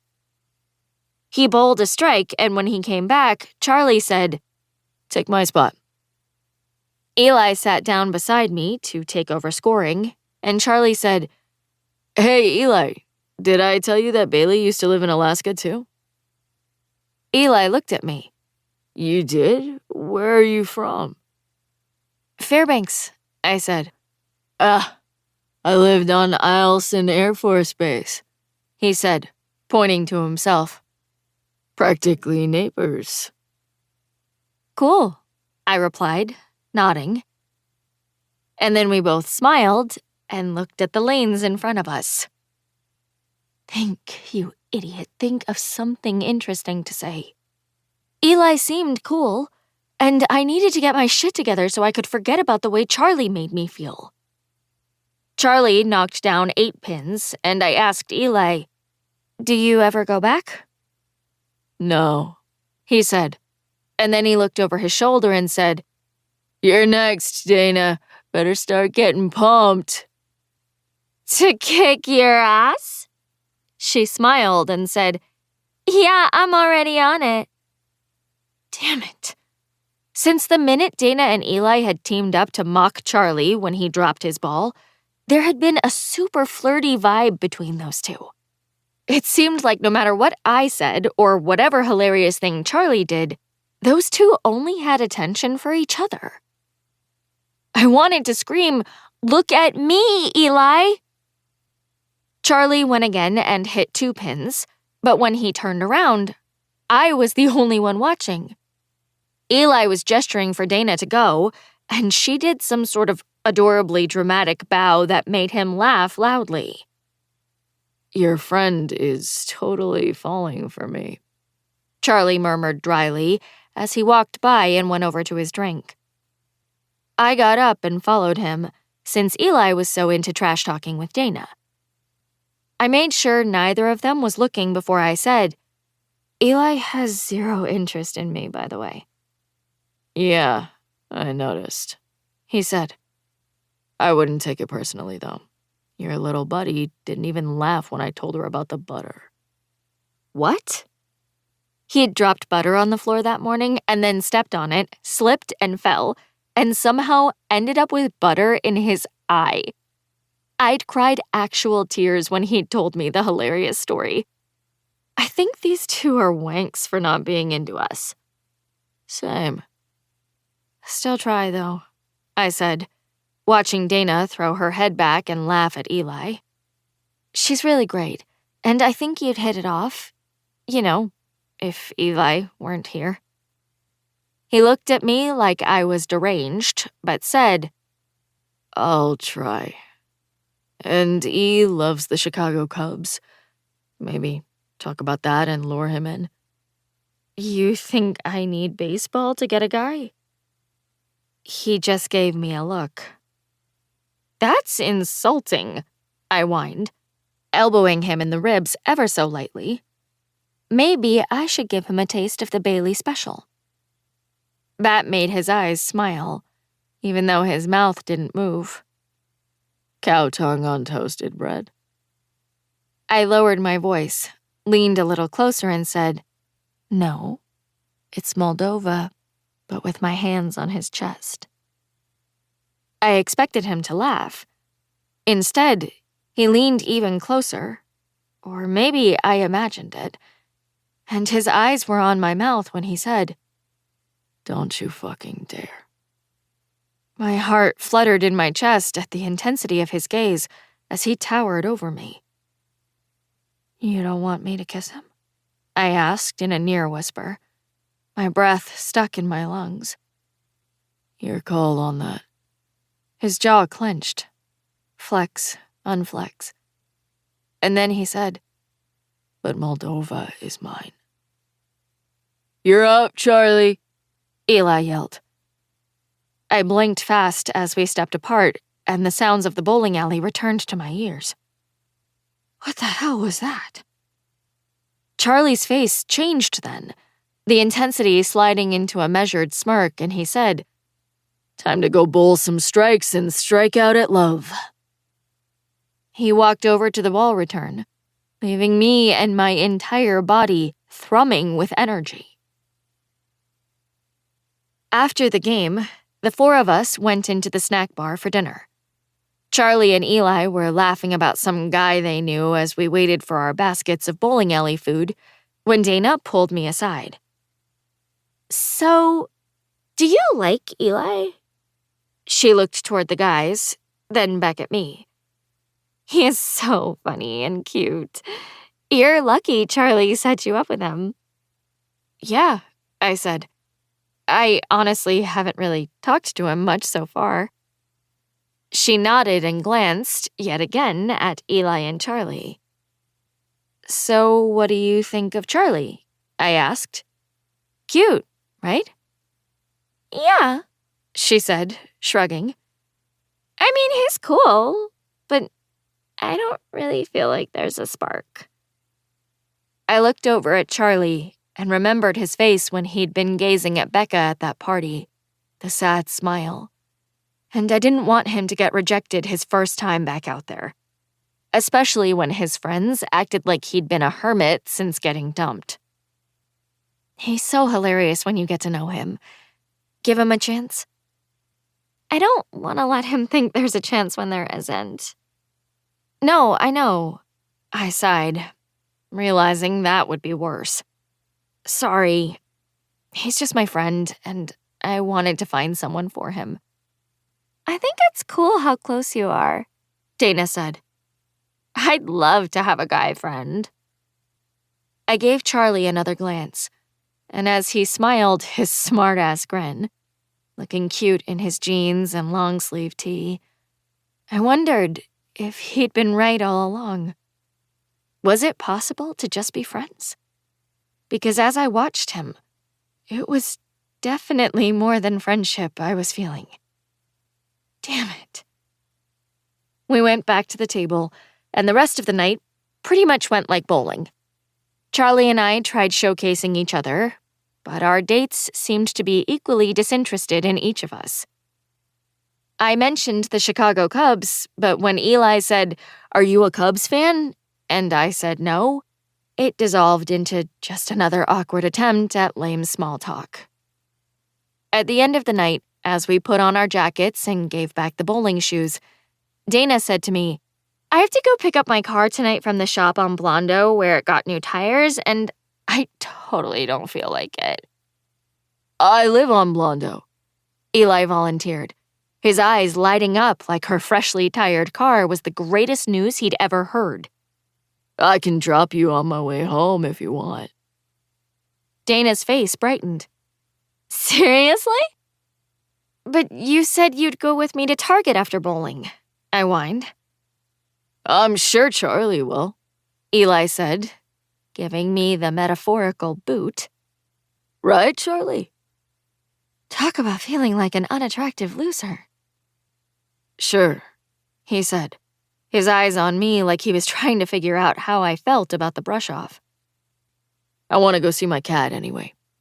Now I can bring him a toy. Dana and Eli looked beside themselves with joy as they said goodbye and headed for his car. Charlie and I, on the other hand, walked to his car in silence, each of us lost in our own thoughts. When we got to the vehicle, he said, Did we seriously both get ditched by our dates? I stopped as he hit unlock. Looks that way. Charlie said, Did Dana tell you what she said when I asked her about college? No. I asked if she was going away or staying local. You know, just to show an interest in her life, right? I nodded. Right. He gave me a funny eye roll. She said, and I quote, I'm not looking for a relationship right now. Shut up. I opened the passenger door and climbed inside the car. That seems so arrogant, to assume that you are with her. And it didn't even answer the question. I still have no idea if she's going to MCC, Harvard, or Clown U, for fuck's sake. I tried not to laugh. And, he said, smiling just a little, since it's considered rude to shout, who asked you to in someone's face, I had to keep it all inside my tiny heart. I did start laughing then. Who asked you to? Great line. It was either that or get the hell out of my bowling alley. I was cracking up as he started the car and pulled out of the parking lot. I mean, at least she addressed you. I was pretty much invisible to Eli all night long. I think she spelled him. Charlie said. What? Remember those Descendants movies where Mal spelled King Ben and made him fall in love with her? He pulled his phone out of his pocket and said, I bet Dana did that to Eli.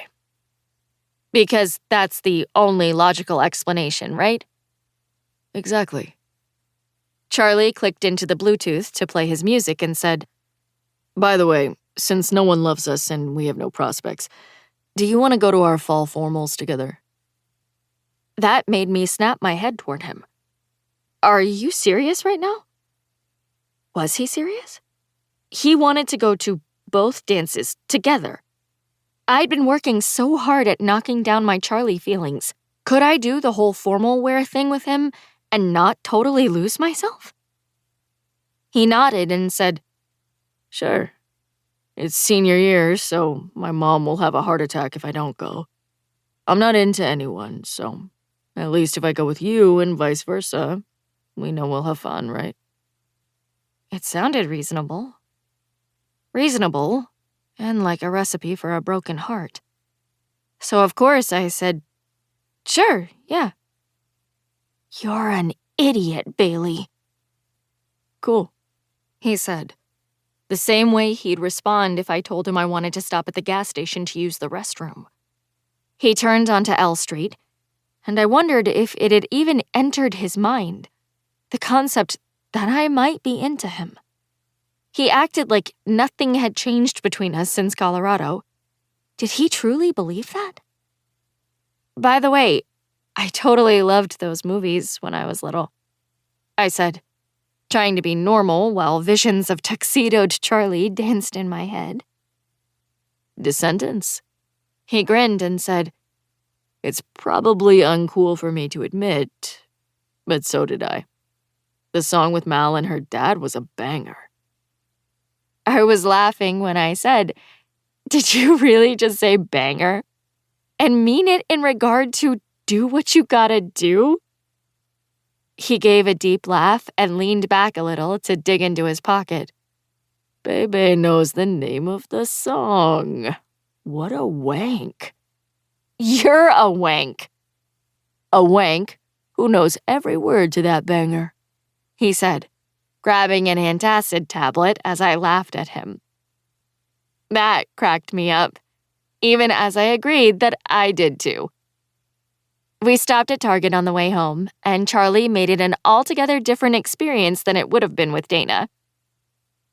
For starters, he bought hot popcorn at the stand in the front of the store, because according to him, shopping was more fun with snacks. I was barely paying attention while he ordered, just people watching. But then I heard him ask for 2 small popcorns, one buttered, one plain, and then he asked for the bucket that the large came in so he could mix them together. I cannot believe you remember that, I said in a low voice, mostly because the snack attendant looked super pissed about the request. The smile he gave me, along with those crinkling dark eyes, pinched my heart just a little. Who could forget about all of Glass's little quirks? The moment held for a half second, him smiling down at me while I grinned back. And then it changed. It felt like we were having some intimate exchange as we stared into each other's eyes, and memories of his kisses immediately flooded into my mind. I'm out of buckets. Is a big bag okay? Asked the attendant. My head whipped around, and I realized my heart was pounding. That's great, thanks, Charlie said. And when he turned to me, his face was calm, like he hadn't felt what I'd felt. What the hell? He had to have felt it, right? God, was I losing all ability to read chemistry? What are we here for anyway? He asked. The whole reason I wanted to stop at Target was because there was a dress on clearance I had non-buyer's remorse about.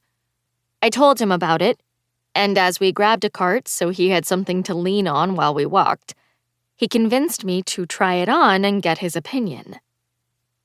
I took it into a fitting room, and 1 second after I closed the door, a piece of popcorn landed on my head, I brushed it off, reached for the button on my jeans, and said, "Knock it off, Samson." I don't like being bored, he said from his spot somewhere outside my door. and shooting for your little room gives me a challenge. Another piece of popcorn fell onto the bench beside me. I picked it up and tossed it over the wall. Was I close? That was weak, Mitchell, he said. If I were you, I'd stand on that bench and get a visual. That way you've got a better shot of hitting me. You're just trying to get me to look like an idiot, standing on the bench and peeking over like a child, I said, wondering how Charlie could be so much more fun than everyone else. As I wondered that, a piece of popcorn landed on my head. Again. I changed into the dress while popcorn rained down on me, and then I stepped up onto the bench. And when I looked over the door, he was standing right beside it, like actually leaning on it. That's not a challenge. I laughed, surprised to be looking down at his upturned face. You're basically just dropping them into my room because you're a giant. Lazy. Come out and show me your bargain dress, he said, grinning up at me. Okay, I said, feeling that familiar something as I hopped down and came out of the fitting room. I like the dress, he said, his eyes all over me, and then he did a motion with his finger, telling me to spin around. I did, and he nodded in appreciation. Reminds me of something a little kid would wear to recess. Buy it. I'm not sure that's the aesthetic I was going for, I said, looking at it in the mirror. Okay, then. It reminds me of something that would assure a principal that a new student was a nice girl. Oh my God, I said, turning to see the back. I don't think I want this dress anymore. Wait, he said, tilting his head a little and crossing his arms. I've got it. It looks like something the weird best friend would wear in a rom-com. If you're trying to convince me to buy it, you suck at this, I said, going back into the fitting room to change. I am begging you to buy it, he said, and my heart nearly stopped at the growly sound of his voice. I stood there, frozen in front of the mirror, overanalyzing his comments as was my new normal. Is that what that was? I asked slowly, trying to sound careless and light. You know what it was, he said, sounding almost defeated by the words. What did that mean? Did he like me in the dress and not want to? Because he didn't want to lead me on, or because he didn't want to feel things? I'm going to go get the cat toy. I blinked at the jarring subject change before pulling the dress over my head. Okay. I'll go to the pet aisle and you can meet me there. Sounds good, I said, feeling like he was literally putting distance between us on purpose. Just as I was opening the fitting room door, my phone buzzed. I fished it out of my bag, fully expecting a message from Charlie about cat toys. But it was from Zach. Zach, I have to know. Did you act out Breaking Bad, or did you reset your password? Chapter 40. Charlie. Oh my God, Charlie! I looked up from the catnip-packed bird in my hand as Bailey was running toward me, literally, and wearing a huge grin. She somehow managed to smile in a way that was both childish, like a 6-year-old getting a glimpse of Santa Claus on the roof, and sexy, like a woman who knew exactly what she wanted to do to you, all at the same time. It made me crazy, swear to God. What? I asked, and then she grabbed both of my arms and gave me a little shake. You will not believe what just happened, you freaking genius. I like the sound of this, I said, a little disappointed when she let go of my arms. He texted. she squealed in a sing-song voice. Zach texted me.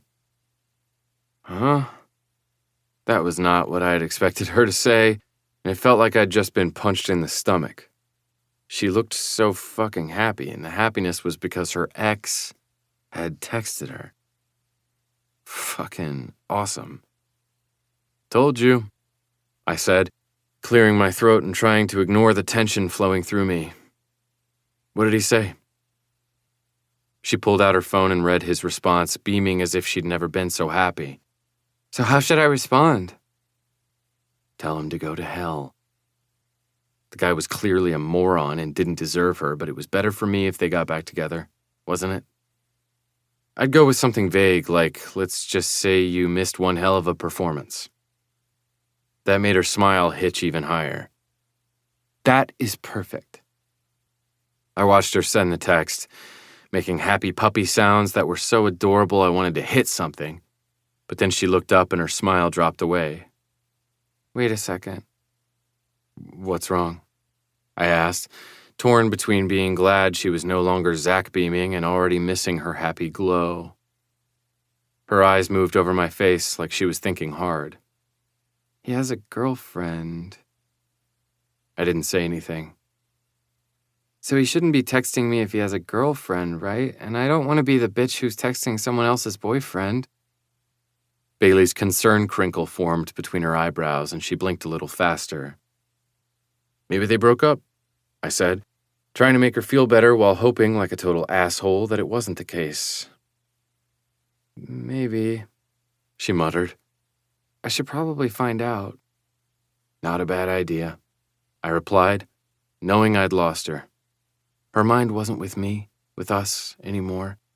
It was with Zach. Why did I suddenly fucking hate that so much? And as we walked toward the registers, it occurred to me that, holy shit, they could actually get back together. Holy shit. In all of the hypotheticals that streamed through my mind on a daily basis, I'd never considered the possibility of it. Not until right now. And no. What the fuck would that mean for us? Chapter 41. Bailey. But you've got it under control, Nikessa said with a heavy dose of skepticism, setting her lunch tray on the table and sliding into a seat. right? I do. I sat down beside her with my chicken sandwich and said, it was just another little blip. So let's add shopping at Target to the list of things that give you the Charlie tingles. She looked down at the dress that had started the whole conversation. All your little blips. It's over now, I assured her, trying to convince both of us. I was tired that night, bummed about Eli, and touched that he remembered the popcorn. Total fluke trifecta. It had been almost a week since we'd gone to Target together, and I'd been totally normal every other time we'd texted and worked together. Sure. She opened her milk and said, Theo knew this would happen, by the way. What? Freaking Theo. I mean, I haven't told him anything about your actual feelings and what happened in Breckenridge, but he wondered if fake dating would mess up the whole we're only friends vibe. I raised my chin, feeling defensive in the face of Theo's nosy opinion. Well, he was wrong. She looked at me with her eyebrows screwed together.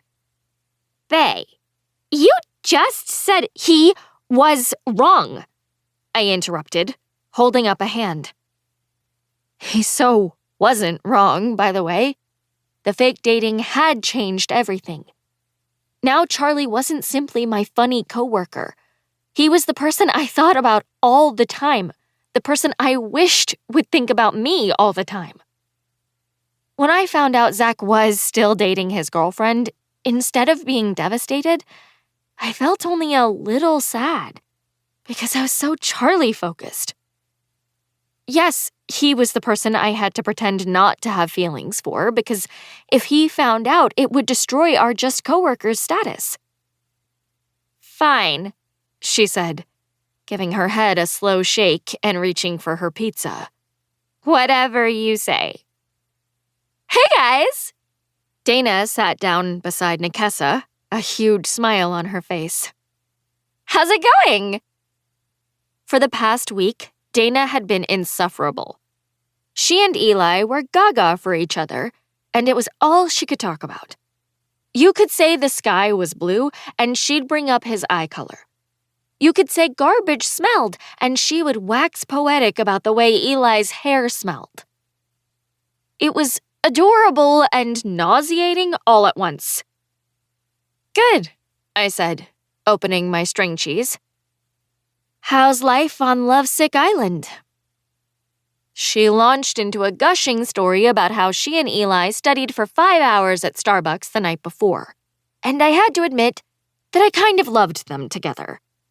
Dana had always been one of my nicest friends, angelically nice to everyone, so it was probably her turn to wear the happy glow. Eli said Charlie's mom is going out of town and he might have people over tonight, she said, looking excited. Are you going? Charlie had told me his plan, but he hadn't technically invited me. Not that I'd go if he had. I'd been working really hard to ignore my superfluous feelings for him, and it just felt like it would be testing that progress if I were to engage with him in yet another new social setting. Also, if Becca showed and he looked at her like that, well, I might just die. I doubt it. I don't really know his friends. Neither do I, she said, shaking her carton of milk. But you know me and Eli. True. Yeah, maybe, I replied, even though there was no chance of me going. 0. As if he could hear our conversation from his school across town, Charlie texted me an hour later. Charlie, what are you doing? Me. Study hall. Reading. Charlie. Book, please. I smiled and texted, The Kingdom of Diamonds and Ash. Charlie. I told you not to bother. It's just royals with magical powers. Having sex. Me. 10 out of 10 would read based off that description. Charlie. Little pervert. Me. That's Lil pervert, thank you very much. I still couldn't believe he'd read it. Charlie's mom was a big reader, and when she'd gushed about how great it was, he'd given it a try and hated it.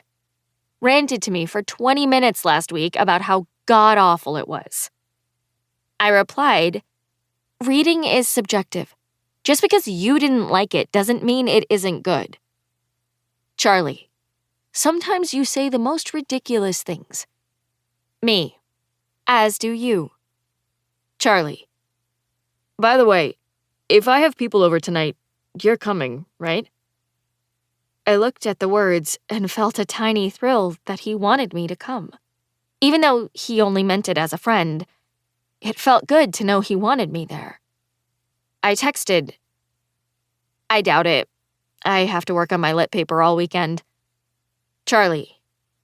Sometimes you say the most ridiculous things. I'll text you my address. I wasn't going to go, but his insistence put me in a good mood for the rest of the day. When I got home from school, my mom was already there, and there was no sign of Scott. She was sitting on the sofa, watching Poldark. She'd only just started the series, and when I came in, she grinned. Are you off tonight? She asked, puffball sound asleep on her chest. Yeah, I never work Fridays, I said, slipping off my shoes and leaning down to scratch Mr. Squishy between his ears. Yay! She said excitedly. Scott has something going on tonight, so I thought it might be fun to go out for pizza. Just you and me, like old times. Nothing had ever sounded better. I dropped my bag and said, I'm in. Let's go. She looked at the clock. It's 4:30. Fine. I plopped down beside her on the couch and said, "We'll watch 2 more episodes, and then we're gone." Deal. It was nice, just the 2 of us. I didn't actually know how long it had been since we'd had an evening alone, but it felt like comfort and home and everything that was soothing. It was a moment of life unchanged, as if everything new and threatening had been removed from its spot on the horizon, and I wanted to wrap myself in its presence and take a long nap. We got so sucked into the show that we were surprised by the darkness when we finally turned it off. No wonder I'm starving, my mom said as she grabbed her keys and I put on my shoes. I haven't eaten since lunch. Stupid Ross Poldark, I muttered, which made her head snap up. I'm sorry, did you say he's stupid? She asked. Oh no. I shook my head, knowing what was coming as I said, "Yes, I said Ross Poldark is stupid." She looked at me and grinned, and it was on. The silly, immature game we used to play had returned. Ross Poldark is so stupid. He went away to war and left his fiancée with his cousin, she said, locking the door behind us as we left. Ross Poldark is so stupid, I said as we walked to the car, that he scythes an entire wheat field in the heat without pulling his hair up into a man bun. Ross Poldark is so stupid, she said as she merged onto the interstate, that he tells his wife where he's going when he sleeps with his ex. When we got to Zio's, we grabbed a table in the back room by the big fireplace and ordered our pizza. It felt so good, so relaxed to be 100% myself because no one else was with us. It was weird how you could spend a lot of time with someone, but if it wasn't one-on-one, it wasn't the same. It felt like it had been ages since I'd hung out with my mom, even though I spent time with her every single night, because Scott was always there. He didn't do anything wrong when he came over, but his presence changed the vibe so much that it was unrecognizable. I'd missed this so much. I knew it was melodramatic, but I felt like I could breathe around my mom for the first time in so long. Did your dad tell you he's moving? She asked. What? I hadn't meant to say it so loudly, but I couldn't believe what I was hearing. He was moving? I looked at my mom, and her expression said it all. He was moving and just hadn't gotten around to telling me yet. I wasn't sure what was more depressing. The fact that I might never go into my childhood home again, or the fact that my father hadn't even thought to tell me. He sold the house and is moving to an apartment in the city. You seriously didn't know? I shook my head and felt numb as I pictured the living room where Santa had left my Barbie house when I was 6, and where my parents had laughed hysterically together as I screamed with joy. No. I thought he would have told you right away, she said, looking concerned. When was the last time you talked to him? Like a few months ago. What? She looked instantly worried and leaned a little closer. Did you two have a disagreement or something? How come it's been so long? No argument, I said, trying to act like I wasn't freaking out inside. I was always the one calling him first, so I decided to let him take the lead. You know, I figured I'd wait until he called. And he hasn't called in months. Oh, honey.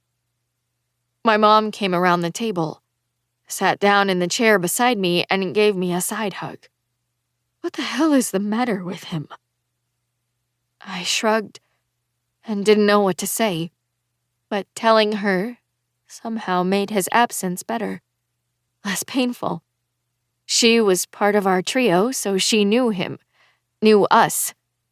which made it feel like she knew exactly how bad it felt. Surprise! Gah! I put my hand on my chest, startled, and looked away from my mom's understanding gaze to see Scott, grinning at us like it had been years since he'd seen us. He was wearing a suit and tie, all dressed up, and it felt clownish because he'd interrupted something important. What in the ever-loving hell? I gritted my teeth, overcome with bitterness that he was there. The most we'd been able to enjoy was a few random hours before Scott was back in our lives.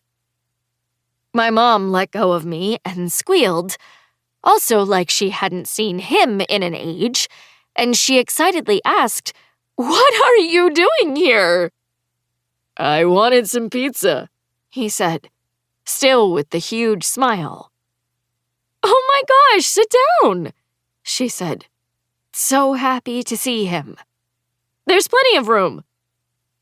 I watched in disappointment as Scott grabbed the chair across from my mom. Okay, He said, sitting down. if you insist. He called over the waiter and ordered a bottle of wine, yammering about how it was his new favorite vintage because it reminded him of the night we'd gone to the steakhouse in Breckenridge. It was such a special night to me because I had an epiphany while we were eating.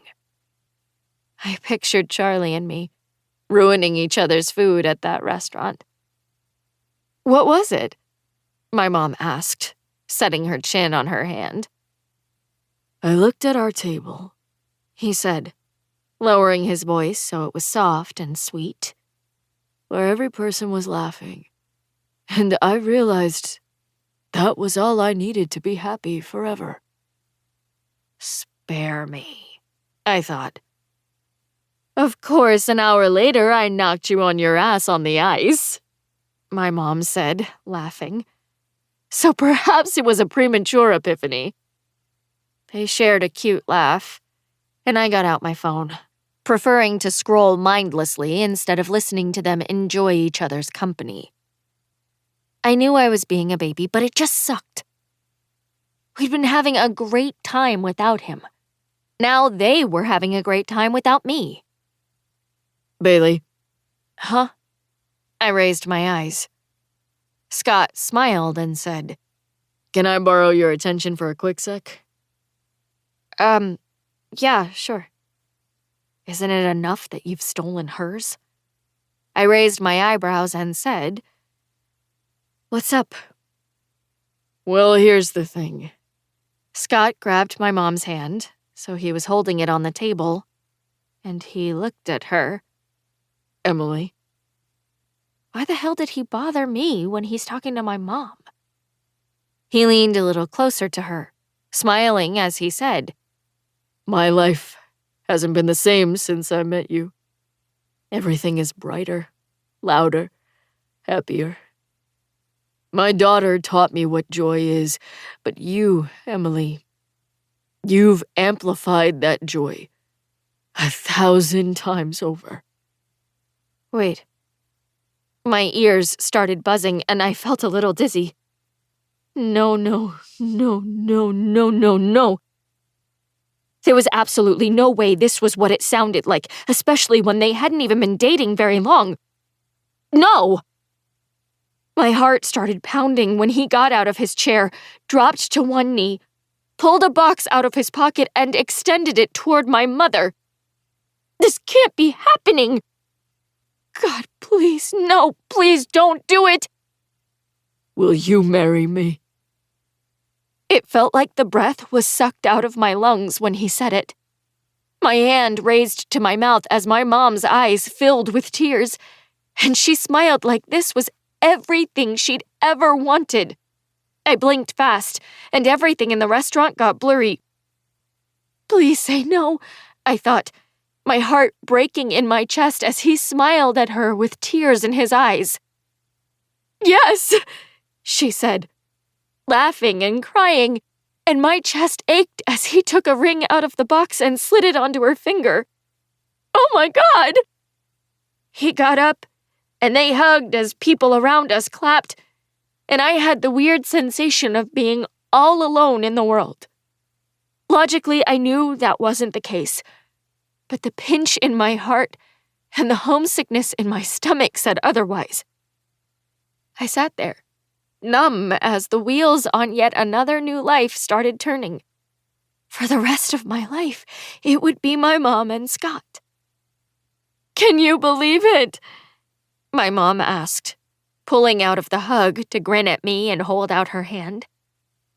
"I can't," I said, shaking my head and working really hard to come up with a smile.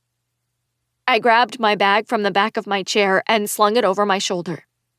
"I forgot that I have to go. I have a thing with Charlie. I'll catch up to you at home, okay?" "What?" my mom asked, her smile dimming just a little.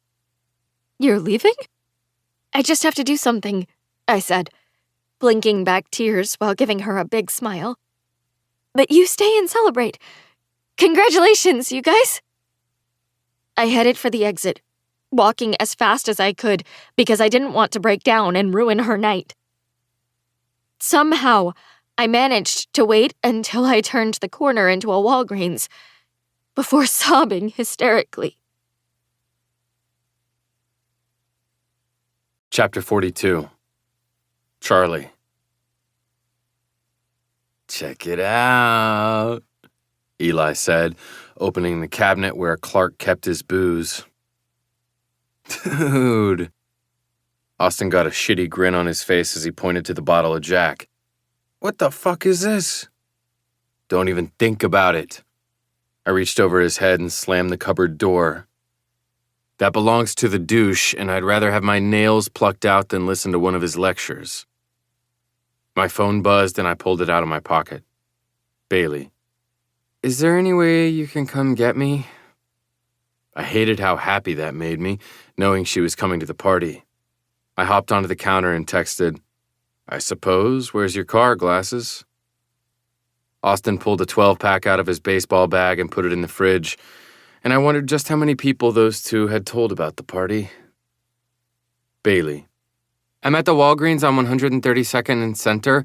I walked here because while my mom and I were having dinner at Zio's, Scott showed up and proposed." Holy shit, holy shit. I texted, "Did she give him an answer?" Please don't say yes, I thought. Bailey. "She said yes." I sent, "Fuck, you okay, Mitchell?" She wasn't. I knew she wasn't. Even though I couldn't see her, I knew exactly what Bailey's face looked like at that moment, and it broke my heart. Bailey. "I ran out of the restaurant and now I'm bawling in the pharmacy begging you for a ride home. That's okay, right?" She wasn't texting because she wanted a ride to my party. She was texting because she needed to be rescued. Made sense. I pulled my keys from my pocket and got off the counter. Typed, "Absolutely it is. Hang tight, I'm on my way." "Party's off," I said as I slid the phone into my jeans, not making eye contact with either of my friends. "I have to go now." "What?" Austin asked, his voice rising in disbelief. "You're kidding, right?"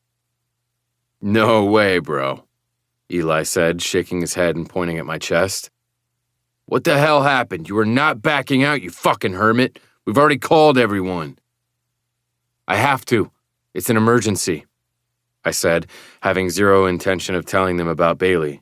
"And I have to go now. Let's just move it to tomorrow night."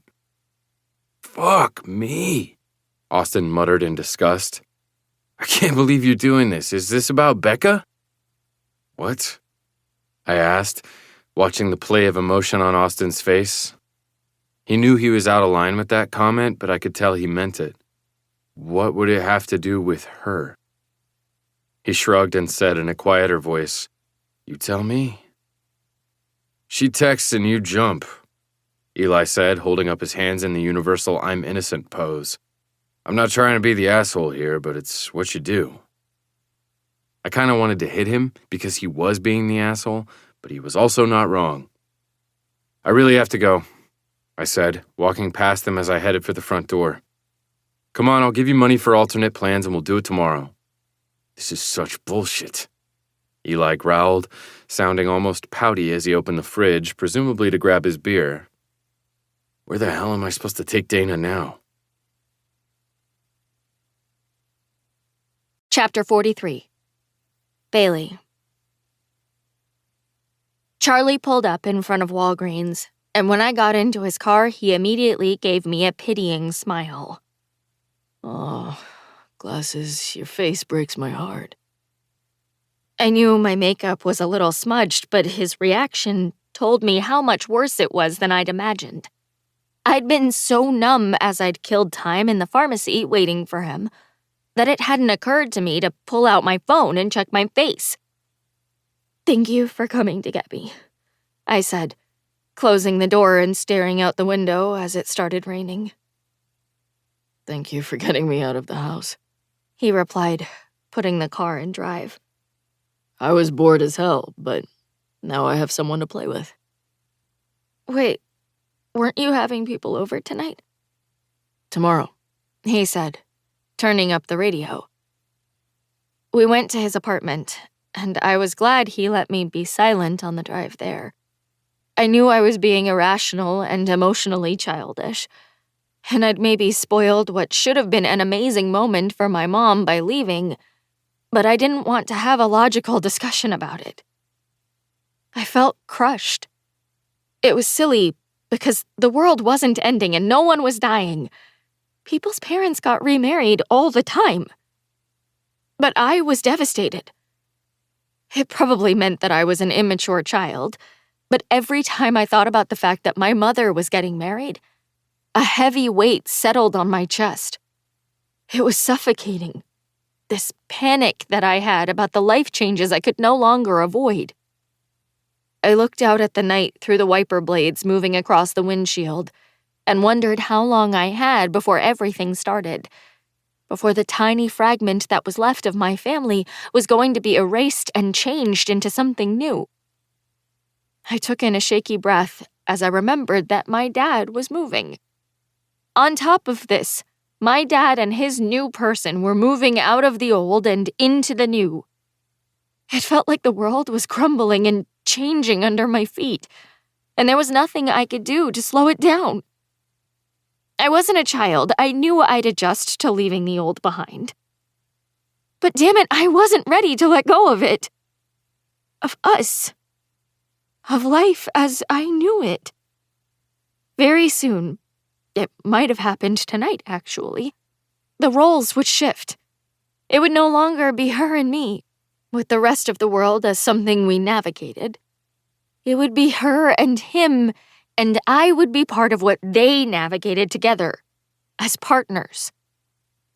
When we pulled up in front of the building, Charlie came around to my side of the car and crouched down to the ground. "What are you doing?" I asked, not really in the mood for silliness. Giving you a piggyback ride. He looked at me over his shoulder, his face earnest and sweet, and said, Hop on, bae. I hesitated, but then I thought, what the hell? I climbed onto his back, and it felt good. Wrapping myself around Charlie's big body felt comforting because it was like he literally and emotionally had me. He hauled me up the stairs, and I closed my eyes, resting my cheek on his strong back. Thank you, Charlie. Once we were inside his apartment, he carried me over to the sofa and dropped me on top of it. Before I could say a word, he looked down at me and said, This is how tonight's gonna go. You ready? That made me feel like smiling. Ready? I'm going to make a blanket fort in front of the TV, wherein I will entertain you with a marathon of my favorite terrible movies. We will eat garbage, have ice cream brought to us from DoorDash like we're fucking kings, and we will not speak of things that shan't be spoken of. Got it? I did smile then, even though his kindness sort of made me want to cry. Got it. At that moment, the tiniest little white dog I'd ever seen hopped up onto the couch.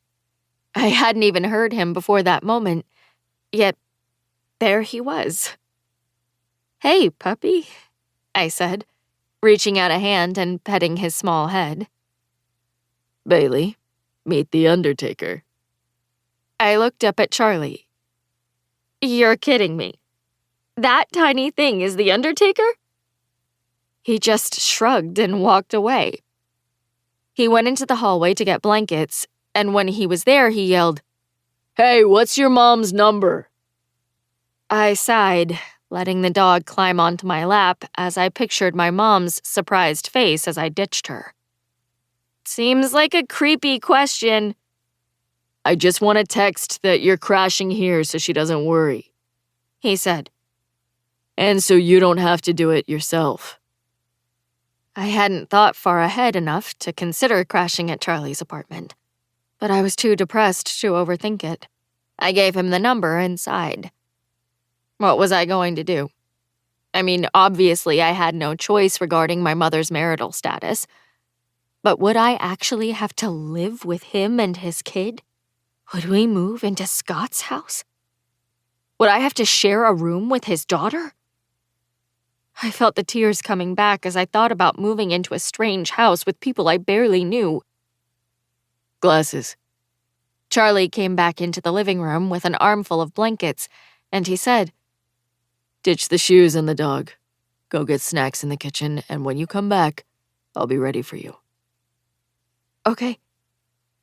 I took off my coat and shoes and went into the kitchen, impressed by Charlie's apartment. It was way nicer than ours, and the pantry was full of good snacks.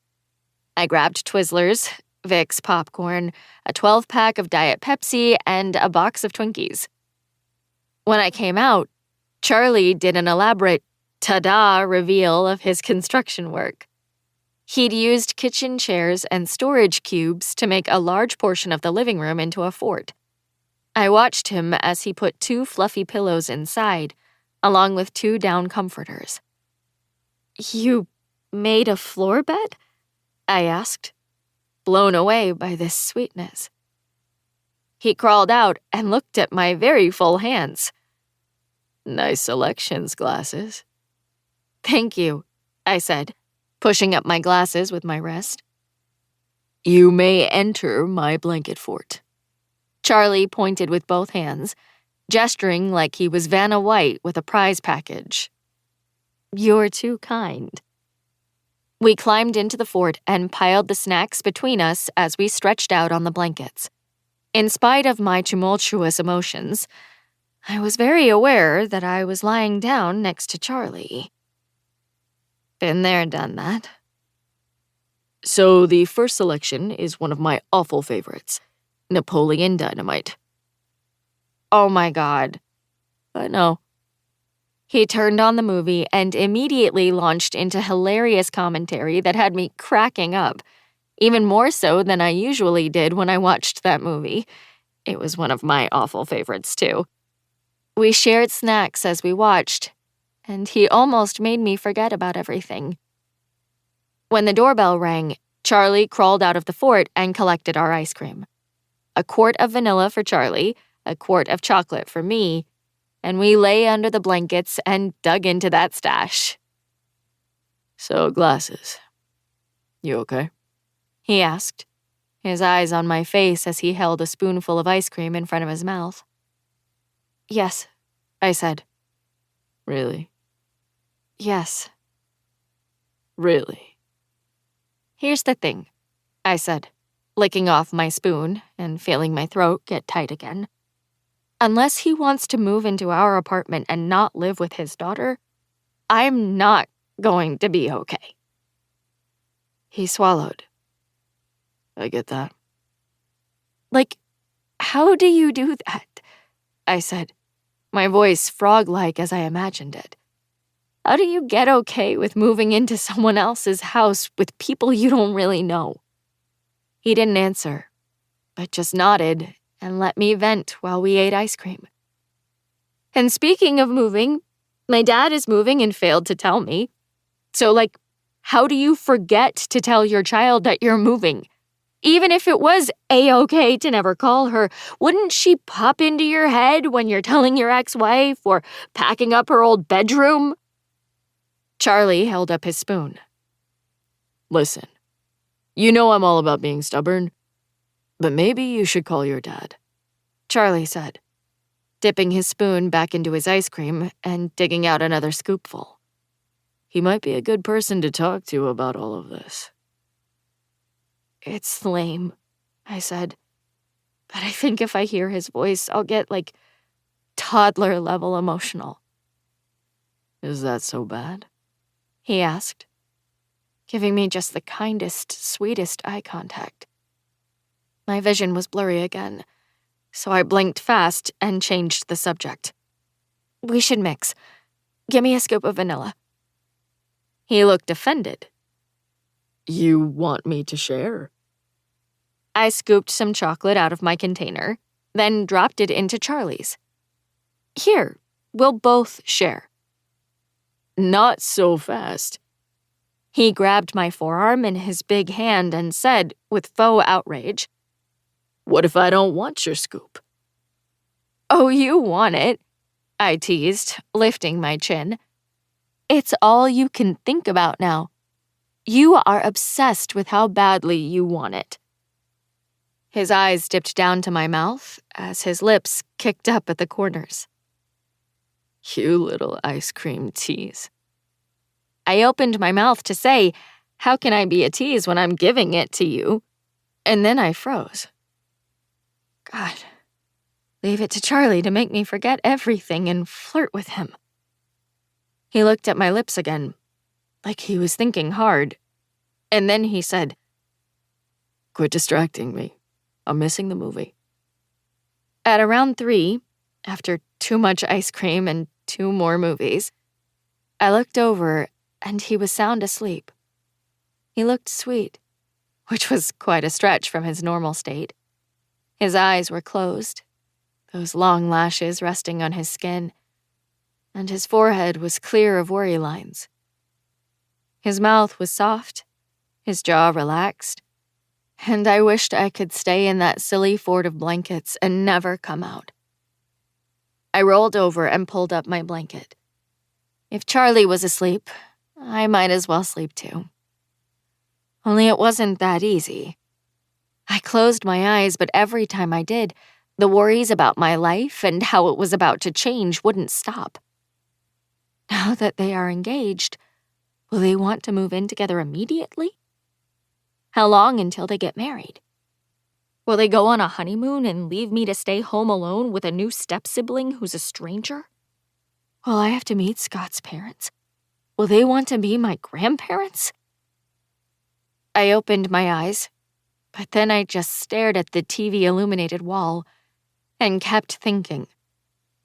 Because no matter how much I wanted to just think things like everything will be fine and hope for the best, the reality was that everything I'd worried about was now happening. I reached for my phone beside my pillow, where I'd ignored it the entire time I'd been at Charlie's, and flipped it over. I had 6 unread messages, and I sighed as I clicked into them. The first 5 were from my mom. I love you, bae. We'll figure this out. Call me. I love you. I talked to Charlie, and I'm glad you're safe. I miss you. Text or call if you want to talk. I couldn't read the last one because my eyes were full of tears. I knew I was a baby, an immature, pathetic loser because all I wanted was to cry into my mom's shoulder at that moment. I wiped my eyes and saw that the other message was from my dad. Your mom thought you might need to talk. Call or text anytime, bae. I love you. I dropped the phone onto the carpet as the tears took over. Even as I knew it was silly, I couldn't stop crying. I lay there in the quiet darkness of the blanket fort, overwhelmed with homesickness. For him, for her, for the family we'd once been. They'd been divorced for years, yet I still felt this gaping hole of grief as life kept changing itself up on me, kept finding new ways to make me melancholy and wistful. When was I going to be fine with everything? Bae, I felt Charlie's hand on my back, but I didn't want to turn over. It was one thing for him to see me a teensy bit emotional in Colorado, but it was another entirely for him to see me bawling my eyes out. I cleared my throat and tried to sound normal. Yeah. Roll over. I sniffled. I don't want to. I heard a smile in his voice when he said, Come on. I wiped at my eyes with the edge of the blanket and turned over. Charlie was propped up on one arm, so he was higher than me, and I said, Can you not look at me? That made half of his mouth slide upward. But you look hot with blotchy cheeks and red eyes. I can't take my eyes off you. I rolled my eyes and coughed out a laugh. You're such a jerk. His smile went away and he said, You shouldn't be crying alone in the dark. You should have woken me up. Yeah, sure. I can see it now. Hey, Charlie, wake up. I'm about to bawl like a baby. You don't want to miss this. Now he rolled his eyes. You know what I mean. I didn't say anything. I'm here for you, He said, his face serious in our darkened fort of blankets. That's what friends are for. That made me smile. Holy shit, Charlie. Did you just admit that you have friend feelings for me? That I'm not just a coworker? His jaw clenched, and his eyes traveled all over my face. Maybe. I want you to say it, I teased. Say, I have friend feelings for you, Bailey. His eyes were on mine as he said, I might possibly have feelings for you that are more than coworkerly. I swallowed, unable to tear my gaze from his. Had he worded it that way on purpose? Was it possible that Charlie actually did have feelings for me? Every time we'd shared a moment, he'd followed it up with something that let me know he wasn't into me. But was there a chance he was? I managed to breathe out the word, yeah. He reached out a hand and toyed with my hoodie string, and I swear to God I felt it in the center of my chest. His eyes stayed on that string when he said, Yeah. My heart was in serious jeopardy of pounding out of my chest. I said, I thought it was just me. It's not. He said, and his dark eyes moved to my lips. I held my breath as he lowered his head, as the air in the blanket fort got thick and heavy with anticipation. I watched his long lashes as his eyes closed, and his mouth landed on mine. I sighed as his Charliness enveloped me, and I raised my hands to his face, my fingers memorizing the warmth and softness of his skin. He made a noise as my fingertips moved on his cheeks, reminding me of his kissing feedback in Colorado. I like feeling your hands on me when I kiss you. Talk about a heady awareness. The pillow was soft under my head as his body hovered along the length of mine, leaning over me, and it felt like his mouth remembered everything and picked up right where we'd left off on the pull-out bed in Breckenridge. His lips were warm, his mouth still sweet from the ice cream as he kissed me. It was slow and deep, catch and release, his tongue and teeth delivering kisses bit by bit, taste by taste. I could hear the shake in his breath. It matched my own, as his hand released my hoodie string and braced itself on the floor. The movement brought our bodies closer, put him more directly above me, and I liked it. There was something about the feeling of Charlie stretched out over me that hinted of things to come, things that thrilled me at the very same time they made me nervous. I moved my hands, wrapping them around his shoulders, which brought his hand closer to me, so he was braced directly above me on his arms. He lifted his mouth off mine, and I opened my eyes. And Charlie looked hot, a lock of his hair hanging over his brow as his dark eyes blazed down at me. The moment hovered, as if someone had said, "On your mark, get set." And then his mouth came back to mine, busier and more insistent. I ran my hands over his back as he kissed me, memorizing the muscular ridges of his shoulder blades with sliding fingertips. Our mouths got hotter, our breathing more labored, as my hands trailed down to his lower back. I didn't know how a lower back could feel sexy, intimate, when he was still wearing a shirt, but it felt full-on sexual as I ran my hands over the spot where he probably had those lower back dimples. I was basically panting as he bent his arms, dropping to what was essentially a plank that brought our bodies flush together. I could hear my erratic breathing. It sounded loud to me in the blanket fort, as I felt all of him against all of me. I might have made a noise, and then he moved his mouth down to my neck, burying his head in the side of my collar. I felt his teeth and tongue on my throat, which made me rear up against him in shock. Shock that brought our bodies back together with an electric current. And then, We should stop.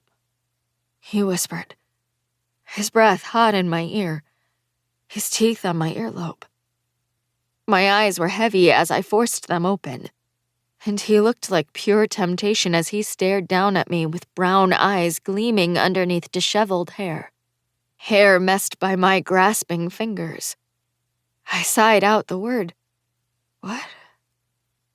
His warm breath was on my collarbone as he said, Last night was kind of emotional, and I don't want it to feel like I'm taking advantage of that. "But you're not," I said, memorizing the feel of his body pressing mine into the floor, of our bodies together leaving an invisible imprint in the soft down of Charlie's floor bed. "This is separate," I cannot believe I'm saying this. he said, his voice deep and scratchy. But I think it's best if we both get some sleep and revisit this another time with more level heads. He kissed me sweetly, dropping a peck on my lips that felt like an intimate promise, and I nodded. "You're right," God, I love when you say that. he teased, grinning down at me. "You just love me in general," I teased back, lifting a finger to trace the curve of his hard jaw. Sure I do. He said, but his grin slid away, and he swallowed hard. We should sleep now, glasses. Reality comes in a few hours. "Yeah," I said, a little uneasy with what I saw in his face. But then he dropped another kiss onto my mouth and moved so his arms were wrapped around me, my back to his front, and I told myself it was just sleepiness I'd seen. "Good night, Charlie." I felt his breath on the back of my neck when he said, Good night, Bailey. Chapter 44. Charlie. I heard her breathing slow, and I knew she'd fallen asleep.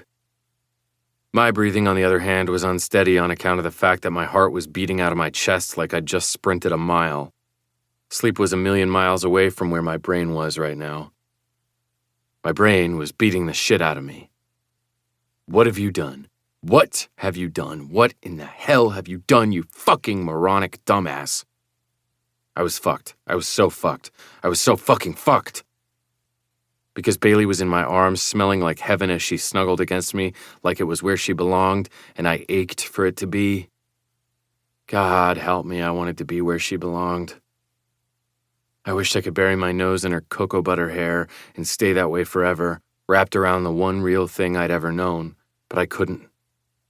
My throat was tight as I lay there in the dark with her, giving myself 10 more minutes before I had to get up. Get out. But when 10 minutes were up, I gave myself 10 more. I was so fucked. Chapter 45. Bailey. I wasn't sure where I was when I woke up. The fort threw me off, with the blankets hanging from above. But as soon as I turned my head and saw Charlie's pillow, I remembered everything. Charlie? I sat up, grabbed my phone. It was 9:30. Patted my hair and crawled out of the fort. I didn't see him, and it was quiet in the apartment. Where are you? I peeked my head down the hallway. I didn't want to bust in on him changing or anything, so I decided to get a glass of water. As soon as I stepped into the kitchen, I saw his note. Had to run. Just let yourself out. What? I read it again, flipped the paper over, then wondered what that meant. Why would he leave without waking me up? And let yourself out didn't exactly scream that he was buzzing over what had happened with us the night before, or that he'd run to surprise me with chocolate donuts. I sent him a text of my own. I can't believe you left me alone at your house, loser. Wink emoticon. I felt unsettled by his absence, but I was probably being paranoid. I waited a few minutes, but when he didn't respond, I put on my shoes and coat, and I left. I had no interest in hanging out alone at Charlie's mom's apartment. It felt intrusive and uncomfortable, like I was just waiting to get caught where I didn't belong. But I realized when I exited the building whose security door locked behind me, that I didn't have a car. Holy crap, Charlie picked me up. How had I forgotten? I didn't want to bug him since I didn't know where he'd gone, so I texted Nikessa instead. Is there any way you can come pick me up? I know you're grounded, but if you tell your parents my car broke down... Nikessa. Your car broke down? Me. No, but it's complicated. Nikessa. Where are you? Me. Charlie's apartment?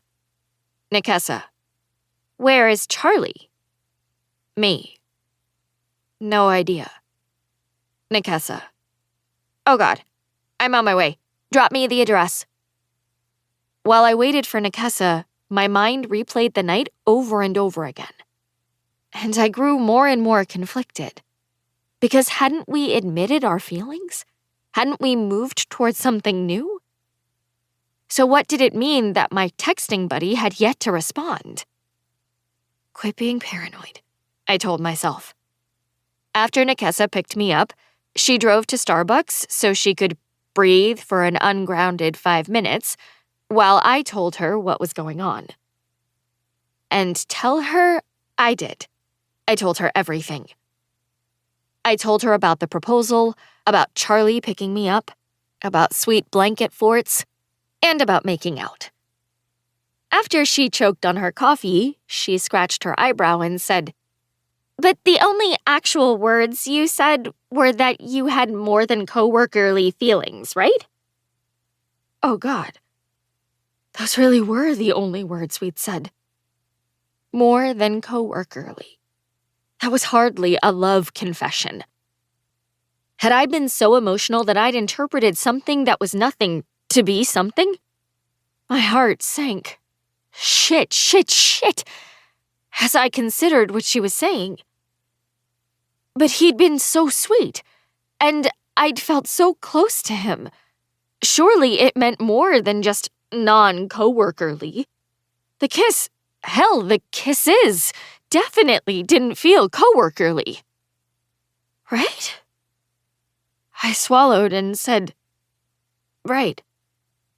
She dragged her bottom lip between her teeth and said, "Is it possible he was literally talking about his funny, we're only coworkers, not friends shtick?" No, I said, doubting myself as I said it. I mean, yes, it's possible, but you weren't there. The chemistry. You were alone in the apartment, in the dark, lying together on a bed. Nikessa raised her eyebrows and said, "He's a guy, bae. Sometimes they say things. No."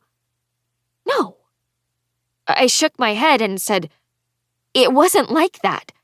He was the one who stopped things. I'm just saying that you two might have seen the night differently, that's all. I kept hearing her words on the way home. Could she be right? Had we? Had it been something less meaningful to him than it had been to me? And why in the hell isn't he texting me back? As soon as she pulled up in front of my building, all thoughts of Charlie disappeared because it was time to go face reality. God, I so didn't want to do this. I knew my mom well enough to know she was going to hug me and tell me that everything was going to be fine. Because for her, it would be. She was going to have a wonderful new husband. Shit. What if Scott was inside? What if they wanted to sit down together and discuss it with me? My stomach hurt. And what if they'd already decided how our lives would look now? Thanks for getting me, I said, unbuckling and opening my door. God, you don't know how badly I don't want to go inside. I get that, she said, giving me an empathetic smile. Good luck. Thanks. I went into the building, climbed the stairs as slowly as humanly possible, and took a deep breath before going into the apartment. I closed the door quietly behind me and said, Mom? I dropped my bag in the entryway and slid off my shoes. Bae? My mom's voice sounded like she was in her room. Yeah. She came out of her bedroom, alone, thank God, and gave me a questioning look. I could read in her eyes that she didn't know if I was mad or sad or normal. She said, Hey. I'm so sorry I left, I said, overwhelmed with guilt as I looked at her face. That was the only proposal she was going to get from Scott, and I felt bad that I'd taken something from that. I hope it didn't ruin your night. It's okay, she said, grabbing my hand and pulling me toward the couch. How's Charlie? I tried swallowing, but it felt like there was a rock in my throat. You know, typical Charlie. Can we talk about the engagement? She asked. So sweet that it made me sad. Sad for adding stress to her happily ever after, and sad for me for what I was about to lose. I nodded, but couldn't manage more than that.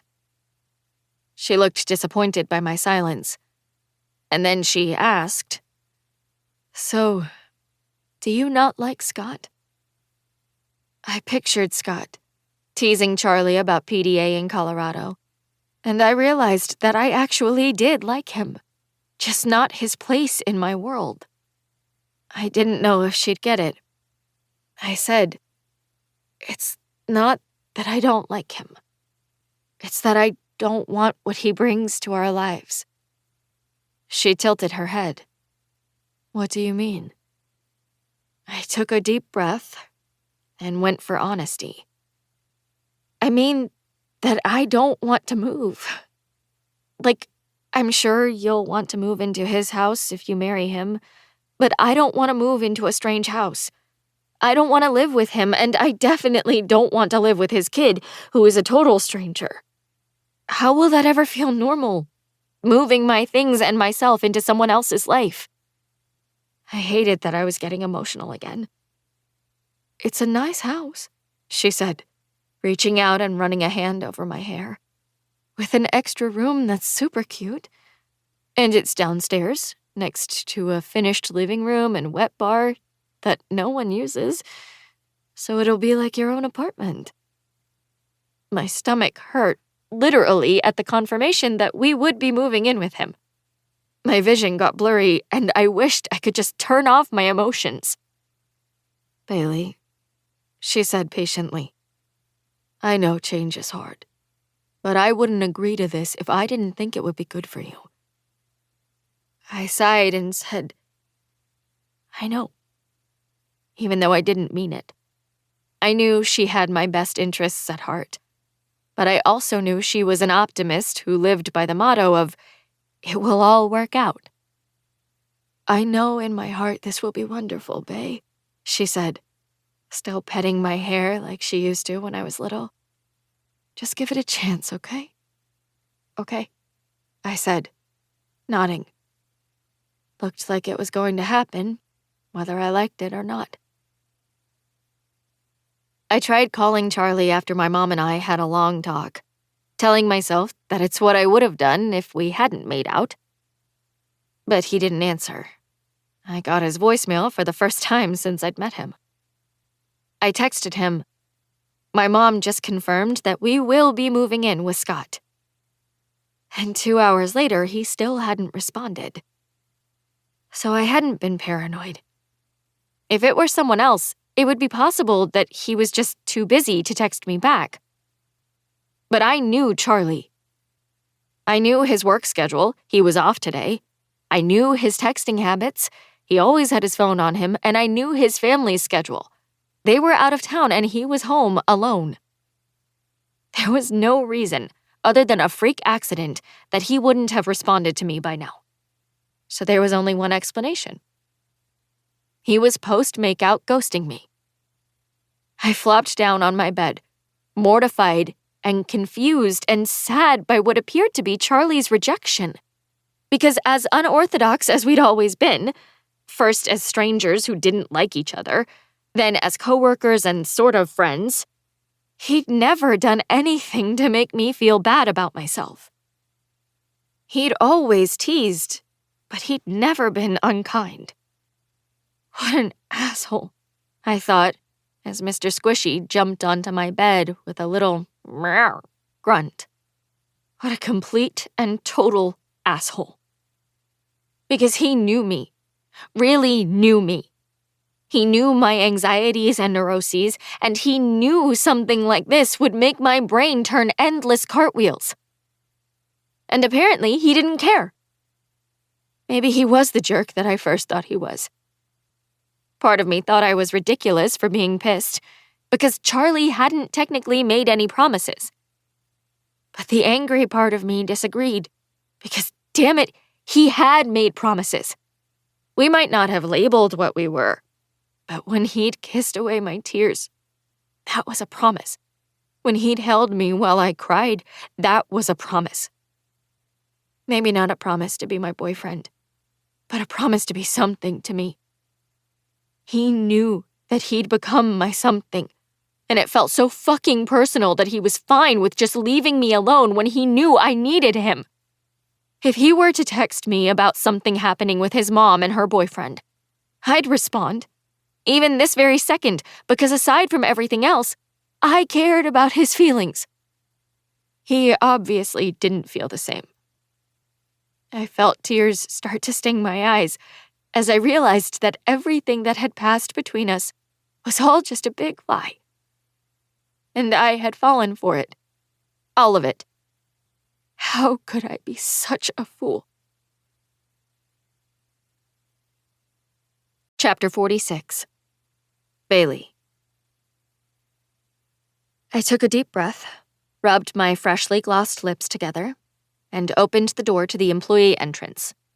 Charlie had literally ghosted me the entire weekend, and now we were going to have to work together.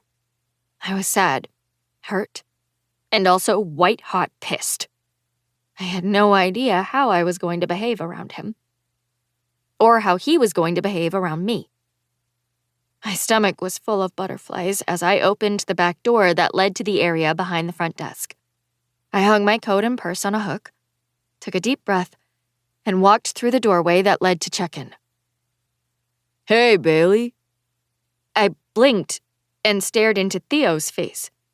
I took a step back, he was bad about personal space, and asked, "What are you doing here?" Oh, that's really nice, he teased, smiling and adjusting his name tag. Way to make me feel unwanted. Sorry, I said, wanting to cut through the bullshit and figure out where Charlie was. I just didn't expect... you never work on Tuesdays. Wasn't Charlie scheduled tonight? Yeah. he said, opening the drawer that was full of office supplies. He's got some kind of conflict this week, so we swapped shifts. Oh. I swallowed and watched him grab a box of staples. What was the conflict? He didn't say. Theo muttered as he opened the stapler and started loading it. All he said was that Tuesday, Thursday wouldn't work for him. I stood there, frozen in place as it hit me. Holy shit. Charlie was full on avoiding me. As in, avoiding so hard that he was rearranging his work schedule so he wouldn't have to see me. My stomach clenched, and I felt queasy as the reality of his absence, of the planning behind his absence, slammed into me. He was willing to do anything not to see me. What was I, so pathetic that he couldn't stand to be in the same building as me? Shit. Was I? Had I been so pathetic and desperate as I'd bawled in his arms that, after making out with me first, he didn't even want to see me? Could Charlie really be this cruel? I worked with Theo, numb, super grateful that it was a busy night. The check-ins were constant because of a national DECA event in town, so I was able to not lose my mind thinking about Charlie as I juggled room keys and activities bracelets. The minute things finally slowed down, though, I decided to do it. Screw it. I needed to know. I pulled out my phone and texted Charlie. I cannot believe you switched shifts to avoid me. Can we talk? Please don't ignore this. I gasped when I saw conversation bubbles. Holy shit, was he finally going to acknowledge my existence? I watched in nail-biting anticipation as those bubbles bounced around. Then, finally, a text appeared. Charlie, can we not talk about it, glasses? Let's just move on. I reread it 3 times, the near vomitous feeling getting worse with every read. Let's just move on. I'd known, but it still felt like a knife to the chest to realize that I was actually right about him. Charlie had been avoiding me after that night and wanted to keep avoiding me. Oh my God. He didn't ask about my mom, or how I was doing, or try to brush off that night by saying something cruel in its kindness. No, he just wanted to move on. I honestly didn't even know what that meant. Did he want to return to our normal friendship? Or did he want to move on from even that? I went into the storage room to inventory the rollaways, blankets, and cribs. But once I got there, I just leaned my head back against the wall and closed my eyes. It felt like too much to bear. He'd always warned me that girls and guys couldn't be friends. Turned out he was right. And I hated him for it. Chapter 47. Charlie. Shit. I looked at her message and felt like such an asshole. But what the hell was I supposed to say? The truth? The truth was that yes, I'd absolutely switched shifts to avoid Bailey because I couldn't handle my feelings. Or hers. I turned up the volume on my Spotify playlist, but the music didn't help. Conan Gray just made it worse. He always made it worse. But I was a masochist that way, and Volbeat wasn't doing a damn thing to drown out the thoughts pinging around in my head. Ridiculously pathetic thoughts that didn't matter even a tiny little bit. Because I was doing the right thing, pretending that night hadn't existed. Did I want to ignore reality and just be with Bailey? Fuck yes. That night with her in the blanket fort had been... Shit, was there a word? It had been everything, and I damn near wanted to cry when I climbed out and left her alone. I'd never meant to kiss her that night. My only goal had been to make her less sad, but when she looked at me with those big eyes that I'd fucking dreamed about, I was selfish. I ignored common sense and lost myself in her, taking everything she gave me while clamoring for more. Fucking moron. Because now my selfishness might have ruined everything. If I hadn't kissed her, I'd have her in my life every day, at the very least on every day that we worked together. But now everything was broken. She either wanted a relationship which wasn't happening because it would eventually destroy what we had, or she was so pissed at me for bailing that what we had was already destroyed. And the terrifying thing was that I didn't have a plan. For once in my fucking life, I had no idea how to proceed. I'd switched shifts out of sheer procrastination, needing to stay away from her until I could figure my shit out. Because all I knew was that if I saw her right now or talked to her on the phone, I might very well do something stupid like kiss her again or ask her out. Beg her to love me forever. And all those things spelled certain death for Charlie and Bailey. No, I was going to figure out a way to fix this so things didn't change. If she didn't hate me so much already that she walked away forever. Chapter 48. Bailey. So you can essentially have the entire basement to yourself. Scott stuck out an arm as if to say, "All of this is yours," and I followed his gaze across the finished lower level of his house. It'll be like your own place. I gave him a smile and nodded. Cool. My mom gave me a huge supportive grin, and I could tell she was happy I was trying. I'd finally realized I had no choice, so I supposed I might as well start trying to make the best of it.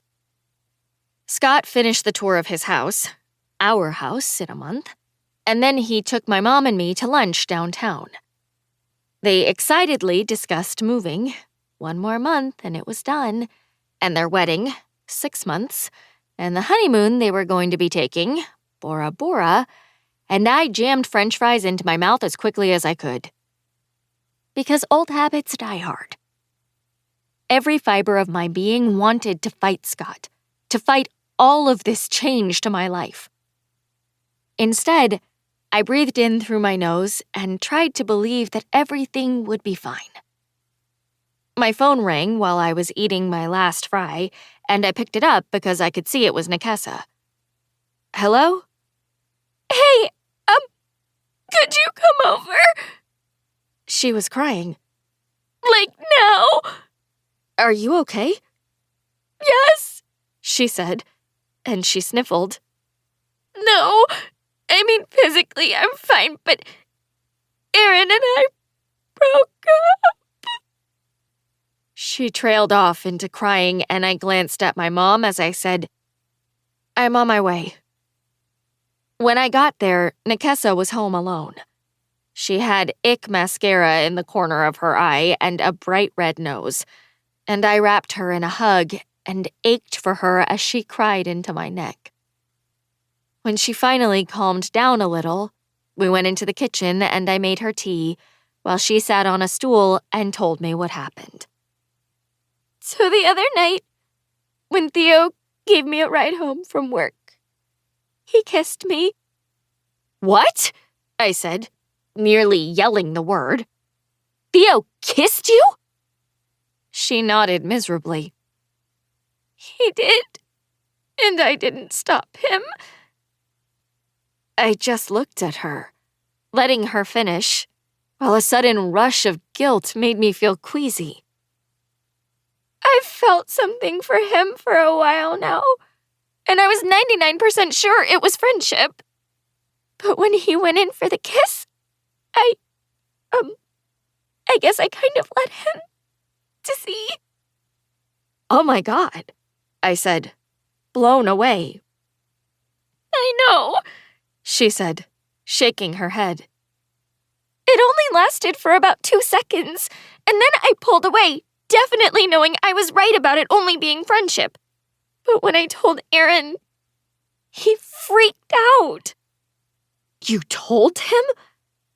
I knew my eyes were huge as I waited for the rest, but I couldn't shake the feeling that I'd played a hand in this. If I'd said something more to her, or told her that I thought Theo was kind of an asshole, would that have changed the outcome? I had to, She said, sniffling. I had to be honest because I love him, right? So I told him, along with the words, "I'm not interested in him. It was just a stupid moment." And he lost his shit. He said he's going to kill Theo. And when I told him not to, he started to cry, bae. Oh no, I said, feeling awful for both of them. He cried? He said he loved me, she croaked, her voice tight. But that I obviously need something he can't give me.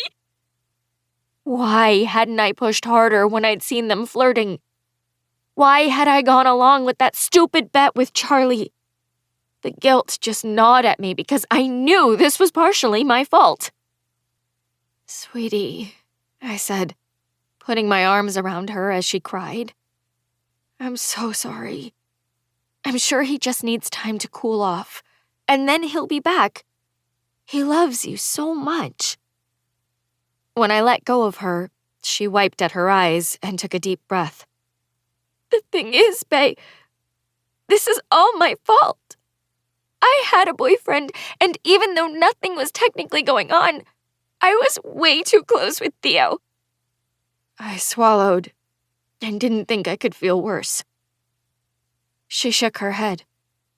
All the lines got blurred. God, I wish I could go back and create a little distance, you know?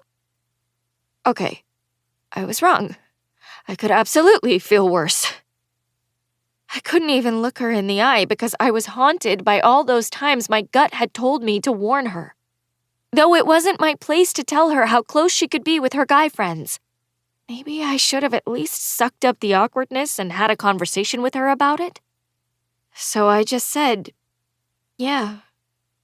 Why didn't you slap me? She rolled her eyes and said, Next time I'm being an idiot with a boy, will you please slap me? I will consider it the kindest best friend move, I promise. Yeah, I was obviously the devil and the absolute worst friend ever. Still no word from Charlie? She asked. No, I said, pasting on a whatever expression when just the mention of his name made my heart hurt. But you don't need to worry about that right now. Please? Please let me think about something other than my own mess. I shrugged, even though apathy was the opposite of what I was feeling. I rotated between wanting to sob because I missed my friend and wanting to track him down and junk punch him because I was so angry. I kept my voice casual when I said, okay, yeah, still no word. I think he's officially someone I used to know. What the hell, man? Nikessa said, looking irritated. I can understand you two being on different pages about romantic feelings, but he was your best friend. How could he just bail? I scrunched my nose. You are my best friend. I know, she said, but so is he. You two have that insta-friend chemistry. Had, I corrected, clearing my throat in an attempt to clear away the tightness. Had, she agreed with a sigh. God, we're pathetic. Truth. Want to order a pizza? We ordered a large pepperoni pizza and ate it straight from the box as we binge-watched Ted Lasso. It was total comfort TV, and actually made us feel better.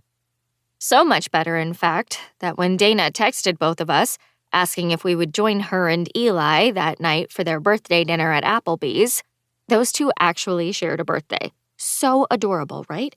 We were all in. After confirming that Charlie wouldn't be there, of course. We took our time getting ready, curling each other's hair and paying far too much attention to details like winged eyeliner and perfect fingernail polish.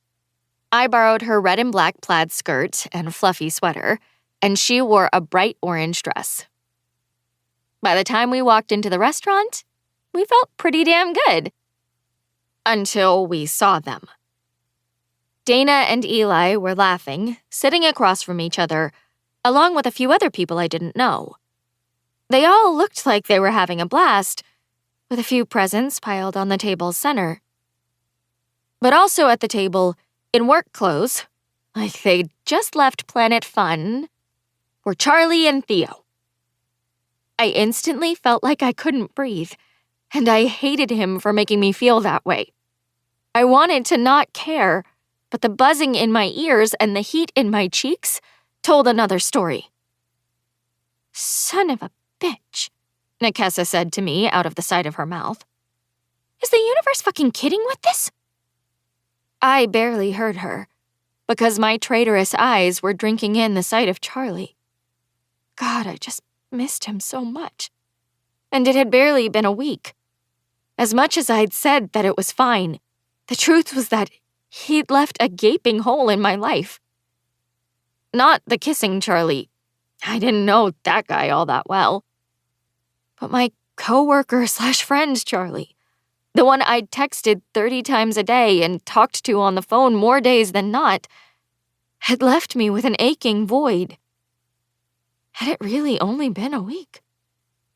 "Let's do this," Nakessa said, giving me her "I'm a badass" look. "Let's just sit our asses down and try to have fun."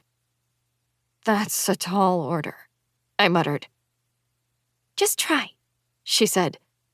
And then she walked around the table and took the empty chair between Dana and Theo. The only other vacant chair was the one next to Charlie, and I wasn't sure I was mentally strong enough to force my legs to move in that direction. Damn it. It was like he heard my mental curse, and his eyes landed on me. But instead of doing the right thing and looking away, or at least looking awkward, he gave me a smirky smile. Seriously? I channeled my inner Nakessa and went over to the vacant seat, even though I would have rather sat in the white-hot flames of hell. I immediately turned my attention to Dana and Eli. "Happy birthday, you guys," I said, pushing my lips up into a perky smile. "Did I miss the karaoke?" I could hear Theo saying something to Nakessa about his car being in the shop and Charlie giving him a ride, which explained why he was there when he didn't even know the birthday couple. "You wish," Dana said, looking so incredibly happy that I was glad Eli hadn't been interested in me. "Starts in 5. "Lovely," I muttered. I looked across the table, and Nakessa was talking intensely to Theo. I was trying to lean a little closer, not being obvious, when I heard, "You're going to fall out of your chair if you lean any harder, Glasses." I glanced at Charlie, and he was giving me the amused grin he'd given me 1,000 times before, which pissed me off. How dare he act like everything was normal? I gave him a very fake smile, the baring of teeth, and turned away from him in my chair. I was about to say something to Dana when Charlie said, "Are you going to sing?" I looked at him over my shoulder. "What?" He gave a nod toward the bar. "When karaoke starts, you singing, Mitchell?" "Doubt it," I said, wishing he'd just leave me alone. I heard Eli say something to him, and then Nakessa, Charlie, and Eli exploded into a conversation. So I just sat there, wedged in between two conversations like a loner loser. I desperately wanted to go home, but I was also so happy to see Nakessa not crying that I was going to shut up and deal for a while in the name of her happiness. You know, since I had a hand in making her sad. Karaoke began, and I was finally able to relax, mainly because Charlie had stopped talking, and everyone else had started. Dana and Eli sang Señorita by Camila Cabello and Shawn Mendes, and they were actually good. And even more adorable than before.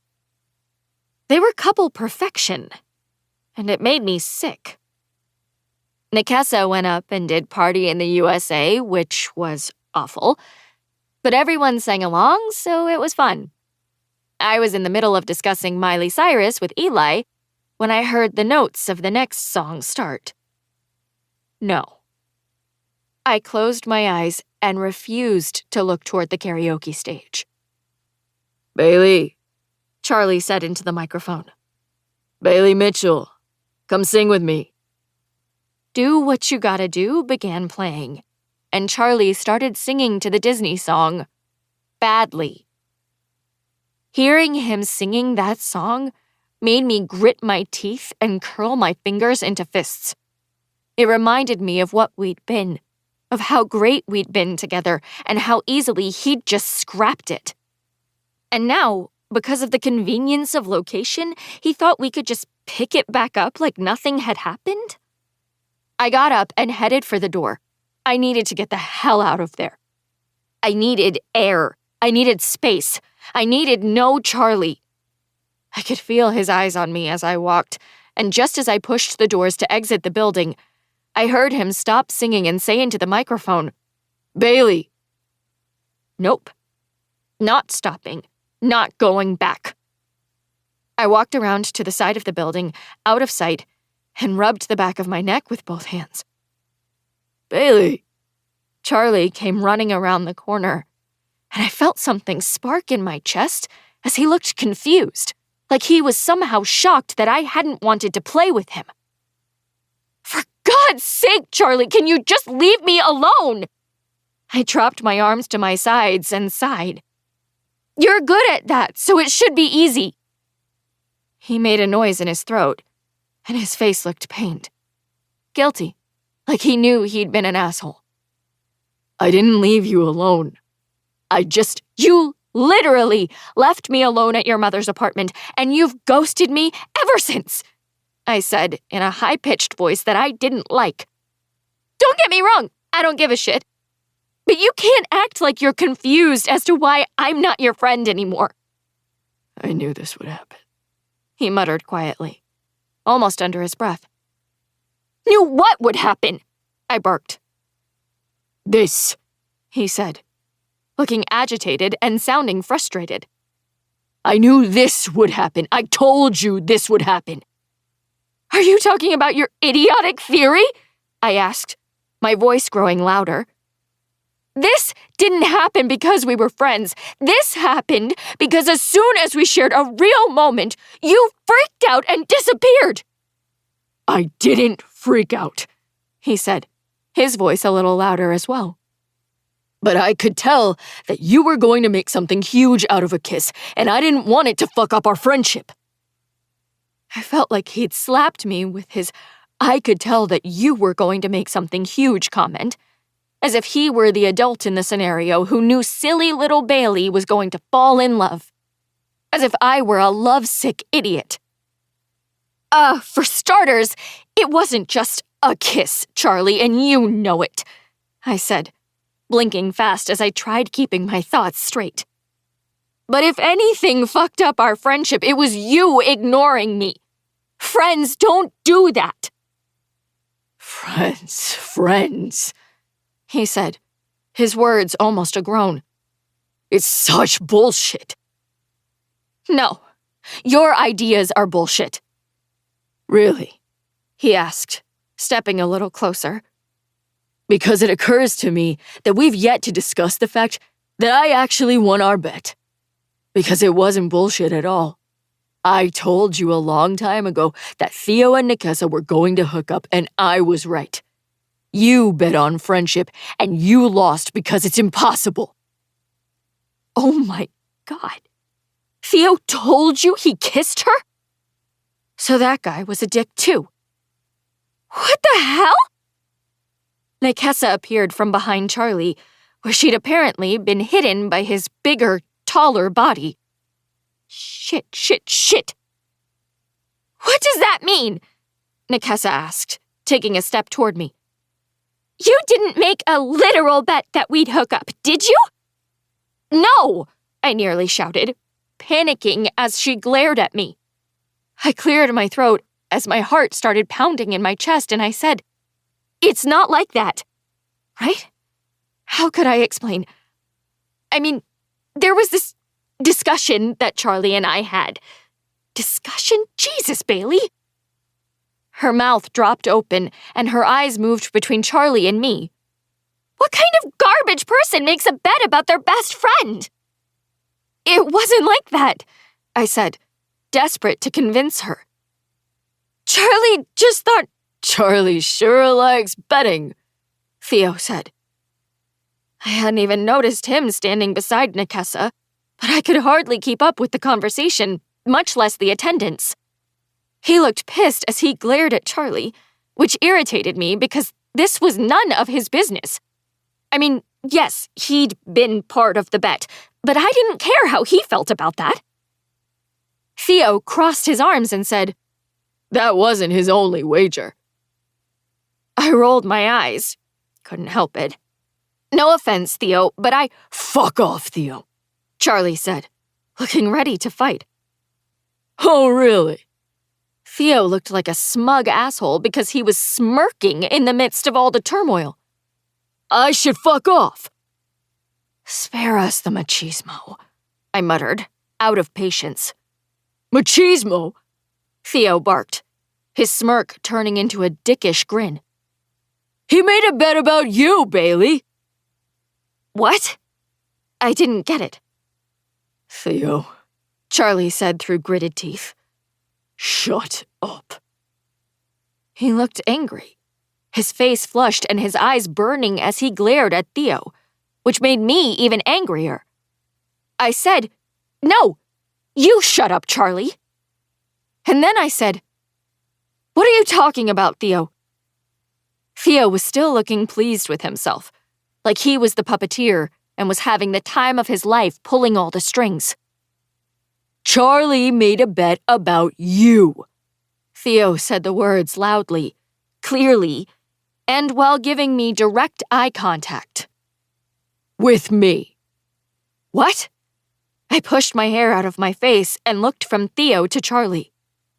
What does that mean? Yeah, Nekessa said, looking at Theo with a question in her eyes as Eli and Dana showed up behind her. What are you talking about? Charlie flexed his jaw, watching me. Charlie and I made a bet a few months ago, Theo said, speaking to Nekessa now. It was before any of us were friends. Charlie made a wager that he could get Bailey. I squinted and said, Get? My face got hot with embarrassment as Charlie's guilty gaze went to a spot just beyond my shoulder. His voice was quiet when he said, It was just talk, babe. It didn't mean... Oh my God, I said, feeling dizzy, no, numb, as I realized the truth. Colorado, the pull-out sofa, the blanket fort, that was all him getting me to win a bet. No wonder he was gone before I woke up. He had already won. Unless my stomach churned as it occurred to me that everything we'd been through, said to each other, what we shared, was all to get me. And what the fuck did that mean? I felt like such a fool. Had we ever been friends? Or had our entire relationship been him trying to get me to win a bet? Bae, he replied, his expression unreadable aside from the red splotches on each of his cheeks. You have to know. Shut up! I wasn't a violent person, but rage bubbled inside me and I wanted to hit something. Someone. Because he was only Mr. Nothing. All those times I'd looked at him and thought about how Charlie wasn't at all what I'd initially judged him to be. That was just my own gullibility. My own pathetic, wishful thinking. He was Charlie from the airport, and I was a fool. Dana, Nekessa said, jerking my attention from Charlie to her. She lifted her chin and said, Can I get a ride home? I think it's best if Bailey and I don't share a car right now. I hated the expression on her face at that moment, because she looked as disappointed in me as I was in Charlie. Wait, I said, holding out a hand in desperation as I stepped in front of her. Please let me explain. You don't get to talk. Are you kidding me with that? Her nostrils flared, and she shook her head in disgust.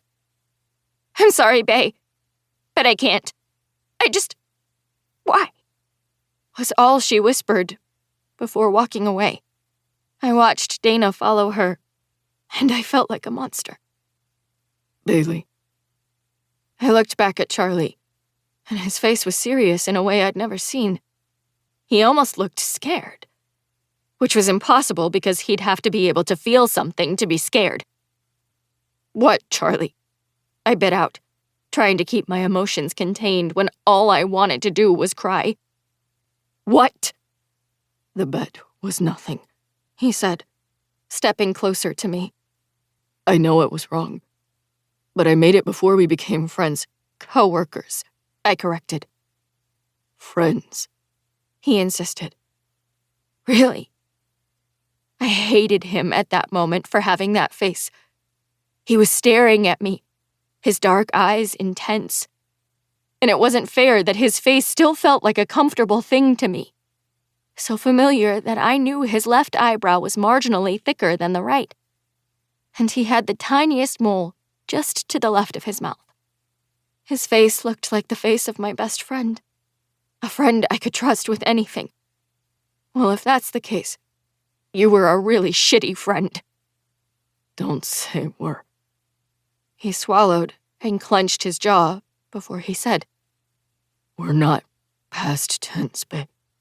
You made us past tense, I said, my voice cracking. Not me. Bailey. I have to go. I turned away from him, my heart pounding and my face burning as I went to my car. I was nearly running, desperate to keep him from saying another word. I couldn't handle hearing anything more.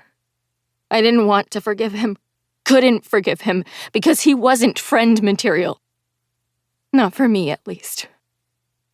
He told me that on the flight from Fairbanks, but I just hadn't listened. Chapter 49. Bailey. The next couple weeks went by in a blur of awfulness. The apartment became a shell of its former self, with moving boxes strewn all over the place as my mom made frequent trips to Scott's with things like lamps, candles, and photographs. It no longer looked homey, no longer felt like any sort of refuge. It was just a place to sleep until we moved. But worse than that was the fact that I was suddenly alone. Nekesa, the friend who'd always been there for me, was gone. No texts, no calls, no hanging out. I was my only company. I went to school alone, shuffled through my classes, and drove myself home. I don't know that I'd ever felt that lonely in my entire life. I was sure my online friends would be supportive if I messaged them, but everything felt like too much drama to spill to friends lucky enough to be thousands of miles away. And it exhausted me just thinking about it, so texting about it would be even worse. I was considering quitting my job, because even that wasn't the same anymore. I'd transferred to equipment checkout the morning after Applebee's, because I was too much of a coward to face Nekesa, and I didn't want to ever see Theo or Charlie again. So now I just spent mind-numbingly boring hours on end, handing out things like roller skates and snowboards to kids who didn't look like they washed their hands. The only good thing was that my dad had started reaching out more. My mother must have really given him an earful, because he was back to texting me all the time. Dad, guess where I ate last night? Me. McKenna's? Dad, lucky guess. I had the Bailey special, by the way. His words made me think cow tongue on toast, but I forced myself to concentrate on my father's reminiscing instead of Charlie's nonsense. Spaghetti with a side of bologna? It was what I always ordered at McKenna's when I was 5 years old, and to this day, my dad ordered it every time he visited the restaurant. It was weird. I was starting to feel less homesick when he talked about my former city, which I supposed was some sort of progress. It was more like seeing a curling old photograph, a soft reminder of another time in my life. I could smile and picture it, but I didn't feel that desperate desire to fly back immediately and resume my previous life anymore. That probably meant I was finally accepting that that part of my life was over. Closure and all that. Charlie texted me every day, and every day I ignored him. He'd started with apologies. He peppered me with a slew of apologetic texts and explanations. When I didn't respond, he switched to sharing funny memes. Things we would have laughed about together before everything went wrong.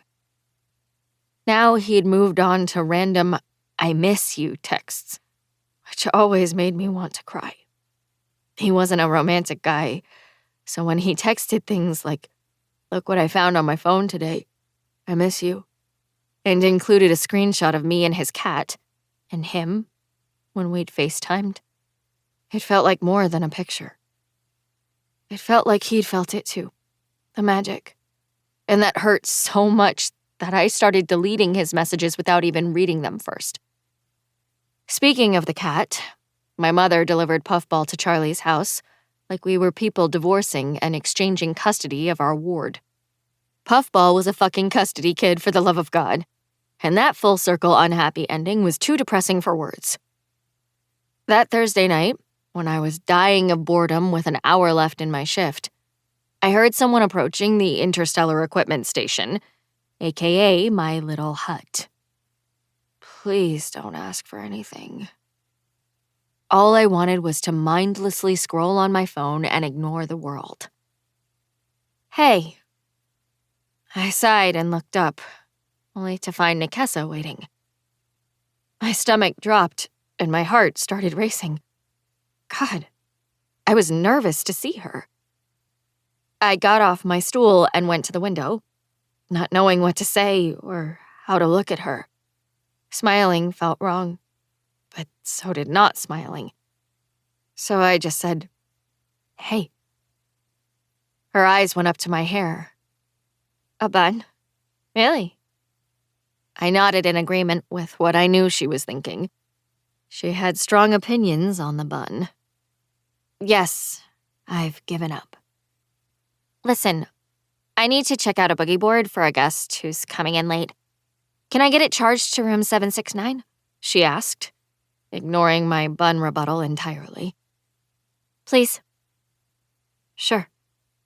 I tabbed through the necessary fields on the computer until I got to the right screen. My face was on fire and my hands were shaking, and I wasn't sure if it was from guilt or fear that we'd never be friends again. I could tell by the expression on her face that she was going to take the board and go, and I knew I needed to say something. It was now or never. But what? What could I possibly say to make her forgive me? "I'm so sorry." I glanced up from the computer screen and said the first thing I could think of. "I'm a jerk, and the worst, and totally deserving of your scorn, but I am begging you to forgive me." Her eyebrows went down. I know, I said quickly, talking as fast as I could, trying to think of more ways to get through to her while she was standing in front of me. Even my apology is annoying, right?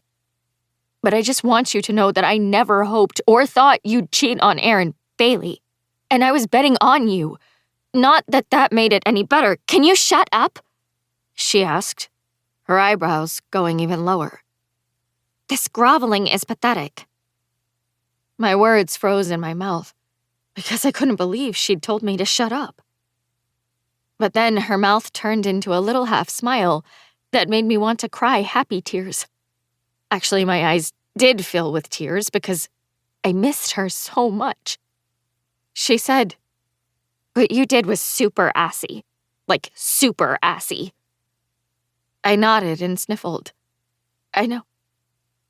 But Charlie told me, after he and Theo fought, by the way, that you took the bet to show him how wrong he was. And he told me you felt shitty about it the whole time. I totally did, I agreed, adding, not that that excuses it. God, what had I been thinking? It was surreal to me that I'd ever gone along with it. Freaking Charlie. Are you okay? I asked, realizing that she'd been coping with her own loneliness. About Aaron, She puckered her lips and lifted her shoulder. I guess, yeah. But I miss him. I swallowed and nodded. A lot. She added, looking so sad that I wanted to hug her, even though I knew she wouldn't let me. Have you guys talked at all? I asked, wishing I could fix it for her. She shook her head. I'm too scared to call him. Yeah, I definitely understand that. You should, though. She just sighed, like she had no idea what to do, then said, So, can I catch a ride home with you after work? My battery's dead, and I don't want to wait for my dad to pick me up. Are you kidding? I said, trying and failing not to smile. Of course you can. Settle your ass down. She laughed. Sorry. Relief swept over me like a wave. The rest of my shift was better, now that I knew things might be okay with us. And when I gave her a ride home at the end of the night, and she just launched into a story right away as if nothing had happened with us, I was ecstatic. It wasn't until we got closer to her house that she turned toward me in the passenger seat and said, So have you talked to Charlie at all? Just hearing his name made my chest ache. And I shook my head and said, He texts me, but I haven't responded. I'm just going to ignore him until he disappears. Are you sure that's what you want? She asked, and I was kind of surprised. After everything that had happened, I would have thought she'd want him out of our lives forever. For sure, I said, turning into her neighborhood. The sooner Charlie went away, the sooner I could stop wasting hours thinking about him. Of course, that wasn't really working for me so far. So, do you want to hear about the fight? She asked, turning in her seat and tucking her legs underneath her. Did they actually fight? I glanced over at her, unable to imagine such an event since neither of them seemed like brawlers. For real, like a physical fight? I glanced over, and she was nodding emphatically.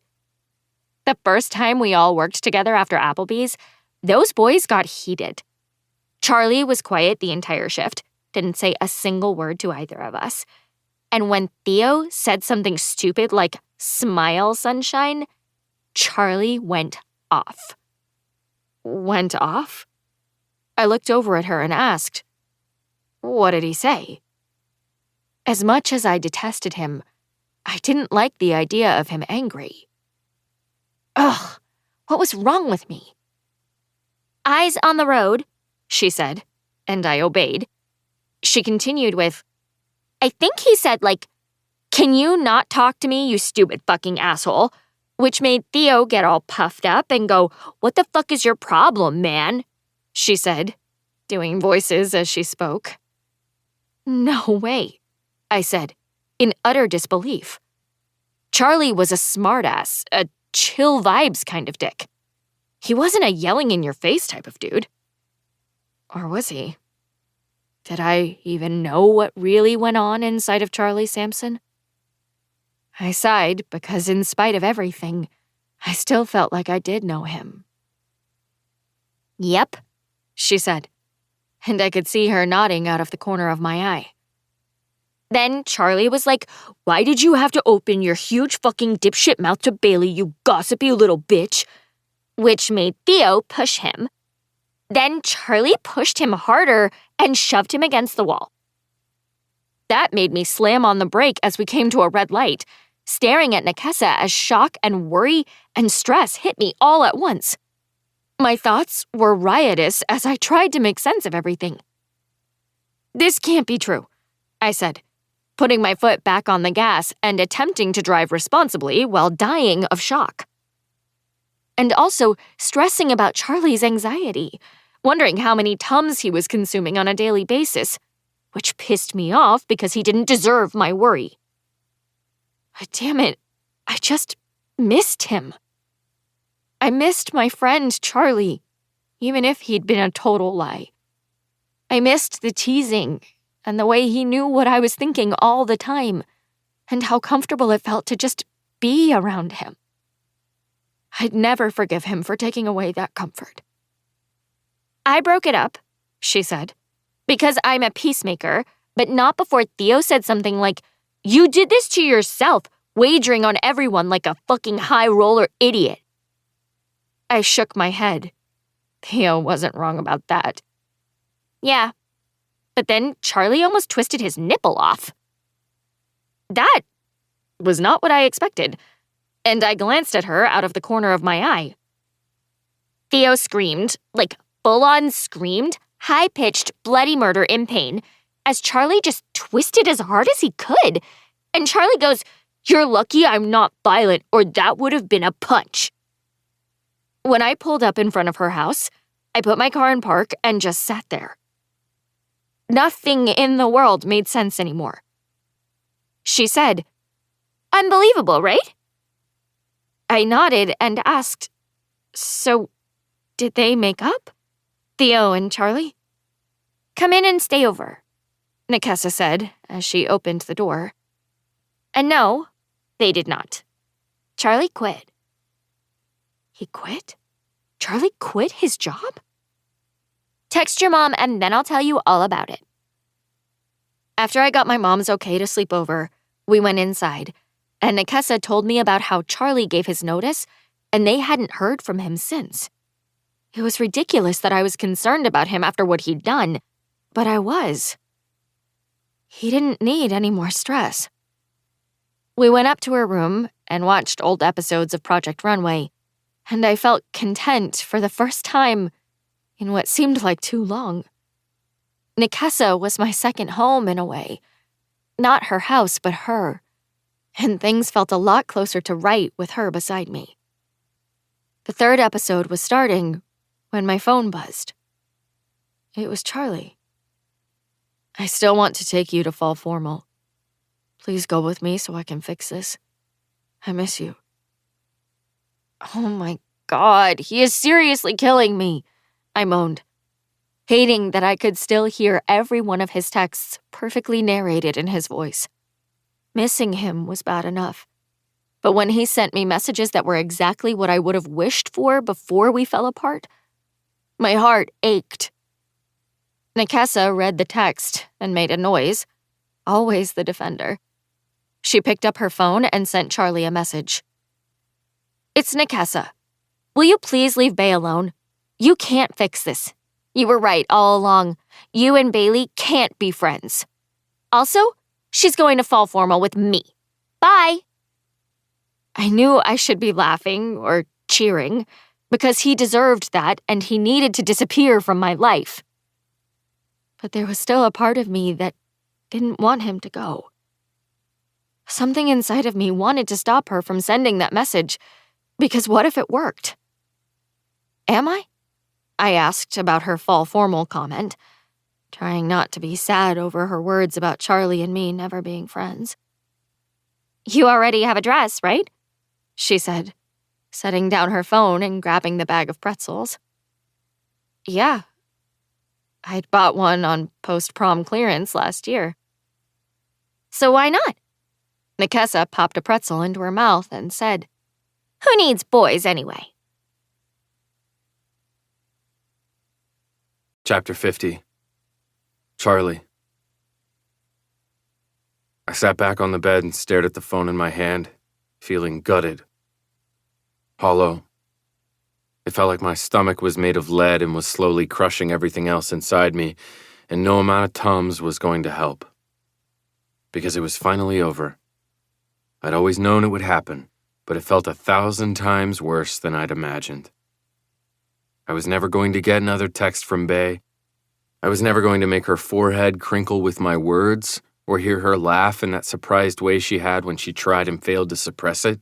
Never going to hear her quiet intake of breath when she realized we were about to kiss, and never going to hear her sleepily say, "Goodnight, Charlie," on the other end of the phone. 1,000 tiny nothing moments that were collectively every fucking thing I'd ever wanted. And I'd thrown it all away. That old adage about it being better to have loved and lost was bullshit, in my opinion, because in no fucking way was it better to have and lose. Having and losing felt like slow, painful torture, and it was killing me. God, how had I fucked it up so badly? It had absolutely been my intention to blow her off and stop any romantic emotions, but I hadn't meant to hurt her, even though I knew that made zero fucking sense. I'd wanted distance to figure everything out, but I hadn't meant to make her feel like she wasn't important to me. Fuck. I definitely hadn't meant for her to think that she and I were just the result of a fucking frat boy moronic bet. Yet here we were. My phone buzzed in my hand, and my pulse skyrocketed, but disappointment pressed even harder on my solar plexus when I realized that it wasn't Bailey or Nikisa. It was Becca. "What's up?" I pictured Becca's face, but that familiar rush of unchecked emotions didn't come. I watched conversation bubbles appear, but I felt nothing. Nothing but disappointment that it wasn't her. "Beck, just got back from the movies. We saw the new Jurassic flick and it sucked." She probably went with Kyle, yet I still felt nothing as I pictured them at the theater. Was that how it worked? You had to get your heart destroyed again in order to get over the first person who destroyed your heart? Fucking relationships. I reached for the Tums next to my bed and texted, "Just sitting in my room, being depressed because I ruined everything with Bailey." Becca. "Oh my God, I knew you were super into her. I told Kyle that after the party. Tell me everything, maybe I can help." I lay back on my bed and stared at the ceiling because what the fuck was this? Becca had crushed my heart and moved on, yet she was still here. What the fuck was going on? I texted, "Why would you do that?" Becca. Because you're my friend? Duh." Was I her friend? Were Becca and I friends? That was probably nice, and it should have felt like a full circle moment, right? This is when Charlie Sampson learns he's been wrong all along. But it didn't matter. Because who the fuck would I share that little gem with? Bailey was the only one who'd appreciate it, the only one I would want to tell, and I'd ruined everything with her because I was an idiot. Bailey had been worth the risk, and I'd missed that. And now I missed her so much it felt a little bit like I was having a heart attack. Chapter 51. Bailey. Fall formal was the day after we officially moved into Scott's house.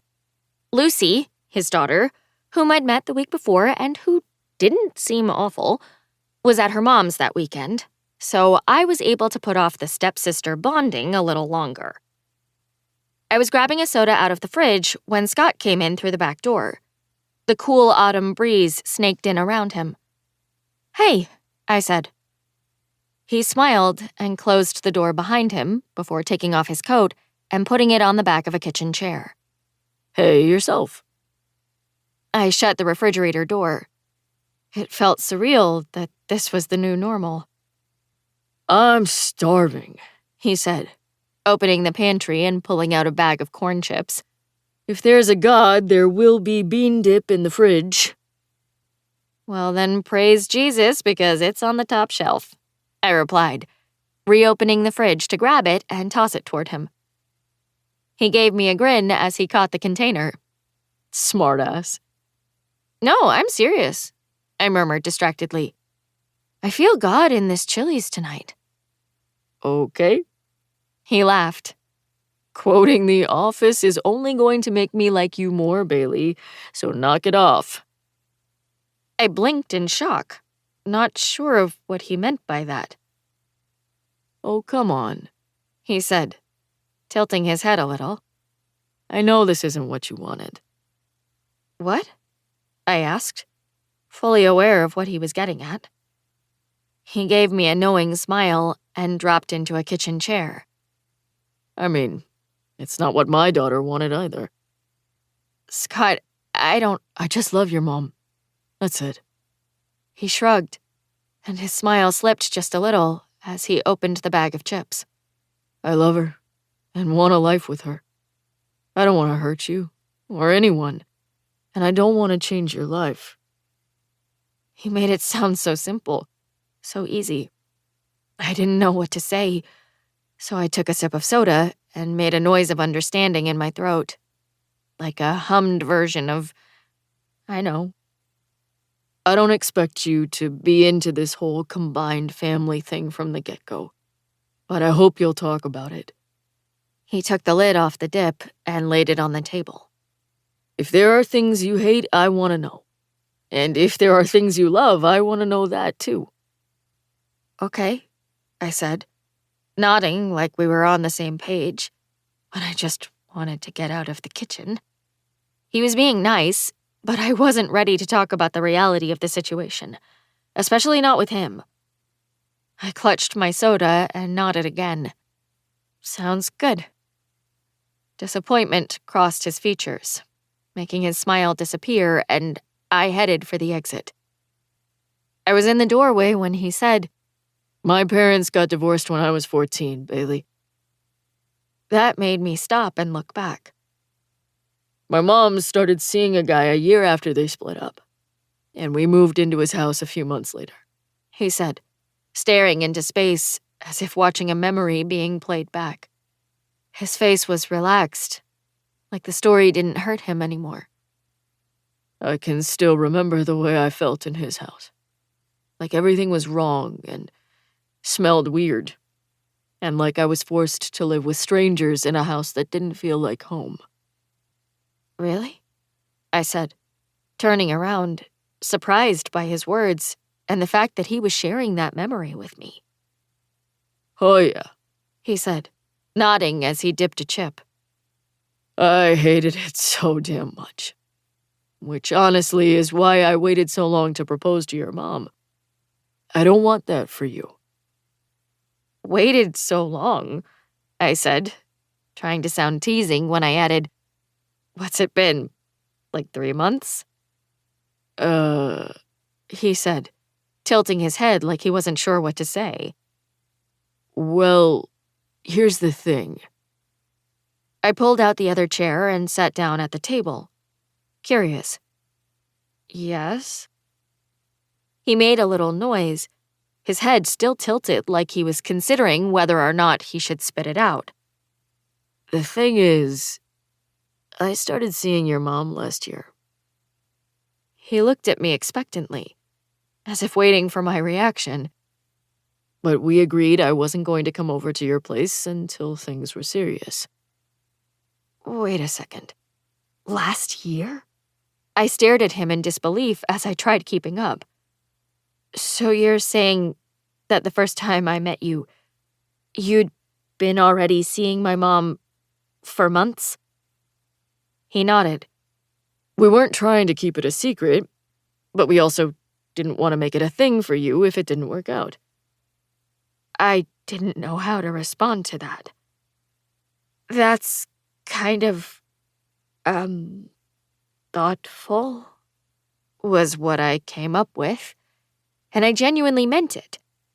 He'd stayed away from the woman he was seeing for months, just to help her daughter adjust. Now, I don't know how things are going to go on a day-to-day basis, but I promise I'll do everything in my power to make it feel like home here, okay? Wow. I nodded and said in a thick voice, thank you. Thank you for telling me that. He watched me for a second, and then somehow he was hugging me the next. It was a big, all-encompassing hug that made me feel a little better about everything. A little hopeful that things might just be okay.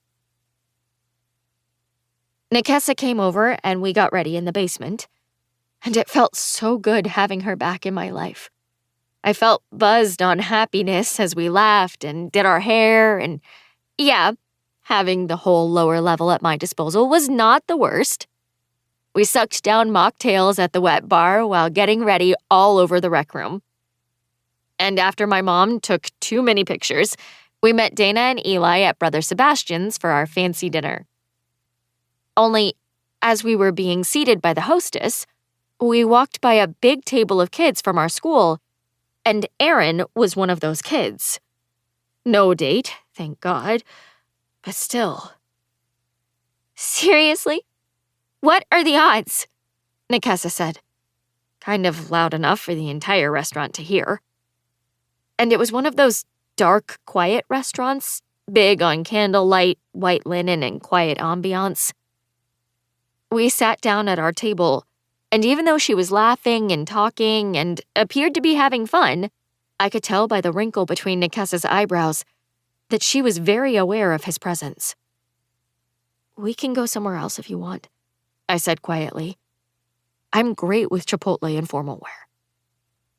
She gave her head a tiny shake. First of all, I love you for saying that. Second of all, it's okay. "Well, let me know if you change your mind." The waiter came and took our orders, and Nekesa and I got swept into the delightful entertainment that was Dana and Eli. They were telling a hilarious story about her falling down her stairs, finishing each other's sentences, when Aaron walked over. I was instantly nervous, worried he was going to cause a scene, still not over her kissing Theo. And so I cleared my throat and said, "Hey, Aaron." Hey, Bailey, he said, looking uncomfortable, which relaxed me a little. He appeared to be nervous, not confrontational, and I leaned back in my chair and exhaled. Then he looked directly at Nekesa and said, Hey. Aaron, how's it going? Nekesa smiled, but it didn't reach her eyes. You look stunning, he said, his blue eyes unblinking as they moved all over her face. Seriously. Her smile fell just a notch, and she replied with a breathy, "Thank you." You made that dress, didn't you? He asked, his eyes wide and filled with pride. I can tell. Aaron, she said, her tone asking what it was that he wanted. I know I said what I said, but I take it all back, he said in a rush, moving closer to her and lowering his voice just a little. I scooched my chair over so he could fit between us as he lowered himself to a squat and said to her with a trembling voice, Everything sucks without you, and nothing matters but being able to talk to you every day. Nekesa just nodded noncommittally, but I saw the relaxed set of her lips and knew she was going to give in to him. Eventually. I was a jerk and don't deserve another chance. But this is me, officially begging. He put his hands on the edge of the table and said, I don't want to interrupt your night, but I just wanted you to know. I glanced around, and it appeared that half the restaurant was watching as he stood, turned, and started back toward his table. I was hoping she'd forgive him, but I didn't expect her to get out of her chair so fast that she knocked it over. Aaron! Not only did she knock it over, but she literally ran and jumped onto his back. Without missing a beat, Aaron's hands came up and grabbed her legs, supporting her piggyback landing as if he'd been expecting her. He stopped, slid her to her feet, and turned, and they were both laughing as they looked into each other's eyes. Then he had her in his arms, and they were kissing. I was so happy for her, for them, but my heart burned with longing. The entire restaurant broke out into applause, and I blinked back happy tears as he hugged her hard and lifted her off her feet.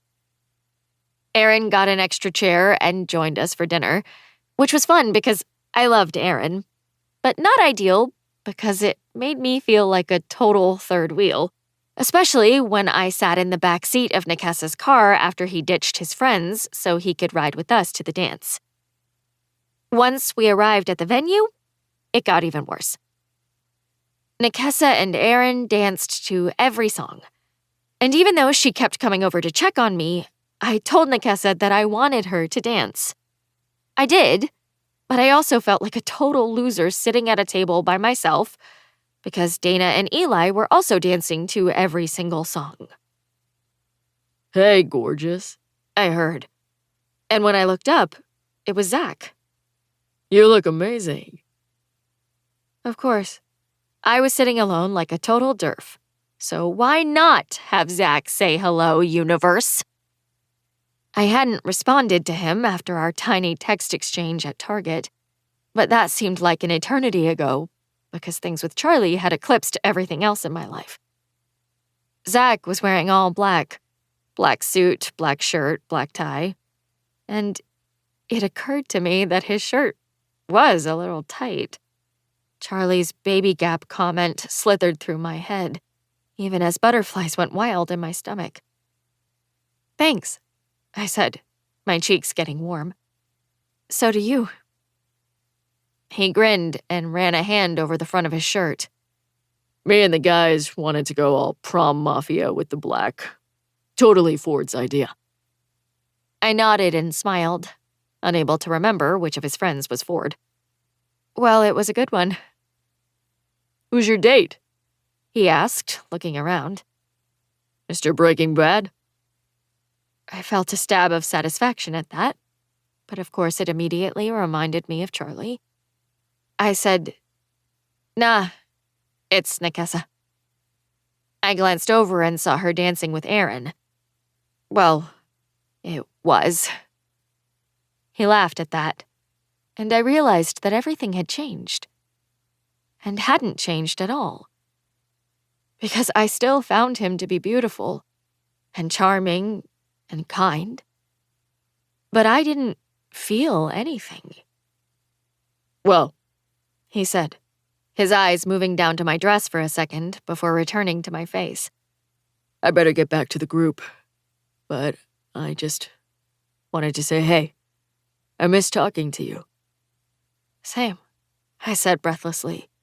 And as he walked away, there wasn't even a tiny part of me that wanted to stop him. Are you guys getting back together or what? I looked to my left, and Dana and Eli were coming back to the table.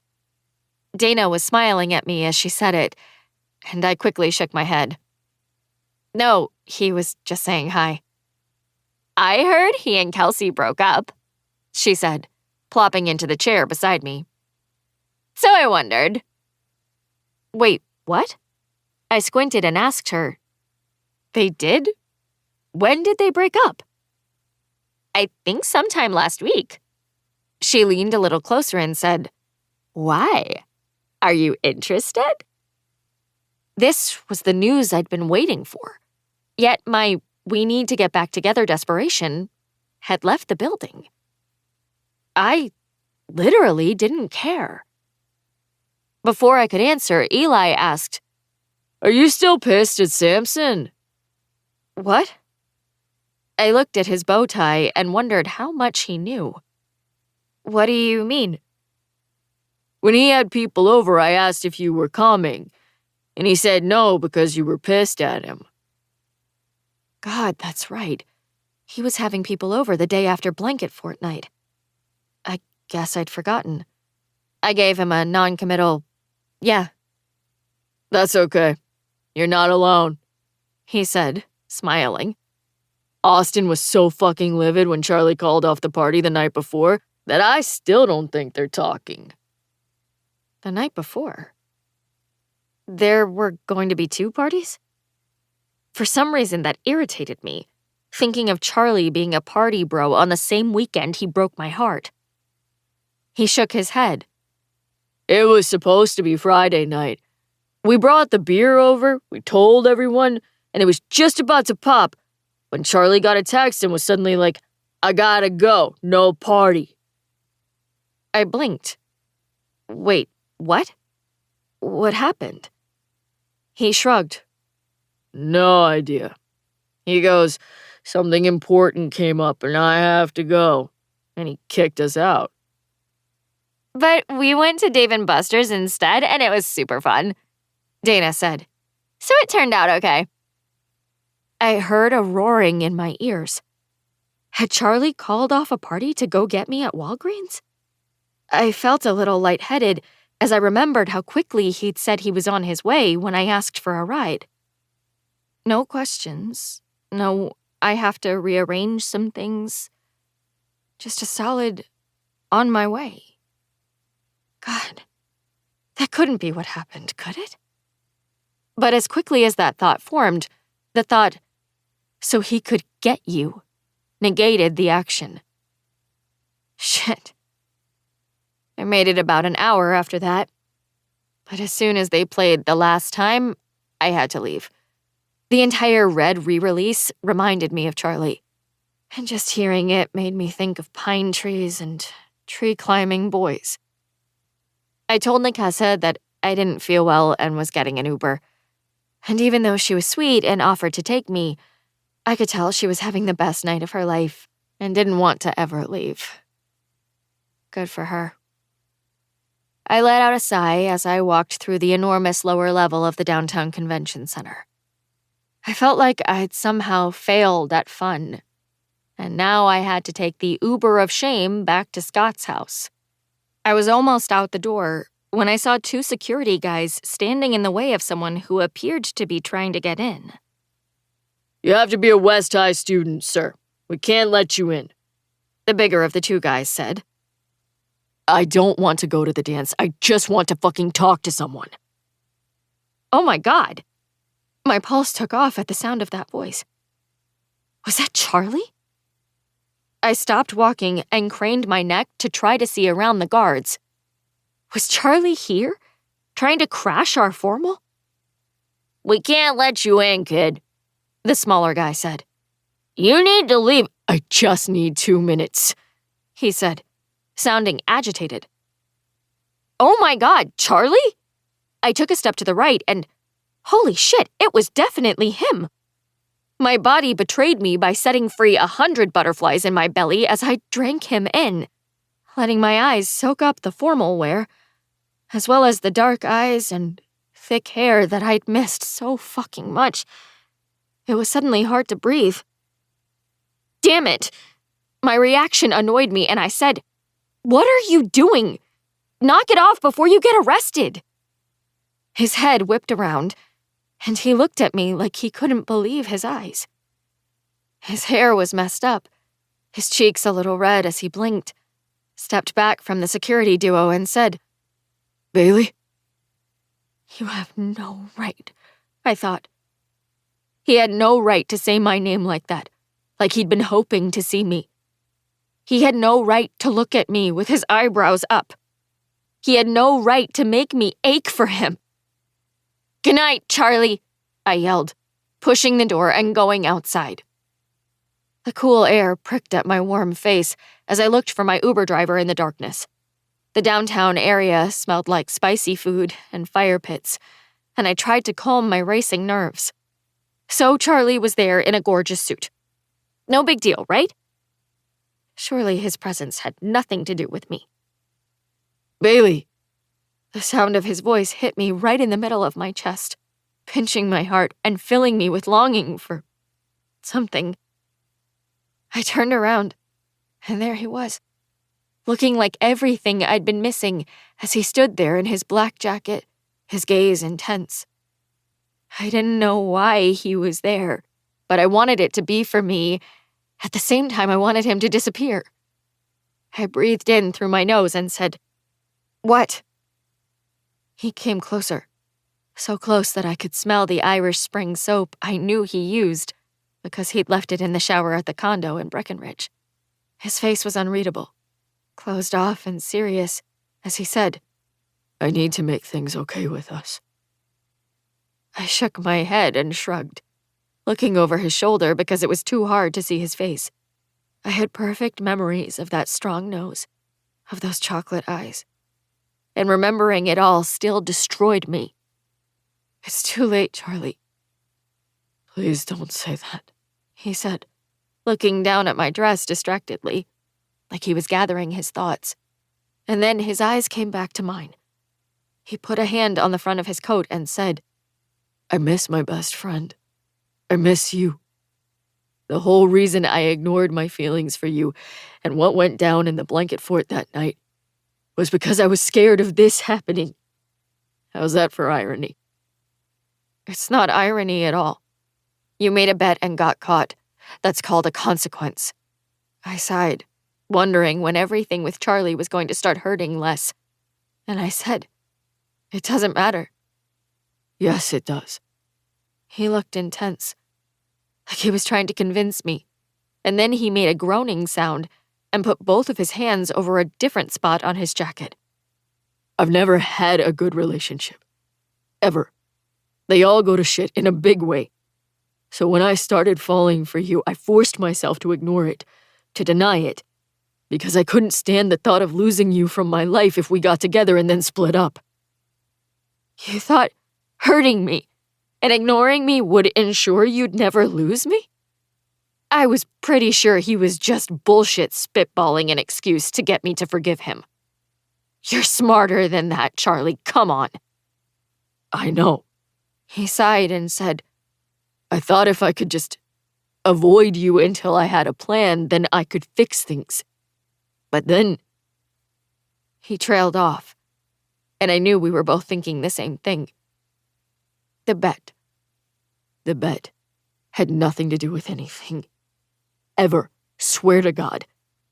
It was just Theo being Theo. He flexed and unflexed his jaw while he looked down at me. You and I, though, we were us. Us? I asked breathily, wanting so badly to believe him. Magical, comfortable, Colorado us, he said, his voice a little scratchy. We were everything together. I shoved my hands into the pockets of my dress, confused as I felt a tiny frisson of hope streak through me. Do you know how long ago I fell for you? He looked like he found himself ridiculous as he said, I think I fell for you that day at Zio's, when you showed me the proper way to eat pizza. You called it pizza desecration, I said, not really even registering what my mouth was saying as I looked at his serious gaze and long eyelashes.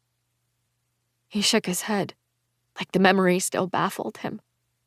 I remember watching your face as you patiently explained it to me. And I thought, how can someone be so interesting and irritating all at the same time? Was that supposed to be a compliment? And then I tried it, he said, his eyebrows scrunching together like he was looking at an equation that didn't make sense. I tried it with the sole intention of mocking you. But then the flavors hit, and you were spot on, and I realized just how unique you are. Unique, I repeated numbly, still unsure of his point. Bailey, you are hands down the most engaging person I've ever known. My heartbeat skittered in my chest as he spoke the words like he really had fallen for me. Engaging? Holy. His eyes burned into mine and he said, When you're in the room, every single cell in my body, every nerve, every muscle, every breath is lost in you. My knees literally went weak, as in I felt like I was about to collapse. A car honked, which made Charlie hiss out the word, Christ. And I looked away from him and saw my Uber. The guy gestured with his hands like he didn't have all night. So I dizzily, hazily, numbly said, That's my Uber. Can I call you later? He asked, then muttered, Shit. Before his hands moved to the top of the jacket, and his head jerked over onto his shoulder. What is wrong with you? I asked, watching as his head rested on his shoulder like it was holding a phone in place, and his hands were plastered against his own chest. What are you doing? As if to answer, Puffball's tiny head popped out of the top of Charlie's jacket. Puffball? I said, looking at that adorable, fluffy gray face and stepping away from the car door. I don't want to be a dick, the Uber driver said, but I'm going to take another rider if you're not going to get in. Oh. Let me drive you home, Charlie said, holding the cat against him with one hand over his coat while scratching the little guy's head with the other. Please. The cat did it. I looked at that little furry baby, and then I leaned down and said to the driver, "I am so sorry." Forget it. Bye. I watched the Uber driver pull away before turning around toward Charlie. "Why do you have your cat?" He looked down at his shoes, then just past my shoulder, anywhere but my face it seemed, and then he said, So how was the dance? I narrowed my eyes. "Why were you hiding Puffball under your jacket?" He made a frustrated sound, like a groan and a growl mixed together in the back of his throat, and he said, I just, had an idea, and then I realized it was stupid, but it was too late to take the cat back to the car. I don't know why, but his absolute discomfort in whatever was going on made warmth bloom inside me. This vulnerable side of him was my favorite, even after everything. Tell me what your stupid idea was. The honest truth. He held Puffball against his chest and petted his head for a second. Without looking at me, he said, I was going to give him to you. What? But you love that cat. He sighed and finally summoned the courage to look at me, embarrassment in his eyes. Wait, did you think you could make me forgive you by giving me a cat? No, it's worse than that, he said, looking back down at Puffball. I wanted to show you that you can trust me to never disappear again. So I thought if I gave you my cat, it would be this big gesture because you know how much I love him. I figured it would prove that I'd be around because I'd want to see him every few days for, forever. I looked into his eyes and didn't know what to say.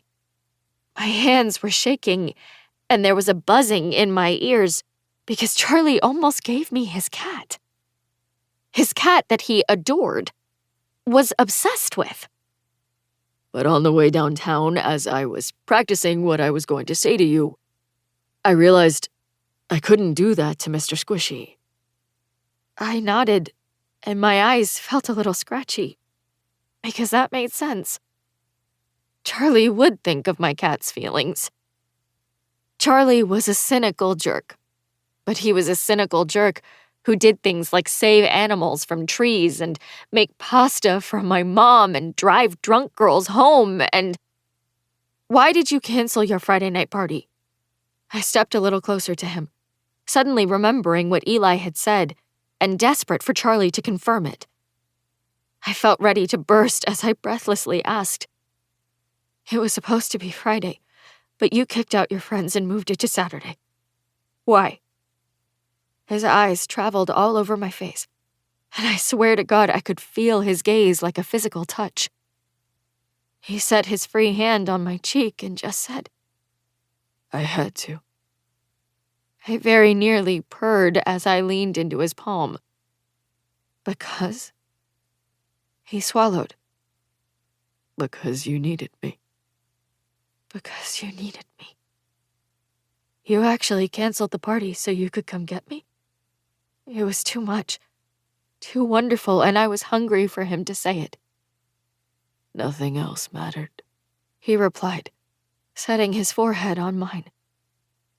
I think we should kiss now, I said, emboldened by his actions, by his willingness to just dump everything when I'd needed to be rescued. So smart, he said, his voice a little growly as he lowered his mouth to mine.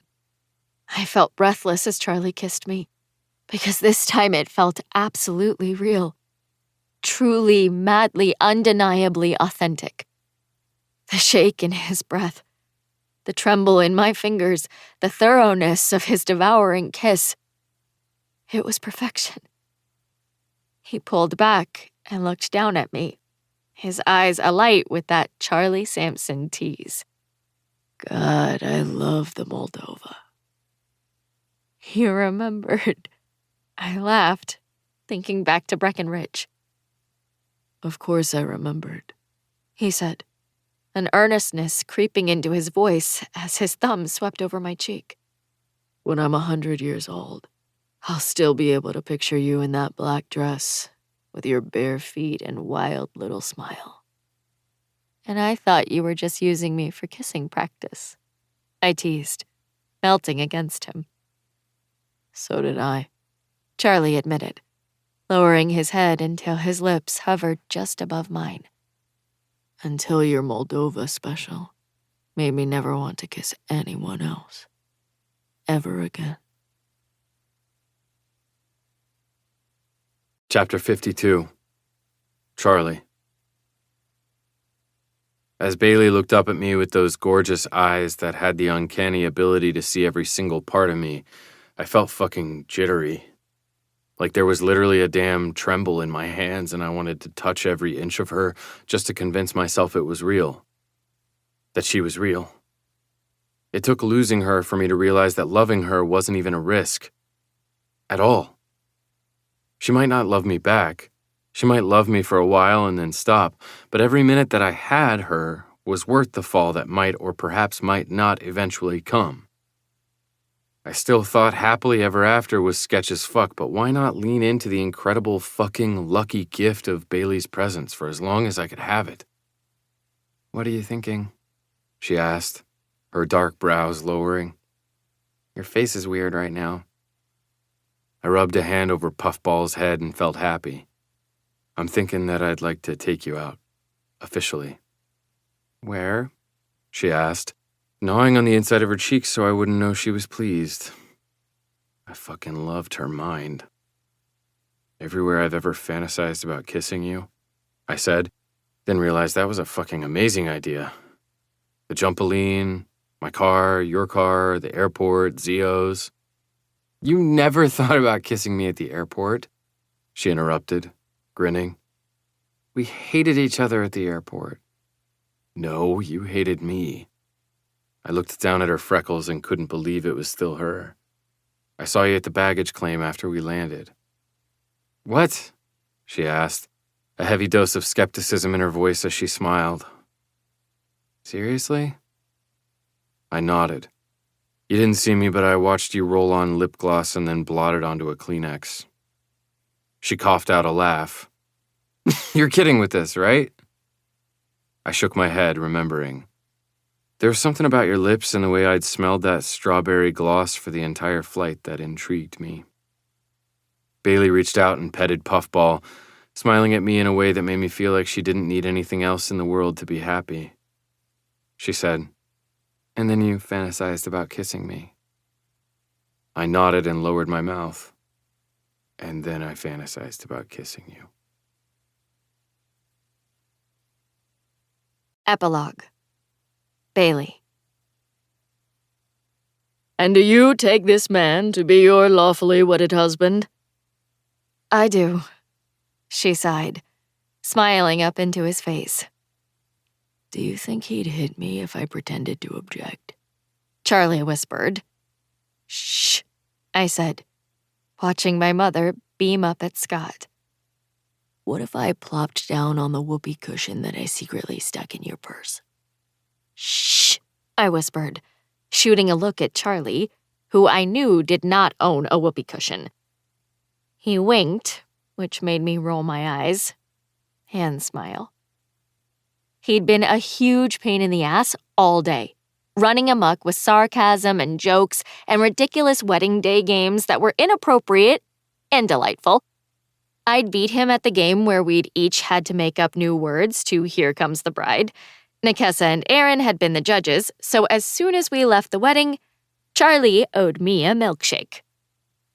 My entry, which was really lame, "Here comes the girl who probably wants to hurl.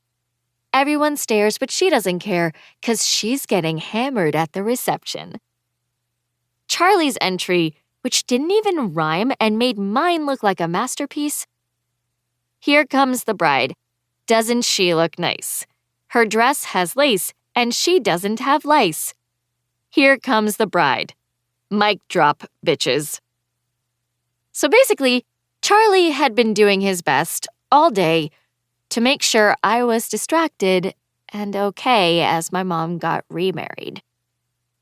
Surprisingly, I was. I still wasn't thrilled about the change, and I hadn't completely adjusted to living at Scott's house, but it wasn't as terrible as I'd imagined. My stepsister Lucy was actually very sweet. And she didn't get along with her mean cousin Christy at all. My phone buzzed and I looked down. You shouldn't be looking at your phone during a wedding, Charlie whispered, which made me shh him yet again as I clicked on the message. Dad, you doing okay today, kid? Love you. I swallowed, smiled, and put my phone back in my purse. I'd answer him when it was over. I sat back beside Charlie and watched as my mother married Scott. She looked blissfully happy, as did he, and as much as it pained me to admit it, they kind of seemed meant to be. After the ceremony, the DJ started playing quiet music as the tiny crowd transitioned into reception mode. The event was happening in a banquet room at Planet Fun, which the happy couple had selected because of my stellar employee discount, and everyone in the family was staying over so the group could enjoy the facilities all weekend long. You know, Charlie said as we slow danced to an Ed Sheeran song, this room is where we first met. I looked at the stars on the ceiling and smiled, remembering our long days of training. I think you're forgetting about the Fairbanks airport. Nope. This is the room where Charlie met Bailey, he said, his eyes moving over my face. Before that, you were just glasses, and I was Mr. Nothing, I interrupted, laughing as I recalled Airport Charlie in that stupid shirt. I was Mr. Nothing, he finished. Planet Fun is where we first became friends. I nodded, suffused with warm happiness. And then we weren't. But now we are again, he said, lowering his head to murmur into my ear. And now we're in love. I giggled and quietly replied, You have to stop saying that, Samson. What? He lifted his head and feigned frustrated innocence with a tiny smile on his face. I thought in love was approved verbiage, but lovers was not. Lovers is nausea-inducing. I leaned closer and inhaled, a little intoxicated by the close proximity of my face to his cologne. And wondered how it was possible to be so happy. We'd been officially dating for only a few months, but it felt like so much longer, because magically nothing had changed. I mean, we kissed a lot more than before, duh. But he was still my best friend, still the person who was the most fun to spend time with. I think we were both shocked that the boyfriend-girlfriend thing wasn't ruining the friendship. But in love is almost as bad. Maybe just say that you love me. Well, that seems one-sided and makes me sound desperate. He fake pouted, reaching out to toy with the strap on my dress. You know I'll say it back, I replied, lifting a hand so I could run a finger down the slope of his strong nose. Come on. I love you, glasses, he said, his voice rich with feeling as his dark eyes locked on mine. I love you too, Mr. Nothing.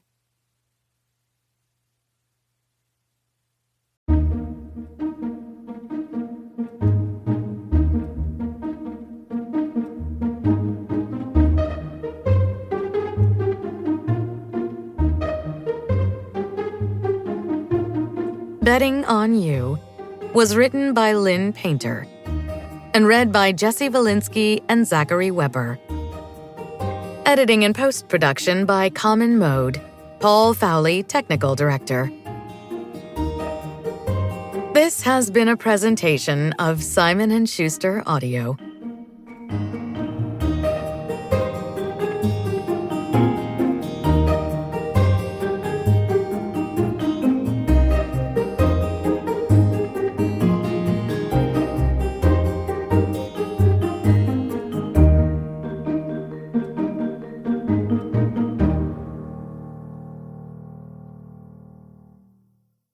Betting on You is available in print from Simon & Schuster Books for young readers. Also available from Simon & Schuster Audio, The Do-Over by Lynn Painter, read by Jesse Valinsky.